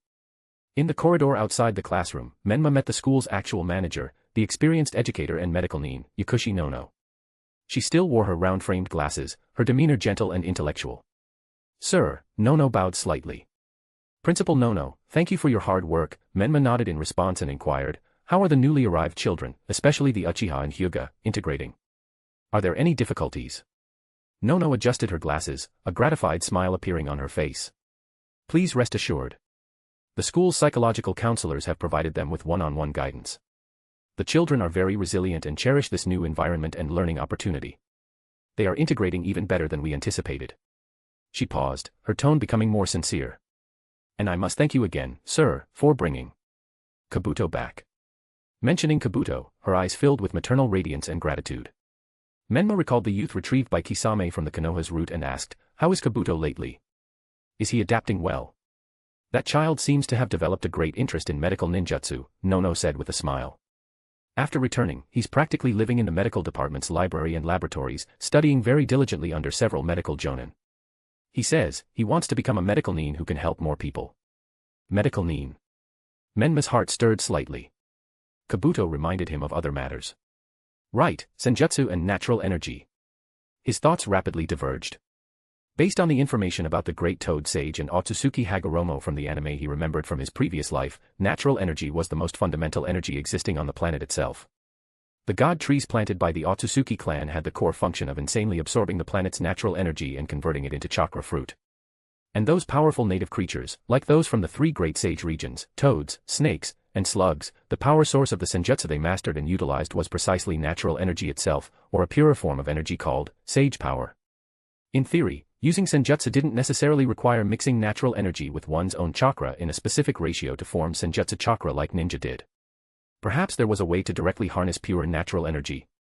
Perhaps, it's precisely because I, both in the Limited Tsukuyomi World and this world, have been exposed to, learned, and used the chakra system, and never systematically studied the mysteries of senjutsu chakra and natural energy, that leads to my perception of natural energy being so faint, almost negligible. Menma fell into deep thought. If I want to systematically learn and perceive natural energy, even master higher-level senjutsu. Among the three great sage regions, the old toad of Mount Myaboku was likely in some form of contact with the sage of the Six Paths, which posed a significant risk, while the old snake of Ryuchi Cave was sinister and cunning, definitely not a good teacher, and going there would likely lead to a life-or-death struggle. In comparison, the Katsuyu sage of Shikatsu Forest had the gentlest temperament and seemed the best choice. It seems I need to find a way to locate clues to Shikatsu Forest. The best entry point is undoubtedly Tsunade. If I can't find Tsunade, perhaps I'll have to risk exploring Ryuchi Cave. Good morning, Principal. When he entered the classroom, the children's unified, vibrant voices pulled him back from his contemplation. Menma snapped back to reality, a gentle smile appearing on his face as he walked to the center of the podium. Good morning, students. His gaze swept over the young, knowledge-seeking faces below. He saw the light beneath the not yet dissipated shadows in the Uchiha clan's children's eyes, the focus in Niji's eyes, and the pure happiness in the other children's eyes. Please be seated. His voice was calm, yet carried a power that made people quiet down. Today, we will discuss the nature of chakra and its possible, more ancient relative. His lessons were never just about teaching ninjutsu, and they were about enlightening minds, guiding these future hopes to contemplate the deeper mysteries of power. And today, his thoughts on natural energy quietly blended into his teaching, opening a door to a broader world for these children. The future of the Land of Stars was perhaps taking shape within these seemingly ordinary classrooms. Chapter 280, the Third Hokage's Scheme. Time flew by. 3 months passed in the blink of an eye. The summer sun was scorching hot, baking the training ground soil until it was slightly warm. The air was filled with the smell of dust and sweat. Ha! Sasuke let out a low shout, his kunai precisely deflecting the shuriken flying towards him. Using the momentum, his body spun, quickly forming hand signs. Fire release, great fireball technique. A mass of scorching fire shot from his mouth. Although its scale was far less impressive than Itachi's, it still carried considerable force, roaring towards the training target. However, just before the fireball was about to hit, the ground suddenly cracked. Several tough, wooden vines shot out like living creatures, rapidly intertwining to form a thick wooden shield. Boom. The fireball slammed heavily into the wooden shield, producing a dull roar. Flames splattered, and smoke filled the air, but it failed to break through the shield's defense. Your chakra condensation speed and explosive power have improved, Sasuke, Tenzo's voice sounded from the side. He maintained his hand seal posture, his expression calm as he commented. But your attack intent is too obvious, easy to predict. In real combat, enemies won't stand still as your targets. Sasuke was breathing heavily, his sweat soaking through his black training clothes, dripping down his youthful yet already resolute face, leaving small wet marks on the dusty ground. 3 months as an ANBU's intern, plus being alternately drilled by Kakashi and Tenzo, had subjected him to training far more intense than at the ninja academy. Though exhausted, the fire burning in his eyes had never extinguished, instead, it burned brighter. He wiped the sweat and grime from his face, staring unwillingly at the intact wooden shield. I understand, Tenzo-senpai. Again. He adjusted his breathing and assumed an offensive stance once more. At the edge of the training ground, a large tree with lush branches and leaves provided a rare patch of shade. Kakashi leaned against the tree trunk, sitting leisurely on a thick branch, as if he and the two training hard below existed in two different worlds. He held his ever-present copy of Ika Ika Paradise in his hands. The one visible eye seemed completely immersed in the thrilling plot of the book. Only occasionally would his gaze sweep over Sasuke in the field, a hint of imperceptible complexity flashing within. Having Tenzo here is such a relief. Kakashi mused internally. Tenzo's wood release was extremely effective in control and defense, making it very suitable for this kind of instructional sparring. It could provide Sasuke with enough pressure while maximizing safety. However, just as this lazy thought arose. Tenzo's figure separated from the tree trunk as if by magic, appearing silently on the branch beside him. Kakashi-senpai, Tenzo's voice held a trace of helplessness, you can't always dump the task of instructing Sasuke entirely on me, can you? Clearly, you. He paused, glancing meaningfully at Kakashi's forehead protector covering his left eye, are more suited to train him in certain aspects. Kakashi naturally understood Tenzo was referring to his possession of the Sharingan. He closed his Ika Paradise, lightly tapping his shoulder with the spine of the book, his tone lazy and perfunctory. Well. Sasuke is still too weak right now, his foundations aren't solid yet. The matter of the Sharingan, let's wait another couple of years, when he's a bit more mature. It wasn't that he didn't want to teach, but he knew deeply the weight and darkness carried by the Sharingan. Letting Sasuke come into contact with these things too early was unpredictable in terms of blessing or curse. Moreover, his own use of the Sharingan relied more on copying and instinct, not the orthodox Uchiha clan's inheritance. Tenzo was about to say something more when suddenly, both their expressions shifted simultaneously, looking towards the training ground's entrance. An ANBU wearing an animal mask flickered appeared not far away, kneeling on one knee respectfully. Commander, the Hokage summons you urgently. Kakashi's eye sharpened, his lazy aura instantly withdrawn. He stuffed Ika Paradise back into his tool pouch, called down to Sasuke who was still practicing diligently below, Sasuke, keep training with Tenzo, no slacking off. Then he nodded to Tenzo. I leave this to you. Before the words fully faded, his figure had already vanished from the spot, leaving only a few gently swaying leaves. The atmosphere in the Hokage's office was heavy. The window was open, but the summer heat seemed unable to disperse the stifling smoke in the room. Hiruzen sat behind his large desk, his smoking pipe occasionally glowing, his brow furrowed as he looked at a report on the desk. Shikaku stood nearby, quietly reporting on the village's reconstruction progress and various intelligence. The aftermath of the Uchiha and Hyuga defection incidents continues. External public opinion is very unfavorable towards us. However, internal reconstruction work, especially the repair of damaged areas and compensation for the families of fallen ninjas, is basically concluding. Shikaku's voice was steady and clear. Hiruzen slowly exhaled a smoke ring, nodded, and was about to speak when he seemed to sense something and looked up. In the center of the office, Kakashi's figure appeared soundlessly, kneeling on one knee. Hokage-sama, you summoned me. You're here, Kakashi, Hiruzen's voice carried a trace of weariness. He gestured for Shikaku to pause his report and turned his gaze to Kakashi. I called you here because there is an important mission for you. Kakashi stood up, quietly awaiting further details. Hiruzen pointed his pipe at several scrolls spread open on the desk, his tone grave. The Land of Stars, and that Shura. After these recent events, their existence is no longer a secret. The diplomatic envoys I sent to the other great ninja villages have brought back results from some intelligence exchanges. It can be basically confirmed that the Land of Stars, through annexing surrounding small countries, has de facto become a new major power entrenched in the western part of the ninja continent. Its territory and population scale are second only to our 5 great nations. As for the number of star ninjas, although their elite level is unknown, estimates suggest their overall scale is likely not to be underestimated. His tone grew even heavier. Now, the news of the Uchiha and Hyuga traders joining the Land of Stars has probably already spread throughout the ninja world. This will undoubtedly greatly enhance the Star Ninja Village's strength and prestige. We cannot sit idly by and watch them continue to develop peacefully.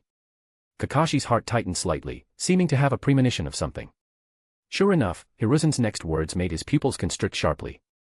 I order you to personally lead a team of elite ANBU, disguised as Star Ninja, to the border areas where the Land of Wind and the Land of Earth border the Land of Stars, and proactively provoke conflicts. When necessary, you may use your Sharingan to leave conclusive evidence. What? Kakashi almost thought he had misheard. Shock was written all over his face beneath the mask. Hokage-sama. The Land of Earth is one thing, but the Land of Wind is our ally, bound by treaty. Doing this. Diverting trouble onto an ally.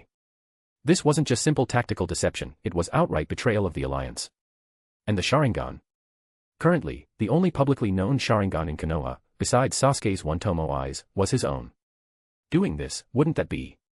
Shikaku timely spoke up, his tone calm as he analyzed, Kakashi, I understand your concerns. But precisely because the Land of Wind is our ally, some things need more pushing. He walked over to the ninja world's map on the wall, pointing to the western part of the continent.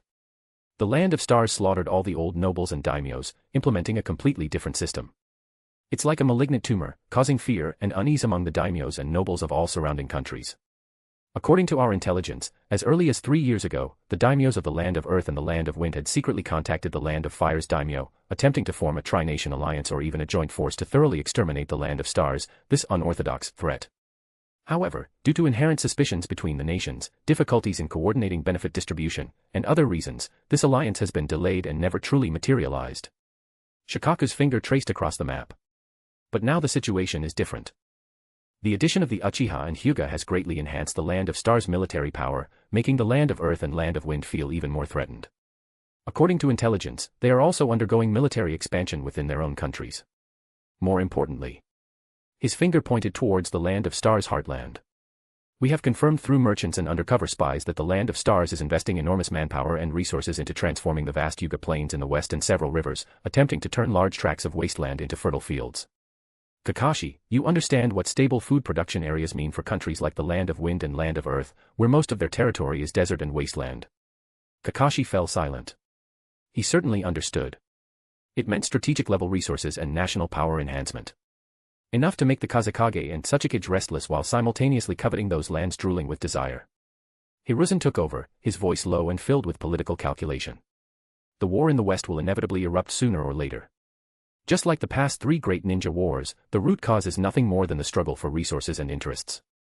Our Konoha is too far from the region where the Land of Stars is located, separated by several small country buffer zones.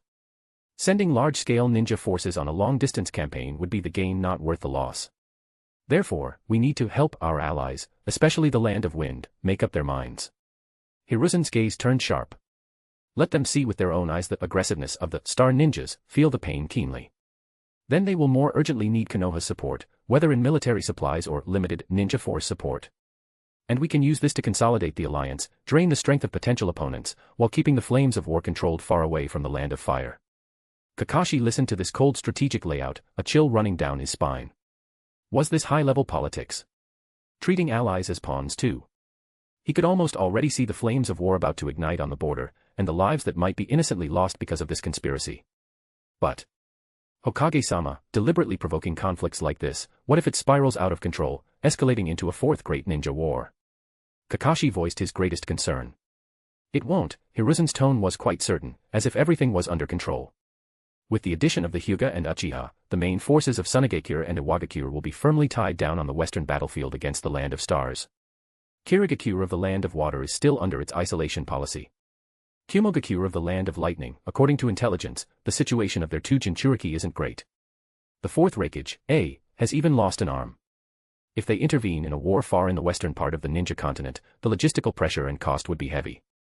Moreover, the Land of Lightning and Land of Water cannot obtain Land of Stars territory, it would be the gain not worth the loss. Konoha only needs to provide rear support. This conflict will be controllable in scale.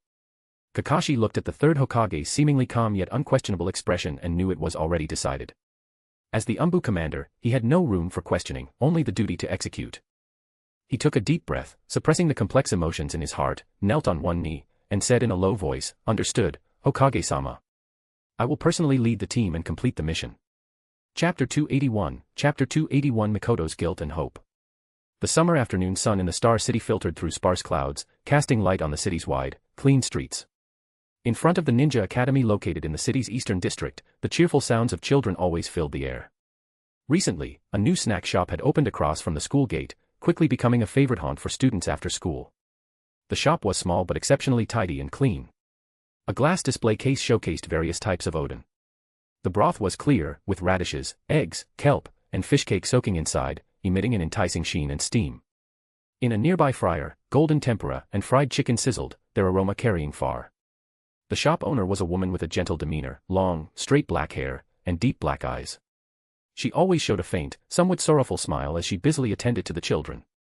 Yet, her gaze often involuntarily followed the small figures leaving hand in hand with their parents, leading her into brief moments of distraction.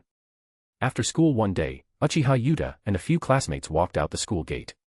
Their attention was quickly captured by the new snack shop and the lively crowd gathered there. "Yuta, come quick. The fried shrimp tempura here is super delicious." A Hyuga boy shouted, his mouth stuffed full and his words muffled.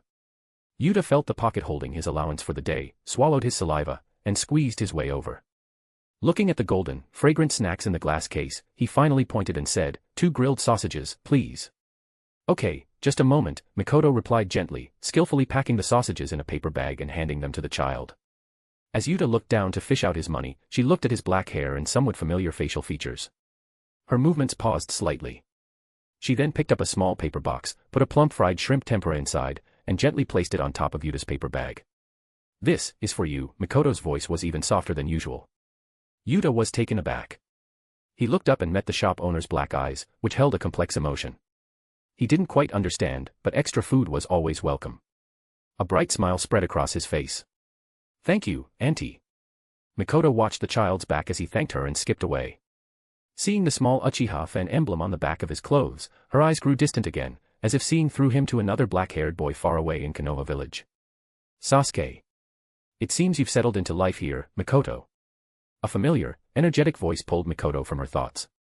Mikoto turned to see Kushina standing in front of the counter, unceremoniously helping herself to a takoyaki on a skewer. Despite the Edo Tensei body having no sense of taste, she still praised it with her mouth full. The flavor is really good. Even more authentic than that old shop near the Konoha's academy used to be." Mikoto smiled wryly and handed her a napkin. "Slow down, no one's fighting you for it. It's just simple snacks." After a busy period, as the last batch of students were picked up by their parents, the school's entrance gradually quieted down. Mikoto began cleaning up the shop, and Kushina naturally stepped behind the counter to help wipe down utensils and tidy the tables and chairs. "Really not planning to visit the Uchiha clan's compound?" "Everyone misses you," Kushina said, bringing up the old topic again as she worked deftly. Mikoto's wiping slowed. Her eyes dimmed. "The sins Itachi committed, our family, we have no right to meet the clan. Being here, watching the children grow up safely from a distance, seeing the Uchiha future continue, that's enough for me. It's like being able to watch Sasuke grow up." Her voice carried a deep, unmeltable guilt and profound longing. Kushina sighed and didn't press further. She knew her friend's emotional knot couldn't be undone overnight. In the evening, Kushina dragged Mikoto to shop at the newly opened commercial street. As the lights came on, the Star City's night market was bustling. Shops of all kinds were brightly lit, and the streets were crowded. The two went from clothing stores to accessory shops, shopping enthusiastically. Their hands were soon full of bags. While they were discussing a stall selling novel handmade crafts, a golden flash appeared quietly. "Yo, looks like I came at the right time," Minato appeared with his trademark warm smile. However, the next second, his arms were filled with various shopping bags, almost burying his upper body and leaving only his brilliant blonde hair visible. "Hubby, you're so thoughtful." Kushina giggled and patted the mountain of packages. Minato's voice came muffled from behind the bags, full of doting and a hint of helplessness. "It's my honor to serve two such beautiful ladies." He skillfully adjusted the bags threatening to slip from his arms and steadily followed behind the two women, acting as a mobile shelf and guard. After tiring of shopping, the three went for a walk in the park by the Yuga River. As the longest and most abundant river in the Land of Stars, the Yuga River wound through the Star City like a blue belt. Sturdy, magnificent embankments were built on both sides, with wide walkways and green parks on top, offering pleasant scenery. The evening breeze was cool, carrying the fresh scent of the river. Looking at the reflections of countless lights in the river and the grand bridge spanning the two banks in the distance, Mikoto couldn't help but sigh. The changes here are so rapid, so full of vitality. "But I still don't quite understand," Mikoto asked softly, her gaze sweeping over Kushina and Minato beside her. "Why did you choose to help the Land of Stars? Especially you, Minato." She hesitated, glancing at the quiet Minato appreciating the view. "You were once Konoha's Hokage." Kushina and Minato exchanged a look, their eyes holding a meaning only they understood. Then Minato took over gently, his voice calm and profound. "Some things transcend village boundaries. This isn't betrayal, but choosing a path we believe is more correct." Kushina also reined in her smile and took Mikoto's hand. Her red hair fluttered slightly in the night breeze. "That night, I absolutely could not watch you die. Bringing you back wasn't just because we're close friends, but because you shouldn't have been a sacrifice to that dark politics. Here, you can live safely and see news of Sasuke growing up safely." Mentioning Sasuke, Mikoto's heart tightened. "That child, is he doing all right in Konoha?" According to, well, some reliable sources, Kushina glanced at Minato, as the source was actually Menma, the third Hokage has placed him in a new residence. He's not being treated harshly in terms of daily life. Moreover, it seems ANBU personnel have been arranged to provide him with training guidance privately. You don't need to worry too much about his safety and livelihood. She omitted the loneliness and inner turmoil Sasuke might be facing, as telling Mikoto would only worry her more. Mikoto relaxed slightly. After a moment of silence, she suddenly looked at Kushina, her eyes filled with guilt and concern. "What about your child?" "I remember. Naruto, that child, he's in Konoha." She trailed off. She knew Naruto's situation as the Nine-Tails Jinchuriki in Konoha might not be good, but given her own awkward position, it was difficult to offer any help, even secretly. Kushina's eyes softened, holding a hint of mystery. That kid Naruto is tough, and he's still at the Konoha Ninja Academy. As for my other child. She suddenly smiled slyly, keeping it a secret. He's actually already in the land of stars. You'll meet him someday. Mikoto tilted her head curiously. Another child. She keenly felt that Kushina and Minato seemed to hold deeper secrets. Their revival was certainly not ordinary. But she sensed no ambitious aura from them, and they treated her like old friends of many years. Because of that, Mikoto didn't want to probe deeply. As long as she could see the Uchiha children grow up safely, as long as there was a sliver of hope to reunite with Sasuke someday, she didn't care about anything else. For her now, this peace and hope were more important than anything. Meanwhile, in the distant land of waterfalls, a silent slaughter had just ended in the gloomy dense forest. Itachi slowly pulled his kunai from the throat of a rogue ninja. Blood dripped from the cold metal onto the accumulated leaves of past years, soundlessly.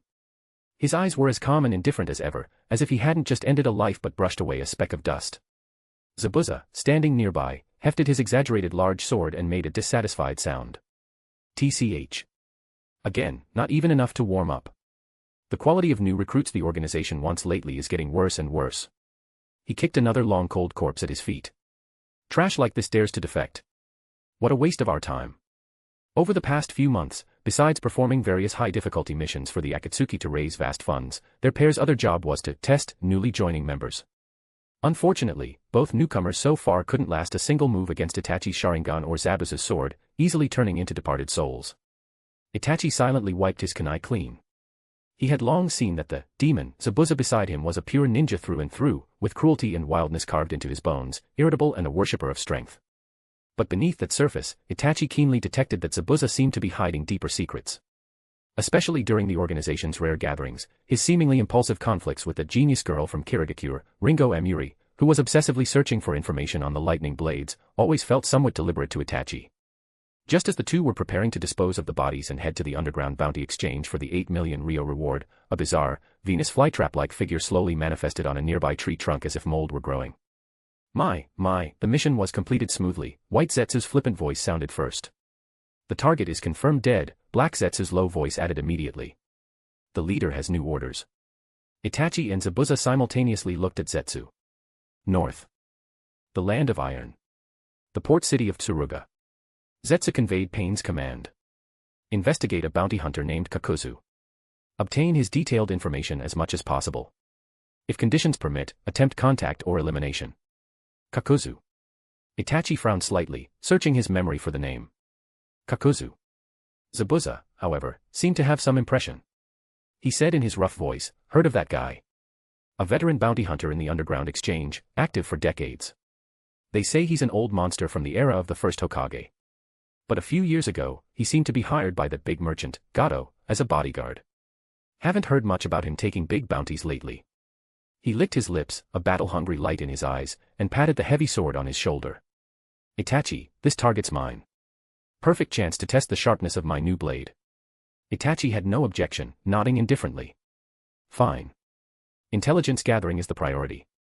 Combat depends on the situation." He was more interested in the strength and secret techniques of a veteran powerhouse like Kakuzu. "Enough chatter," Zabuza said impatiently, hefting his large sword. "Let's go. Finish this early. That damn place is freezing." Two figures swiftly disappeared into the depths of the land of waterfalls' gloomy forests, heading towards the cold land of iron to the north. The cold wind blowing from the north seemed to carry a premature aura of slaughter.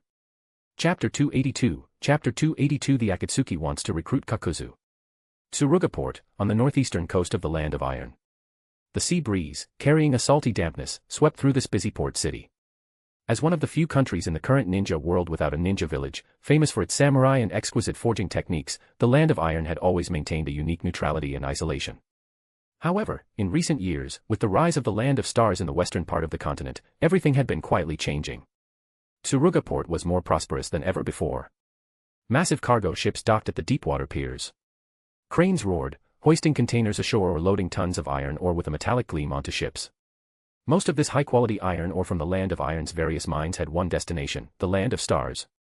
Although the major nations officially denounced the Land of Stars' unorthodox system, fraught with contradictions, the various goods produced by the Land of Stars, from affordable daily necessities to highly effective medical equipment, to exquisite luxury items coveted by nobles of all countries, had rapidly captured the market with their unparalleled advantages. Thus, a bizarre phenomenon emerged: the daimyos and nobles of various countries loudly boycotted the Land of Stars while privately engaging in massive trade with it. Tsuruga Port was one of the key nodes on this important trade route. At the port's largest berth, several large cargo ships flying the Gato Company's flag were busily loading goods. The short, stout Gato, wearing round glasses, was holding an account book and calculator, his brow furrowed as he calculated the cost of the iron ore purchased this time, transportation fees, and expected profit. Standing beside him was a tall figure in dark casual clothes, his face masked, revealing only a pair of emotionless, well-light green eyes. This was Kakuzu. Costs are rising again. These mine owners in the Land of Iron are insatiable. And these shipping fees. TCH. And the iron ore output from the Land of Iron is still too limited. Gato sighed, put away his calculator, and complained to Kakuzu beside him. Just these few shiploads of ore probably won't even last a few days for one large steel plant back in the Star City. Market demand is huge, the supply here simply can't keep up. Kakuzu had no interest in business operations. He leaned boredly against a stack of cargo crates, even yawning. Hearing Gato's complaints, he just lazily responded with an He slowly pulled out a bulging wallet from his chest, took out a stack of brand-new, large-denomination bills bearing the Land of Stars' emblem, brought them to his nose, and took a deep breath, a look of near intoxication on his face. Then, he began counting those bills over and over again with his stitched fingers, as if it were the most delightful pastime in the world. Ever since he left the Star ANBU 2 years ago to continue partnering with the merchant Gato, traveling around the ninja world for business, such guard duties had become routine, even boring. Most of the time, he only needed to provide protection during Gato's business negotiations or transport of important goods. Occasionally, when in a bad mood, he would go find a few rogue ninjas on the black market bounty list to stretch his legs, exchanging their heads for some pocket money at the bounty station. Just as Kakuzu was immersed in the joy of counting money, his honed instinct for sensing killing intent, tempered through countless battles, was suddenly triggered. His counting motion stopped abruptly. His green eyes instantly turned sharp as he looked up towards the roof of a nearby abandoned dock warehouse. At some point, 2 figures had silently appeared there. They both wore uniform black cloaks with red clouds and bamboo hats with hanging wind chimes, their faces obscured. One of them was exceptionally tall and burly, carrying a large steel sword on his back that looked very heavy. Even from a distance, one could feel the fierce aura emanating from him. Akatsuki. Gato also noticed the uninvited guests, gasping as his face instantly turned pale. Over the years, as he expanded the Gato Company throughout the ninja world, his company naturally had its own intelligence ninjas from the Land of Stars. Regarding the mysterious and dangerous Akatsuki from Mangekyo, while he didn't know the details, he at least knew it was a group of powerful S-rank missing nin that Lord paid attention to. Their appearance was definitely not a good thing. Kakuzu slowly stuffed the bills back into his wallet and stored it properly. He stood up, cracked his neck with a slight sound, and his green pupils locked onto the 2 on the warehouse roof, especially the large one with the sword. He could feel they were here for him. Gato, Kakuzu's voice was low and hoarse, carrying a hint of impatience, notify that lord. We have a couple of annoying flies here. But that lord he referred to was naturally their true boss behind the scenes. Shura. Hearing this, Gato seemed pardoned, quickly nodding and nimbly darting into the ship's cabin with his short, stout body. Kakuzu, meanwhile, leaped lightly. His figure seemed weightless as he landed steadily on the roof of the abandoned warehouse after a few bounds, facing the 2 Akatsuki's members from a distance. He looked them over, his tone carrying the arrogance of a veteran powerhouse and a hint of annoyance at being disturbed. Humph, Akatsuki, is it? Just as well, I haven't been in a great mood lately and was thinking of visiting the bounty station. Seems someone's delivering money right to my door.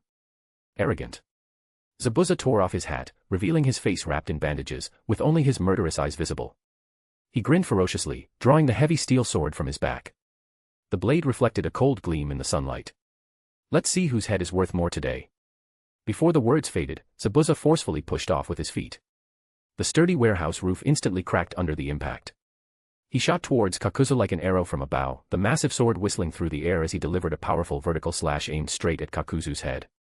This strike had no fancy tricks, it was the ultimate display of pure power and speed, proving his title of demon was well-deserved. Facing this ferocious strike, Kakuzu didn't dodge or evade. He even let out a disdainful snort. Just as the blade was about to hit, his right arm, covered in stitch marks, suddenly swelled and changed color. The skin instantly turned dark as iron, with strange hardening patterns appearing. Earth Release, Earth Spear. Clang dash. A deafening metallic clang erupted. Zabuza's slash, capable of cleaving rock, was actually blocked head-on by Kakuzu using just his arm. Sparks flew where the blade struck the dark arm, leaving only a shallow white mark. What? Zabuza's pupils contracted, his heart filled with shock. This sword of his, though not as famous as Kirigakuru's 7 ninja swords, was still made of fine steel and incredibly sharp. Combined with his strength, it actually couldn't break through the defense. Kakuzu's blocking arm shook following the momentum, sending a powerful recoil force that pushed Zabuza back several steps, man and sword together. Kakuzu shook his arm mockingly. Good strength. Pity the blade's too dull. Bastard. Enraged, Zabuza roared and charged again, swinging his sword. This time, his swordplay became even more savage and swift. The blade's light wove a net of death enveloping all of Kakuzu's vital points. Chop, slash, slice, hack, every move contained lethal intent. Kakuzu remained composed. His body, enhanced by the earth grudge fear, combined hardness and flexibility. Paired with his rich combat experience, he either blocked with his arms, sidestepped, or occasionally countered from extremely tricky angles. His punches and kicks seemed plain but contained terrifying force capable of smashing stone. Every collision with the sword made Zabuza's arms go numb. Water release, water fang bullet. Zabuza quickly retreated, forming hand seals. Utilizing the abundant moisture in the port, he instantly condensed a water pillar to assault Kakuzu. Kakuzu's eyes flickered. He also quickly formed hand seals, his chest swelling suddenly. Fire release, intelligent hard work. A wide-ranging, extremely high-temperature flame burst from his mouth like a wildfire, instantly colliding with the water pillar. Sizzle dash. Massive steam billowed up, white mist spreading and obscuring vision. Water and fire, opposing elements, created a violent explosion and shockwave, sending large patches of tiles flying off the warehouse roof. Taking advantage of the obscured vision, Zabuza's figure merged into the steam like a ghost, silently sneaking to Kakuzu's side and rear. His sword struck like a venomous snake, aiming straight for Kakuzu's back. This was the essence of Kirigakuru's silent killing. However, Kakuzu seemed to have eyes on his back. Without even turning his head, his left arm twisted at an impossible angle, accurately grabbing the back of Zabuza's thrusting blade. A yellowish light appeared on that arm, its strength immense. Got you, Kakuzu said coldly, his right hand spreading open, lightning flashing. Lightning release, false darkness. A sharp spear of lightning burst forth instantly, shooting straight at Zabuza's face at close range. Zabuza, greatly alarmed, had no time to pull back his sword. He could only desperately dodge by tilting his head. Zap. The lightning grazed his cheek, burning away part of the bandage on his face, revealing the ferocious skin beneath. He could even smell something burning. Although he avoided a fatal blow, he was scared into a cold sweat. Damn it. Zabuza was both shocked and furious. His opponent's combat experience, ninjutsu repertoire, and reaction speed far exceeded his expectations. This old guy was indeed tough to deal with. He swung his sword and attacked fiercely again, tangling with Kakuzu. Blade lights, fist shadows, and ninjutsu lights constantly flashed on the warehouse roof, the roar of collisions unceasing. The two fought from the roof to midair, then back to the ground. Wherever they passed, warehouse walls shattered, the ground cracked, the battle was exceptionally intense. From beginning to end, Itachi stood quietly at the edge of the original roof, arms crossed, indifferently observing the fight. Beneath his hat, his Sharingan slowly rotated, recording every ability and combat habit Kakuzu displayed. His mission was primarily intelligence gathering. Since Zabuza was willing to take the lead, he was happy to take it easy. Simultaneously, he was also vigilant for any other possible changes. Is that all you've got, old man? Zabuza grew more frantic as his prolonged attacks failed. He suddenly jumped back a step and began forming hand signs again rapidly. This time, there were over 40 hand seals. Water release, water dragon bullet technique. Above the roof, a ferocious water dragon quickly took shape, roaring as it charged fiercely at Kakuzu. Using a water release ninjutsu of this scale at this distance and environment showed Zabuza's considerable chakra reserves and control. Facing the onrushing water dragon, Kakuzu finally made his first major movement. He also formed hand seals, even faster than Zabuza. Earth release, earth-style wall. A thick earthen wall erupted from the roof, blocking the water dragon. Boom. The water dragon collided violently with the earthen wall, sending splashes of water and dust everywhere. The entire warehouse roof shook violently. Taking advantage of this obscured vision, the corner of Kakuzu's mouth beneath his mask seemed to twist into a cruel grin. He didn't stay behind the earth wall but used the cover of dust and steam to silently infiltrate underground. The next moment, the roof beneath Zabuza's feet, who was preparing to launch an assassination technique, suddenly burst open. Countless black tentacles, like ghostly hands reaching out from hell, suddenly entangled his legs, their powerful force trying to drag him underground. Simultaneously, Kakuzu's main body burst from the breach, his fist covered with the hard earth spear technique striking straight at Zabuza's chest. This sneak attack was insidious and fatal. However, at this critical moment, the ever-stationary Itachi finally moved. His Sharingan had long seen through Kakuzu's actions. Fire release, great fireball technique. An intensely hot, massive fireball shot not at Kakuzu, but precisely at the area beneath Zabuza's feet. The exploding flames instantly engulfed the tentacles. The scorching shockwave also momentarily halted Kakuzu's sneak attack momentum. Zabuza seized the chance to violently break free from the scorched, retracting tentacles, leaping back disgracefully. He glanced at Itachi with shock and suspicion, then stared fixedly at Kakuzu, who slowly stood up from within the flames. Kakuzu patted out the sparks on his sleeve. For the first time, his green eyes held a serious expression as he looked at the silent young man with the Sharingan. Sharingan. Uchiha. Kakuzu's voice lowered. It seems you came specifically for me today. Itachi's had lifted slightly, revealing the pair of crimson, slowly spinning three-tomo Sharingan beneath. His voice was calm and even. Kakuzu-san, we mean no harm. We are merely here on behalf of Akatsuki to invite you to join. Kakuzu was momentarily stunned, then let out a low, mocking laugh. Invite? With sword and ninjutsu. What a novel approach. Merely a necessary assessment of strength, Itachi's tone remained flat. It seems you are more qualified than the rumors suggest. Kakuzu's laughter cut off abruptly. Killing intent reappeared in his green eyes. Assessment. By you two juniors. Fine. Killing you will just make up for my missed trip to the bounty station today. Chapter 283, Chapter 283 Kakuzu's Bizarre Abilities. In the top-floor conference room of the Star City Central Administration Tower, sunlight streamed through the massive floor-to-ceiling windows, illuminating the spacious, bright space and making the polished floors gleam. Menma, dressed in his black priestly robe with red trim, sat at the head of the table. His youthful face appeared both steady and imposing in the interplay of light and shadow. Behind him stretched the blue sky and the burgeoning, prosperous city below, symbolizing the vibrant vitality of this nascent nation. Seated along both sides of the long table were the core members of the Land of Stars, Military Minister Uchiha Hikari, ANBU Commander Hoshigaki Kisame, Finance Minister Oyasuhiro N, Administrative Minister Uzumaki Kanon, Justice Minister Yosei, and others. Also present were two important figures who had recently formally joined the Land of Stars, Uchiha Shisui and Hyuga Hizashi. The atmosphere in the meeting was solemn and serious, focusing on the specific placement and integration of the large number of Uchiha and Hyuga clans members, ensuring their power was efficiently incorporated into the Land of Stars system. To summarize, after preliminary reorganization, most ninjas from both clans have been assigned to various units of the Star Ninja Army based on their abilities and wishes, strengthening our military power, Uchiha reported in her characteristically cool voice, her gaze sweeping over Shisui and Hizashi. Next is the matter of constructing the internal security system. Menma nodded slightly and took over, his voice soft but clear to everyone. The stability of the Land of Stars relies not only on a strong military to resist external enemies but also on a comprehensive internal security system to ensure the daily safety and order of its citizens. He looked at Shisui and Hizashi. Shisui, you will serve as the chief of the police department. Hizashi, you will be the deputy chief. Upon hearing this, both Shisui and Hizashi showed slight emotion. Though they were newcomers, their clan backgrounds and personal strength had earned them respect. However, being directly entrusted with the leadership of such an important, powerful department as the police department, as both the chief and deputy, was an unexpected level of trust. Menma continued explaining, the police department will be an internal security force based on strictly trained civilian police officers, with Genin and Chunin as its core backbone. Its responsibilities are primarily divided into two parts. First, routine public security maintenance, including town patrols, dispute mediation, preliminary investigation of criminal cases, disaster relief, etc. Second, a special mobile police force, serving as a quasi-military force responsible for dealing with troublesome bandit groups within the territory, border patrols, and assisting the military in executing some special tasks. He emphasized one point: it is important to note that the police department only has law enforcement power, meaning it is responsible for maintaining order, investigating cases, and apprehending suspects.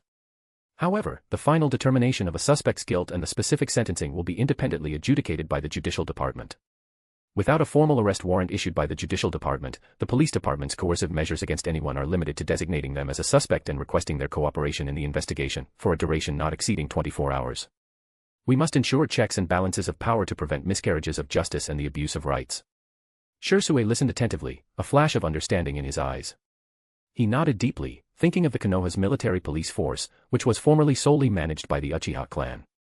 It not only handled law enforcement but also possessed some judicial powers. While this centralized power, it also accumulated many conflicts due to the lack of effective supervision, even exacerbating the estrangement between the villagers and the Uchiha clan. The model of separating law enforcement and judiciary proposed by Shura, though seemingly decentralizing power, was more rigorous and fair, capable of reducing many unnecessary troubles at an institutional level. He said solemnly, "Understood, Shura-sama. Separating law enforcement power from judicial power can indeed better guarantee justice." Hizashi also spoke. The Hyuga clan's Byakugan holds advantages in reconnaissance and tracking, making it very suitable for security tasks. We will spare no effort to maintain domestic stability. He too felt moved, as he hadn't expected Shura to directly entrust such an important force, combining both security and potential military reserve functions, to their two clans. This trust was weighty. At this point, Hikari added, "Shisui, Hizashi, do not underestimate the police department. It is not only an internal security force but also our important military reserve. With the addition of the Uchiha and Hyuga, the police department's strength will be greatly enhanced. Besides being responsible for the daily security of the various provinces and counties, you must also strengthen the training of those civilian police officers. Most of them have undergone strict physical and discipline training, and can even refine a small amount of chakra, but are limited by talent from reaching the level of formal genin. However, in the future, once mass-produced chakra armor is widely equipped, their average combat power will be elevated to the genin level." Shisui immediately grasped the deeper meaning. So, this police force, spread throughout the nation, familiar with local conditions, and trained, is actually also the Land of Stars military reserve force stationed everywhere. Once war breaks out, it can quickly transform into local garrison or even auxiliary combat forces. Hizashi also had a sudden realization, deeply admiring Shura's strategic layout in his heart. This was not only trust in the two clans but also entrusting them with one of the cornerstones of national security. Menma nodded, affirming their understanding. Correct. The Uchiha clan's upright character suits law enforcement, while the Hyuga clan's decisiveness and keen perception, with the Byakugan aiding surveillance, suits internal security. I hope you can make this system operate efficiently. His gaze swept over those present. Both the military system and the police department have clear promotion processes based on ability and merit. Regardless of whether one's origin is as a ninja or a civilian, as long as they have the ability and make contributions, they can obtain higher-level ninjutsu and more important positions. I also hope the Uchiha and Hyuga clans, with your foundation and experience, can discover and nurture more outstanding talents for the Land of Stars. The meeting continued, discussing specific details of organization, equipment, and garrison allocation. Just as the topics were nearing their end, Menma's brow twitched almost imperceptibly. Through the engraved chakra network, he received an urgent message from Gato, who was far away in the Land of Iron. Akatsuki's members had appeared and engaged in combat with Kakuzu. The Akatsuki is starting to actively contact external personnel. It seems their recruitment plan has entered a new stage. Numerous thoughts flashed through Menma's mind instantly. Menma quickly scanned the message content, understanding dawning on him. He raised his hand, interrupting Yosei who was speaking, and addressed everyone. Subsequent specific handover work regarding the police department will be handled by Hikari and Yosei, coordinating with Shisui and Hizashi. Without waiting for responses, his figure blurred slightly, then vanished from the spot without a sound, leaving only faint spatial fluctuations in the air. Land of Iron, Tsuruga Port. Gato was hiding nervously behind a stack of cargo crates. Sensing the slight distortion in the air beside him, he quickly bowed respectfully. "Sir." Menma's figure materialized out of thin air. He nodded. "Status report." Gato promptly reported the process of the battle between Kakuzu and the two Akatsuki's members, especially detailing the situation with the Sharingan user youth. Menma's gaze turned towards the devastated battlefield in the distance. At that moment, the battle seemed to have just experienced a climax. On the open ground of the port, Kakuzu looked somewhat disheveled. His black casual clothes were mostly torn, revealing pale skin beneath covered with countless fine black stitch marks. Most horrifying was a massive, terrifying slash wound on his left flank, almost cleaving him diagonally, deep enough to see bone. An ordinary person would have died instantly. However, the wound wasn't bleeding much. Instead, countless black, tentacle-like threads were frantically wriggling and intertwining, visibly stitching his split body back together at a remarkable rate. Facing Kakuzu, Zabuza leaned on his sword, breathing slightly heavily, his eyes filled with shock and disbelief. Itachi stood a bit further away, his expression grave, his three-tomo Sharingan fixed intently on Kakuzu's healing wound. It turned out that just before Menma arrived, the battle had taken a sudden turn. Itachi, seeing Kakuzu's formidable strength in the prolonged fight, had found an excellent opportunity to use his Sharingan to cast a genjutsu. Kakuzu, though strong-willed, had a momentary lapse in concentration during the intense exchange with Zabuza and was pulled into the illusion. Seizing this chance, Zabuza erupted with full power. His massive steel sword, carrying a momentum to tear everything apart, struck Kakuzu squarely in the abdomen. That slash almost cut Kakuzu in half. However, just as the two thought they had succeeded, a powerful chakra fluctuation burst forth from one of the hearts within Kakuzu's body, forcibly breaking through Itachi's genjutsu restraints. Kakuzu roared angrily, ignoring the horrific wound on his body, and formed hand seals. Wind release, pressure damage. Fire release, intelligent hard work. Combination ninjutsu. A violent wind pressure, carrying high-temperature flames, formed a destructive area, instantly forcing back the approaching Zabuza and Itachi, who had been trying to deliver a finishing blow. How is this possible? With such an injury, he can still. Zabuza gasped in shock, watching Kakuzu's wound rapidly healing through the wriggling black threads. This completely surpassed his understanding of life. Itachi's Sharingan spun wildly, analyzing Kakuzu's bizarre ability. Severe intelligence failure. This isn't conventional medical ninjutsu or a substitution technique. It's some kind of forbidden jutsu that alters the essence of life. Approaching immortality. He made a quick decision and shouted to Zabuza in a low voice, mission parameters changed. Retreat. Facing such an incomprehensible, bizarre opponent, continuing to engage posed extreme risks. Zabuza, though unwilling, knew Itachi's judgment was correct. The two quickly withdrew, disappearing into the port's buildings after a few leaps. Kakuzu watched the direction they fled, his wound already mostly healed, leaving only a ferocious pink scar of new flesh on his skin. He was about to give chase when he sensed someone appearing beside him. Menma materialized beside him like a ghost, his gaze calm as he watched the direction where the Akatsuki's members had vanished. Kakuzu immediately knelt on one knee respectfully. Sir. Should we intercept them? Menma shook his head and gestured for Kakuzu to rise. Unnecessary. Your abilities have drawn their attention, that's enough. He looked thoughtfully at the rapidly disappearing scars on Kakuzu's body. I didn't expect that after I recruited Kakuzu and Kisame, Momochi Zabuza would be recruited by the Akatsuki. This likely means the original Land of Waves plot is completely gone. He instructed Kakuzu, return and assist Gato with the follow-up matters. If the Akatsuki's members make contact again, don't hold back. Give them a memorable lesson, but do not proactively initiate a full-scale conflict with them for now. Yes. Understood, sir. Kakuzu responded in a deep voice. Just as well, I was planning to visit Mangekyo to investigate the traces of Jigen and Amato. Menma took one last look in the direction where Zabuza and Itachi had disappeared and used the Flying Thunder God technique to depart once more. Chapter 284, Chapter 284 Infiltrating Mangekyo. Land of Rain, 1,000 miles away from Tsuruga Port. Menma's figure materialized in a secret basement of an abandoned town. The room was empty, save for a specially crafted Flying Thunder God kunai hanging in the center, emitting a faint chakra fluctuation.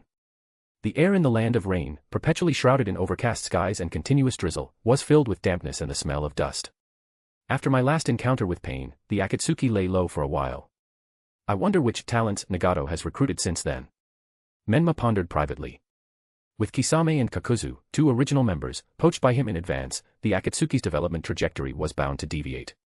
This piqued his curiosity. Since he was already out, he might as well take a look at Mangekyo.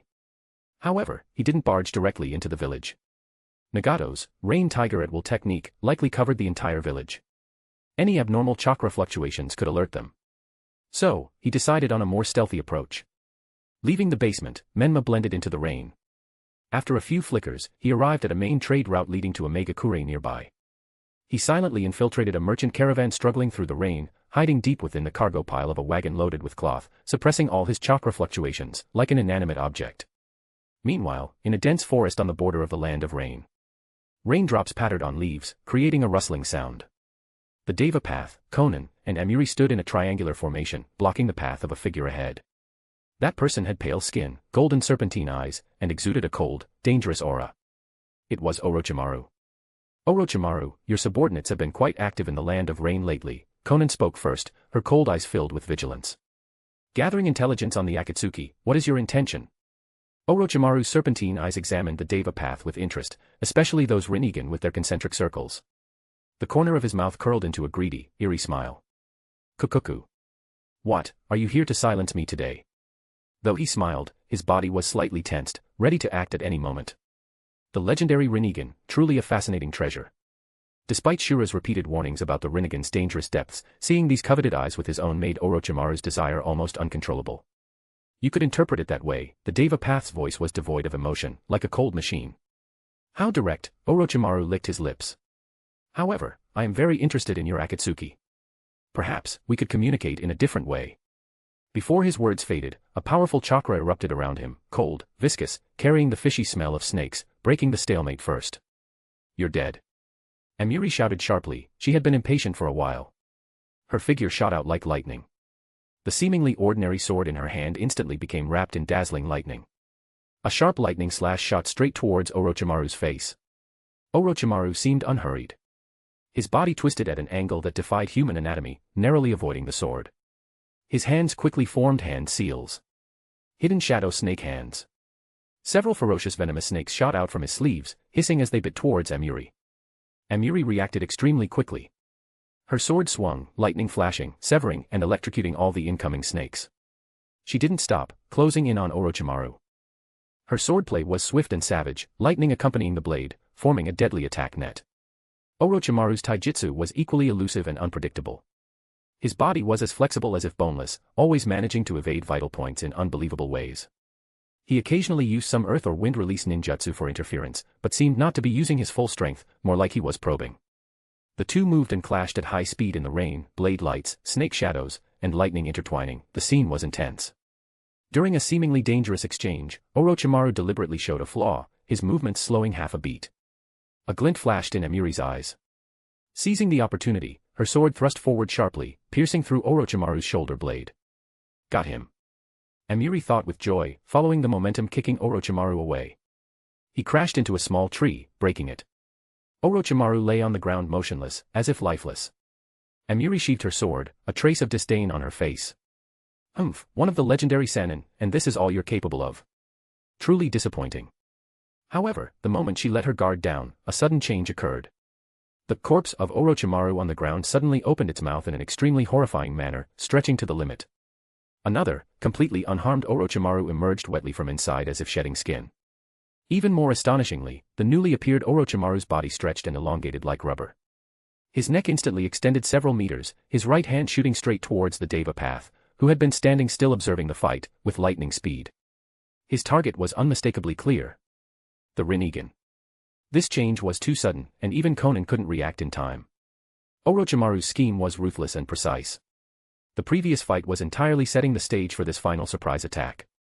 Just as his hand was about to touch the Deva path's eye socket, the Rinnegan remained as calm as still water and the Deva path merely raised his hand slightly. Shinra Tensei. An irresistible, massive repulsive force erupted from the Deva path as the center. The air groaned under the strain. Orochimaru's elongated head and body, as if hitting an invisible, indestructible wall, were sent flying back with even greater force than they came. He crashed through over a dozen large trees before landing heavily on the muddy ground, splashing large amounts of water. Puffed. Orochimaru spat out a mouthful of blood, his face filled with shock and disbelief. Seal-less, and such a powerful ninjutsu. Is this the power of the Rinnegan? He had felt as if he were opposing the entire world just now. Amiri finally reacted, both shocked and furious, raising her sword to point at Orochimaru. You cunning bastard. Orochimaru struggled to get up. Though injured, the excitement in his golden serpentine eyes intensified. He wiped the blood from his mouth and laughed, kukukuku. As expected of the Rinnegan. I'm growing more and more interested in the Akatsuki. So, Pain, how about considering letting me join? My knowledge and research capabilities should be quite useful to you. Conan immediately flew to the Deva path's side, whispering, Pain, Orochimaru is too dangerous. He clearly intended to steal your eyes just now. The Deva path remained silent for a moment, his Rinnegan fixed on Orochimaru as if weighing the pros and cons. Finally, he spoke indifferently, granted. The Deva path said to Conan, rather than letting him lurk and spy outside, it's better to keep him under our watchful eye. Then he looked at Orochimaru. Welcome to the Akatsuki, Orochimaru. A triumphant smile appeared on Orochimaru's face. A wise choice. Amiri made a dissatisfied tch sound but knew it was the leader's decision. Orochimaru followed the Deva path, Conan, and Amiri towards the direction of Mangekyo. As he looked at the backs of the Deva path and Conan, especially the orange hair and the familiar aura, he felt he had seen them somewhere before, but couldn't recall immediately. After entering the iconic underground base of Mangekyo, shrouded by countless pipes and towers, Orochimaru looked around with interest. TSK, to think you're hiding right under that old fool Hanzo's nose, no wonder he found no clues after all these years of searching. At that moment, Zetsu's half-black, half-white figure emerged from the ground. Leader, the mission report from Zabuza and Itachi is in. The situation has some discrepancies. The target, Kakuzu, is suspected to possess an immortal body ability. They failed to secure him. Immortal body? Orochimaru's serpentine eyes immediately lit up, filled with a researcher's curiosity. On the other side, Menma, hiding in the merchant caravan wagon, was resting with his eyes closed, waiting to enter Omegakure. Suddenly, commotion and cries came from outside the caravan. Menma quietly activated his mind's eye of Kagura, his powerful perception spreading out like ripples. He saw a group of ragged refugees swarming onto the road, surrounding the caravan begging. However, mixed among these pale, thin refugees were several sturdy, fierce-looking men with faint chakra fluctuations within them. Just as I thought. Menma understood, such tragedies were happening everywhere in the ninja world. When the Amagekyu's ninja team hired by the caravan stepped forward to disperse these refugees, a sudden change occurred. Those sturdy men abruptly drew weapons from under their tattered clothes, roaring as they charged at the Amagekyu's ninjas. The genuine refugees scattered in fear, and the scene instantly descended into chaos. The bandits disguised as refugees clashed fiercely with the Amagekyu's ninjas. The sounds of metal clashing, ninjutsu explosions, and screams filled the air. Amidst this chaos, Menma's perception locked onto a special figure. It was a girl who looked only 11 or 12 years old, with rare purple short hair, her face smudged with mud, but her large eyes exceptionally bright. She wore an Amagekyu's forehead protector and was hiding behind the wreckage of an overturned wagon, nervously supporting her comrades outside with kunai and shuriken. Conan's future subordinate, the one who became the animal path. Menma recalled this character from the original work. She seemed to be a peripheral member of the Akatsuki later, after they killed Hanzo and took control of Omegakure, and was turned into the animal path after a death. He hadn't expected her to become a ninja at such a young age. For ninja from small villages outside the 5 great nations, there was no tradition like genin not allowed to take B-rank missions. For genin from small villages, any mission was acceptable as long as they could survive. The chaos of the land of rain gave rise to many such seedlings. He observed quietly, not planning to intervene immediately. Chapter 285, Chapter 285 Ajisai, just. Kill me. Rain drummed incessantly on the carriage roof, a continuous drone like an endless lament. The damp, chilly air seeped into every inch of space, mingling with the scent of dust and the faint mustiness of the cargo. Menma hid in the shadow of the piled sacks, his presence suppressed to that of an inanimate object. The perception of his mind's eye of Kagura spread out from him like invisible ripples, reflecting the chaotic slaughter outside directly into his mind. The ferocity of the bandits, the resistance of the Amagekyu's ninjas, the terrified wails of the refugees. And that purple-haired girl hiding behind the overturned wagon, nervously throwing shuriken. Her chakra was weak but clear, like a stubborn glimmer of light in the gloomy rain. Menma watched her precise shuriken suppressing the enemy, saw her frown anxiously when her comrades were injured, and watched her finally work with the other ninja to repel the bandits. The fight ended. Rain washed the blood from the ground. The other Amagekyu's ninjas began silently looting money and tools from the corpses, keeping to themselves, not interfering with each other. Only the purple-haired girl, after quickly checking the bandit she had dealt with, rummaged through his pack and pulled out a few shriveled rice balls and a hard bean cake. She hesitated, her gaze sweeping over the refugees huddled among the ruins, their eyes vacant, especially the few sallow, emaciated children. She pressed her lips together and finally walked over, quietly slipping the rough food into their hands. Eat. Her voice was low, almost drowned by the rain. A middle-aged Amagekyu's ninja counting silver coins noticed her action and sneered. Ajisai, playing the Good Samaritan again. You can't save them all. People die every day in this damned place. Better to spend your time pocketing a few more coins. Ajisai didn't turn around or argue. She just silently finished distributing the last of the food, kicked the empty pack aside as if to block out the gazes, stood up, and became the slightly tense young kunoichi again. She walked over to the caravan leader and spoke with him in low tones. Soon, the caravan moved on. Menma withdrew his perception, his figure blending into the cargo shadows as the bumpy carriage gradually approached Omegakure. The village was shrouded by massive pipes and towers, never seeing sunlight, the very rain carrying the taste of rust and oppression. The caravan entered a spacious but worn-looking warehouse district. Menma took advantage of the porter's unloading to slip to the back of a warehouse, behind a pile of discarded building materials where the mixed scents made hiding easier. He sat down cross-legged again and closed his eyes. The power of his mind's eye of Kagura expanded fully, like an incredibly fine, invisible net slowly enveloping the entire Omegakure. Countless points of chakra lit up in his perception. Most were weak as candle flames, ordinary villagers and low-level ninja. A few were brighter, like torches, scattered at patrol points and watchtowers throughout the village. And deep within the central black tower, a powerful, cold, venomous chakra, like a coiled serpent, resided, surrounded by a dozen elite guards. Clearly, that was Hanzo's lair. His perception extended further down and out. Underground, within the intricate pipe system, several abnormally powerful chakra signatures appeared. One was cold, vast, with a godlike indifference, faintly resonating with the surroundings, the Deva path. Nearby were several slightly weaker but still prominent points. One had a sharp, light quality like paper. Conan. The others had varied auras, savage, cold, likely other Akatsuki's members. Menma's perception paused as it passed over one particular chakra, cold, slippery, with a reptilian scent. Orochimaru. He works fast. As expected, he couldn't resist his greed for the Rinnegan. He's already infiltrated them. He carefully marked the locations of these key targets and began a more detailed search. His perception combed through every corner of a Megakure like a fine-toothed comb, searching for any chakra that might carry Otsutsuki traits or was abnormally deep and obscure. Yet, after several sweeps, he found nothing. As expected. To have evaded Kaguya's search and hidden in the ninja world for a millennium, unknown even to the Sage Brothers and Black Zetsu, his concealment ability must be top tier. Either he's not in a Megakure right now, or he has a special method to completely block chakra perception. Menma frowned. Jigen, having hidden for 1,000 years, must possess extremely high-level concealment, perhaps not solely based on chakra hiding. So he switched targets, starting to look for clues possibly related to the Kara organization, specifically the scientist Amato. According to the original timeline, Amato should already be obsessed with cloning technology due to his daughter Akaba's death, and receiving funding from Jigen. To support money-burning research like cloning, he must have a substantial economic base and a hidden laboratory.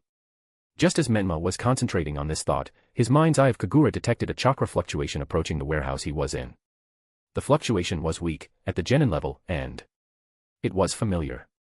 Clear and weak. It was the girl called Ajisai. The animal path girl. What is she doing here? Menma's interest was piqued. This was good timing. He needed to leave the warehouse anyway to find some Mangekyo's ninja for more valuable intelligence. Hiding here forever wasn't an option. Menma quickly formed hand seals and performed the transformation technique. A puff of white smoke, and his form changed into that of a boy around 11 or 12, dressed in rags, with a pale, undernourished face, the very image of a wandering orphan common in the land of rain. He suppressed all his powerful aura and curled up in the shadow of a cargo crate, waiting.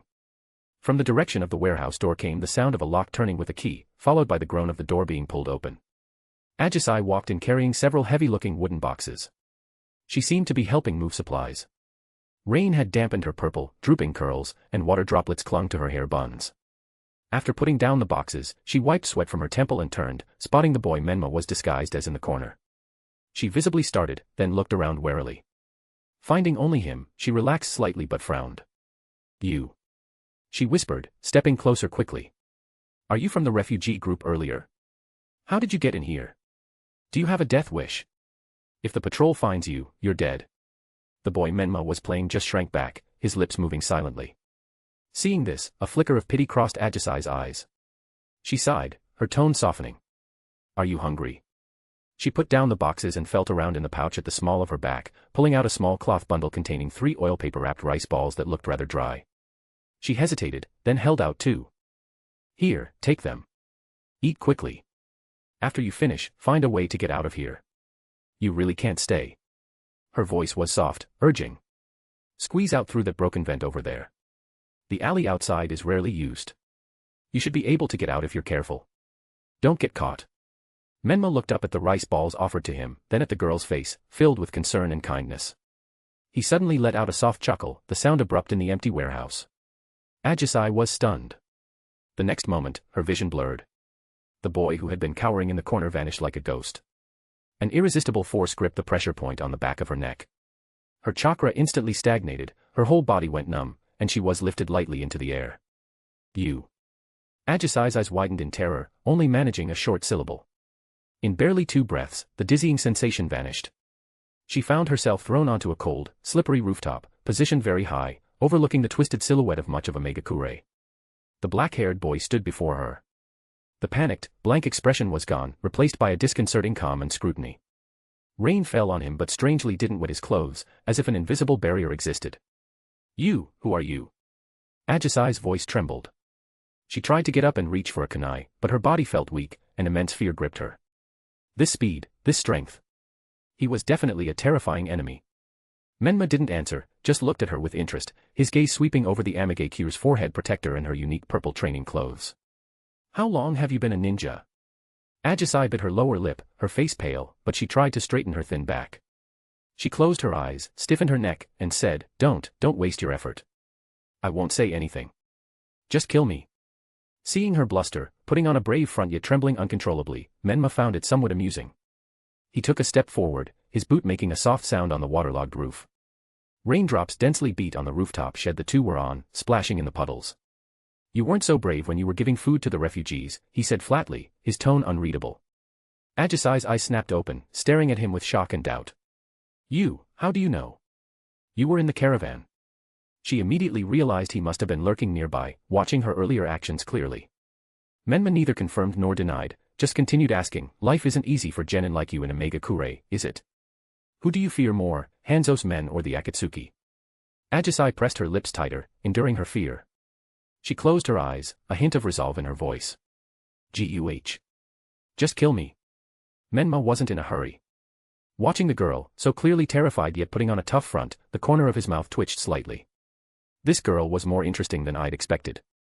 Perhaps I could learn something about a Megakure from her. He had initially planned to use a genjutsu on Ajisai, but this child was too pure, so much so that Menma felt a bit reluctant to do it. Rain continued to beat rapidly and icily on the iron shed atop the high tower.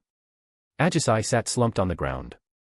Rain, blown in by the wind, soaked her purple training clothes, outlining her thin shoulders.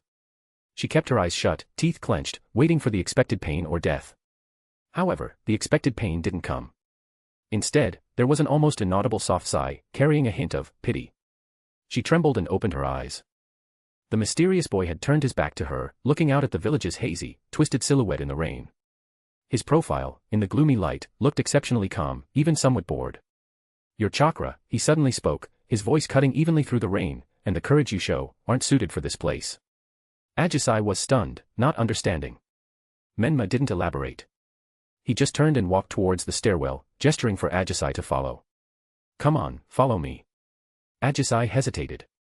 The other party seemed to have no immediate intention of harming her, and his earlier mysterious speed made escape seem futile. She bit her lip and finally chose to follow. Menma seemed quite familiar with Mangekyo's underground structure. He led Ajisai through a maze of pipes and condensation-dripping alleyways, finally arriving at a noisy, bustling place. The air was thick with the smells of cooking oil, cheap tobacco, damp clothes, and human sweat. Overhead were crisscrossing thick pipes dripping condensation.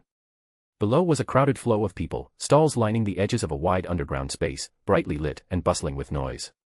This was Mangekyo's underground market, a gathering place for the poor, rogue ninja, and black market merchants. Menma led Ajisai into an inconspicuous ramen shop in a corner. The greasy cloth curtain couldn't block the rich aroma of bone broth. He lifted the curtain, found the table deepest in the shadows, and gestured for her to sit opposite. Relax.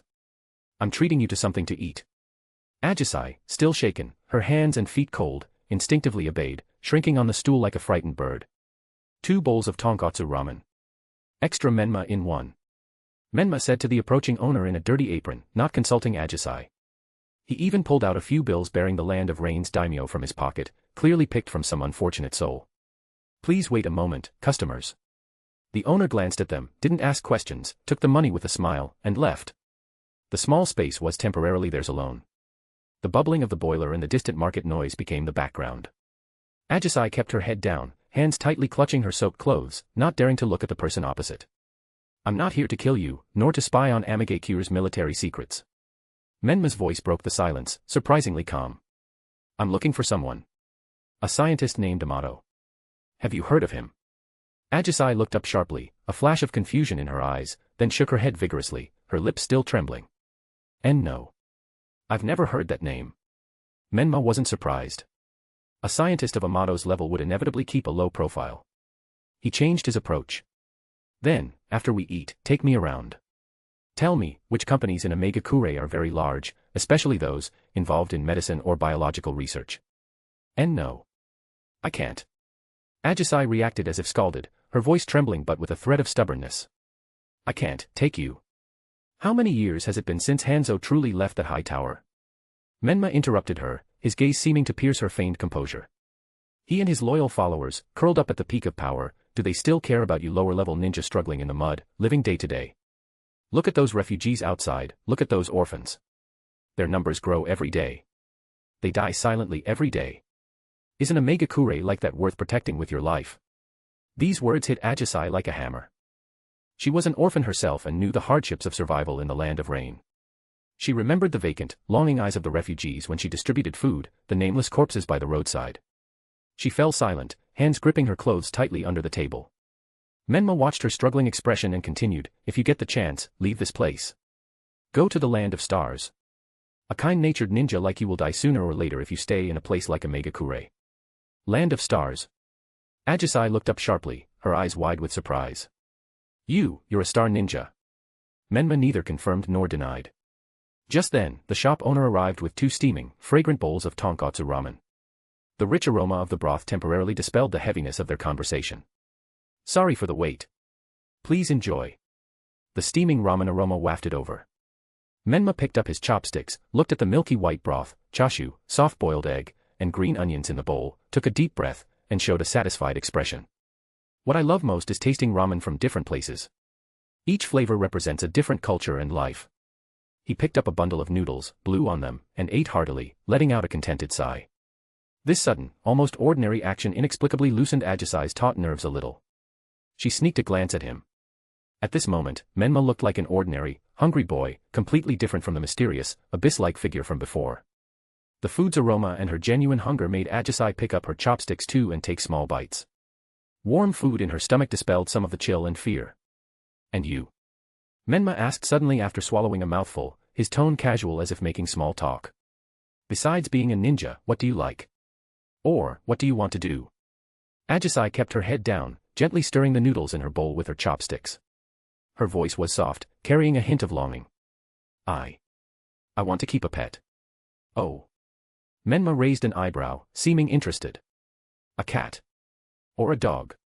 In a place like a Mangekyo, a ninkin might be more practical. Ajisai shook her head slightly, her voice even softer, almost a bit embarrassed. I want to keep a panda. Menma almost choked on his soup. He looked up, somewhat stunned, at the girl opposite him, her face serious yet shy. A panda. This answer was truly unexpected. Pandas weren't exactly common pets. This girl's hobby was quite unique. Ajisai seemed embarrassed by his reaction, her cheeks slightly red. She lowered her head again and explained quietly, I saw one in a very old picture book once. I thought they were fluffy, cute, and very quiet. Menma looked at her and smiled. Pandas are cats too, in a way. Perhaps that fluffy, seemingly peaceful creature could bring a bit of imagined warmth and companionship to her cold world. In the corner of the small ramen shop, only the faint sounds of them eating and the distant market bustle remained. The atmosphere became strangely peaceful for a moment. Meanwhile, deep underground beneath a company bearing the sign, Regenerative Medicine, in an unknown corner of a Mangekyo. Inside a laboratory filled with precision instruments and culture tanks, the lighting was cold. Amato, wearing orange glasses and a white lab coat, stood before a large cylindrical glass tank. The tank was filled with pale green nutrient fluid, soaking a clone that looked no different from a human girl of about 17 or 18. Amato adjusted his glasses, his gaze behind the lenses focused and calm as he recorded the data flickering on the instruments. Suddenly, a piercing alarm shattered the laboratory's silence. Several screens beside the tank instantly lit up with red lights, showing curves of vital signs plummeting. Amato's brow furrowed instantly. His hands flew over the control panel, adjusting nutrient ratios, injecting emergency medication, trying to stabilize the clone's physiological indicators. His movements were precise and swift, without a trace of panic, but the fine sweat on his temples betrayed his inner tension. However, it was all in vain. On the monitor screen, the heartbeat curve finally flatlined. Immediately after, the clone's body began to visibly collapse, dissolve within the nutrient fluid. Amato stopped all actions, slowly took off his glasses, and rubbed the bridge of his nose with his fingertips. Only the persistent alarm of the instruments remained in the laboratory, exceptionally piercing. He sighed deeply, leaning tiredly against the cold metal console, staring at the gradually clouding fluid. A trace of hard-to-conceal despair flashed in his eyes. Failed again. He murmured, his voice echoing in the empty lab, filled with endless frustration. But soon, he put his glasses back on. His eyes regained their previous calm and focus as he began clearing the experimental data, preparing for the next attempt. That was the kind of person he was. He never complained, only buried failures deep inside and moved forward. But his tightly pressed lips revealed that his heart was far less calm than it appeared. The shadow of his daughter seemed to linger faintly in the failed clone. Chapter 286, Chapter 286 Tsunade and Jiraiya. In the capital of the Land of Grass, night fell, and lanterns were lit. As a buffer state squeezed between several great nations, its capital exhibited a peculiar kind of prosperity, especially the entertainment district at night, which was bustling with noise and excitement, brightly lit. Inside a rather grandly decorated casino, smoke swirled, and the clamor of people filled the air. Around the largest gambling table, spectators were packed in, with exclamations of awe or regret erupting from the crowd from time to time. Open! Open! Open! Big! Big! Big! Small! Small! Come on, small! Ha ha ha! A clean sweep! Ah! Lost again! Inside the largest casino, Kinmanya, the air was thick with noise and smoke. The crisp clatter of dice, the clinking of toppling chips, the ecstatic cheers or desperate curses of gamblers intertwined into a symphony of desire. At the most lively table, the crowd was packed tightly. At its center was a mature kunoichi with waist-length blonde hair and an impressive figure. She wore a brown-green jacket, her chest ample, with the character for Gamble on her back. At this moment, she had both hands pressed on the table, her almond-shaped eyes wide, fixed intently on the dice cup being shaken up and down by the dealer. It was Tsunade, one of the legendary Sannin. However, her expression wasn't good, as the chips in front of her were almost gone. Open. 4, 5, 6. 15 points, big. The dealer uncovered the dice cup and announced loudly. Tsunade slapped the table in frustration, making her few remaining chips jump. Lost again. She grumbled discontentedly. Shizun, holding the pink and white pig, Taunton, squeezed through the excited crowd with effort and came to Tsunade's side, whispering, Tsunade-sama. Quiet, Shizun. I feel it. This round will definitely be big. Tsunade didn't turn her head, casually pushing the entire large stack of chips in front of her to the big area. The value of those chips made the surrounding gamblers gasp. The dealer stopped moving expressionlessly, the dice cup landing heavily on the table. All bets are final dash. Instantly, all eyes focused on the small dice cup. Tsunade held her breath. The lid was lifted. 1, 2, 3. 6 points, small. A deathly silence spread around Tsunade, soon broken by the sighs or schadenfreude of other gamblers. Tsunade froze in place, watching as the dealer expressionlessly swept away her pile of valuable chips. How is this possible? The feeling was so strong. She muttered to herself, her face full of disbelief. Shizun sighed helplessly and gently tugged at Tsunade's sleeve. Tsunade-sama, we've already run up a large debt again. As if to confirm her words, the casino owner, a shrewd-looking middle-aged man in a silk gown, immediately approached with a humble yet smile, followed by a clerk holding an account book. Tsunade-sama, you see. The owner rubbed his hands, signaling the clerk to present the account book. This is your, tab for tonight. Please have a look. Tsunade glanced at the long number, confirmed the amount, and waved her hand impatiently. All right, I know. She took the pen and signed her name flamboyantly in the debtor column, her movements crisp and decisive, as if she weren't signing a huge IOU but an insignificant note. The amount is correct, right? Can I go now? She tossed the pen back to the clerk, her tone carrying a trace of impatience. Correct. Absolutely correct. The owner bowed repeatedly, his face beaming. Please take care. Welcome back next time. He personally saw Tsunade and Shizun out of the casino's main door. Watching the two disappear into the night market crowd, a thuggish-looking samurai, the head of the security, couldn't help but complain in a low voice behind the owner, Boss, that woman owes so much, why are you still so polite to her? Should we? Shut up. The owner whirled around, sharply rebuking him. If you want to die, don't drag us down. Do you know who she is? That's a ninja from Konoha. A real ninja who kills without blinking. Not someone you sword-swinging samurai can compare to. He lowered his voice, a flicker of fear in his eyes, then showed a greedy expression. Besides, she's the legendary sucker. The debt she runs up will eventually be paid by Konoha village, that big sucker. What do you know? The security head shrunk his neck. Hearing Konoha village and ninja, he could only sneer resentfully and say no more. Leaving the suffocating noise of the casino, the night breeze seemed to sober Tsunade slightly from her gambler's fervor. She pulled out a brown-red gourd from her chest, uncorked it, and took a large swig.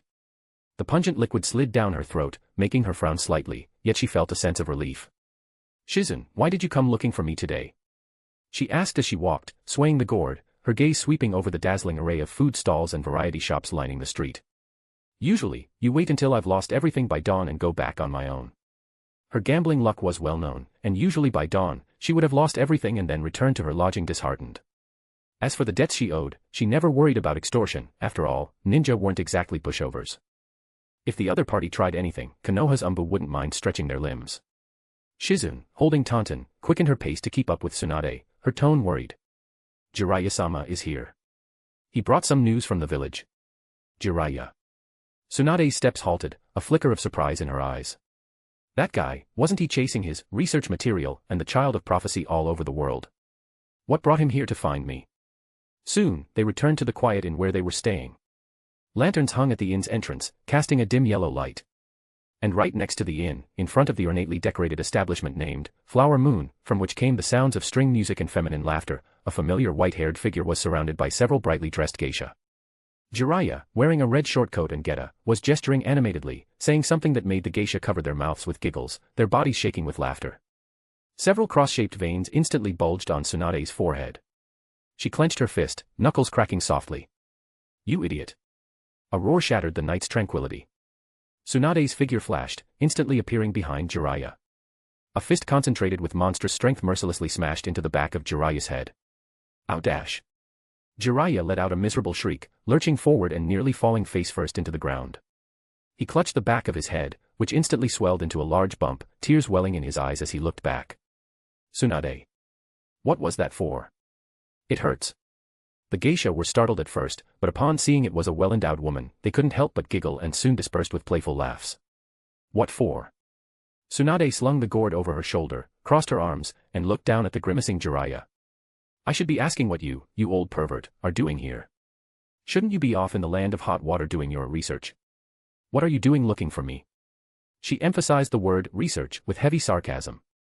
Jiraiya rubbed his head, grimacing as he stood up, but the playful smile on his face gradually faded, replaced by a rare seriousness. He looked at Tsunade, his expression complex. Seeing this look, Tsunade's heart sank. She knew Jiraiya. No matter how frivolous he usually was, once he showed this expression, it meant there was truly important, possibly even bad, news. Let's talk inside, Jiraiya sighed, pointing to the inn behind him. At the back of the inn was a guest room with a private small courtyard, quite elegant. Outside the engawa was a small garden. A bamboo shirodoshi filled with water made a soft clack sound as it struck a stone, particularly clear in the quiet night. The pond reflected the moonlight, shimmering. Tsunade and Jiraiya sat side by side on the engawa, looking at the night scenery of the garden. Shizune knelt quietly behind them, brewing a strong cup of tea for Tsunade to sober up, while the little pig tauntaun lay obediently by her legs. Jiraiya detailed the recent upheavals in Konoha, the Uchiha clan's rebellion plot, Itachi's collusion with the mysterious organization Akatsuki, the brutal night of the massacre, and how the self-proclaimed Shura, leader of the Star Ninja, took the opportunity to attack Konoha and took away the last Uchiha survivors. Then, the rebellion launched by the Hyuga clan's branch family's members, Hizashi and his son, where a group of branch members broke free from the caged bird and defected to join the newly risen land of stars. Tsunade held the teacup but didn't drink, just listened quietly. The moonlight shone on her still beautiful profile, not revealing much expression, but her fingers holding the cup tightened slightly. The Uchiha, that clan entangled with the Senju for decades, had nearly been wiped out in such a manner. As the last descendant of the Senju clan, a complex, indescribable emotion welled up in her heart, a mix of sighing, emotion, and a touch of sorrow for a kindred fate. To think, the Uchiha have come to this as well, she finally said softly, her voice carrying a trace of weariness and the weight of time. She put down the teacup and looked at Jiraiya. That Shura. I think I've heard of him a few times, the mysterious ninja who attacked Konoha and Kimogakure. The Land of Stars is the country in the western part of the ninja continent. She traveled and lived abroad most of the time but wasn't completely cut off from news. However, she spent most of her time in the prosperous Land of Fire or its surrounding small countries and didn't know much about events in the distant western part of the ninja world. Jiraiya nodded, crossing his arms over his chest, his expression serious. Yeah. According to the intelligence I've gathered, a few years ago, the Shura took control of the originally weak Hoshigakure, overthrew the government of the Land of Bears with lightning speed, slaughtered the daimyo and nobles, and established the Land of Stars. In recent years, this country has been expanding continuously, annexing several surrounding small countries. They even wiped out the sizable Yukigakure. Now, the Land of Stars has become a powerful force to be reckoned with in the west, directly bordering the Land of Earth and the Land of Wind. Its territory and ninja scale are probably second only to the 5 great nations. Jiraiya paused, then continued, 2 months ago, I received intelligence from the village's ANBU, and an order from the old men. Mentioning Hiruzen, Jiraiya's tone held a note of helplessness. The old man ordered me to find a way to infiltrate the land of stars and gather intelligence on this country, especially regarding Shura. Tsunade keenly caught the key point. The old man gave the order personally. Is this Shura that important? Jiraiya took a deep breath, his golden pupils looking particularly grave under the moonlight. According to the intelligence sensei provided, this Shura is extremely unusual. He can infiltrate Konoha multiple times, treating our village's barrier as if it weren't there. And various pieces of intelligence indicate that even Kimogakure suffered major losses at his hands. His land of stars seems to be consciously collecting ninja with Kekkei Genkai.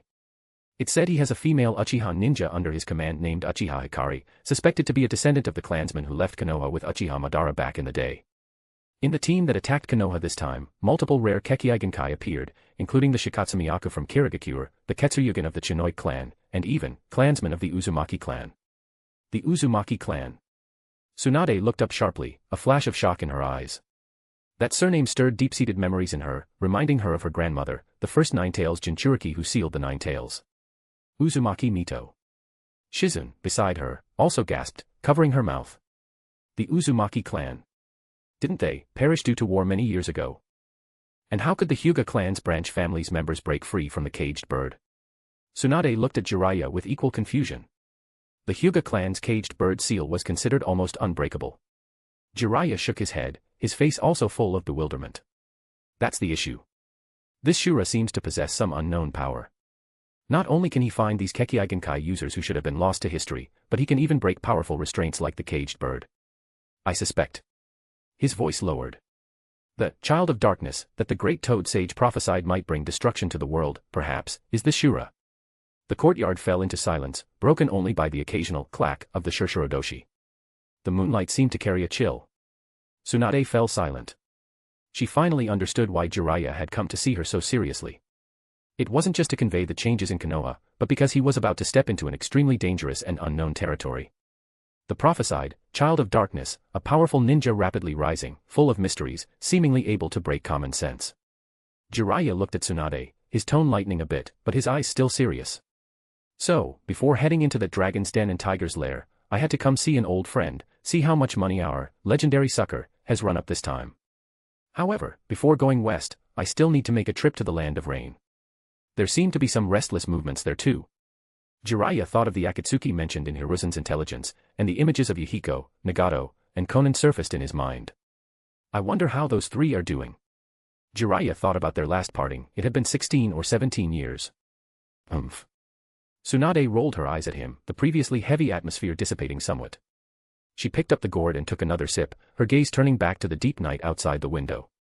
She had only left Konoha for a few years, and such major changes had occurred, the Uchiha and Hyuga defecting, a mysterious land of stars, the child of darkness from the Toad Sage's prophecy.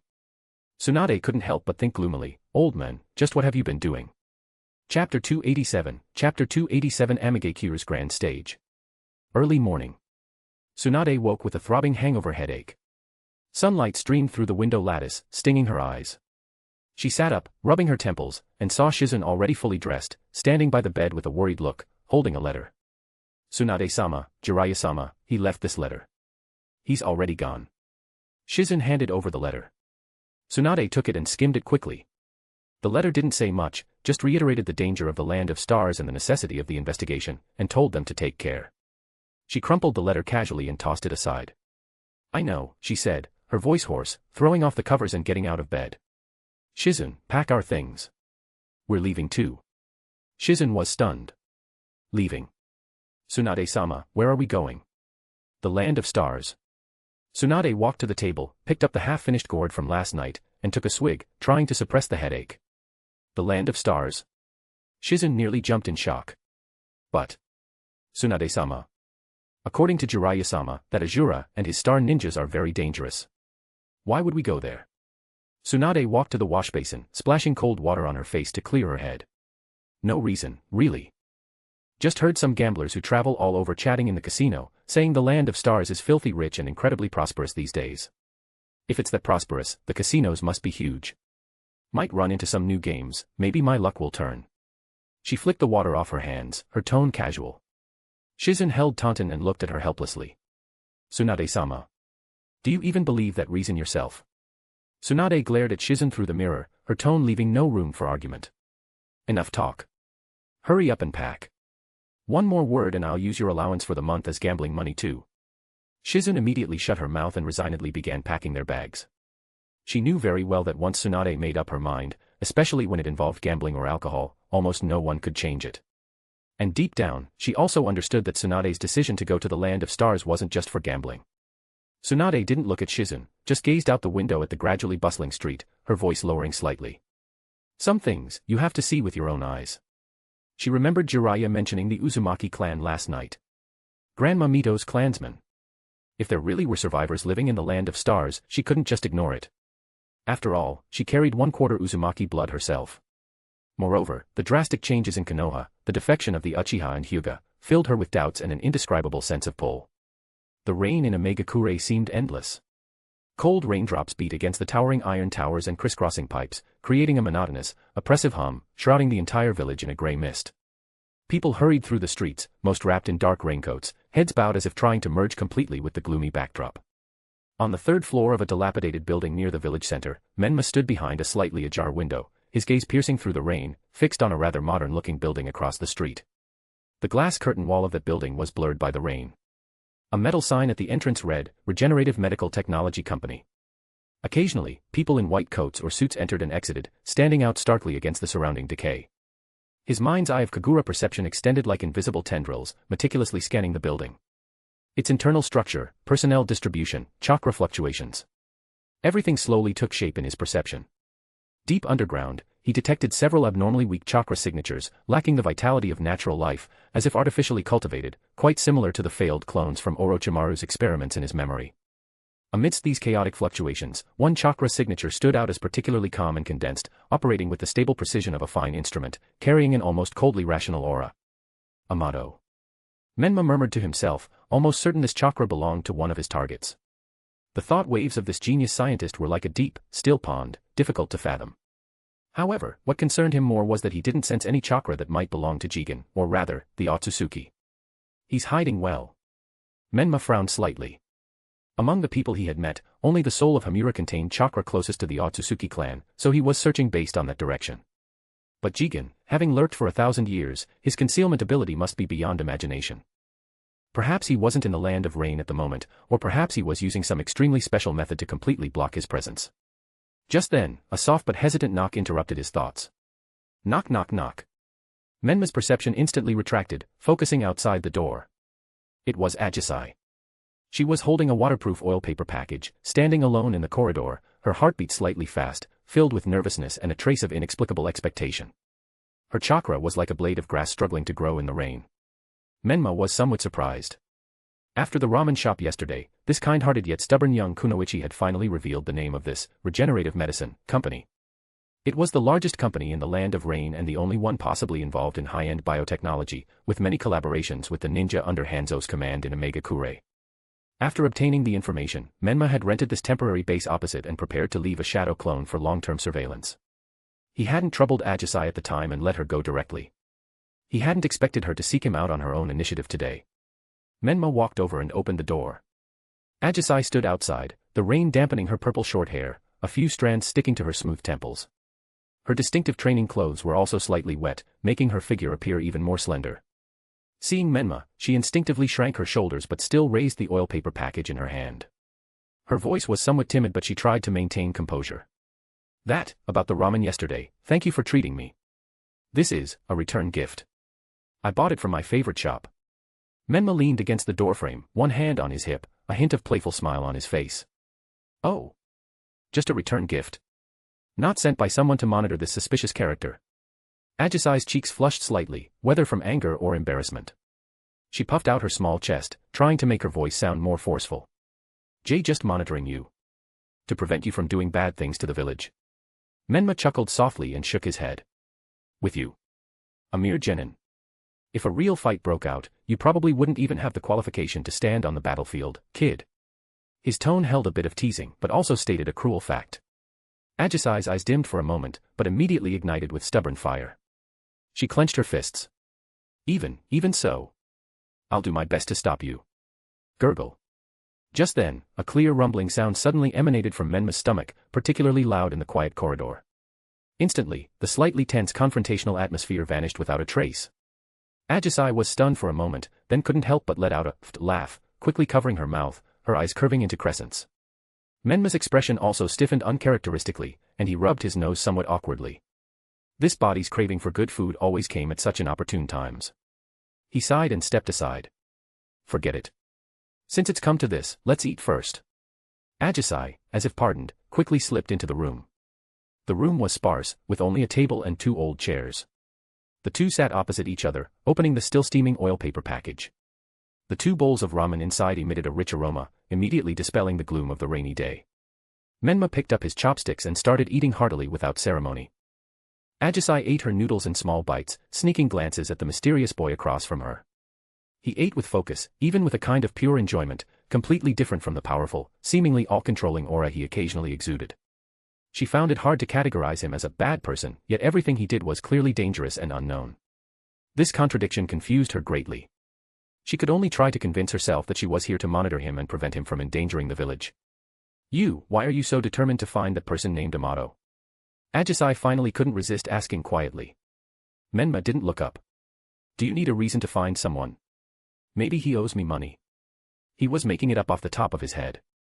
Ajisai clearly didn't believe him, muttering, liar. Menma smiled but didn't explain. Some truths were better left unknown for a girl living at the bottom of a Mangekyo society, with a heart still so pure. Meanwhile, on the outskirts of a Mangekyo, in a river turned turbid and swift by the rain. Splash. A small, palm-sized, entirely green toad surfaced from the water, its mouth opening in a way that defied normal anatomy. Next, an adult man's hand reached out from within, gripping the toad's jaw.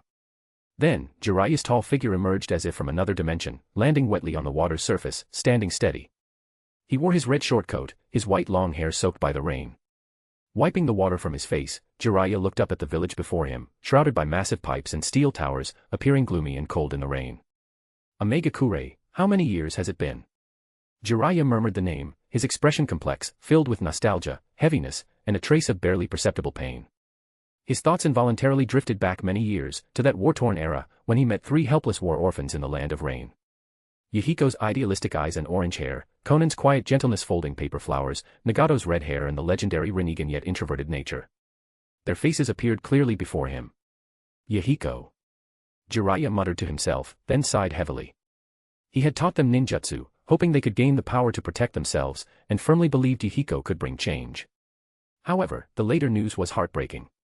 The Akatsuki seemed to have deviated from its original ideals, even becoming dangerous and mysterious. He shook his head, dismissing the distracting thoughts. Although his primary mission was to go to the land of stars to gather intelligence, since he was passing through the land of rain, and hearing that the Akatsuki in Mangekyo had recruited many S-rank missing men, even accepting someone like Itachi who slaughtered his own clan, he wanted to ask Hihiko and the others just what had happened. Jiraiya took a deep breath of the damp, cold air, his figure merging into the rain like a ghost, stealthily making his way towards the village interior. His infiltration skills were superb. After changing into an ordinary raincoat, he moved through the village, avoiding several patrols of Mangekyo's ninjas, carefully sensing and memorizing the chakra distribution and defensive vulnerabilities within the village. The rain continued to fall incessantly, as if trying to wash away all traces of the world, yet only adding new gloom. Burp. So full. Inside the temporary base in Mangekyo, Menma and Ajisai had finished their ramen. The sound of rain outside seemed to have lessened slightly, but the sky remained overcast. Menma stood up and walked to the window, looking again at the regenerative medicine company across the street. His mind's eye of Kagura perception was still continuously monitoring, but so far, he hadn't detected Amato leaving or any abnormalities with the people he contacted. Ajisai silently cleaned up the bowls and chopsticks and also walked to the window. Following Menma's gaze, she couldn't help but ask, are you really going to go in there? The security there is very tight, and I've heard there are places even ninja from our village aren't allowed to enter. Menma didn't turn around, just said flatly, there are very few places in this world that I cannot go. His tone was calm, yet carried a certain confidence. Ajisai opened her mouth, wanting to say something, but ultimately just lowered her head. Just then, Menma's gaze suddenly sharpened slightly. Within the range of his mind's eye of Kagura perception, a powerful chakra signature was sneaking into Mangekyo in an extremely stealthy manner and was moving in this direction. This chakra was unrestrained yet carried a hint of righteousness, highly distinctive. This level of chakra volume is already Kage level. A flicker of surprise passed through Menma's eyes. But it was coming from outside the village, and seemed to be avoiding the Mangekyo's patrols. Menma immediately suppressed all his own chakra fluctuations. Simultaneously, he said in a low voice to Ajisai behind him, "Stay in the room. Don't make a sound, and don't use chakra." Although Ajisai didn't understand why, seeing Menma's suddenly serious expression, she instinctively nodded, holding her breath nervously. Menma's perception firmly locked onto this chakra fluctuation. He saw this mysterious infiltrator, like an experienced assassin, skillfully using the sound of rain in the shadows of buildings to avoid all patrols, heading straight for the village center, the direction of Hanzo's tower. His target seemed very clear, not aimlessly investigating. Targeting Hanzo? Menma wondered internally. But this chakra doesn't feel like the pain controlled by Nagato either. Menma calculated in his mind, Nagato, Konan, Obito, Zetsu, Amato, Jigen, and now a mysterious Kaga-level infiltrator, Hanzo, your little Omega Kure is truly full of talent. Chapter 288 found you. Jigen. Deep within Omega Kure, inside a secret base hidden in the core area of a massive drainage pipe system. The place was damp and dark, illuminated only by a few dim yellow lights that cast flickering reflections on the twisted metal walls and the water puddles on the floor. In the center of the spacious hall, the body of Yahiko, transformed into the Deva Path Pain, stood with the Rinnegan in its eyes emitting cold, purple ripples. It stared expressionlessly at Orochimaru, who had just officially joined the organization. Konan stood quietly to the side. From today, you are 3 of the Akatsuki. Pain's cold voice echoed in the cavernous underground space. He extended a hand, offering a ring engraved with the character 3 to Orochimaru. Due to Menma's interference, Orochimaru's joining of the Akatsuki was much later than in the original timeline. Thus, the code name, Void, which might have belonged to him, had already been bestowed upon another member by Nagato. Orochimaru reached out with his pale, stitched hand and took the ring, a symbol of identity and bondage. His golden serpentine eyes gleamed with an inscrutable light. He put it on his finger, feeling its cool touch. Regarding your partner, Pain continued in his monotone, you will form a team with Jewel, Sasori of the Red Sand. Sasori of the Red Sand.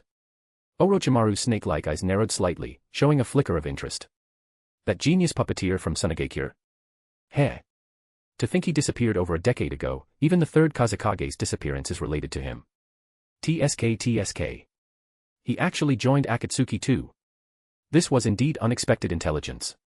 The talents gathered by the Akatsuki were even more diverse than he had imagined. Even someone like Sasori had been found and recruited. Konan added from the side, Sasori is currently on a mission outside. Once he returns, you can formally meet. Just then, in a certain secret room elsewhere, Nagato, who was remotely controlling Pain through the chakra reception rods, his true body hidden in shadow, suddenly opened his eyes wide. Through the Rain Tiger at Will technique, covering all of Omega Kure, he clearly sensed a familiar and powerful chakra. This chakra. It's Jiraiya-sensei. Nagato's heart shook violently. After more than a decade, why would Jiraiya-sensei suddenly appear in Omega Kure? Was it because of the news of Orochimaru joining? But he dismissed the thought as soon as it arose. Orochimaru had just joined, so the news couldn't have leaked so quickly. He immediately issued an order through Pain, Zetsu. The ground writhed, and Zetsu's bizarre, half-black, half-white body emerged from the floor. Any orders, leader? The white half asked with a cheeky grin. Pain's Rinnegan stared coldly at Zetsu. Jiraiya has infiltrated Omega Kure. Go, monitor his every move, report at all times. Jiraiya. That pervy sage. The white half exclaimed exaggeratedly. Shut up, idiot, the black half interrupted hoarsely, then said respectfully to Pain, understood. Immediately, Zetsu quickly sank into the ground and disappeared. Jiraiya-sensei is here? Konan showed a surprised expression upon hearing the news, instinctively glancing at Orochimaru beside her. Orochimaru, arms crossed, let out a meaningful light laugh, hee. This has nothing to do with me. If I recall correctly, that guy Jiraiya should be here for the 3 of you, right? Jiraiya's appearance stirred many past memories in Orochimaru. His gaze swept over Pain and Konan, carrying a hint of amusement. Over 20 years ago, during the Second Great Ninja War, after we Sannin fought Hanzo, Jiraiya specifically stayed behind for 3 kids from the Land of Rain. So, it was you. He paused, a trace of confusion flashing in his serpentine eyes as he looked at Pain. However, I remember that child back then who possessed these legendary eyes was a red-haired boy named Nagato. Why now? Orochimaru keenly noticed that although this Pain before him had the Rinnegan, his aura and the feel of his chakra were different from his memory of Nagato. That is none of your concern, Orochimaru, the Deva Path coldly interrupted him, the Rinnegan turning towards Konan.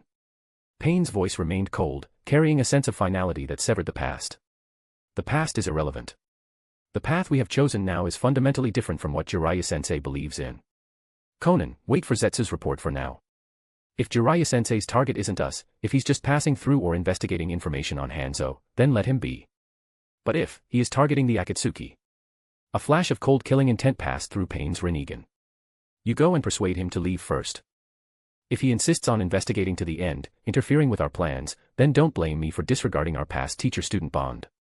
Hearing this, Orochimaru couldn't help but lick his lips, the excitement in his eyes intensifying. Interesting.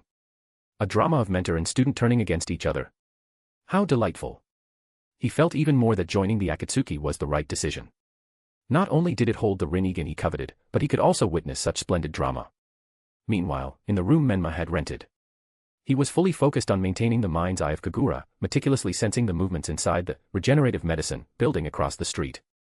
Suddenly, he detected an anomaly in the chakra fluctuations within Amato's office.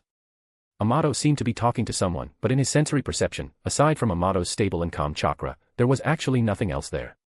What's going on? Menma was startled. Even my mind's eye of Kaguya can't sense the other party. Is it some extremely advanced concealment technique, or... A name instantly surfaced in his mind. Jigen. Or rather, Otsutsuki Ishiki. Only an existence of this level could completely block chakra perception. Deep underground, in the soundproof office of regenerative medicine. Amato adjusted the orange glasses on the bridge of his nose, looking at the uninvited visitor before him. This was a tall young man wearing a white haori and black hakama pants. A Roman numeral, 4, was tattooed below his left eye, and he wore conspicuous red neck and wrist guards. On his head, he had a strange short tuft of hair and a ponytail. His demeanor was elegant, his speech polite, full of gentlemanly demeanor. This was Jigen, the vessel possessed by Otsutsuki Ishiki. My apologies for disturbing you again, Amato-san. The supplies you requested have been delivered. Jigen's tone was gentle and polite, full of gentlemanly demeanor. It seems you've encountered another bottleneck. Amato's face was calm, but internally he maintained the highest level of vigilance towards this mysterious man. Jigen had provided him with immense support in research funding and equipment. His knowledge was terrifyingly profound, especially in areas related to the essence of life. And, based on a scientist's intuition, Amato always felt that this person before him was somewhat off, as if he were some kind of more dangerous existence wearing human skin. Experimental failure is the norm, Jigen-san. Amato lit a cigarette, his tone flat. Science advances through repeated failures. Jigen smiled elegantly, his gaze sweeping over the red data on the nearby instrument screen that hadn't been completely cleared yet, indicating the termination of the clone's life reaction. But creating life, this touches upon the realm of yin-yang release. Given your current understanding of the nature of chakra, especially life energy, even with the assistance of these precision instruments, you still have a long way to go to successfully create stable clone life. Amato was silent for a moment. Jigen had mentioned the concept of yin-yang release more than once. Then, does one truly need to become an existence like the legendary sage of six paths to create life out of nothing? He couldn't help but ask, though it was more of a lament filled with frustration. Jigen shook his head. He was like a patient mentor, guiding step by step. It doesn't have to be that extreme. The Sage of Six Paths technique is creation from nothing. If you're only using existing cells for cloning and cultivation, which in essence is the replication and reshaping of life forms, you only need a preliminary understanding and application of yin-yang release power to significantly increase the success rate. Although that woman Kaguya had betrayed him, turning him into a weakened state, he had to admit that the two sons born to Kaguya after consuming the god tree's fruit indeed possessed strength surpassing that of ordinary Otsutsuki clan's members, especially that guy called Hagoromo. Moreover, this planet, after producing one chakra fruit, hadn't completely dried up and even showed promise of growing another god tree. Such a planet was truly rare in the universe. Ishiki also looked forward to this planet bringing him more surprises. Amato, facing Jigen, didn't speak, just silently noted down this information. Although he was wary of Jigen, the ideas and knowledge the other provided were indeed what he urgently needed now. Jigen glanced at the clock on the wall and said politely, "It's getting late, I should take my leave. I look forward to good news next time." He maintained his elegant manners, his heart as calm as an ancient well. 1,000 years of patience had taught him ultimate patience. Amato was an extremely talented individual, but he wasn't in a hurry. Just as Jigen was about to leave, suddenly, a muffled explosion sound faintly came from the ground above. The sound wasn't loud, but it was particularly clear in the relatively quiet underground space. Jigen's steps halted momentarily. Amato frowned slightly but didn't panic. He merely commented flatly, "The land of rain never seems to be short of conflict." Conflict and armed clashes within the land of rain, especially Mangekyo, never ceased. Explosions weren't rare. Soon, the communicator in Amato's lab rang, transmitting the slightly tense voice of the guard outside, Amato-sama. An unknown explosion occurred in the eastern district. Hanzo-sama's ANBU have been dispatched. Please rest assured, company security has been raised to the highest level. Amato switched on the communicator and replied calmly, understood. Maintain vigilance. After turning off the communicator, he looked at Jigen. Jigen's face still wore that elegant and composed gentlemanly expression. It seems Mangekyo is still unstable. Then, I won't disturb you further, Amato-san. Please take care. After saying this, he nodded slightly, turned, and walked away composedly from the office, his figure quickly disappearing down the corridor. From beginning to end, Jigen behaved like a cooperating partner who happened to be visiting and was interrupted by an unexpected incident. Amato looked at the closed door for a long time without speaking. He picked up the photo of his daughter, Akabe, from when she was alive, and gently stroked the frame with his fingertip. The frustration brought by failure surged over him again like a tide, but he took a deep breath, suppressed his emotions, and turned his gaze back to the complex experimental data.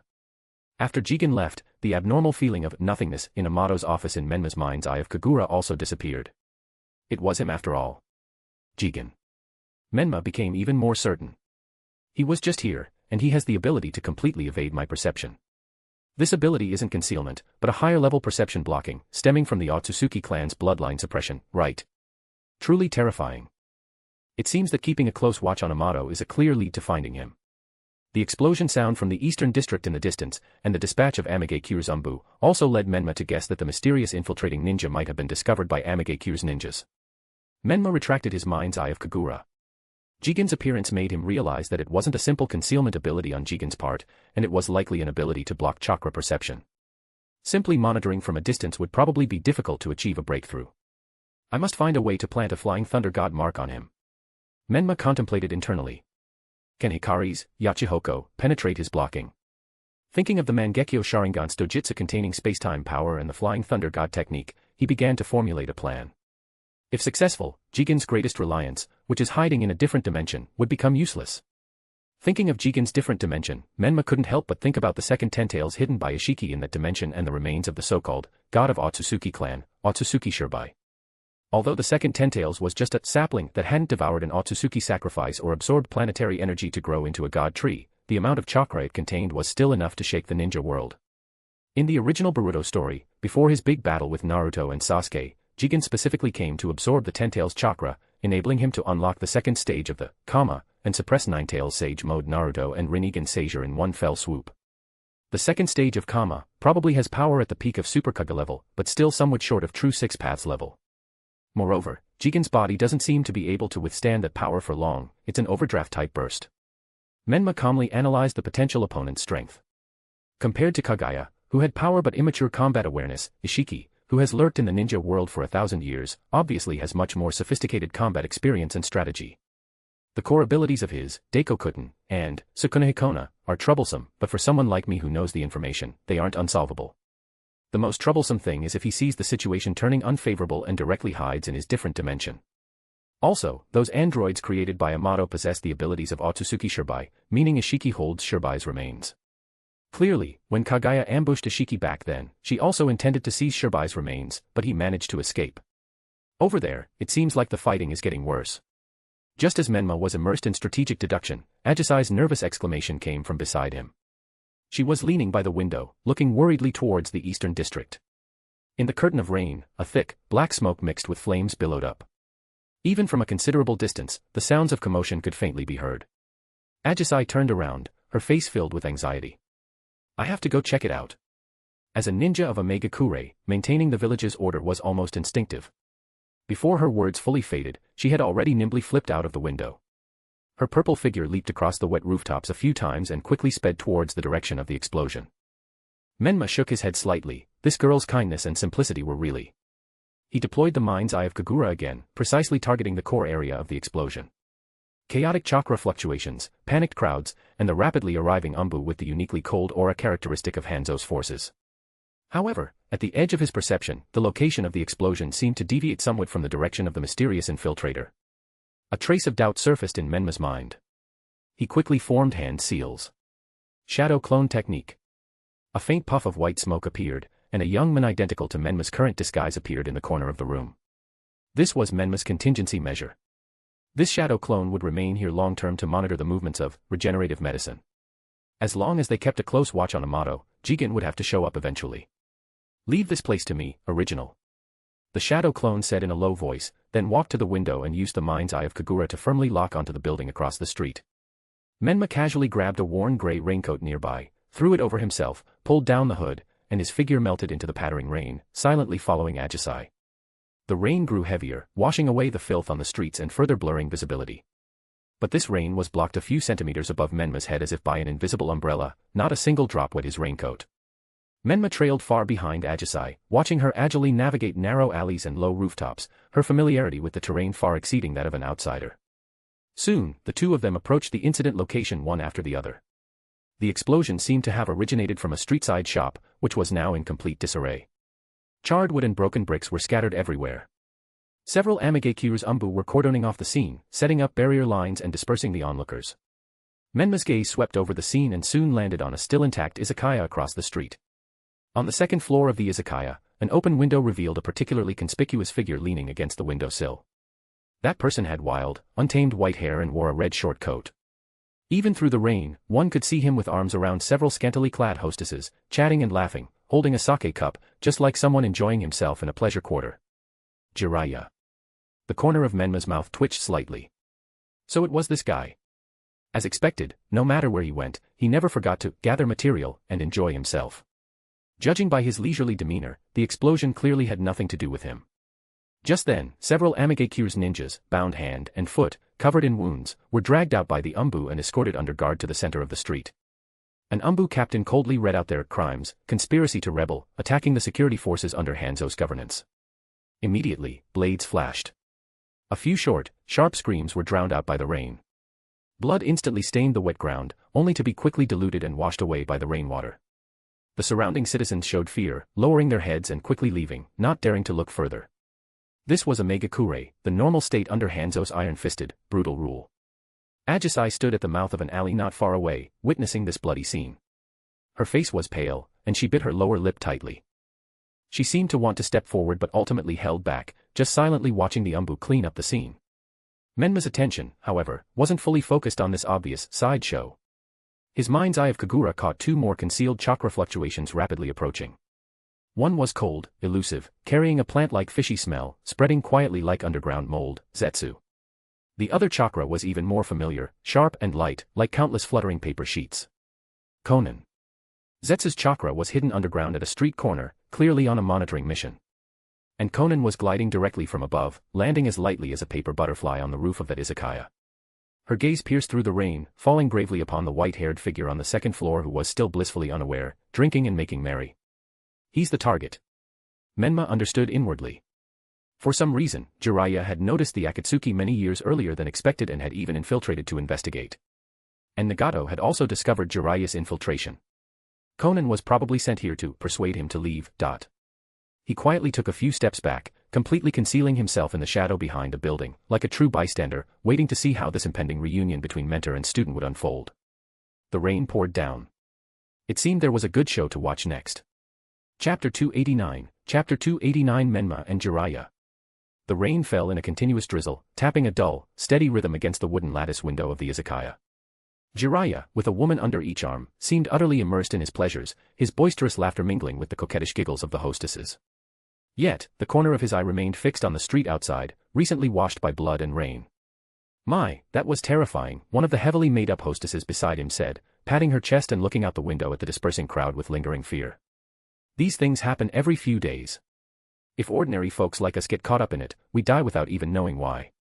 Another hostess looked curiously at Jiraiya's flamboyant, unkempt attire and his conspicuous white hair. Sir, you're not from our village, are you? You're brave to come drinking at a time like this. Jiraiya laughed heartily, took a swig of sake, his breath mixing with his uniquely robust aura. Ha. I'm a traveling writer, touring various countries. I came specifically to Mangekyo to gather material for my writing. The more chaotic the place, the more stories there are. He leaned in casually, lowering his voice. By the way, I heard there's an organization in Mangekyo called Akatsuki. Have you heard of it? The moment the words left his mouth, the smiles on the two hostesses' faces froze instantly, a clear flash of fear in their eyes. They instinctively looked around, as if afraid some unseen entity might have heard. "Yes, sir." The first hostess spoke, her voice dropping to a whisper, almost drowned out by the rain. "Please, don't mention that name so casually. If the ninja lords hear it, it would mean death." "Yes," the other chimed in nervously. There seemed to be such an organization before, quite active in the village. But a few years ago, they suddenly went quiet. The higher-ups gave a strict order, no one is allowed to mention the word Akatsuki anymore. Those who disobey, well, let's just say no one dares to talk about it now. "Please, don't ask any more." Jiraiya's smile remained plastered on his face, but his heart sank. A gag order. Gone silent. It seemed something major had happened to Yahiko and the others a few years ago. He tried to probe a bit more, but the two hostesses knew little else, and their fear was too deeply ingrained. He couldn't get any more valuable information. After a few more rounds of drinks, Jiraiya left a generous sum of money, excused himself to use the restroom, and staggered out of the increasingly noisy izakaya. The moment he stepped into the cold, damp alley, the drunkenness vanished from his face, his eyes turning sharp and alert. The Akatsuki really did run into trouble, and it's likely connected to the Mangekyo's leadership, probably Hanzo himself, he thought. I need to catch someone for questioning, preferably one of Hanzo's direct ANBU. They'll know the details.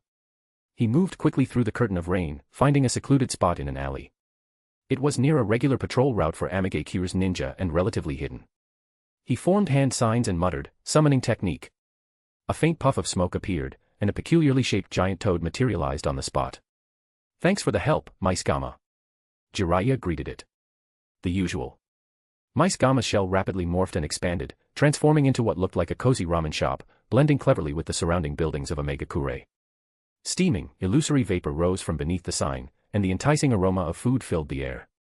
Jiraiya ducked inside, disguising himself as a busy shop owner, quietly waiting for prey to take the bait. What he needed was one or two isolated Mangekyo's ninja, perhaps those tempted by a good meal. Meanwhile, at the top floor of a tall tower in the center of a megakure, one that overlooked most of the village, the Deva Path stood on the exterior roof, his Rinnegan gazing indifferently at the city perpetually shrouded in rain below.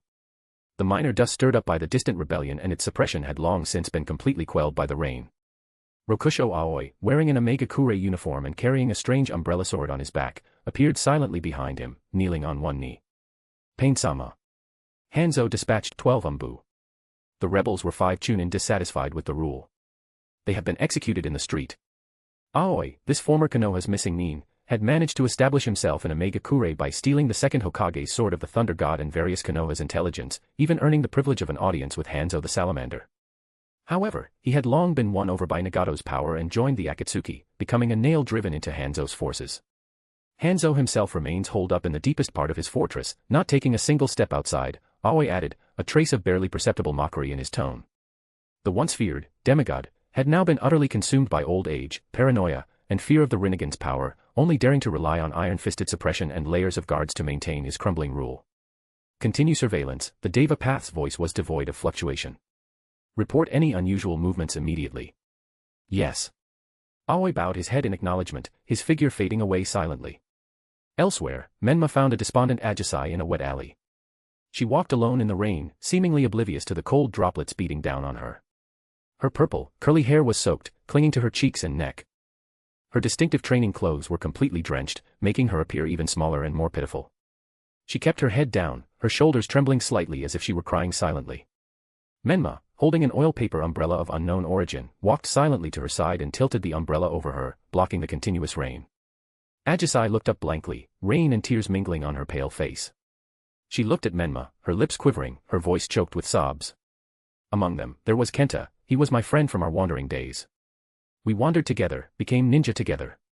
He said he couldn't take it anymore, wanted to change things, joined an organization.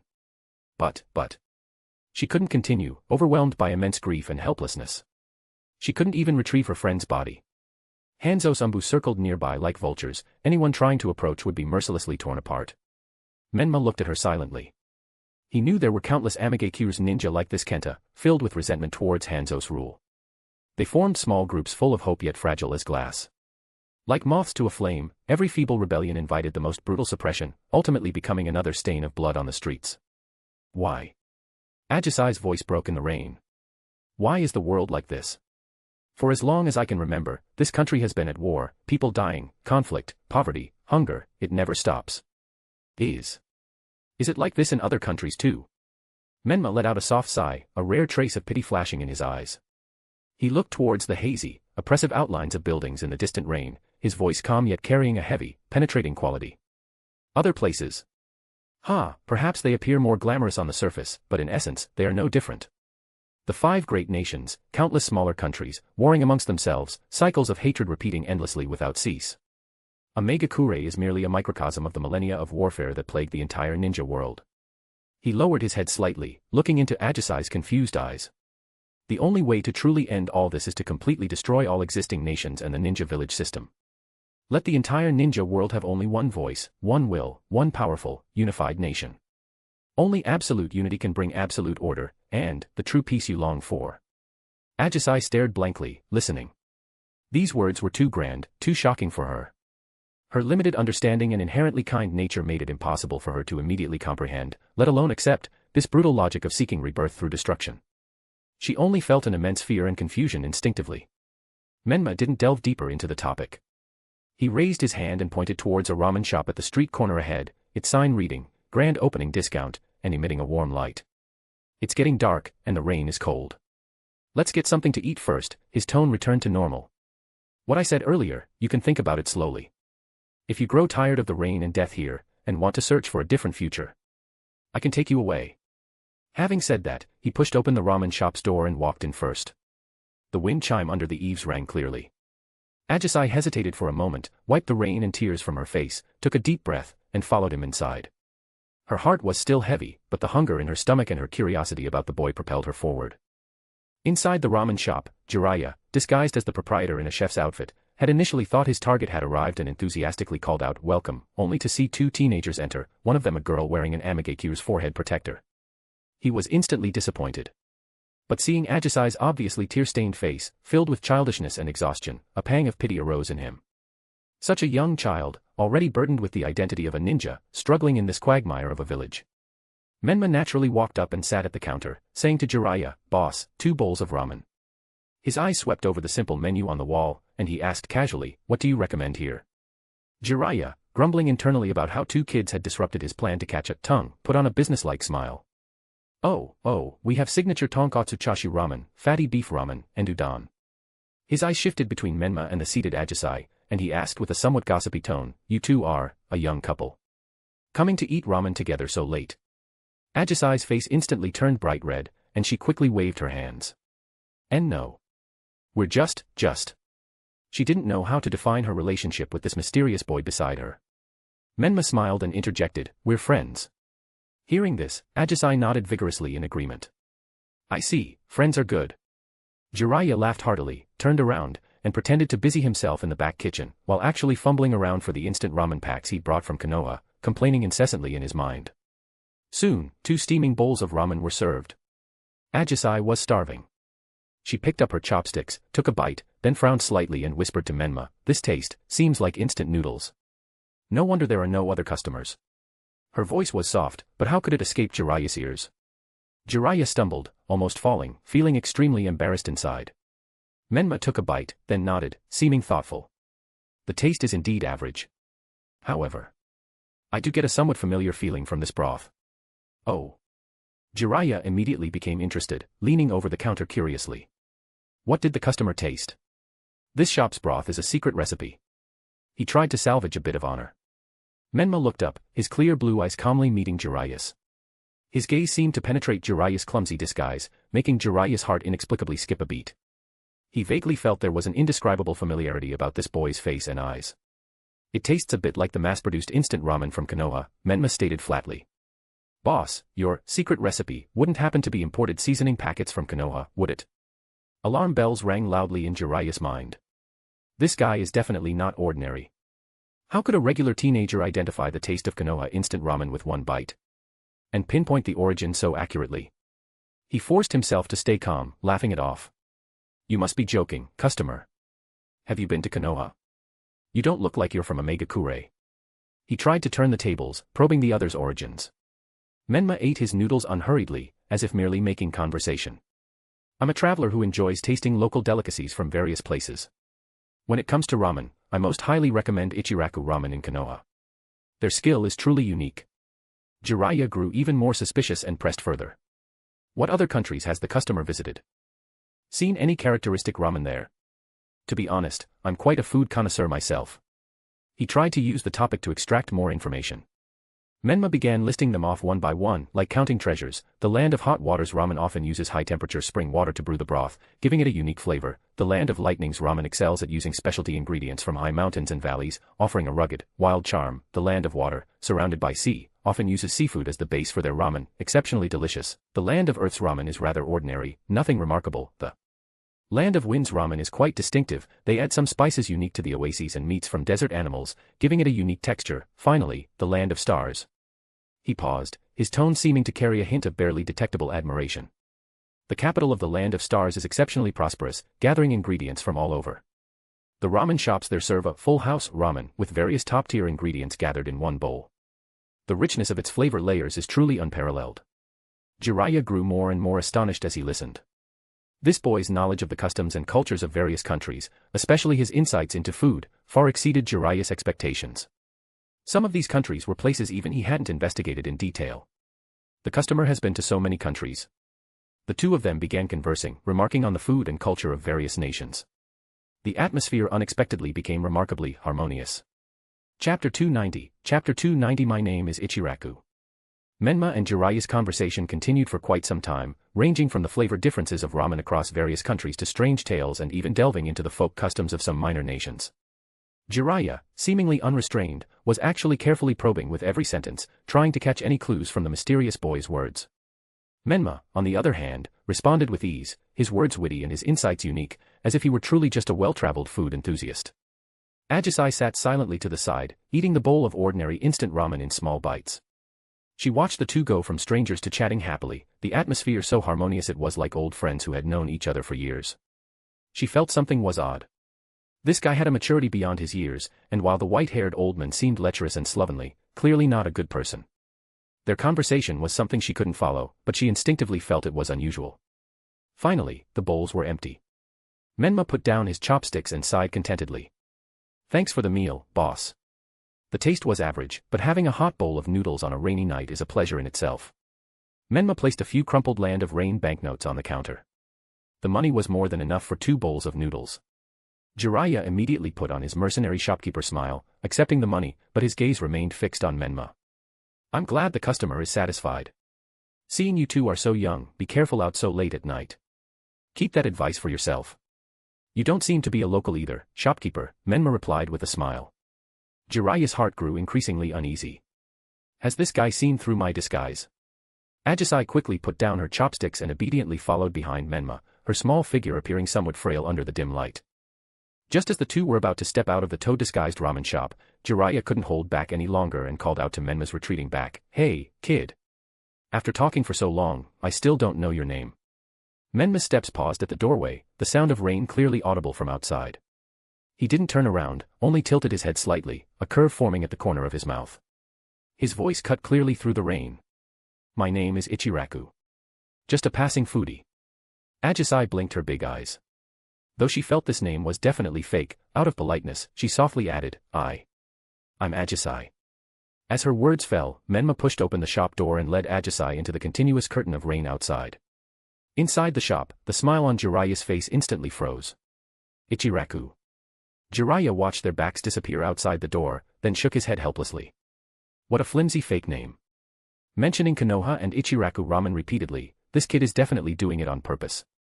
He immediately realized that not only had the other seen through his disguise, but he had also used this method to highlight his knowledge of Konoha. It was practically a silent mockery. However, the other party had shown no hostility from start to finish, which only confused him more. He could feel that the boy who called himself Ichiraku had an indescribable familiarity. But this feeling of being completely seen through while knowing nothing about the other party made even this experienced Sannin feel a trace of unease. Just then, the voice of the mice Gamma, filled with gravity and suspicion, sounded within the ramen shop, Jiraiya. That kid who just left is definitely not right. Huh? What is it? Jiraiya collected his thoughts, raising an eyebrow. The aura on him is very, very dangerous. The mice Gama's voice carried a barely perceptible tremble. Although he concealed it extremely well, the moment he put down the money and his attention wavered slightly, I still sensed a trace of a leaked dangerous aura. Icy, violent, full of destructiveness, like facing a tailed beast. Even more heart-palpitating than an ordinary tailed beast. Tailed beast. Jiraiya was first stunned, then laughed dismissively. Mice Gama, aren't you too nervous? How old does the kid look? How could he be a tailed beast? Is some village's Jinchuriki just wandering around? His laughter cut off abruptly, his expression changing drastically as he remembered the top-secret information from Hiruzen, relayed via the Mount Maiboku communication toad not long ago. After Kumogakure was raided by Shura and suffered heavy losses, they had stormed over to confront Konoha, adamantly insisting that Shura was the Nine-Tails Jinchuriki. At the time, including Hiruzen, all of Konoha's higher-ups believed this was Kumogakure making unreasonable trouble, trying to frame Konoha. After all, the Nine-Tails was clearly sealed inside Naruto, that was an indisputable fact. But, what if the mice Gama's perception was correct? That young man exuding a dangerous aura comparable to a tailed beast. Kumogakure's accusations, the various rumors about the mysterious ruler Shura of the Land of Stars, the blue-eyed young man unusually familiar with the customs of various countries, especially Konoha and Ichiraku ramen. Countless clues suddenly connected at this moment, forming a guess that made Jiraiya's heart stop. Could it be, that kid just now, is Shura himself? He muttered in a low voice, his pupils contracting slightly in shock. But, what is Shura doing in a Megakure? And with a seemingly weak Amagekyu's genin girl by his side. It couldn't possibly be, to pick up girls, could it? A sense of immense absurdity and deeper suspicion washed over him. He suppressed the thought as soon as it arose. Impossible. The other party's behavior, while seemingly casual. This guy who stirred up the ninja world and gave the great nations headaches, infiltrating a Megakure from afar, must have a more important purpose. Before Jiraiya could sort out his chaotic thoughts, the ramen shop door opened again, the wind chime under the eaves ringing clearly. Two ninja wearing standard Omegakure uniforms and dripping straw raincoats walked in. As they hung their dripping coats on the rack by the door, they called out boldly, "Boss, what's good to eat?" "This damned weather, we're starving." Jiraiya's eyes instantly sharpened, temporarily suppressing the guess about Shura. He once again piled on that overly enthusiastic smile, as if the shock from moments ago had never happened. Oh. Welcome. He rubbed his hands together, coming out from behind the counter, his tone carrying a strange note. "Today. I specially recommend this shop's interrogation set meal. Guaranteed to make you remember it for life." The two Amagekyu's ninja were taken aback by the strange dish name. Before they could react to what it meant, they saw the shopkeeper in front of them suddenly form hand seals. Release. Bang. A puff of white smoke flashed, and the mediocre shopkeeper appearance and attire instantly vanished, replaced by a heroic figure with wild white hair and a red short coat. Jiraiya. You are. The two Amagekyu's ninja's pupils constricted sharply, instantly recognizing this famous face in the ninja world. Terror instantly spread across their faces. They almost instinctively turned to flee, only to find the ramen shop door tightly closed, unmovable no matter how hard they tried. Easy to come in, hard to get out, Jiraiya's voice held a hint of mockery. The next moment, the entire interior of the ramen shop began to twist and distort violently. The warm lights went out. The wooden walls and tables and chairs seemed to come alive, squirming and rapidly turning into disgusting pink flesh walls covered in mucus and folds. A strong, sour, corrosive smell filled the air. The ground beneath their feet became soft and adhesive. What is this? A monster. The two Amagekyu's ninja screamed in terror. Their limbs were as if stuck in a swamp, tightly adsorbed and wrapped by the squirming flesh walls around them. No matter how they struggled, they couldn't break free, instead sinking deeper. It was as if they were inside the digestive organ of some giant creature. Despairing fear instantly overwhelmed them. Meanwhile, not far from the ramen shop, on an abandoned pipe platform on higher ground, Menma held his oil paper umbrella, standing shoulder to shoulder with Ajisai, quietly watching the alley below. Under Ajisai's astonished gaze, the seemingly ordinary ramen shop they had just left rapidly deformed and contracted like a popped bubble, finally revealing its true form. A giant, peculiarly shaped, jade-green toad. The toad gradually shrank, looked around, then pushed off with its hind legs, leaping forward with a splash into the rushing river, sending up a large spray of water before disappearing from sight. The ramen shop just now was a summoning creature in disguise. Ajisai covered her small mouth, her eyes filled with disbelief. Although only a genin, she knew a summoning creature that could disguise itself so realistically, even simulating food aroma and steam, was absolutely no ordinary thing. Who exactly was that white-haired uncle? Menma responded indifferently. However, his gaze did not follow the departing toad, but instead seemed to casually sweep over the shadows of another alley not far away, and the top of a certain iron tower higher up. In his mind's eye of Kaguya, two familiar chakra presences were faintly discernible. Zetsu lurked like mold underground at the street corner, while Conan stood as lightly as a paper crane high above.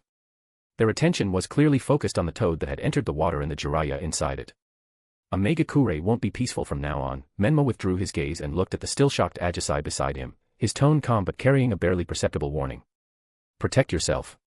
If you encounter danger you can't handle, go to the room I rented and find my shadow clone. Hearing this, Ajisai's heart tightened. She heard the obvious note of farewell in Menma's words. He was leaving, going to complete the real business that brought him to a Megakure. An inexplicable sense of loss and attachment surged in her heart. Although their acquaintance was brief, although this young man was mysterious and dangerous, the ramen he treated her to, the umbrella he handed her, the piece he occasionally revealed that didn't match his powerful strength, all made her feel a peculiar sense of security. I still don't know your name. Ajisai looked up. The rain had wet her purple short hair, her hair bun somewhat messy. She mustered her courage and looked directly into Menma's excessively blue eyes in the rain. That Ichiraku name, you were lying to him, right? Menma looked at the pure worry and a trace of stubborn questioning in her eyes, a somewhat gentle smile appearing on his face. Yes, I lied to him. He nodded, his voice clearly piercing through the pattering rain. My name is Menma. Uzumaki Menma.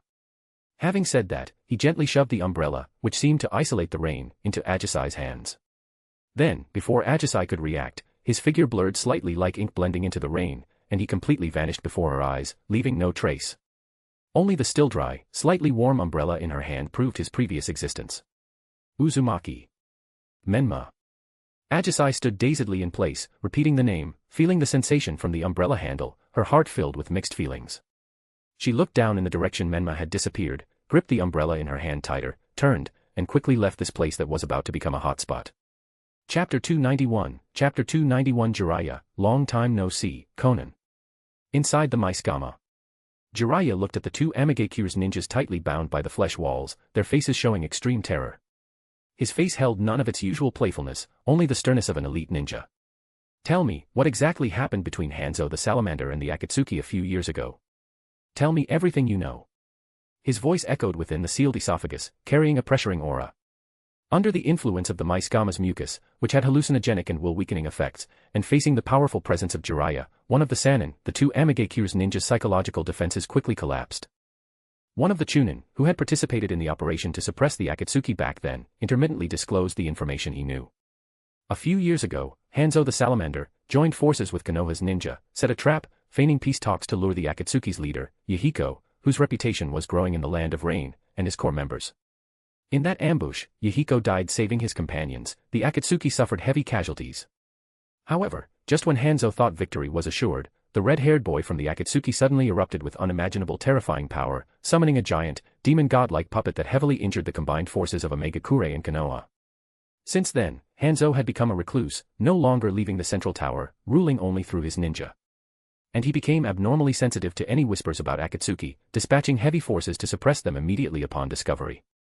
But strangely, after all these years, Megakure had never found the exact whereabouts of the remaining Akatsuki members. They seemed to have vanished into thin air. As he listened to the Amagekyu's ninja's confession, Jiraiya's expression grew heavier and heavier. Konoha's ninja, it must be Danzo. Jiraiya was almost certain it was that guy Danzo who did it. He felt Hiruzen might not have known about it, or couldn't stop it by the time he found out. Yahiko, that orange-haired boy with clear eyes, full of ideals, determined to change the Land of Rain, actually died in this dirty political conspiracy and betrayal. And Nagato, that child with the legendary Rinnegan, introverted but kind, the power he unleashed, was it the power of the Rinnegan? What had he gone through to become like this now? Strong feelings of guilt and anger welled up in Jiraiya's heart. If I had paid more attention to the situation of these three disciples, would the outcome have been different? He took a deep breath, suppressing his churning emotions, and formed hand seals. Ninja art, toad subjugation shadow manipulation technique. His body became flat like a shadow, silently merging into the shadow of one of the Amagekyu's ninja, controlling the Amagekyu's ninja's body completely like an affliction clinging to the bone. Then, Maisgama opened its mouth and spat out the controlled Amagekyu's ninja and the other corpse. The Amagekyu's ninja controlled by Jiraiya walked back into the damp, dark alleys of Megakure like a zombie, his steps somewhat stiff. The Maisgama quickly shrank and submerged to the river bottom again, hiding. The controlled Mangekyo's ninja walked with slightly stiff steps through the dim alleys of a Megakure, trying to blend in and head towards the area of Hanzo's tower to gather more information. The rain seemed to be falling harder, visibility was low, and only the monotonous sound of rain hitting metal surrounded them. However, just as he had walked less than 50 meters, a sudden change occurred. Countless pure white, sharp-edged pieces of paper, as if swept by an invisible whirlwind, fell silently from the sky, instantly covering the Mangekyo's ninja's entire body. These papers, as if alive, rapidly tightened, entangling, wrapping him up like a white mummy, rendering him immobile. At the same time, more papers gathered, folded, and took shape not far in front of the Mangekyo's ninja. In an instant, they formed Conan's cool and aloof figure. She hovered in midair, the pure white wings composed of paper sheets behind her flapping slowly. The rain could not wet her in the slightest. Her face was expressionless, her eyes cold as she looked at the bound Mangekyo's ninja. In her hand, she held a sharp paper spear formed from countless pieces of paper highly compressed and condensed, gleaming with a cold light. Without any warning, without the slightest hesitation, Conan swung her arm. The paper spear shot forth like white lightning, carrying a piercing sound as it tore through the air, straight towards the heart of the wrapped Mangekyo's ninja. At this critical moment, Jiraiya's main body emerged from the Mangekyo's ninja's shadow, formed hand seals, and spat out a blazing fireball. Fire release, flame bullet. Boom. The scorching fireball violently collided with the oncoming paper spear, instantly erupting with a huge roar and a powerful shockwave. Flames and scattered, burning paper scraps flew everywhere, scorching the surrounding damp air until it twisted slightly. The paper spear was destroyed in the flames, and the residual force of the flame bullet forced Conan to manipulate her paper wings, floating backward a distance before stabilizing herself. The Mangekyo's ninja, whose control Jiraiya had abandoned, had his throat slit by subsequent flying, sharp-edged paper pieces the moment the paper spear was blocked. Blood gushed out. Without even a scream, he limply collapsed onto the muddy ground, lifeless. Jiraiya's figure separated from the shadow and landed steadily. Looking at Conan hovering in the air, he forced a complex smile tinged with emotion onto his face. "Yo, Conan, long time no see." He tried to lighten the heavy atmosphere with a relaxed tone. "I heard from the Mangekyo's ninja that Hanzo ambushed the Akatsuki, that Yahiko died. I was quite worried about you. I didn't expect to meet so soon. You've grown up, become more womanly." Conan looked at him silently. Those light purple eyes were unperturbed, showing neither the joy of reunion nor the bitter hatred reserved for enemies. There was only a deep, bottomless coldness and indifference. Papers danced around her like loyal guards. Seeing she didn't respond, Jiraiya continued on his own, his tone gradually becoming more serious. "Your technique has become more sharp than before. Looking at it this way, the news of Yahiko's death is false, right? Is he hiding in the shadows like you, manipulating everything?" He stared intently into Conan's eyes, trying to find a flaw. Conan finally spoke, her voice as cold as the unceasing chill rain. "This has nothing to do with you anymore, sensei." She deliberately emphasized the word sensei. "Nothing to do." Jiraiya shook his head. "I've heard that the current Akatsuki has recruited a large number of S-rank missing nin, hired by various countries, stirring up trouble everywhere, even participating in actions to destroy countries. Even Konoha's S-rank missing nin, Uchiha Itachi, who slaughtered his own clan, has joined you. Conan, is this really what you wanted? I remember Yahiko's original ambition was to eliminate war, to bring peace to the land of rain, not to harbor these dangerous individuals, bringing chaos and fear to the entire ninja world." His voice was filled with pain and confusion. He couldn't imagine why those three pure and kind children from back then would walk such a completely different path. Conan's expression remained utterly unchanged, as if Jiraiya's words were merely a breeze passing by her. She looked at Jiraiya, her eyes empty, and said slowly, "At this point, you appear here and ask these questions. What's the point?" Her tone carried a resolute determination to sever the past completely, and a hint of indescribable weariness. While Conan and Jiraiya faced off in the alley. At the top of the highest iron tower in the center of a Megakure, one that overlooked the entire village.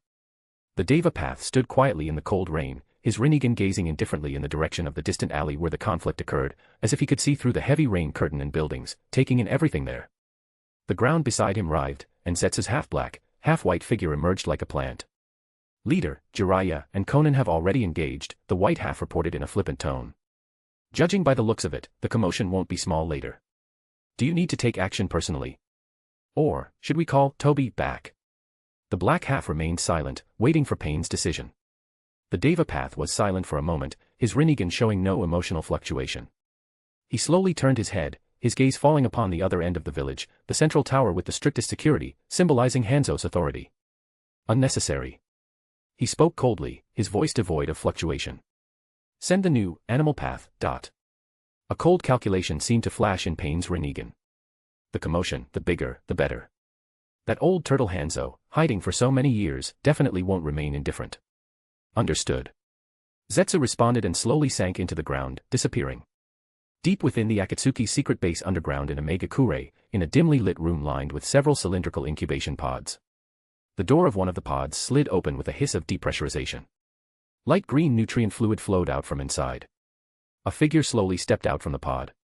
His eyes were hollow and vacant, but soon, a strange purple light with rippling patterns lit up from the depths of his pupils. It was the light of the Rinnegan. This brand new animal path Pain, exuding an aura of death, stiffly turned his neck, adapting to the new body, then stepped forward, walking towards the base exit. Meanwhile, in Hanzo's residence within Mangekyo's central tower. In stark contrast to the cold, hard steel forest outside, the interior of the tower was decorated in a traditional, typical Japanese style. The wooden floors were polished to a shine, the sliding doors painted with ukiyo-e, and the air carried a faint scent of incense. Over 10 elite Mangekyo's ANBU with sharp eyes stood guard at various key positions and shadowy corners like statues, ensuring absolute security. Hanzo, this once renowned demigod of the ninja world, now appeared aged and gloomy. He still wore his gas mask, but the eyes revealed no longer held their former sharpness. Instead, they were filled with weariness, paranoia, and a deep-seated apprehension. He was kneeling before a low table, listening to his subordinates report on the previous small-scale rebellion and its suppression. Just a few incompetent chunin. They were executed on the spot by the ANBU. The subordinate knelt and reported. He was already numb to troubles of this level and simply waved his hand. What truly unsettled him was that organization that had vanished like ghosts for years but always hung over his head like a sword of Damocles, the Akatsuki. And those eyes, belonging to the legendary sage of six paths. Regarding the Akatsuki, still no clues. Hanzo's voice, filtered through the mask, sounded somewhat muffled and hoarse. We are incompetent. After years of continuous searching, we still haven't found traces of their core members. The subordinate bowed his head in fear. Just then. Boom dash. A deep, thunderous, yet unusually clear massive explosion sound suddenly came from the northern part of the village, near the coastal area. Even from such a great distance, deep within the tower, Hanzo could still feel a slight tremor through the floor. The water in the teacup on the table rippled. Hanzo's muddy eyes snapped open, a flash of sharpness fleeting through them. He frowned deeply. The scale and impact of this explosion were absolutely not comparable to the previous small-scale rebellions. What's going on? He barked, his voice carrying a trace of anger at being disturbed. The Mangekyo's ninja and ANBU attending in the room immediately dropped to one knee, trembling. Soon, an ANBU wearing an animal mask flickered to the room's entrance, kneeling on one knee and reporting rapidly, Hanzo-sama. A violent explosion has occurred in the northern coastal district. Preliminary assessment indicates the explosion scale is extremely large, with a destruction radius exceeding 2 blocks. The cause is unknown, but it absolutely does not resemble the work of ordinary missing mean. Hanzo's fingers unconsciously tapped on the tabletop, making a talk-talk sound.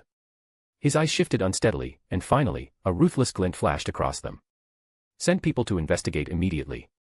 Hanzo ordered urgently. His voice even carried a barely perceptible tremble as he said sharply, find out who is behind this. I want to know every detail. Yes. The ANBU acknowledged the order and quickly disappeared. Soon, 12 black shadows shot out silently from different directions of the central tower, like hounds catching the scent of blood, racing towards the northern area where the explosion occurred. At the top of the tower, the Deva Path took all of this in. In his cold Rinnegan, a faint ripple finally appeared. The rain continued to fall. Chapter 292, Chapter 292 Jiraiya, Yahiko. Is dead. In the curtain of rain, Konan hovered in the air, her pure white paper wings fluttering slightly, the rain unable to wet her in the slightest. She looked down at Jiraiya below, her eyes cold. Answer me, Konan. Jiraiya's voice, filled with pain and confusion, pierced through the pattering rain. Where are Yahiko and Nagato? Why has the Akatsuki become like this, harboring those dangerous missing nin? What exactly are you trying to do? He stared intently at Konan, trying to find a trace of the past on her expressionless face. As your teacher, I absolutely cannot stand by and watch you fall like this. Konan's lips trembled slightly, her voice as cold as the icy rain. Sensei, you have no idea what kind of pain we've been through. Back then, you just left. And now you put on the airs of a teacher, trying to stop our work. Pain is no excuse for falling. Jiraiya roared, his hands quickly forming seals, fire release, great flame bullet.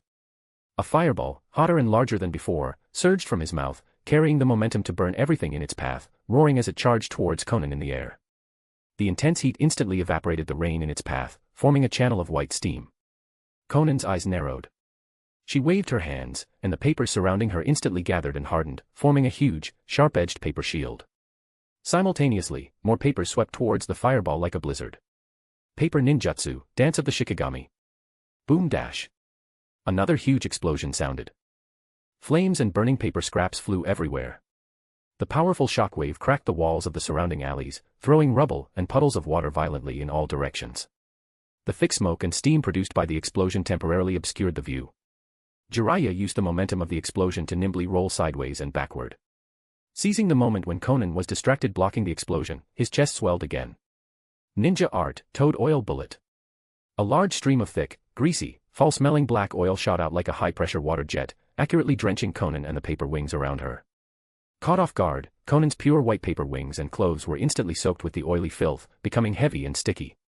She tried to manipulate the papers to separate or attack, but the papers stained with toad oil lost their lightness and flexibility, becoming difficult to control as if glued together. She herself fell from the air. This is bad. Konan's heart sank. Just as she landed unsteadily, Jiraiya pressed his advantage. Ninja art, wild lion's mane technique. His wild white hair instantly grew and hardened madly, like a living silver waterfall, or countless tough steel wires, swiftly entangling Konan like lightning. Konan, her movements hindered by the toad oil, couldn't effectively dodge.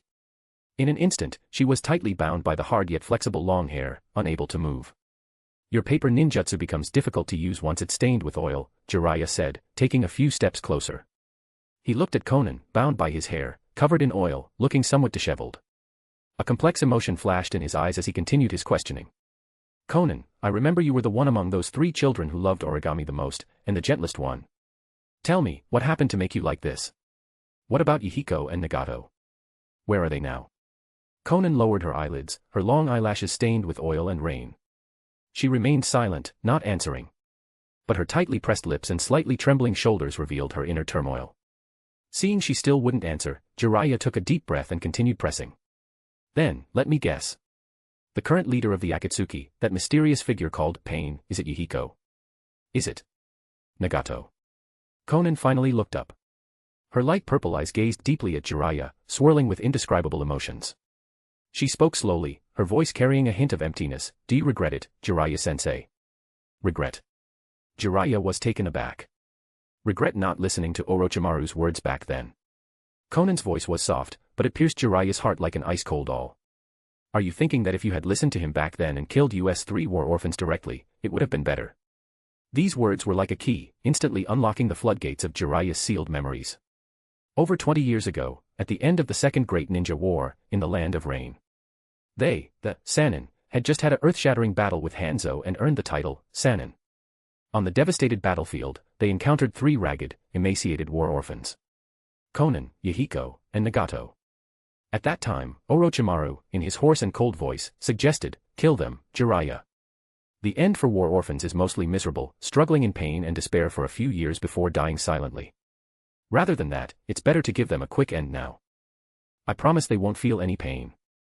Jiraiya back then, looking at the 3 children, especially at Yuhiko's eyes filled with a will to survive and an unyielding light, flatly refused Orochimaru's cold-hearted suggestion and proactively stayed behind to care for and teach them.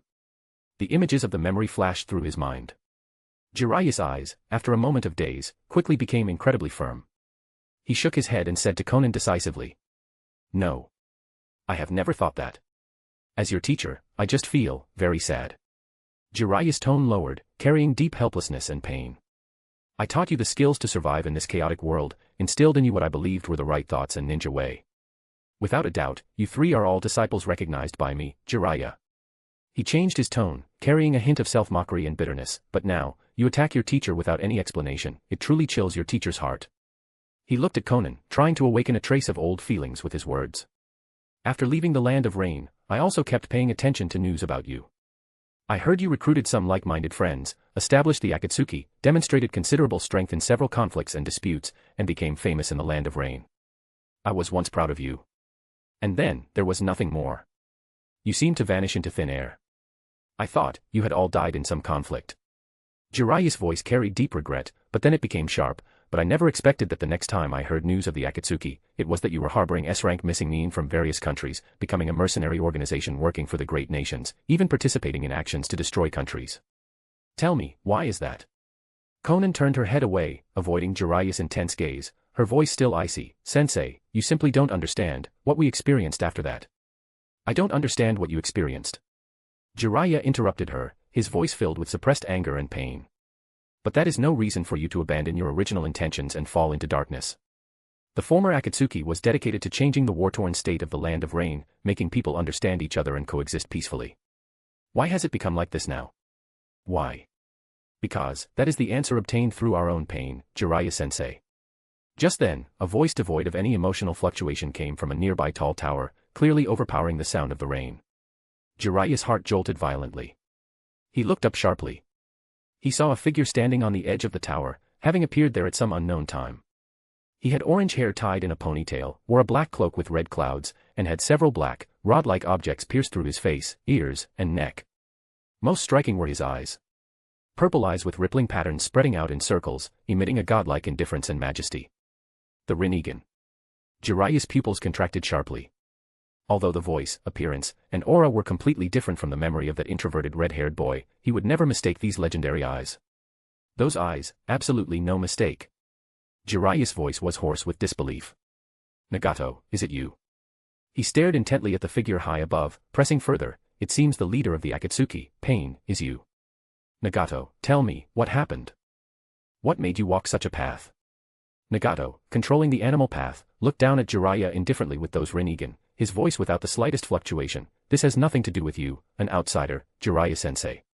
Outsider? Jiraiya's heart felt as if it had been brutally grabbed. He said with bitter pain, Nagato, you've changed. Changed so much I can barely recognize you. He remembered over 20 years ago, when he had an open-hearted chat with Nagato. Nagato said he wanted to protect Yuhiko and Konan, no matter what pain he would endure. The animal path ignored Jiraiya's sentimentality, slowly raising his hands and forming a summoning seal. Summoning technique. As he spoke, a huge summoning array instantly appeared on the wall of the tower behind him, smoke exploding. A giant crab-like summon, waving two huge pincers, appeared prominently. Garuru Dash, the giant crab opened its mouth and spat out countless sticky, greasy bubbles, surging towards Jiraiya like a tidal wave. These bubbles not only forced Jiraiya to release the hair binding Konan and leap back to avoid them, but also, upon contact with Konan, began rapidly decomposing and washing away the sticky toad oil. What? Jiraiya was shocked. Konan, having regained her mobility, immediately manipulated the papers that hadn't been completely cleaned and broke free. Though still somewhat disheveled, her paper ninjutsu was quickly recovering. Meanwhile, the giant crab summon, waving its massive pincers, charged menacingly towards Jiraiya. Wild Lion's main technique. Jiraiya reacted extremely quickly, once again manipulating his hardened, elongated hair. It wrapped around the crab's huge pincers and body like agile silver snakes, and he exerted force violently. Crack! Boom! The giant crab summon was crushed and severed by his hair, turning into a puff of white smoke and disappearing. Jiraiya retracted his hair, his gaze once again locked firmly on the animal path high above, his voice trembling with disbelief. Nagato. Answer me. What about Yuhiko? Where is Yuhiko? The animal path's tone remained terrifyingly flat, as if talking about an insignificant matter unrelated to himself. That guy died a long time ago. Dead. It was like a bolt from the blue. Jiraiya froze in place. Even though he had suspected it, hearing the news directly from Nagato's mouth still made him feel dizzy with immense grief. Yuhiko, that boy as bright as the sun, full of ideals and leadership, had really. And Nagato's tone has become so cold. This was completely different from the boy in his memory who cherished his comrades and said his wish was to protect Yuhiko and Konan. Chapter 293, Chapter 293 Clone without soul is just a stranger. What exactly happened? Tell me. Nagato. Jiraiya almost roared the question. He couldn't understand what kind of tragic experience could change a person to such an extent. The animal path's Rinnegan looked at him indifferently, as if looking down upon a tiny and ignorant mortal. It's nothing much. In this place, death happens every day, it's the most ordinary thing. A once ignorant child, after experiencing enough pain, grew into an adult capable of seeing the truth of the world, that's all. Discarding Yuhiko, such an important friend, is that what you call growth? Jiraiya questioned furiously. The animal path's voice carried a slight fluctuation for the first time, a kind of detachment beyond mortal emotions, almost divine indifference. Jiraiya-sensei, you are merely a mortal, bound by worldly emotions. But I, after feeling the endless pain of this world, have grown from a mortal into a god. God. Jiraiya repeated the word in shock, almost thinking he had misheard. Precisely. The animal path spread his arms as if embracing the cold rain curtain and the pain-filled world. It is precisely because I have become a god that I understand how insignificant mortal power is, how fragile and laughable peace brought through understanding and communication is. Only by making people personally experience equivalent pain, trembling in pain, can they truly understand the preciousness of peace and learn to understand each other. This is the peace that the Akatsuki will bring to this world. He looked down upon Jiraiya like a god pronouncing judgment. Of course, to allow people to fully understand this pain, necessary punishment is essential.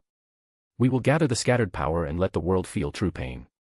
Just like that newly risen land of stars is doing, sweeping away the old order with absolute power. Land of stars. Shura. Jiraiya seized the keyword, thinking of the mysterious boy who had appeared in a Mangekyo earlier, and hurriedly pressed, "What is the relationship between that Shura and you?" Nagato's mind instantly flashed back to the terrifying attack containing destructive energy that fell from the sky when he attacked the land of stars. That power made even him, who possessed the Rinnegan's power, feel apprehensive. He was silent for a moment before saying coldly through the animal path, "That guy has similarities to my ultimate goal, but has chosen a different path." He didn't elaborate further, but that attitude of wariness and implicitly viewing pain as some kind of peer or competitor set off alarm bells in Jiraiya's mind. Even Nagato, who possessed the Rinnegan, evaluated pain like that. Then, as your teacher. Jiraiya took a deep breath, forcibly suppressing all the shock, grief, anger, and doubts. His eyes became firm and sharp again. "I have no choice but to stop you here." Before his words faded, he leaped backward, his hands rapidly forming seals in midair, then slammed them onto the ground. Summoning technique. A huge explosion of smoke occurred. A massive toad, holding a giant iron fork and shield, with the character for filial piety on its belly wrap, appeared under Jiraiya's feet. It was Gamaken. Jiraiya stood on Gamaken's broad head, striking what he thought was a cool pose, ready to announce his title, speaking of which, I am no longer an ordinary human either. The toad sage Jiraiya, here too. Before the word participate could leave his mouth, Gamaken beneath his feet, perhaps due to nervousness or some other reason, swayed unnaturally. Jiraiya, standing on its head, stumbled and almost fell, barely managing to steady himself. His heroic posture instantly vanished without a trace. The animal path high above watched the scene indifferently, commenting flatly, "You're still the same as ever, Jiraiya-sensei." "Hey! Gamaken." Jiraiya stomped his feet in anger, complaining to the toad beneath him. "Don't mess with me when I'm trying to look cool." Gamaken replied in its characteristic slow, apologetic voice, "Sorry, Jiraiya-sama. It's because I'm just a clumsy, useless toad." Jiraiya sighed helplessly, knowing now wasn't the time to argue about this. His expression quickly turned grave.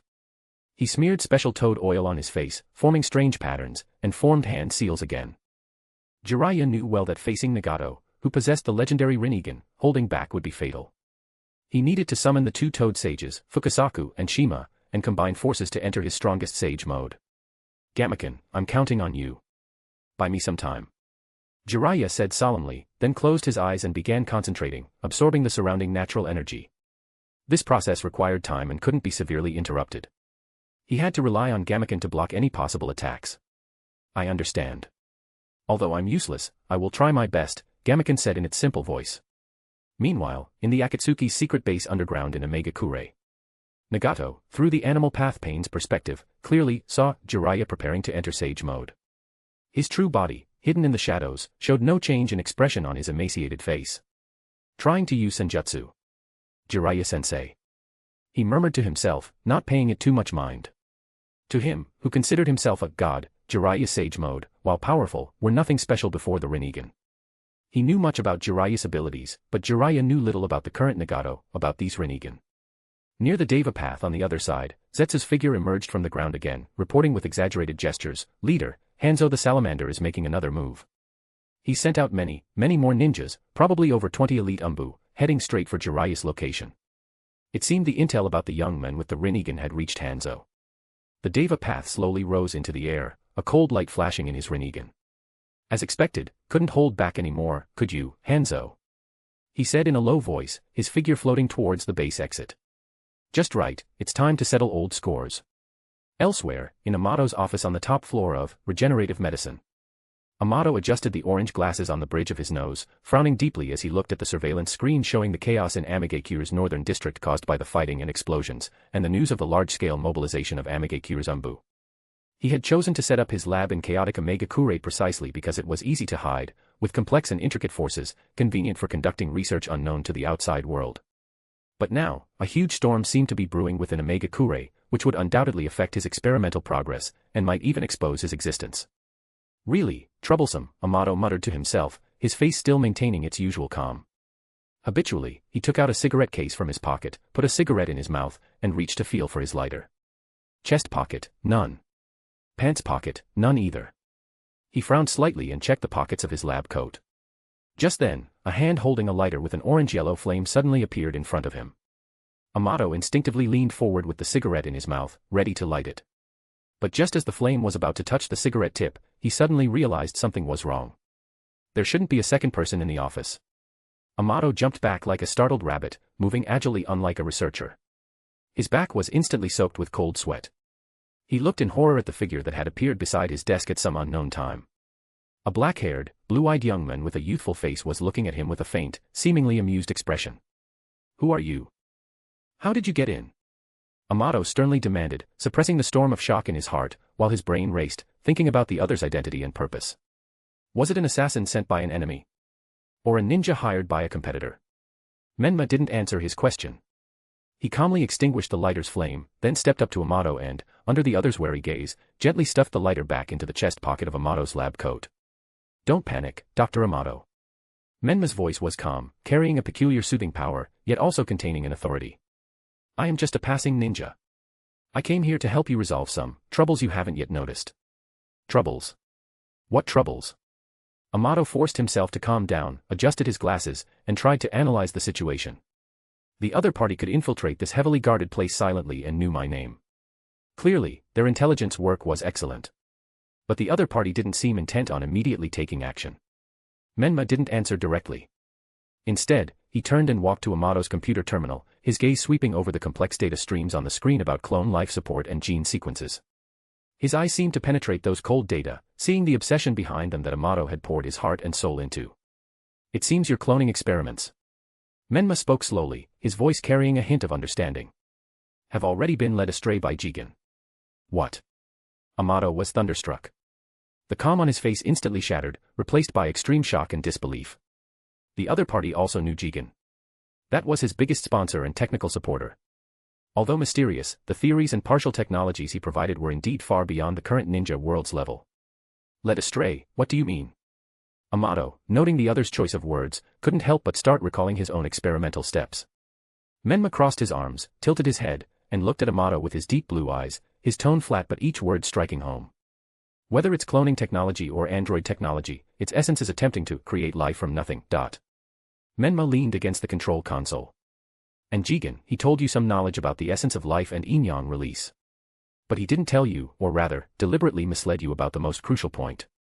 Life is far more than just the perfect replication of the physical body. The direction he gave you is doomed to fail." Menma pointed at the data of the failed experimental subjects on the screen and continued, amidst Amato's shock, "A clone will spontaneously give birth to its own, brand new soul and personality. The original soul of your daughter, Akabe, has long since followed this world's laws and entered the pure land of the dead. If you cannot find a way to bring her soul back from the pure land, then no matter how many clones you create, what you will ultimately get is merely another person with your daughter's appearance but a completely unfamiliar, entirely new soul inside, unrelated to you. Is this really what you want?" These words were like an icy blade, brutally stabbing into the deepest part of Amato's heart. Amato stood frozen in place, his usual composure shattered, sweat beading on his forehead. He instinctively retorted, "No, that's impossible, the soul, the pure land, those are just folk superstitions." "Superstition?" Menma chuckled lightly, his eyes profound. "When the chakra you use itself is the energy connecting body and spirit, even life and death, doesn't the word superstition seem rather arrogant, Dr. Amato?" The always calm and collected Amato stood rigid, countless images flashing through his mind of the clone's strange expressions and unexplained life reaction collapses during numerous experimental failures. Doubts that had been deliberately guided by Jigen and masked by his own absolute confidence in science surged into his heart like a tide. Could it be that Jigen had been using my love and obsession for my daughter from the very beginning?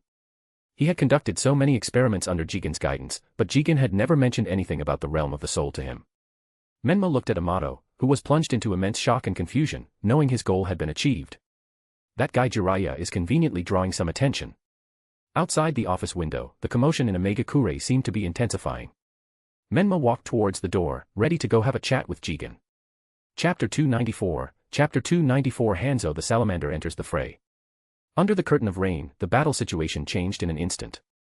Conan, hovering higher in the air with wings newly formed from fresh paper, calmly observed the battle below. The animal path pain formed hand seals and performed the summoning technique once more. Smoke exploded on the wet wall of an alley, and a giant chameleon emerged from the haze.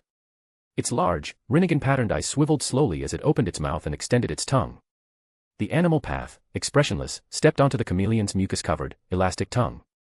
As the tongue retracted, his figure vanished into the chameleon's gaping maw. Immediately, the chameleon's massive body began blending with its surroundings.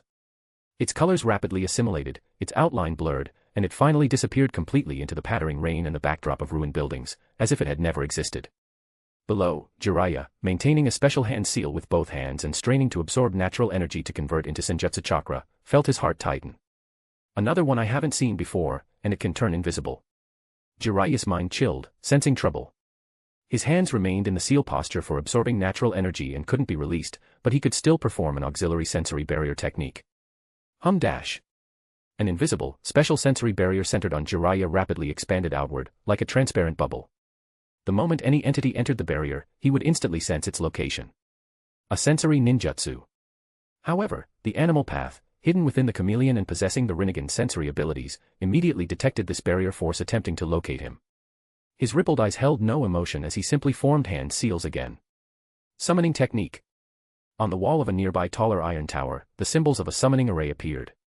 Accompanied by an ear-splitting roar and exploding smoke, a ferocious-looking, three-headed giant hellhound with fleshy wings sprouting from its back burst forth. Its 6 crimson eyes instantly locked onto Jiraiya and Gamaken below. Using all 4 limbs, it charged down the steep, slippery tower wall. TCH, that kid Nagato sure has a lot of tricks up his sleeve. Jiraiya looked up, saw the behemoth approaching at high speed, and couldn't help but spit in frustration. Gamaken beneath his feet tightened its grip on its shield and steel fork, standing ready. Gamaken, I'm counting on you. Yes, although I am clumsy, I will do my best. Gamaken responded slowly, but its movements were not slow at all. Its powerful hind legs exerted force violently, and its massive body leaped up with surprising agility. The huge steel fork in its hand, whistling through the air, was thrown with the precision of a javelin. Thud. The steel fork struck true, instantly piercing the neck of the middle dog head. The tremendous force carried the hellhound's massive body, slamming it hard against the tower wall and pinning it there firmly. The hellhound howled in pain, its other 2 heads frantically biting at the steel fork, unable to break free for the moment. Well done, Gamaken. Jiraiya couldn't help but praise. You're definitely not useless. No, it's nothing, just luck. Gamaken remained humble, simultaneously recalling its steel fork. However, the moment the fork was pulled out, a change occurred. The hellhound pinned to the wall, its middle-pierced head drooped limply, but the other 2 heads let out even more savage roars. Its body, like a splitting cell, accompanied by the grating sound of tearing flesh and blood, tore apart from the neck, transforming into 2 slightly smaller but equally fierce hellhounds. They broke free from the wall, shook their heads, and charged at Jiraiya and Gamaken once more, roaring. What? They split. Jiraiya was appalled at the sight. Gamaken brandished its shield and fork again, engaging the 3 hellhounds. Its fighting style was broad and powerful, blocking with the shield, striking fiercely with the fork. Each collision produced a dull, heavy sound, splashing large sprays of water in the rain. But something even more alarming happened. Whether pierced by the fork or smashed by the shield, whenever the hellhound sustained sufficient serious damage, they would immediately split. Pierced bodies would split into 2, smashed heads would sprout new ones beside them. In just a few minutes of fighting, the original 3 hellhounds had multiplied into over a dozen. They surged from all directions like a black tide, frantically biting at Gamaken's shield and body.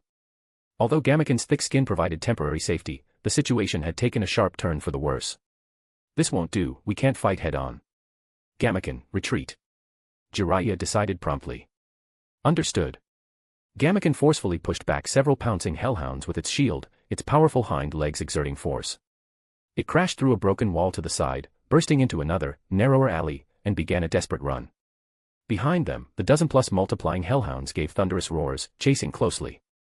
Their sharp claws and teeth left deep marks on the wet ground and walls. High above, a circling giant bird summon saw its chance. Letting out a sharp cry, it dove down like a fighter jet, its massive beak aimed directly at Jiraiya, who stood on Gamaken's head and couldn't dodge flexibly. Dodge it.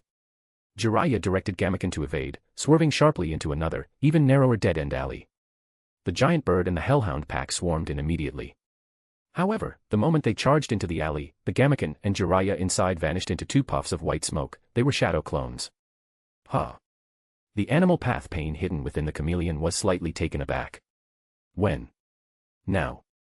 Fire release, great flame bullet. Jiraiya and Gamaken's real bodies appeared from behind the eaves of a high point nearby. Though his hands still maintained the seal posture, the fire attribute chakra he had long accumulated in his mouth transformed into an immensely hot and vast sea of fire, pouring down into the narrow alley below like a deluge. Boom. Flames instantly engulfed the entire alley.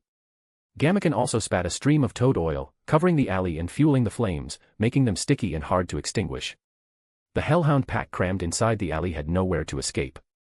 Amidst earth-shaking explosions and piercing shrieks, they were utterly incinerated by this terrifying sage fire. However, before Jiraiya could catch his breath, the giant bird, relying on its astonishing speed and agility, charged at Jiraiya once more. Gamaken. Jiraiya urgently called. Understood. Gamaken strenuously raised its shield to block. Boom. A violent impact sound erupted. The power of the giant bird's suicidal charge was beyond imagination. The shield in Gamaken's hands shattered instantly. Its massive body was sent flying backward, crashing heavily into the wall of a building, dust billowing. Jiraiya was also thrown off Gamaken's head by the tremendous force. Gamaken. Are you all right? Jiraiya shouted anxiously after landing. From within the dust, Gamaken, leaning on its steel fork, struggled to its feet. Its shield was completely destroyed, and it had multiple abrasions. Though it looked somewhat battered, its eyes remained determined. Still okay. I'm fine.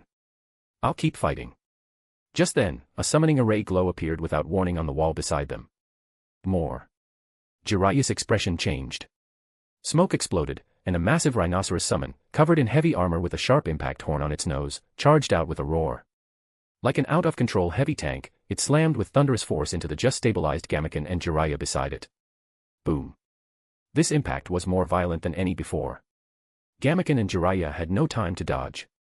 They, along with the rhino's charging momentum, were brutally smashed into the building wall behind them. Bricks and stones flew, dust filled the air. The wall was gouged out into a huge, deep pit, swallowing the figures of the men and Toad. The animal path, hidden within the chameleon and observing the battle through shared summon vision, coldly watched the ruins, preparing to control the summons for a finishing blow. However, at that moment, a large number of Mangekyo's ANBU finally arrived at the chaotic area. Seeing the devastation, burning ruins, and the bizarre-looking summons, they immediately launched an attack without hesitation. Attack! Eliminate all rebels! The ANBU captain screamed hoarsely. Konan immediately flapped her paper wings, meeting them like a white angel. Countless sharp papers swept towards the Mangekyo's ANBU like a blizzard. The giant bird in the sky also turned, spewing high-pressure wind blades at the ANBU team below, or attacking directly with its claws and dives. For a moment, battle cries, explosions, the rustle of flying papers, and the roars of the summons mingled, turning the area into a bloody hell. Taking advantage of the sudden chaos and the distraction of the summons, a few rubble pieces were gently pushed aside from the ruins created by the rhino's charge. Jiraiya and the somewhat dust-covered Gamaken silently hid in deeper shadows. Jiraiya still maintained his seal posture, accelerating his absorption of natural energy, while observing the fierce battle outside through cracks in the ruins. He saw the Mangekyo's ANBU being pushed back under the combined assault of Konan and the giant bird, suffering heavy casualties. He couldn't help but recall the Mangekyo's ninja's confession earlier. Hanzo, allied with Konoha's ninja, had ambushed the Akatsuki. Hanzo, and Danzo, they are indeed the trigger for all this. Jiraiya thought with hatred. The Mangekyo's ANBU, terrified by the slaughter, finally used a secret technique to relay the most critical information. Target confirmed. Remnants of the Akatsuki. The woman who uses paper ninjutsu. The summons with the Rinnegan. Requesting backup. Requesting. Ah. At the top of Mangekyo's central tower. Hanzo, having received the confirmed news, his eyes above the gas mask turned extremely gloomy, with a trace of barely perceptible fear. The Rinnegan, a woman who uses paper ninjutsu. It was indeed them. That Rinnegan boy must be nearby. I can't wait any longer. Hanzo stood up abruptly. Years of fear now transformed into resolute killing intent. He had to seize this opportunity to personally take action and eradicate this threat to his core once and for all. Everyone, follow me. Hanzo ordered in a hoarse voice. Yes. Over a dozen Mangekyo's ANBU emerged from the surrounding shadows, kneeling on one knee. Hanzo quickly donned his full equipment and picked up the chain sickle coated with potent poison that had accompanied him in countless battles. Personally leading the most elite remaining ANBU from the tower, they leaped down from the tower's peak like unsheathed blades, swiftly jumping and navigating between the continuous steel structures, heading straight for the northern district. Their speed was extreme. Soon, they saw the distant soaring flames, billowing smoke, the circling strange giant bird. And that woman flying in the air, like an angel. It's really them. This time, I won't let you escape again. Hanzo's eyes blazed with killing intent. He was about to order a full assault, determined to wipe out these Akatsuki remnants. Suddenly, Shinra Tensei. A terrifying, suffocating repulsive force erupted from the top of a tall tower to his side. Hum-dash. The air groaned under the strain. Hanzo and the dozen-plus elite ANBU around him didn't even have time to react. As if struck by an invisible giant's hand, they were sent flying scattered with screams. Many had their bones shattered and internal organs ruptured by the immense force while still in the air. Immediately after, countless missiles trailing flames whistled from that direction like a swarm, accurately targeting the ANBU who had been repelled and lost their balance. Boom. Boom. Boom. Violent explosions erupted one after another. Flames engulfed the figures, limbs, and body parts mixed with rain and rubble flying everywhere. Only Hanzo, relying on his rich combat experience and powerful strength, performed the substitution technique at the critical moment, transforming into a puddle of water and merging with the accumulated water on the ground, narrowly avoiding the fatal missile bombardment.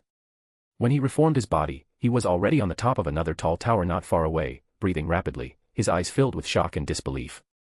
He stared fixedly at the top of the tower opposite. There, two figures wearing black cloaks with red clouds stood quietly. One of them had orange short hair, a face studded with black metal rods, and those icy, indifferent eyes looking down upon him like a god's, the Rinnegan. Yahiko. Impossible. You clearly died. Hanzo's voice was distorted by extreme shock, his eyes above the gas mask filled with panic. He had personally witnessed Yahiko being forced to his death by his own scheme, dying on his companion's kunai. And, those eyes, the Rinnegan. Why do you have them too? What frightened him even more were these eyes. Just as Hanzo's mind was in turmoil, a hellhound using its fleshy wings to glide briefly between towers, cooperating tacitly with the giant bird circling in the air, attacked him from above and below simultaneously. Hanzo, after all, was the battle-hardened demigod. Though startled, he didn't panic. His chain sickle whirled, creating an impenetrable defense. Clang. SSSHH-. The chain wrapped around the hellhound's limbs like a venomous snake, while the sickle, with a piercing sound through the air, accurately and viciously cleaved the hellhound in two from top to bottom. Hanzo snorted coldly, extremely confident in the potent poison coating his sickle, believing the summon would surely die. However, the next second, something that made his hair stand on end happened. The hellhound corpse, split in two, did not fall. Instead, like a splitting slime, it rapidly writhed and expanded, transforming in the blink of an eye into two intact hellhounds, charging at him again, roaring. And the giant bird in the air showed no effect from the poison gas he occasionally released, still full of vitality. How is this possible? Why aren't they affected by the poison? Hanzo finally cried out in astonishment. This completely overturned his previous understanding and combat methods. His poison was a trump card even Kaguya-level experts feared. In the shadows, Jiraiya, who had been observing the battle, also witnessed this scene. Hanzo the salamander's most potent poison gas attack, completely ineffective. His heart was similarly stirred by waves of shock. Why aren't those two summons affected by the poison gas? Immediately, his gaze was also firmly captured by the orange-haired figure on the opposite tower. Is that Yahiko?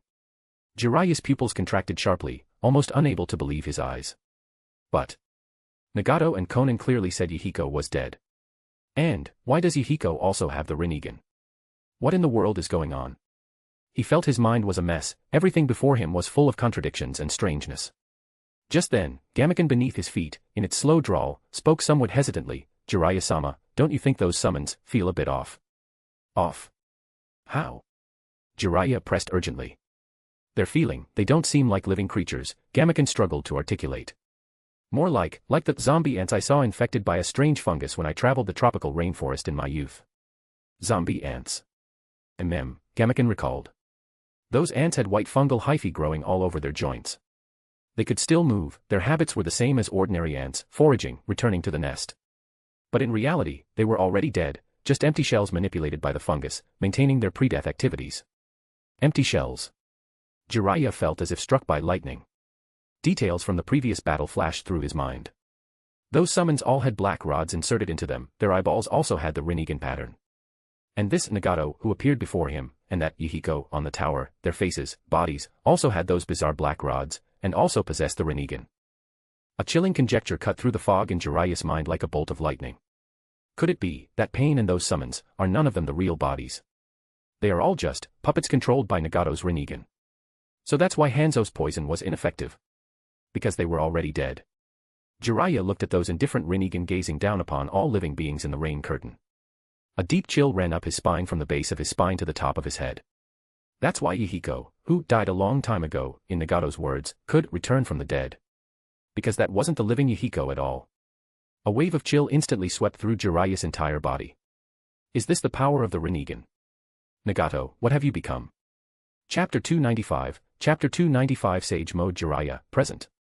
Under the curtain of rain, the noise and brutality of the three-way melee reached its peak.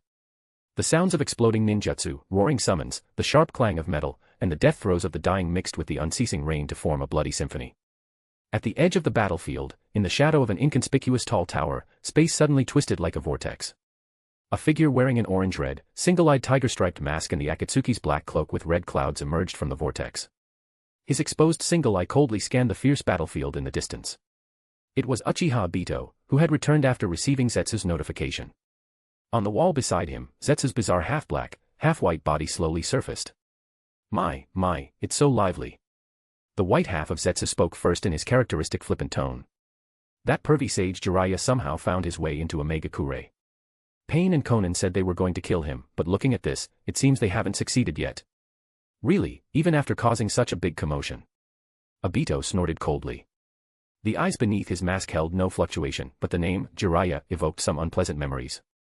He remembered that night, Konoha ravaged by the Nine-Tails, and his teacher, Namikaze Minato, and Uzumaki Kushina lying in a pool of blood.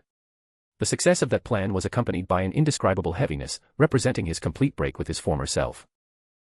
Unnecessary interference, Obito's voice, filtered through the mask, was low and hoarse. The black half of Zetsu analyzed in his more somber voice, Nagato's goal probably isn't just Jiraiya. He likely wants to use Jiraiya's intrusion and the resulting chaos as an opportunity to lure out that old turtle who's been holed up in his tower dash. Hanzo the salamander. Obito's gaze turned to the distance, just in time to see the giant salamander, Ibius, summoned by Hanzo, and the scene of Hanzo fiercely battling the Deva path and the Azura path. Hanzo's signature chain sickle whirled defensively, but against the Pain's bizarre abilities, he was already hard-pressed. It seems Nagato's scheme has succeeded, Obito said flatly, his tone unreadable, neither approving nor otherwise. His gaze then shifted to another direction, where the invisible animal path was still controlling several hellhounds, searching for Jiraiya's trail. However, a cold killing intent flashed in Obito's single eye.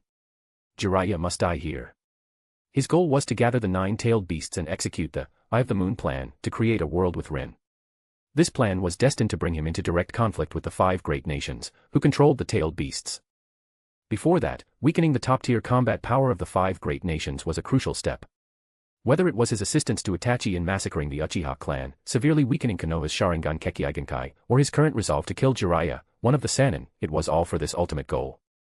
Eliminating these powerful individuals who could cause trouble in the future would make the implementation of the Eye of the Moon plan smoother.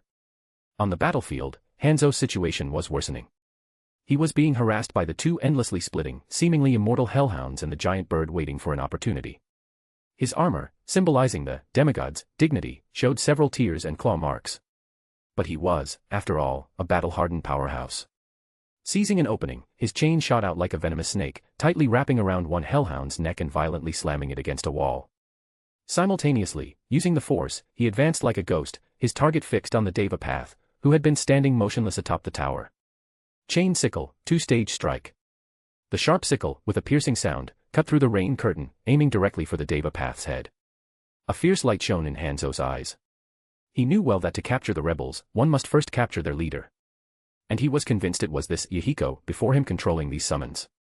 Hanzo's eyes burned with frantic killing intent as he roared, "In that case, I'll kill you again." Yahiko.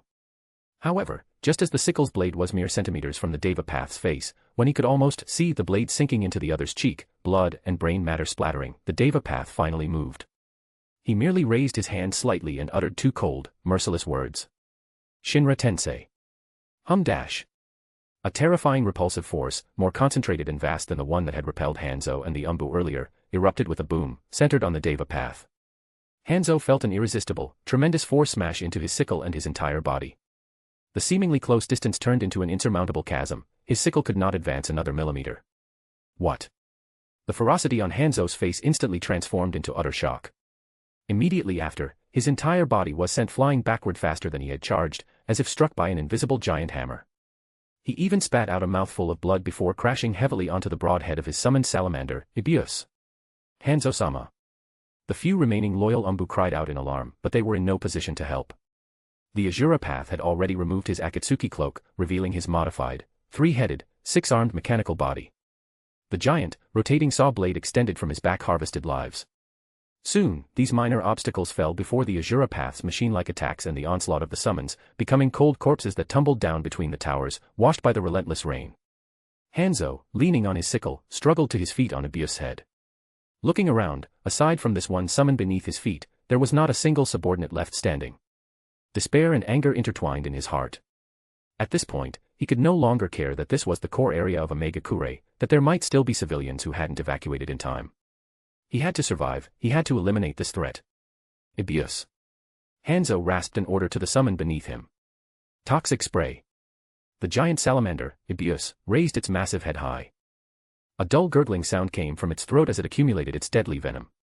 The next moment, it opened its great maw, and a thick, almost tangible purple poison mist surged out like a burst dam, rapidly spreading to cover a radius of several hundred meters, engulfing the Deva path, the Azura path pain, and those troublesome summons. Where the poison mist passed, even the rain seemed tinged with a strange color. The surrounding metal and stone made sizzling corrosion sounds. Hanzo stared intently at the churning poison mist, his breathing slightly rapid from tension and anticipation. He knew the power of this poison gas all too well, even a Kaguya-level expert would gradually lose their combat ability after inhaling just a mouthful. Did it work? Hanzo, seeing the seemingly motionless figures within the mist, couldn't help but show a trace of relief and elation, as if having narrowly escaped disaster.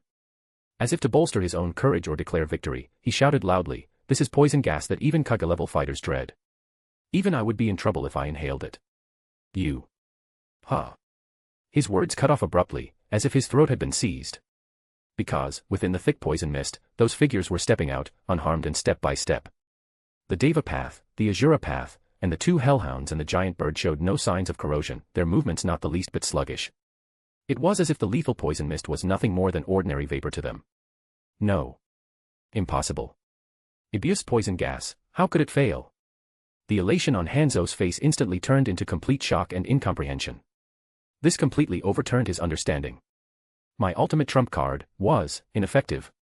The Deva path looked down upon the disheartened Hanzo with those Rinnegan, like a god judging a fallen mortal. His icy voice pierced through the rain curtain, clearly reaching Hanzo's ears. Hanzo the Salamander. Once, you fought desperately to drive foreign ninjas out of the land of rain, revered by the people of this country as a guardian deity, honored as the demigod. His voice held no fluctuation, yet carried a coldness that saw through everything. Yet, look at you now. To consolidate your own power, you did not hesitate to collude with Konoha's Danzo, betraying and ambushing the Akatsuki, who once saw you as hope and were dedicated to peace within the country. After sensing a threat, you cowered like a coward in your own nest, only daring to rely on the sacrifices of your subordinates to maintain your crumbling rule, even resorting to releasing this indiscriminate, potent poison within your own village. The Deva path slowly raised his hand. You, who care only for your own survival and have long abandoned the land of rain and its people, are no longer worthy of the title, demigod. You are merely a pitiful, cowardly, trash. These words were like the sharpest blades, brutally gouging Hanzo's heart. Looking at that face belonging to Yahiko, yet devoid of life, he felt an unprecedented pressure and fear emanating from the depths of his soul for the first time. It wasn't fear of power, but fear of his own crumbling beliefs, the complete negation of everything he had done in his life. No. Hanzo wanted to refute, but found himself speechless. Just then, the outstretched hand of the Deva path generated a tremendous attractive force. Bansho Tenin. Hanzo felt an irresistible force seize him firmly, tearing him from Ibius' head and pulling him uncontrollably towards the Deva path. Ugh. Hanzo struggled in terror, but it was useless. The moment he flew before the Deva path, the Azura path beside him also moved. The giant, rapidly rotating saw blade on his back stabbed out fiercely. Squelch dash. Accompanied by the grating sound of tearing flesh, the sharp saw blade easily pierced through Hanzo's body. Blood instantly spurted, staining the Azura Path's mechanical arm and the rainwater at his feet. Hanzo's body stiffened violently, excruciating pain sweeping through him. He looked down, disbelief in his eyes at the blood-soaked saw blade protruding from his chest, then laboriously raised his head to look at the face. Yahiko's face, so close. Yahiko, that youth once full of ideals and vigor, who, even when ambushed by him, was willing to sacrifice himself for his comrades. In a daze, Hanzo's thoughts drifted back to long ago. He remembered his youth, his passion, and high spirits when he challenged half the ninja world to save the land of Rain from its tragic fate as a battleground for great nations. From initially being alone to more and more Mangekyo's ninjas following him, until neither the land of Earth, the land of Wind, nor the land of Fire could afford to underestimate his power. He also remembered, a few years ago, how he had masterminded that bloody ambush on the Akatsuki, swayed by Danzo's honeyed words and temptations of power.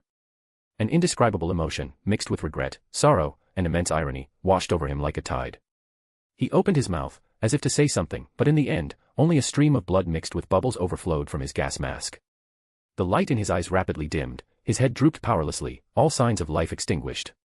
Thus, the once renowned demigod of the ninja world, the ruler of the land of Rain, ended his complex and contradictory life in this dramatic and tragic manner. With Hanzo's death, his summon, the salamander Abius, let out a low, mournful cry before transforming into a puff of white smoke and disappearing. The Azura Path coldly retracted the saw blade, casually holding Hanzo's corpse in his hand. This body might have other uses in the future. The Deva Path Pain slowly turned, directing his Rinnegan towards the area where Jiraiya had disappeared earlier. While he dealt with Hanzo, those splitting hellhounds had not stopped their search. The Animal Path, hidden within the chameleon, was still watching covertly, and Conan flew in the air, her eyes like a white angel's, repeatedly scanning the ruined walls and rubble below. Just then, Conan's gaze sharpened, locking onto the depths of an especially dark alley filled with discarded pipes. From there came clear, unhurried footsteps. The sound of Getaclog stepping on the wet ground made a unique noise, exceptionally distinct in the rain-filled silence that had temporarily settled over the battlefield after the fighting ceased. Accompanying the footsteps were the voices of two seemingly elderly individuals, engaged in conversation with robust vigor. An old woman's voice, filled with obvious dissatisfaction and complaint, "Jiraiya-chan, every time you summon us, it's in such noisy, filthy places. Good Jiraf, have you no consideration for your elders?" An old man's voice, gentler and more forgiving, tried to mediate, now, wifey. "I'm sure Jiraiya-chan only summoned us because he's facing a very troublesome enemy, right, boy?" The old woman immediately retorted, "Hubby, you always take his side. Honestly, at our age, having to come to a place like this to fight." Then, Jiraiya's apologetic voice chimed in, "My sincere apologies, Fukasaku-sama, Shima-sama. It's been so long since we last met, and our reunion has to be like this, troubling you both. But this time, the opponent is extraordinary. They possess the legendary Rinnegan, the Eyes of the Sage of Six Paths." "What? The legendary Eyes of the Six Paths?" The Toad Elder known as Shima cried out in surprise, the dissatisfaction in her voice instantly replaced by gravity. Fukasaku's voice also deepened. "The Eyes of the Sage of Six Paths, you say? It seems we've really encountered major trouble this time." Under the astonished gazes of Conan in the distance and the hidden Animal Path, a figure vastly different from before slowly emerged from the alley's shadows. It was still the same wild white hair, but the comical oil paint patterns on his face had vanished, replaced by red markings resembling toad eyes around his eye sockets. His nose bridge seemed broader, faintly taking on toad-like characteristics. Most striking of all, perched on his left and right shoulders were two small, old toads, emanating powerful waves of natural energy. The old toad on the left had eyebrows extending behind its ears and sharp eyes, the one on the right had a topknot-like head and wore purple lipstick, its expression serious. The current Jiraiya's aura was unified, subtly resonating with the surrounding natural energy, exuding a profound and powerful pressure. He raised his head, his toad-like eyes gleaming with intensity, calmly meeting Conan's gaze in the air and the seemingly empty space before him, his fighting spirit blazing. Sage Mode, Jiraiya, present.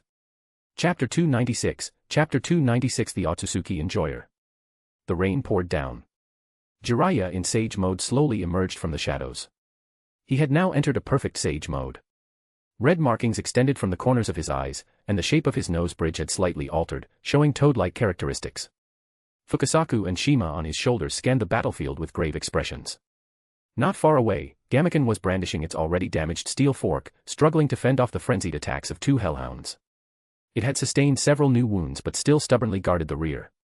Seeing the two elders on Jiraiya's shoulders, Gamekin greeted in its slow drawl, "Fukasaku-sama, Shima-sama, you've come." "Yes, you've worked hard, Gamekin," Fukasaku nodded slightly. The Animal Path, hidden within the chameleon and observing the battle through shared Rinnegan vision, immediately noticed the change in Jiraiya.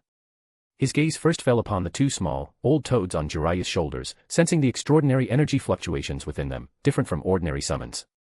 But what concerned him more was the change in Jiraiya himself. That aura was no longer pure chakra, but a mixture with a more primitive and vast energy that resonated with the surrounding natural environment. This energy felt unfamiliar to him, yet carried an undeniable majesty. As expected of Jiraiya-sensei. Nagato thought inwardly, controlling the animal path to utter a silent murmur, to actually possess such a unique and powerful power. This is my first time seeing it. At this moment, Fukasaku carefully surveyed the surroundings, his white long eyebrows twitching slightly. He saw Konan hovering in the air, parts of her body transformed into paper, but did not see the possessor of the Rinnegan that Jiraiya mentioned. He couldn't help but ask with some confusion, "Jiraiya-chan, where is that Rinnegan possessor you mentioned? I only see that paper girl." Shima also narrowed her eyes, her tone carrying a hint of self-deprecation. Could it be that we're really old and our eyes are failing? Why don't we see those legendary eyes? Jiraiya's gaze locked onto a seemingly empty space ahead, explaining in a deep voice, "Elders, the opponent is hiding inside a summon, concealing their form." An invisible summon? The experienced Shima immediately understood. Her top knot-like head swayed slightly. Must be a chameleon or something like that. Since they're hiding their head and tail like this, let me drag them out. Before her words faded, Shima quickly formed hand seals, her unique frog-like mouth suddenly opening wide. An exceptionally flexible, long tongue covered with small bumps shot out from her mouth. The tip of this tongue actually had a pair of sharp eyes and a mouth full of tiny sharp teeth. This peculiar creature twisted rapidly in the air as if possessing an independent life. Its eyes at the tip scanned everywhere, its nose constantly twitching, capturing the residual chakra and scent in the air. Found it. Shima snorted coldly, her perception having locked onto the target. The next moment, her long tongue shot forward like a snake leaving its burrow, targeting the empty space ahead at a speed difficult for the naked eye to follow. The tongue extended continuously in the air, its speed astonishingly fast. The animal path hidden within the chameleon was also startled. So fast. Before his chameleon could even dodge, the tongue covered in mucus and sensory bumps wrapped around the massive body of the invisible chameleon like a tough rope. The powerful binding force caused the chameleon to let out a muffled hiss. Its form was forcibly dragged out of its invisible state, revealing its massive, color-shifting outline. Got it tied up. Shima exclaimed in a low voice. The small bumps on her tongue suddenly opened, spraying large amounts of sticky, greasy, foul-smelling yellowish toad oil. This oil quickly covered the chameleon's body, not only further restricting its movement but also completely destroying its invisibility. Well done, wifey. Fukasaku praised, seizing this fleeting opportunity. He clasped his hands together, his chest swelling. Sage art, water cutting wave. An extremely condensed, slender water jet, like a high-pressure water cutter, shot out from his mouth. This water jet contained Senjutsu chakra, incredibly sharp, and its speed was as fast as lightning. SSSHH-. The water jet accurately struck the toad oil-covered, movement-restricted chameleon. There was no earth-shattering explosion, only a grating cutting sound. The water jet sliced through the massive chameleon and the sturdy steel building behind it as easily as a hot knife through butter. Roar dash. The chameleon let out an extremely miserable scream. Blood gushed out like a waterfall from its split body, even splashing a few drops onto Jiraiya's trousers not far away. However, as the chameleon's life ended, its body quickly turned into a puff of white smoke and disappeared. The splattered blood and massive corpse also vanished as if they had never existed. Only the lingering smell of blood in the air and the building that had been neatly split open, its cross-section smooth as a mirror, proved the reality of the fatal blow just now.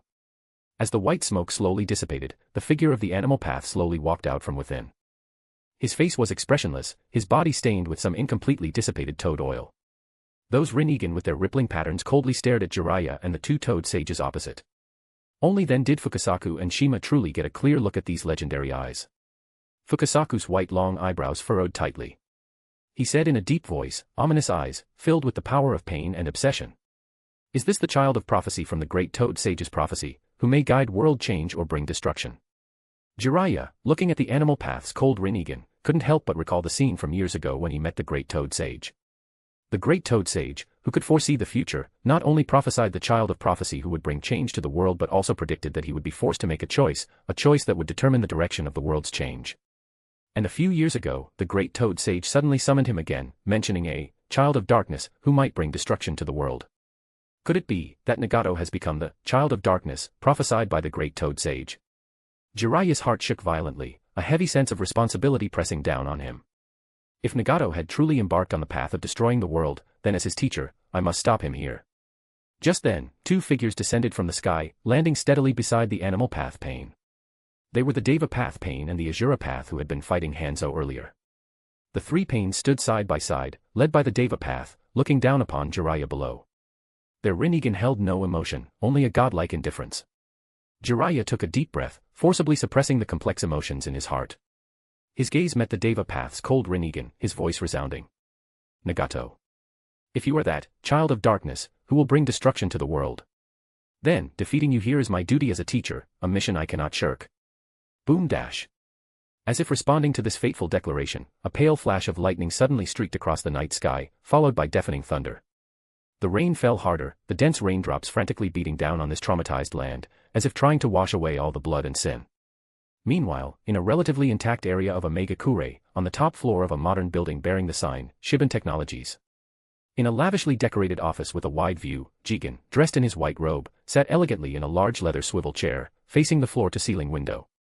Outside the window was the lightning-streaked, war-torn scene of Mangekyo's northern district. He held a crystal-clear wine glass containing a rich red wine like a gemstone. Although he did not possess the Byakugan, relying on his perception far beyond ordinary people and the sporadic images transmitted by cleverly disguised surveillance cameras placed throughout Mangekyo, he clearly captured the conspicuous Rinnegan on the distant battlefield and the vast, chaotic chakra fluctuations. Heh. Jigen gently swirled his glass, a meaningful smile curling his lips, carrying a hint of amusement and contempt. To think that after 1,000 years on this barren planet, among these natives, someone actually awakened the Rinnegan. Although, it seems to be the product of some kind of scheme. He took a sip of the wine, savoring the complex taste of astringency and sweetness. It's getting more and more interesting. This planet really always brings me some surprises. The Rinnegan was not rare among the Otsutsuki clan. Whether it was Otsutsuki Momoshiki or Otsutsuki Urashiki, they all possessed the Rinnegan, just with different awakened abilities and focuses. In Jigen's view, Nagato's Rinnegan had the form but was far from unleashing its true power. Just then, rapid knocking came from outside the office door, followed by the slightly panicked report of his subordinate, Jigen-sama. Mangekyo's ANBU have suffered heavy casualties. Hanzo the salamander is suspected to have fallen in battle. Jigen's face showed no surprise, as if all this was within his expectations. He still maintained that unflappable elegance, responding lightly, understood. Continue monitoring. Report any new developments at any time. Yes. The subordinate outside acknowledged and withdrew. However, at that moment. Boom. The office's heavy solid wood door, along with the surrounding wall, suddenly exploded. Wood splinters and rubble flew everywhere. The subordinate who had just withdrawn was sent flying by the blast like a rag doll, crashing against the corridor wall, spitting blood and dying.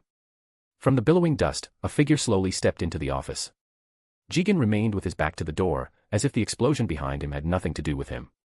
He didn't even turn around, just elegantly swiveled the chair around to face the intruder. Jigen raised his wine glass, his tone terrifyingly calm, carrying a hint of reproach, but more like a condescending tease. Coming uninvited and breaking the host's door is very impolite behavior. The dust gradually settled, revealing the intruder's true appearance. Jet black short hair, a young and handsome face, wearing a black priestly robe with red trim, it was Menma, appearing in his 15-year-old form.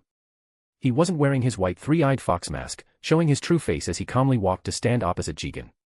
Looking at this mysteriously intruding youth whose aura was as deep as an abyss, Jigen showed not a trace of panic. That innate, self-assured confidence seemed inherent. He even had the leisure to snap his fingers. With the snap of his fingers, a heavy, simple and unadorned solid wood square table and two high-backed chairs materialized between the two, as if they had always been there. On the table were even 2 servings of sizzling, steaming premium steaks and a freshly poured glass of red wine, identical to the one in Jigen's hand. A guest from afar, Jigen made a please gesture, his posture impeccably elegant. Although your entrance was rather crude, still, care to sit down for a drink? Menma glanced at Jigen and did not refuse, calmly sitting in the high-backed chair opposite him. He picked up the glass of red wine, gently sniffed it, then took a small sip, slightly frowning as he evaluated, the taste is a bit astringent. I prefer sweeter red wine. Hearing this, the perfect gentlemanly smile on Jigen's face faltered slightly. He then shook his head, saying with a hint of superiority, it seems your taste is still somewhat lacking. This is an authentic aged vintage from the most renowned winery in the Land of Fire. Its astringency is precisely the proof of its years of precipitation. He put down his glass, crossed his hands on the table, leaned forward slightly, and his seemingly ordinary eyes sharply looked at Menma. So, can you tell me your name now? If I guess correctly, you found this place by tracking clues related to Amato's company, right? Menma didn't answer immediately. He swirled the glass in his hand, watching the blood-like, viscous wine leave trails on the glass. Suddenly, as if remembering something extremely amusing, the corner of his mouth lifted in a mischievous arc. He raised his head, meeting Jigen's probing gaze, and said in a clear, steady tone, slowly. You can call me Ichiraku. Menma paused, raised an eyebrow slightly, looked at Jigen who still maintained an elegant, calm, even contemptuous demeanor, and added leisurely. Of course, you can also call me Dash. Otsutsuki Rakushiki. Crack. A crisp shattering sound abruptly rang out. The crystal-clear wine glass in Jigen's hand was crushed by his unconsciously tightening fingers. The crimson wine splattered out like blood, staining his fingers and the table. His previously unflappable, everything under control elegant posture vanished completely in that instant. He slowly raised his head, his eyes revealing shock for the first time. Chapter 297, Chapter 297 Jiraiya vs. Three Paths of Pain. The rain fell in torrents, lightning flashed, and thunder rumbled. The heavy downpour washed over the ruined streets of Omegakure. Occasional flashes of lightning tore through the gloomy sky, illuminating the two opposing sides below. On one side was Jiraiya in sage mode, carrying the two-toed sages on his shoulders, on the other, three pains led by the Deva path, with the Asura path and Animal path standing on either side. The Rinnegan emitted a cold and eerie light in the rain, like gods indifferently looking down upon struggling mortals. Hey, who do you think will win? On top of a tower, the plant-like Zetsu leaned half his body out of the wall, speaking exaggeratedly to Obito beside him. After all, he's his own teacher. Nagato won't be unable to bring himself to do it, right? Obito snorted coldly beneath his tiger-striped mask, knowing this was White Zetsu referring to his own failure to kill Kushina and Minato back then. Even though they ultimately died, it wasn't by his hand. Down on the battlefield. Let's go. Jiraiya shouted in a low voice, his figure instantly blurring as he took the initiative to attack. Sage mode brought not only the blessing of natural energy but also the ultimate enhancement of speed and strength. He charged first towards the seemingly most cumbersome Asura path.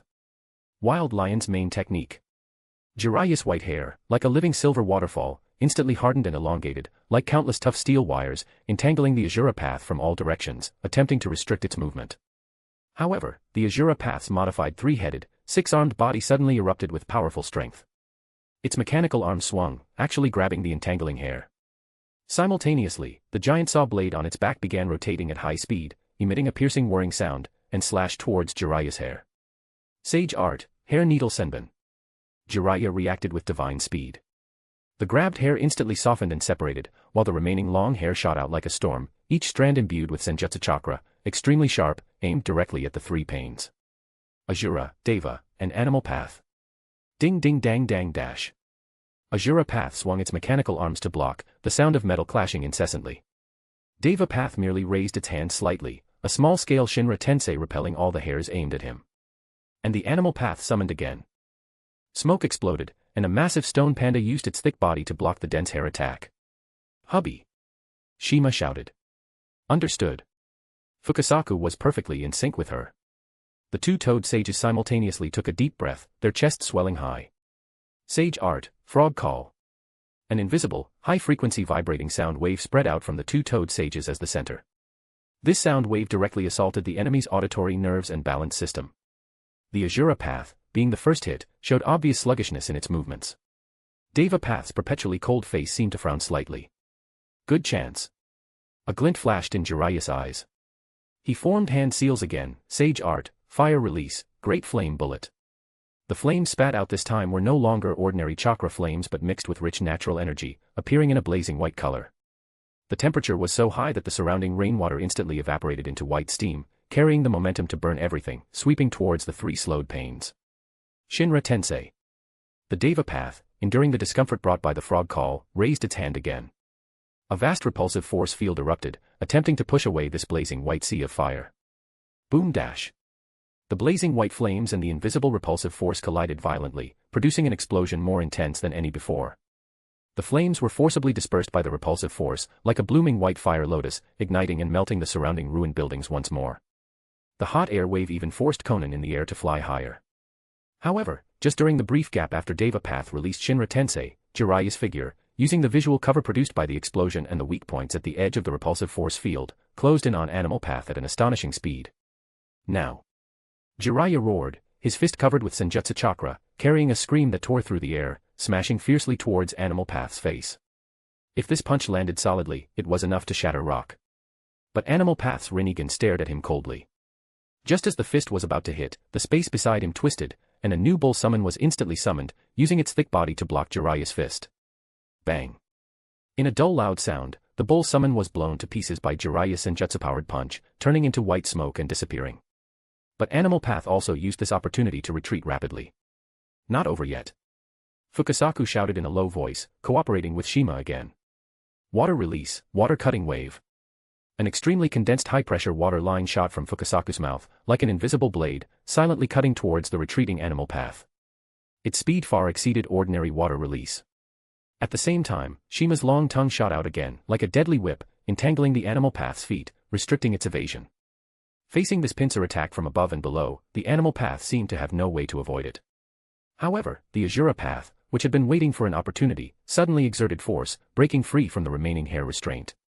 The mechanisms on its back and arms opened suddenly, revealing densely packed missile launch ports. Flaming arrow warhead. Whoosh whoosh whoosh dash. Dozens of small homing missiles, trailing flames, shot towards Jiraiya and the two sages like a swarm of bees.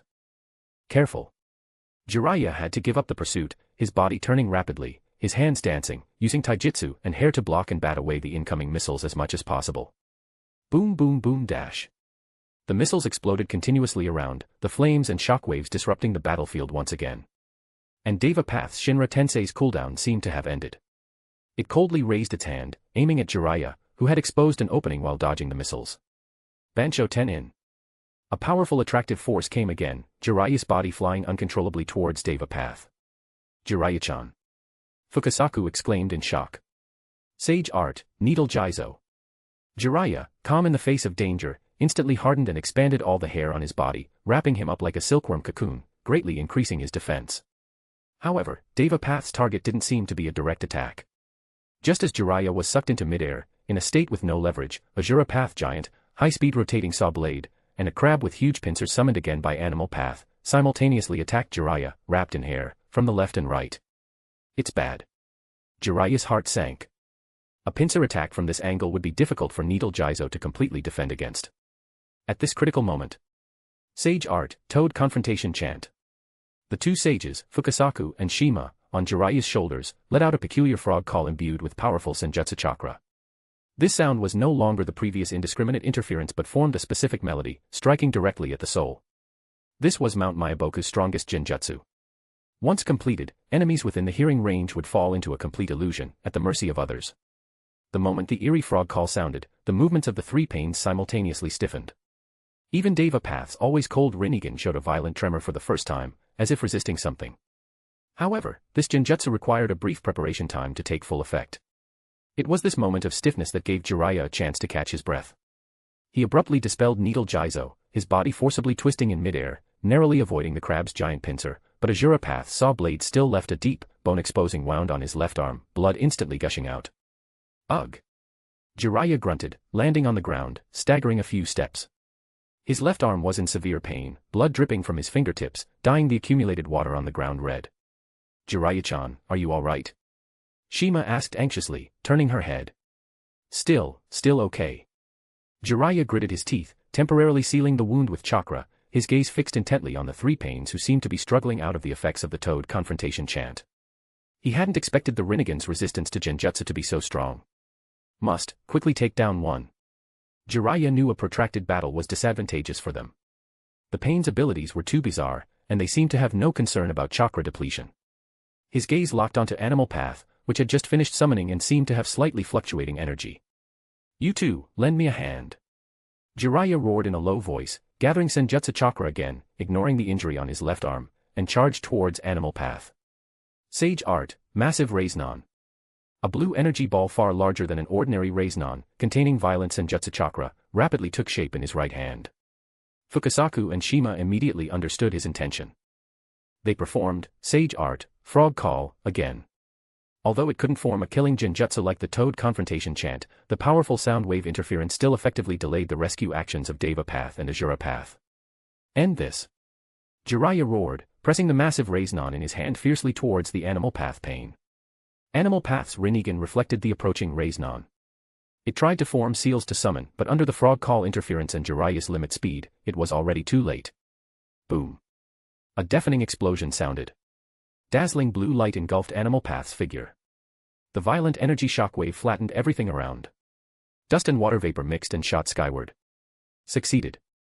Jiraiya panted heavily, staring intently at the explosion center. The dust slowly dispersed, leaving only a huge deep crater and some shattered limb fragments with black metal rods. Animal Path seemed to have been completely destroyed. Took down one. Shima's tone carried a hint of joy. However, the expression of Fukasaku on his right shoulder remained grave. His perception was more acute. Something's wrong. Jiraiya-chan, be careful. Shinra Tensei. Almost simultaneously with Fukasaku's warning, Deva Path's cold voice sounded again, devoid of any emotion. This time, the repulsive force wasn't large in range but was concentrated and swift, like an invisible heavy hammer, smashing hard onto Jiraiya, who had just used his ultimate move and hadn't yet stabilized his energy. Dash.